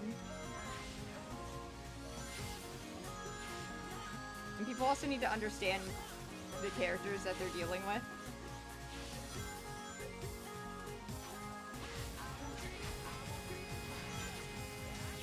I get very annoyed at, like, inaccurate portrayals of characters from media I enjoy.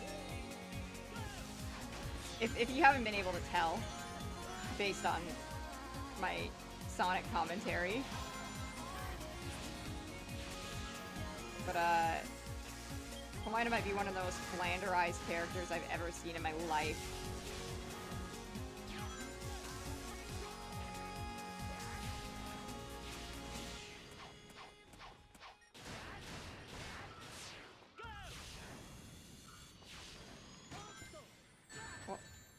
Oh.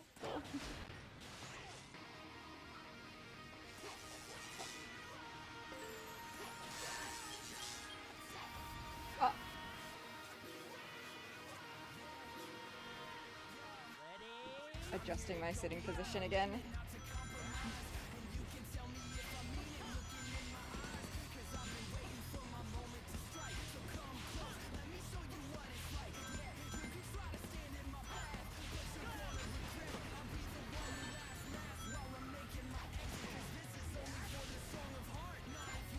yep.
You know,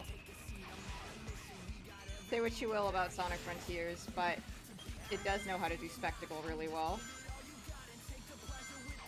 I guess that's most Sonic games, though, so it's not really special in that regard. I mean, this whole stage is, like, full of spectacle all over the place.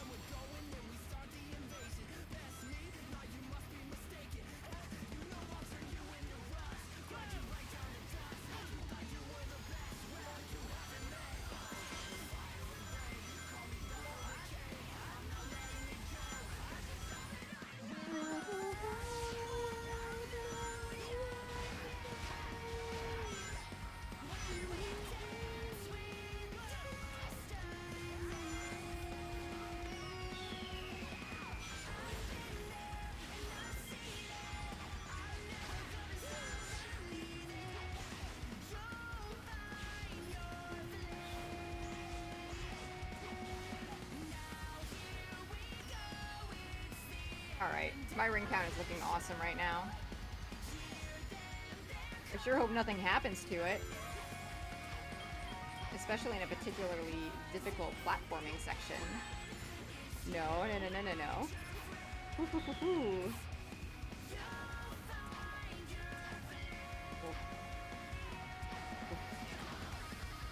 There we go. Huh. Hard to get up there. There we go.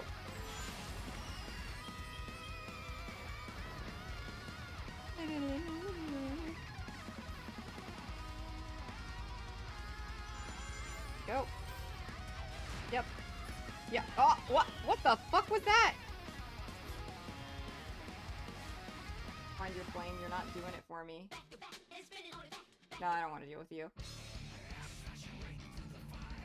Yeah, through the fire is fine.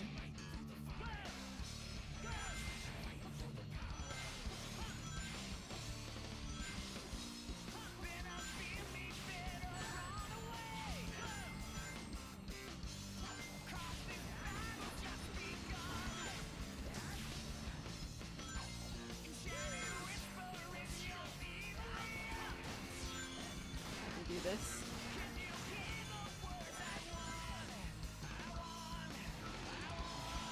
For real this time though, once I finish this stage, the next time, regardless of S-Rank, the stream is ending. I've been live for too long.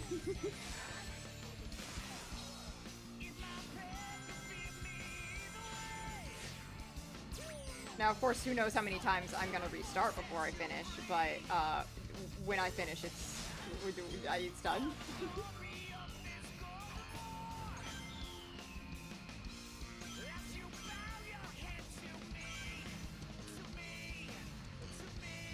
Yep. Yep. Up again, up here, up here. Yep. Yep. Boom. Boom. There we go. Doing good.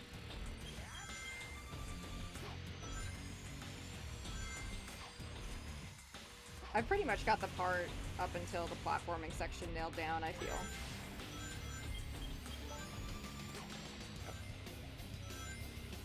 I am all of me. Let's fucking go. I love this song. Remembering that I can jump on the water is actually, like, vitally important. fine. That's also fine. Black-hearted evil, faint-hearted evil. What the fuck? Maybe I can make it. Maybe I can fuck around and no. Okay.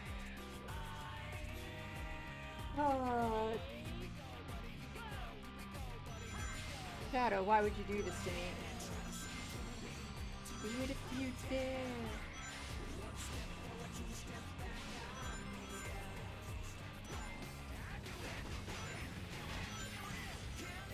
See all of me walk into my mystery.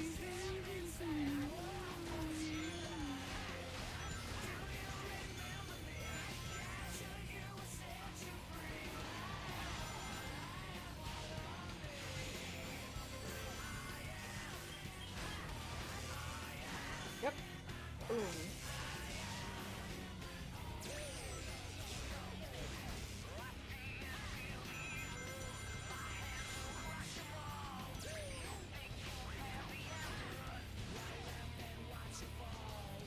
God, I love Shadow the Hedgehog.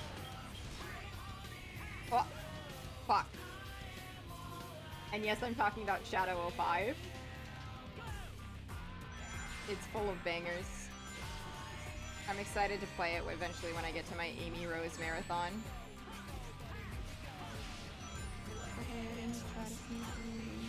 Do it if you dare. Step forward, step back now.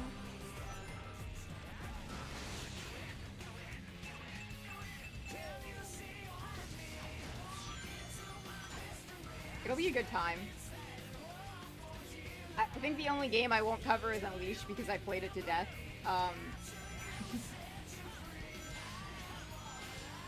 Like once I have my S ranks, I'm locking this thing away.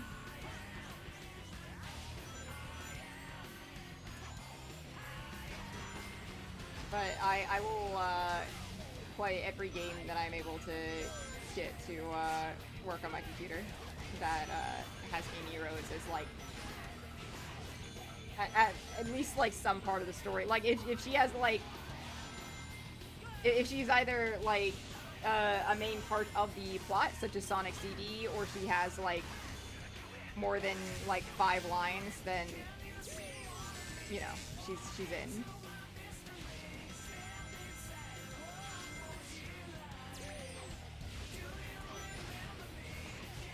Or like if she's just in the game and she's like irrelevant and like she says like one thing, then that's I'm not doing that because it's Amy Rose analysis. If there's not much to analyze, then I can't do much of anything.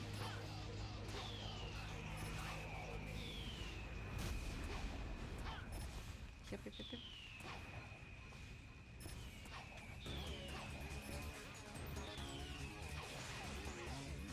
More Shadow.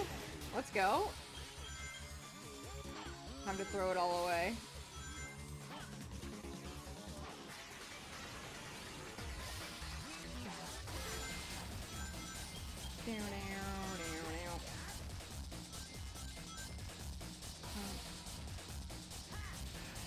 What? Fuck. I really did throw it all away.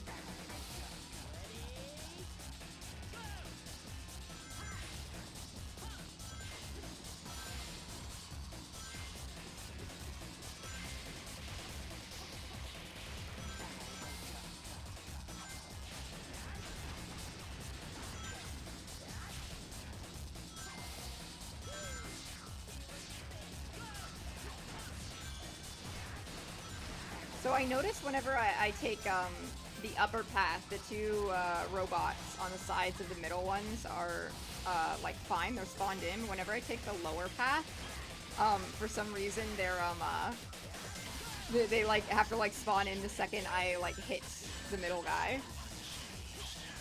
I don't know if anyone else has noticed that, but something interesting. Some game moment.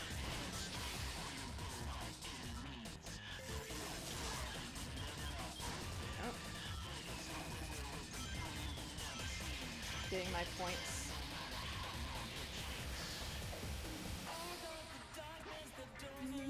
Throw it all away. The endless life forever.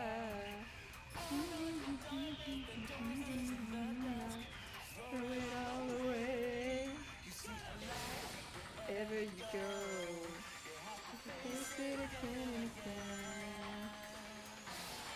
There you go.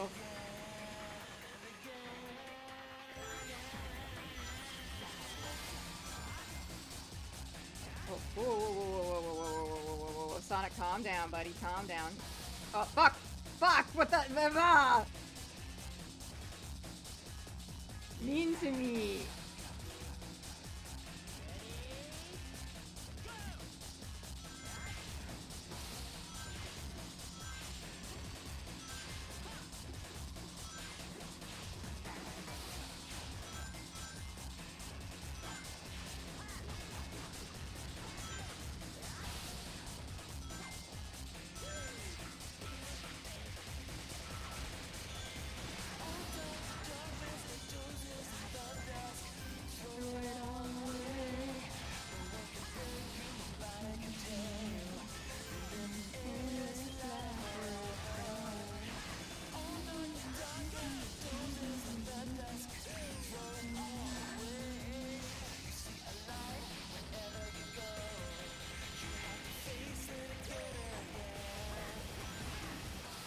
Oh. No, I need to get rid of you for my points, my precious points. I can't lose a single one.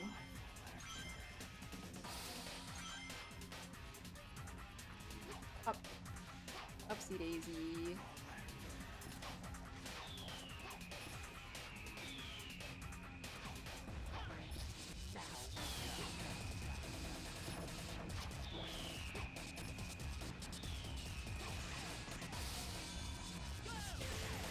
See, that platforming section, I love. That's fun. I don't know what the fuck is happening at the other half of this level.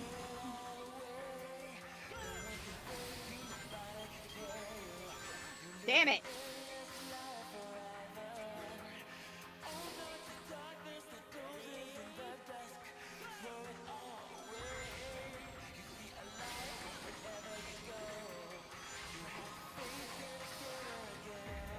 Ah. That was a little silly of me.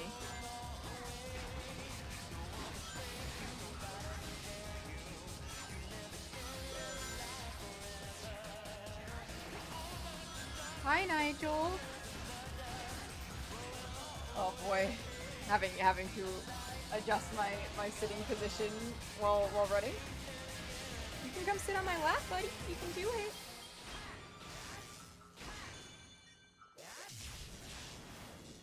If you want to. Oh no, it's Infinite Steam from Sonic Forces.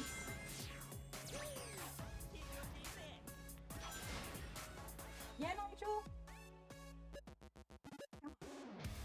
Hop up on my lap.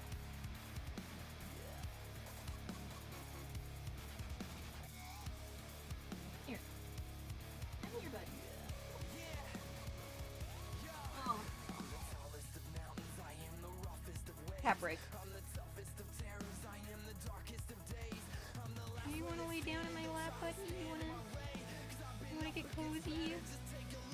Yes.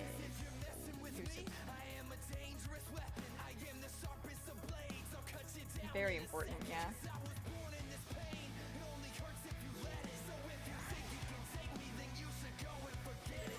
Yep.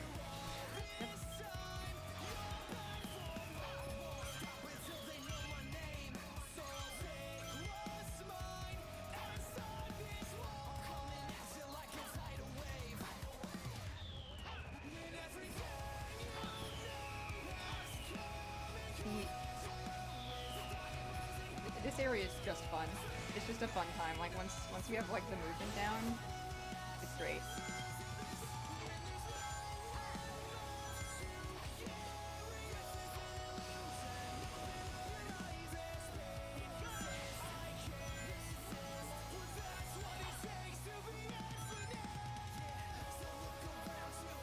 Infinite's such a wild character.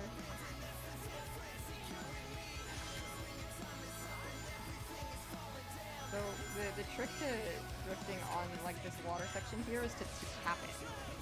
I've learned.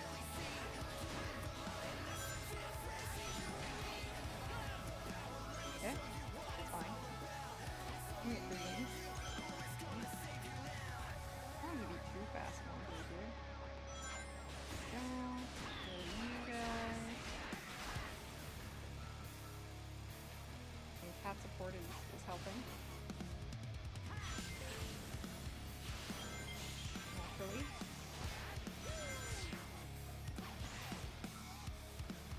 I'm gonna get it this time with the snipers here. I can't let him down.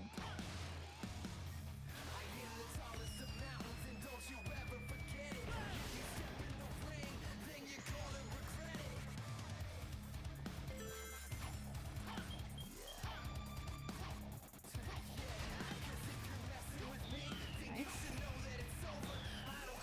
Damn it! Oh, fuck you! Damn it!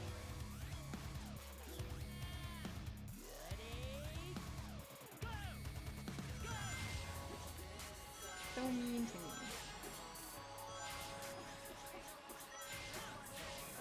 I just want to get through the level. Please. Please let me through. Everything's so good.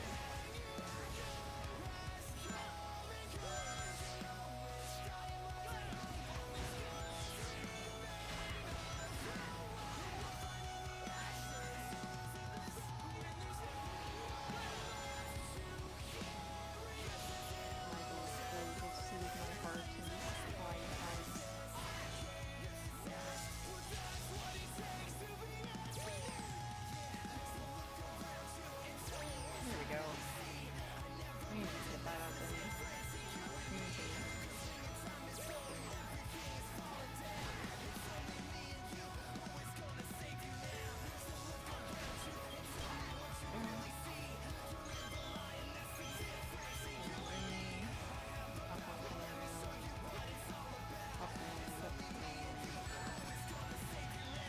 That's a bit rude, but I can live. I can live with this.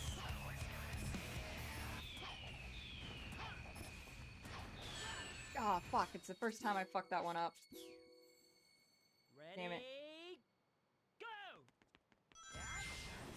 Alright, what song's coming up next? What will guide me to my freedom?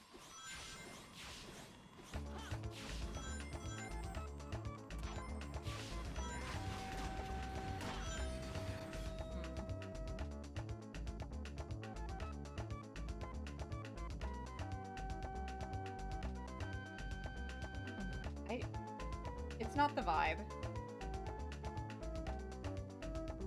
Oh, well, welcome back from your nap. I did not quit. I was like, I'm gonna end stream, and then you went to nap, and I was like, well, I have until Jelly wakes up from their nap.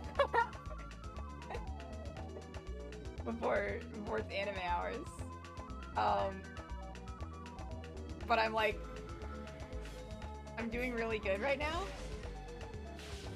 I can get this level. And then once I do, we're gonna watch Bunny Girl sometime. It's gonna be awesome. Okay, thank you. Listen, you know how it is when you get locked in on something. I've seen you S rank Sonic Across the Worlds levels. Fuck, it's okay. It's okay.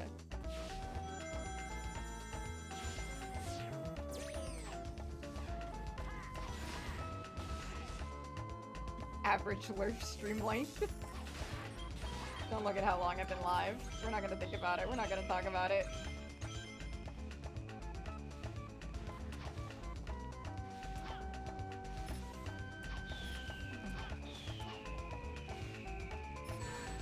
Oh, I wasn't paying attention to the missiles. Stream today a bit short, actually. Then I'll go for like 16 hours next time to make up for it.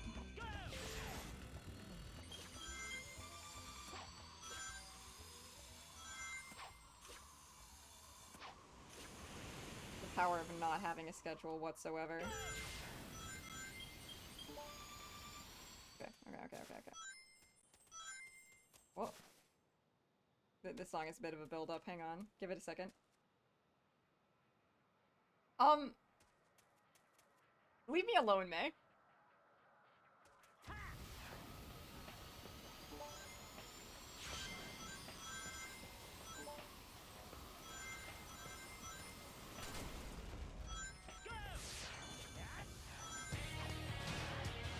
I took a break. Yeah.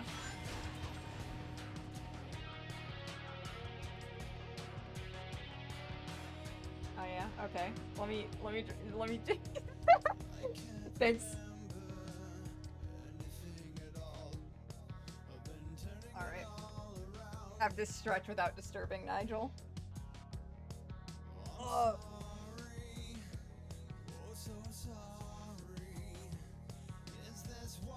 Oh. There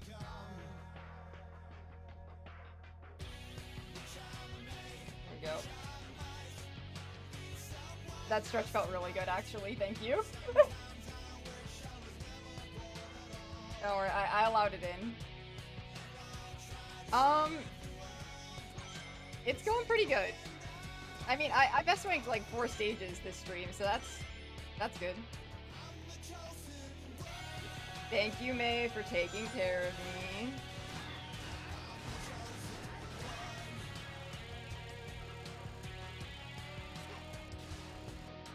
Actually, after having like a sip of water, my brain's like, I need more water.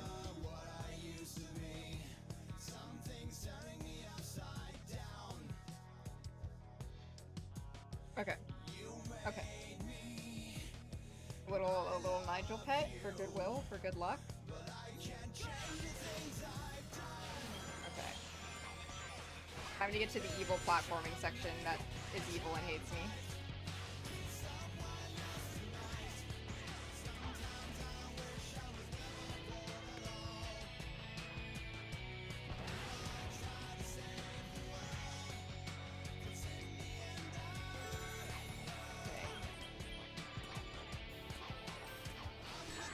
Fuck.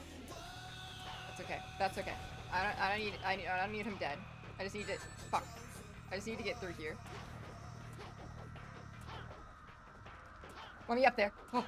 No. I'm scared. I'm scared, actually. Come on. Oh my god. That's okay. We take those. We take those.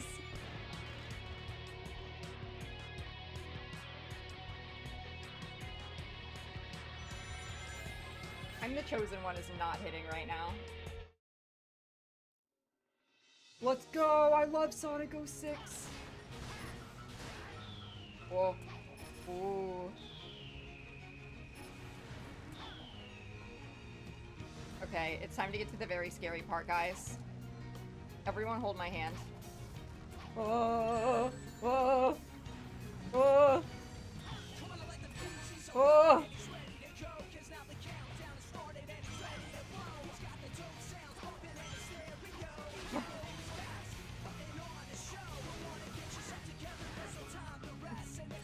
Fuck. It's okay. It's okay. It's okay. It's okay. It's okay. It's okay. Oh, okay. I just need to not get hit in this section, I think. Fuck. Damn it. Right after I said it. I just don't need to get hit much. Fuck. It's okay. It's okay. It's okay. It's okay. I'm seeing this through to the end. I'm seeing it through to the end. I'm this far.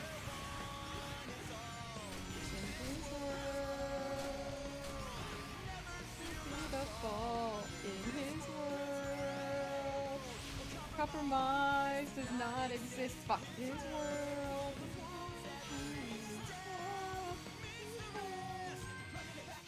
I need to stop talking. I really do.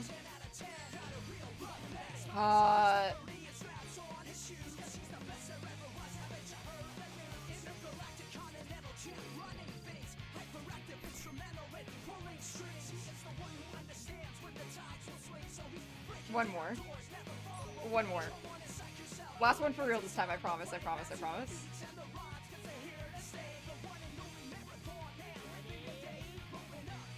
But I'm feeling really good.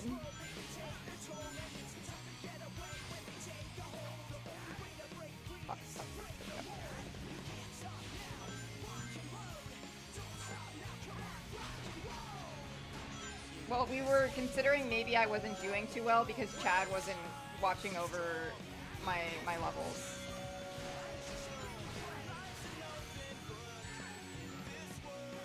No. I just like getting a B again sucked. Like, at least give me an A. I did not like how much I got hit at the end there. It felt bad. The vibes were wrong.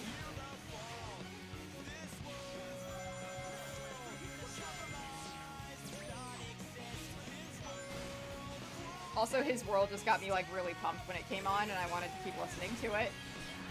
So that's also partially it.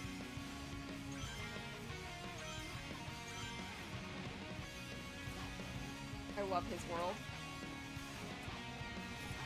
It goes so hard. Yep.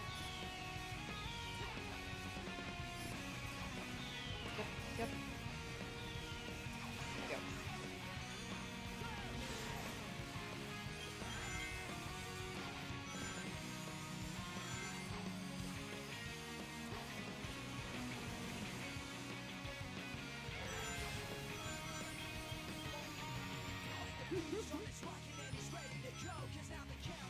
There we go. Go. Oh, camera. There we go. Thank you. Oh, there we go.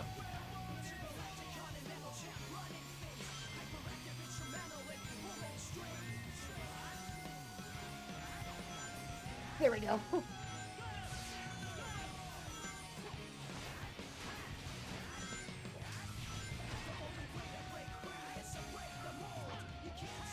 What the fuck? No, that was wrong. That was wrong.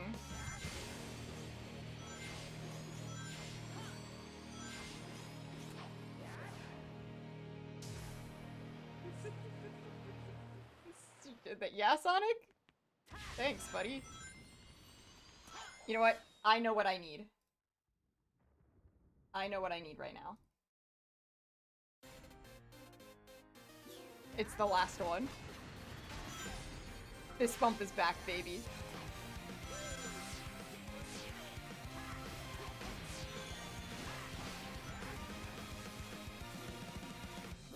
Okay. I need to start the stage with this bump. That's the problem.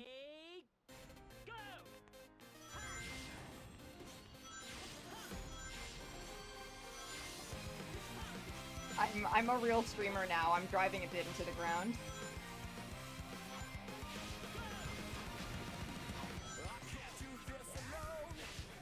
Even though I'm strong.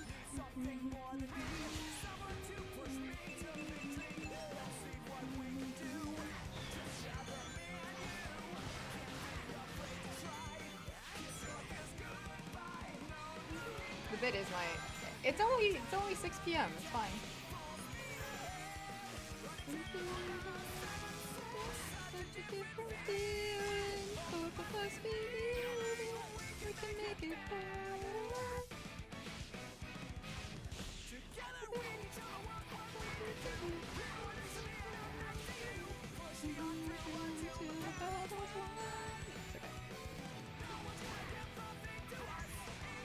Yeah, I did. I started at like a normal hour.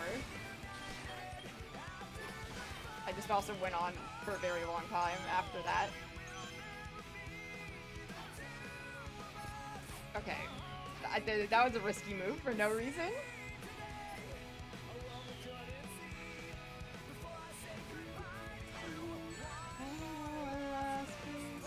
Listen, the early hits don't matter.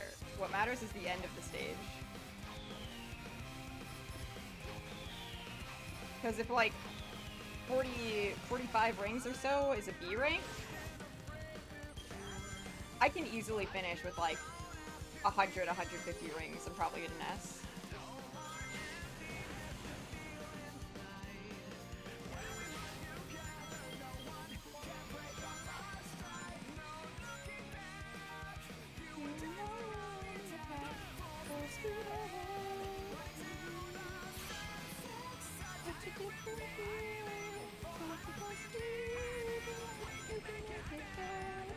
Whew. The save. I'm just that good.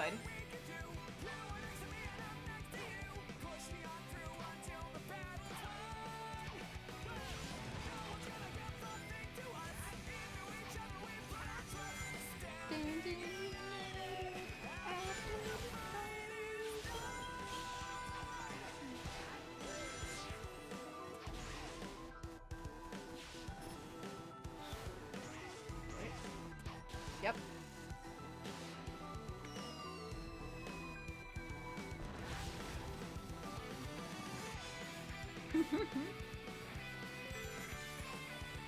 Oh!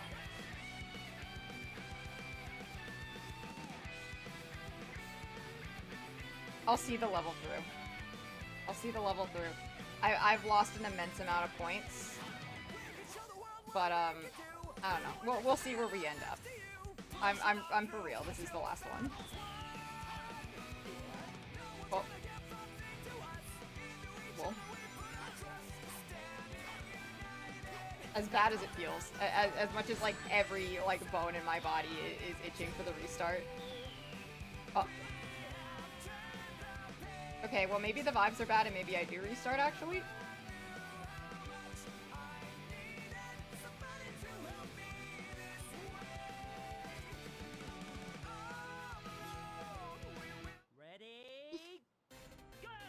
The vibes were bad. The vibes were bad. The vibes were bad. The vibes were bad. It's because the vibes were bad.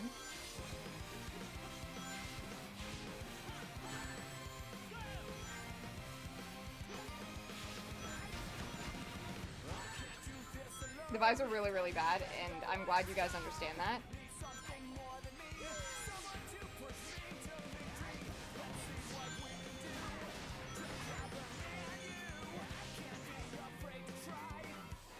Listen, when I'm dying instantly, when I'm like, I've like reserved myself, not reserved, resigned myself to like finishing that run, that just felt bad. That just felt bad. It was the universe telling me, actually, hang on, keep going.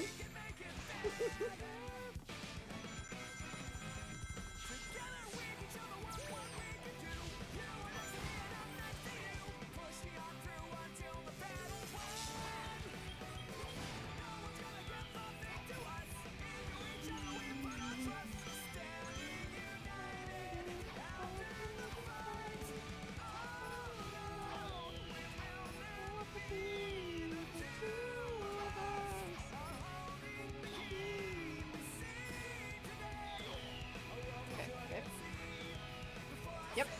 Up. Up. Okay. Okay. Okay. Reviving.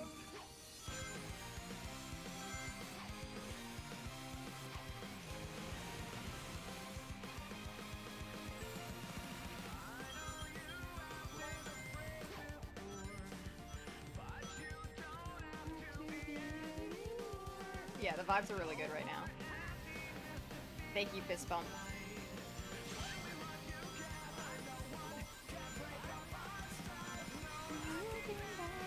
Oh, what? No, we can't be saying this. No, I'm not restarting. I'm seeing this through. It's okay. I'm normal.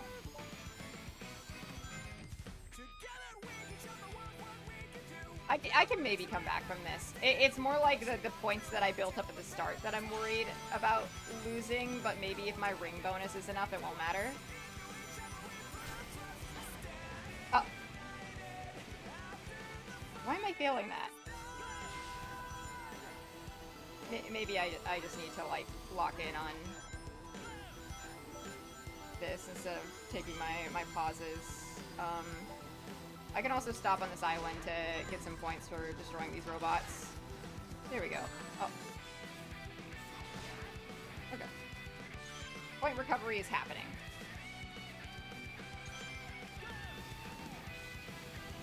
There we go. Much better. The vibes are so back.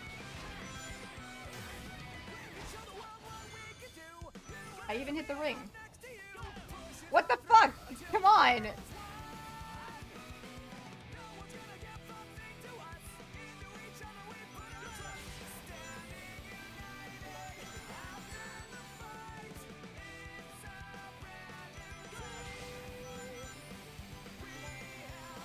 Okay, okay. Here's this deal. Here's this deal. I'm gonna do last round, and I'm not gonna say a goddamn word.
kill myself.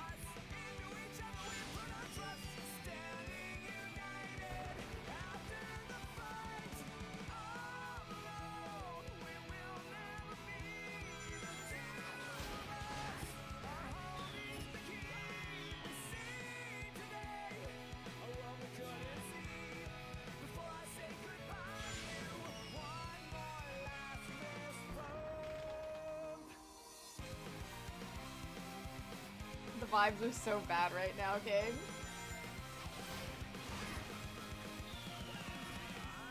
I don't even know what's happening.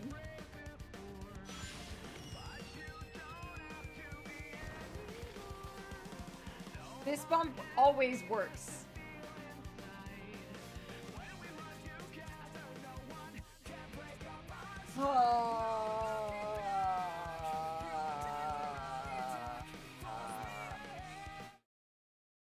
Nate, just for you, I'll do a Night of the Wind run. But if I get stuck in the death loop, I'm not even gonna finish the stage.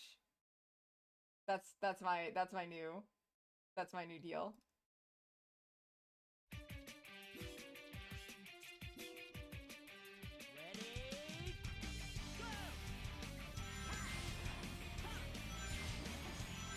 Night of the Wind can save me, then I'm here for it.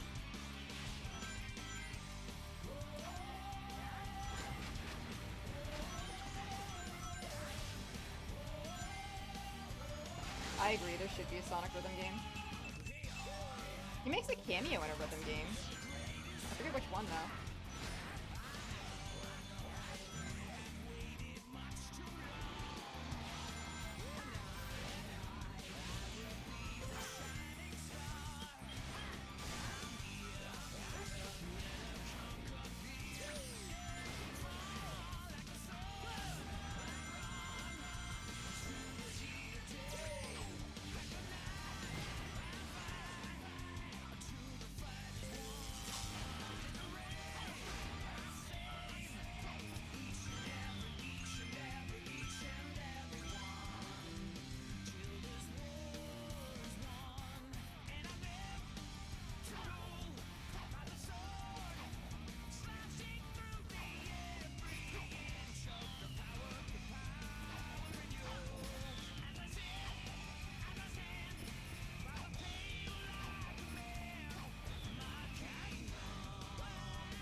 I'm letting the song finish.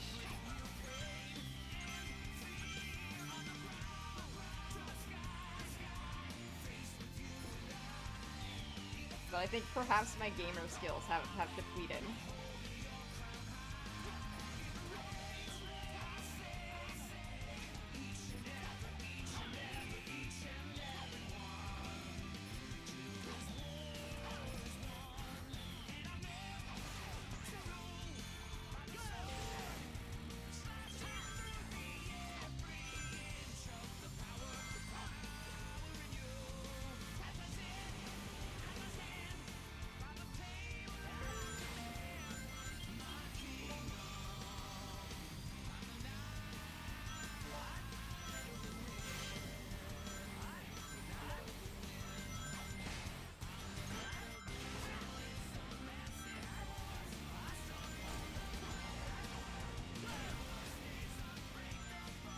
The recovery?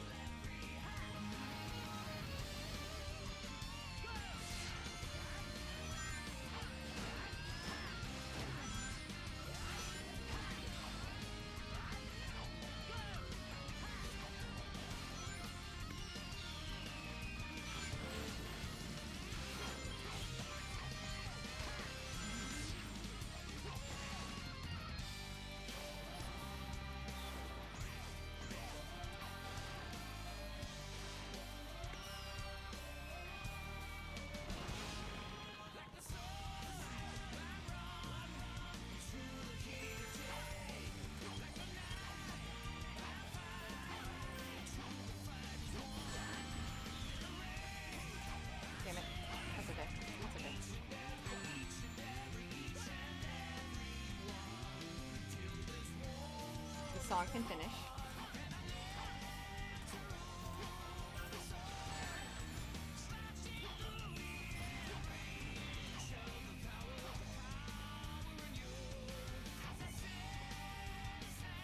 I do think that at this point the problem is that I am my gamer juice has been lost with time.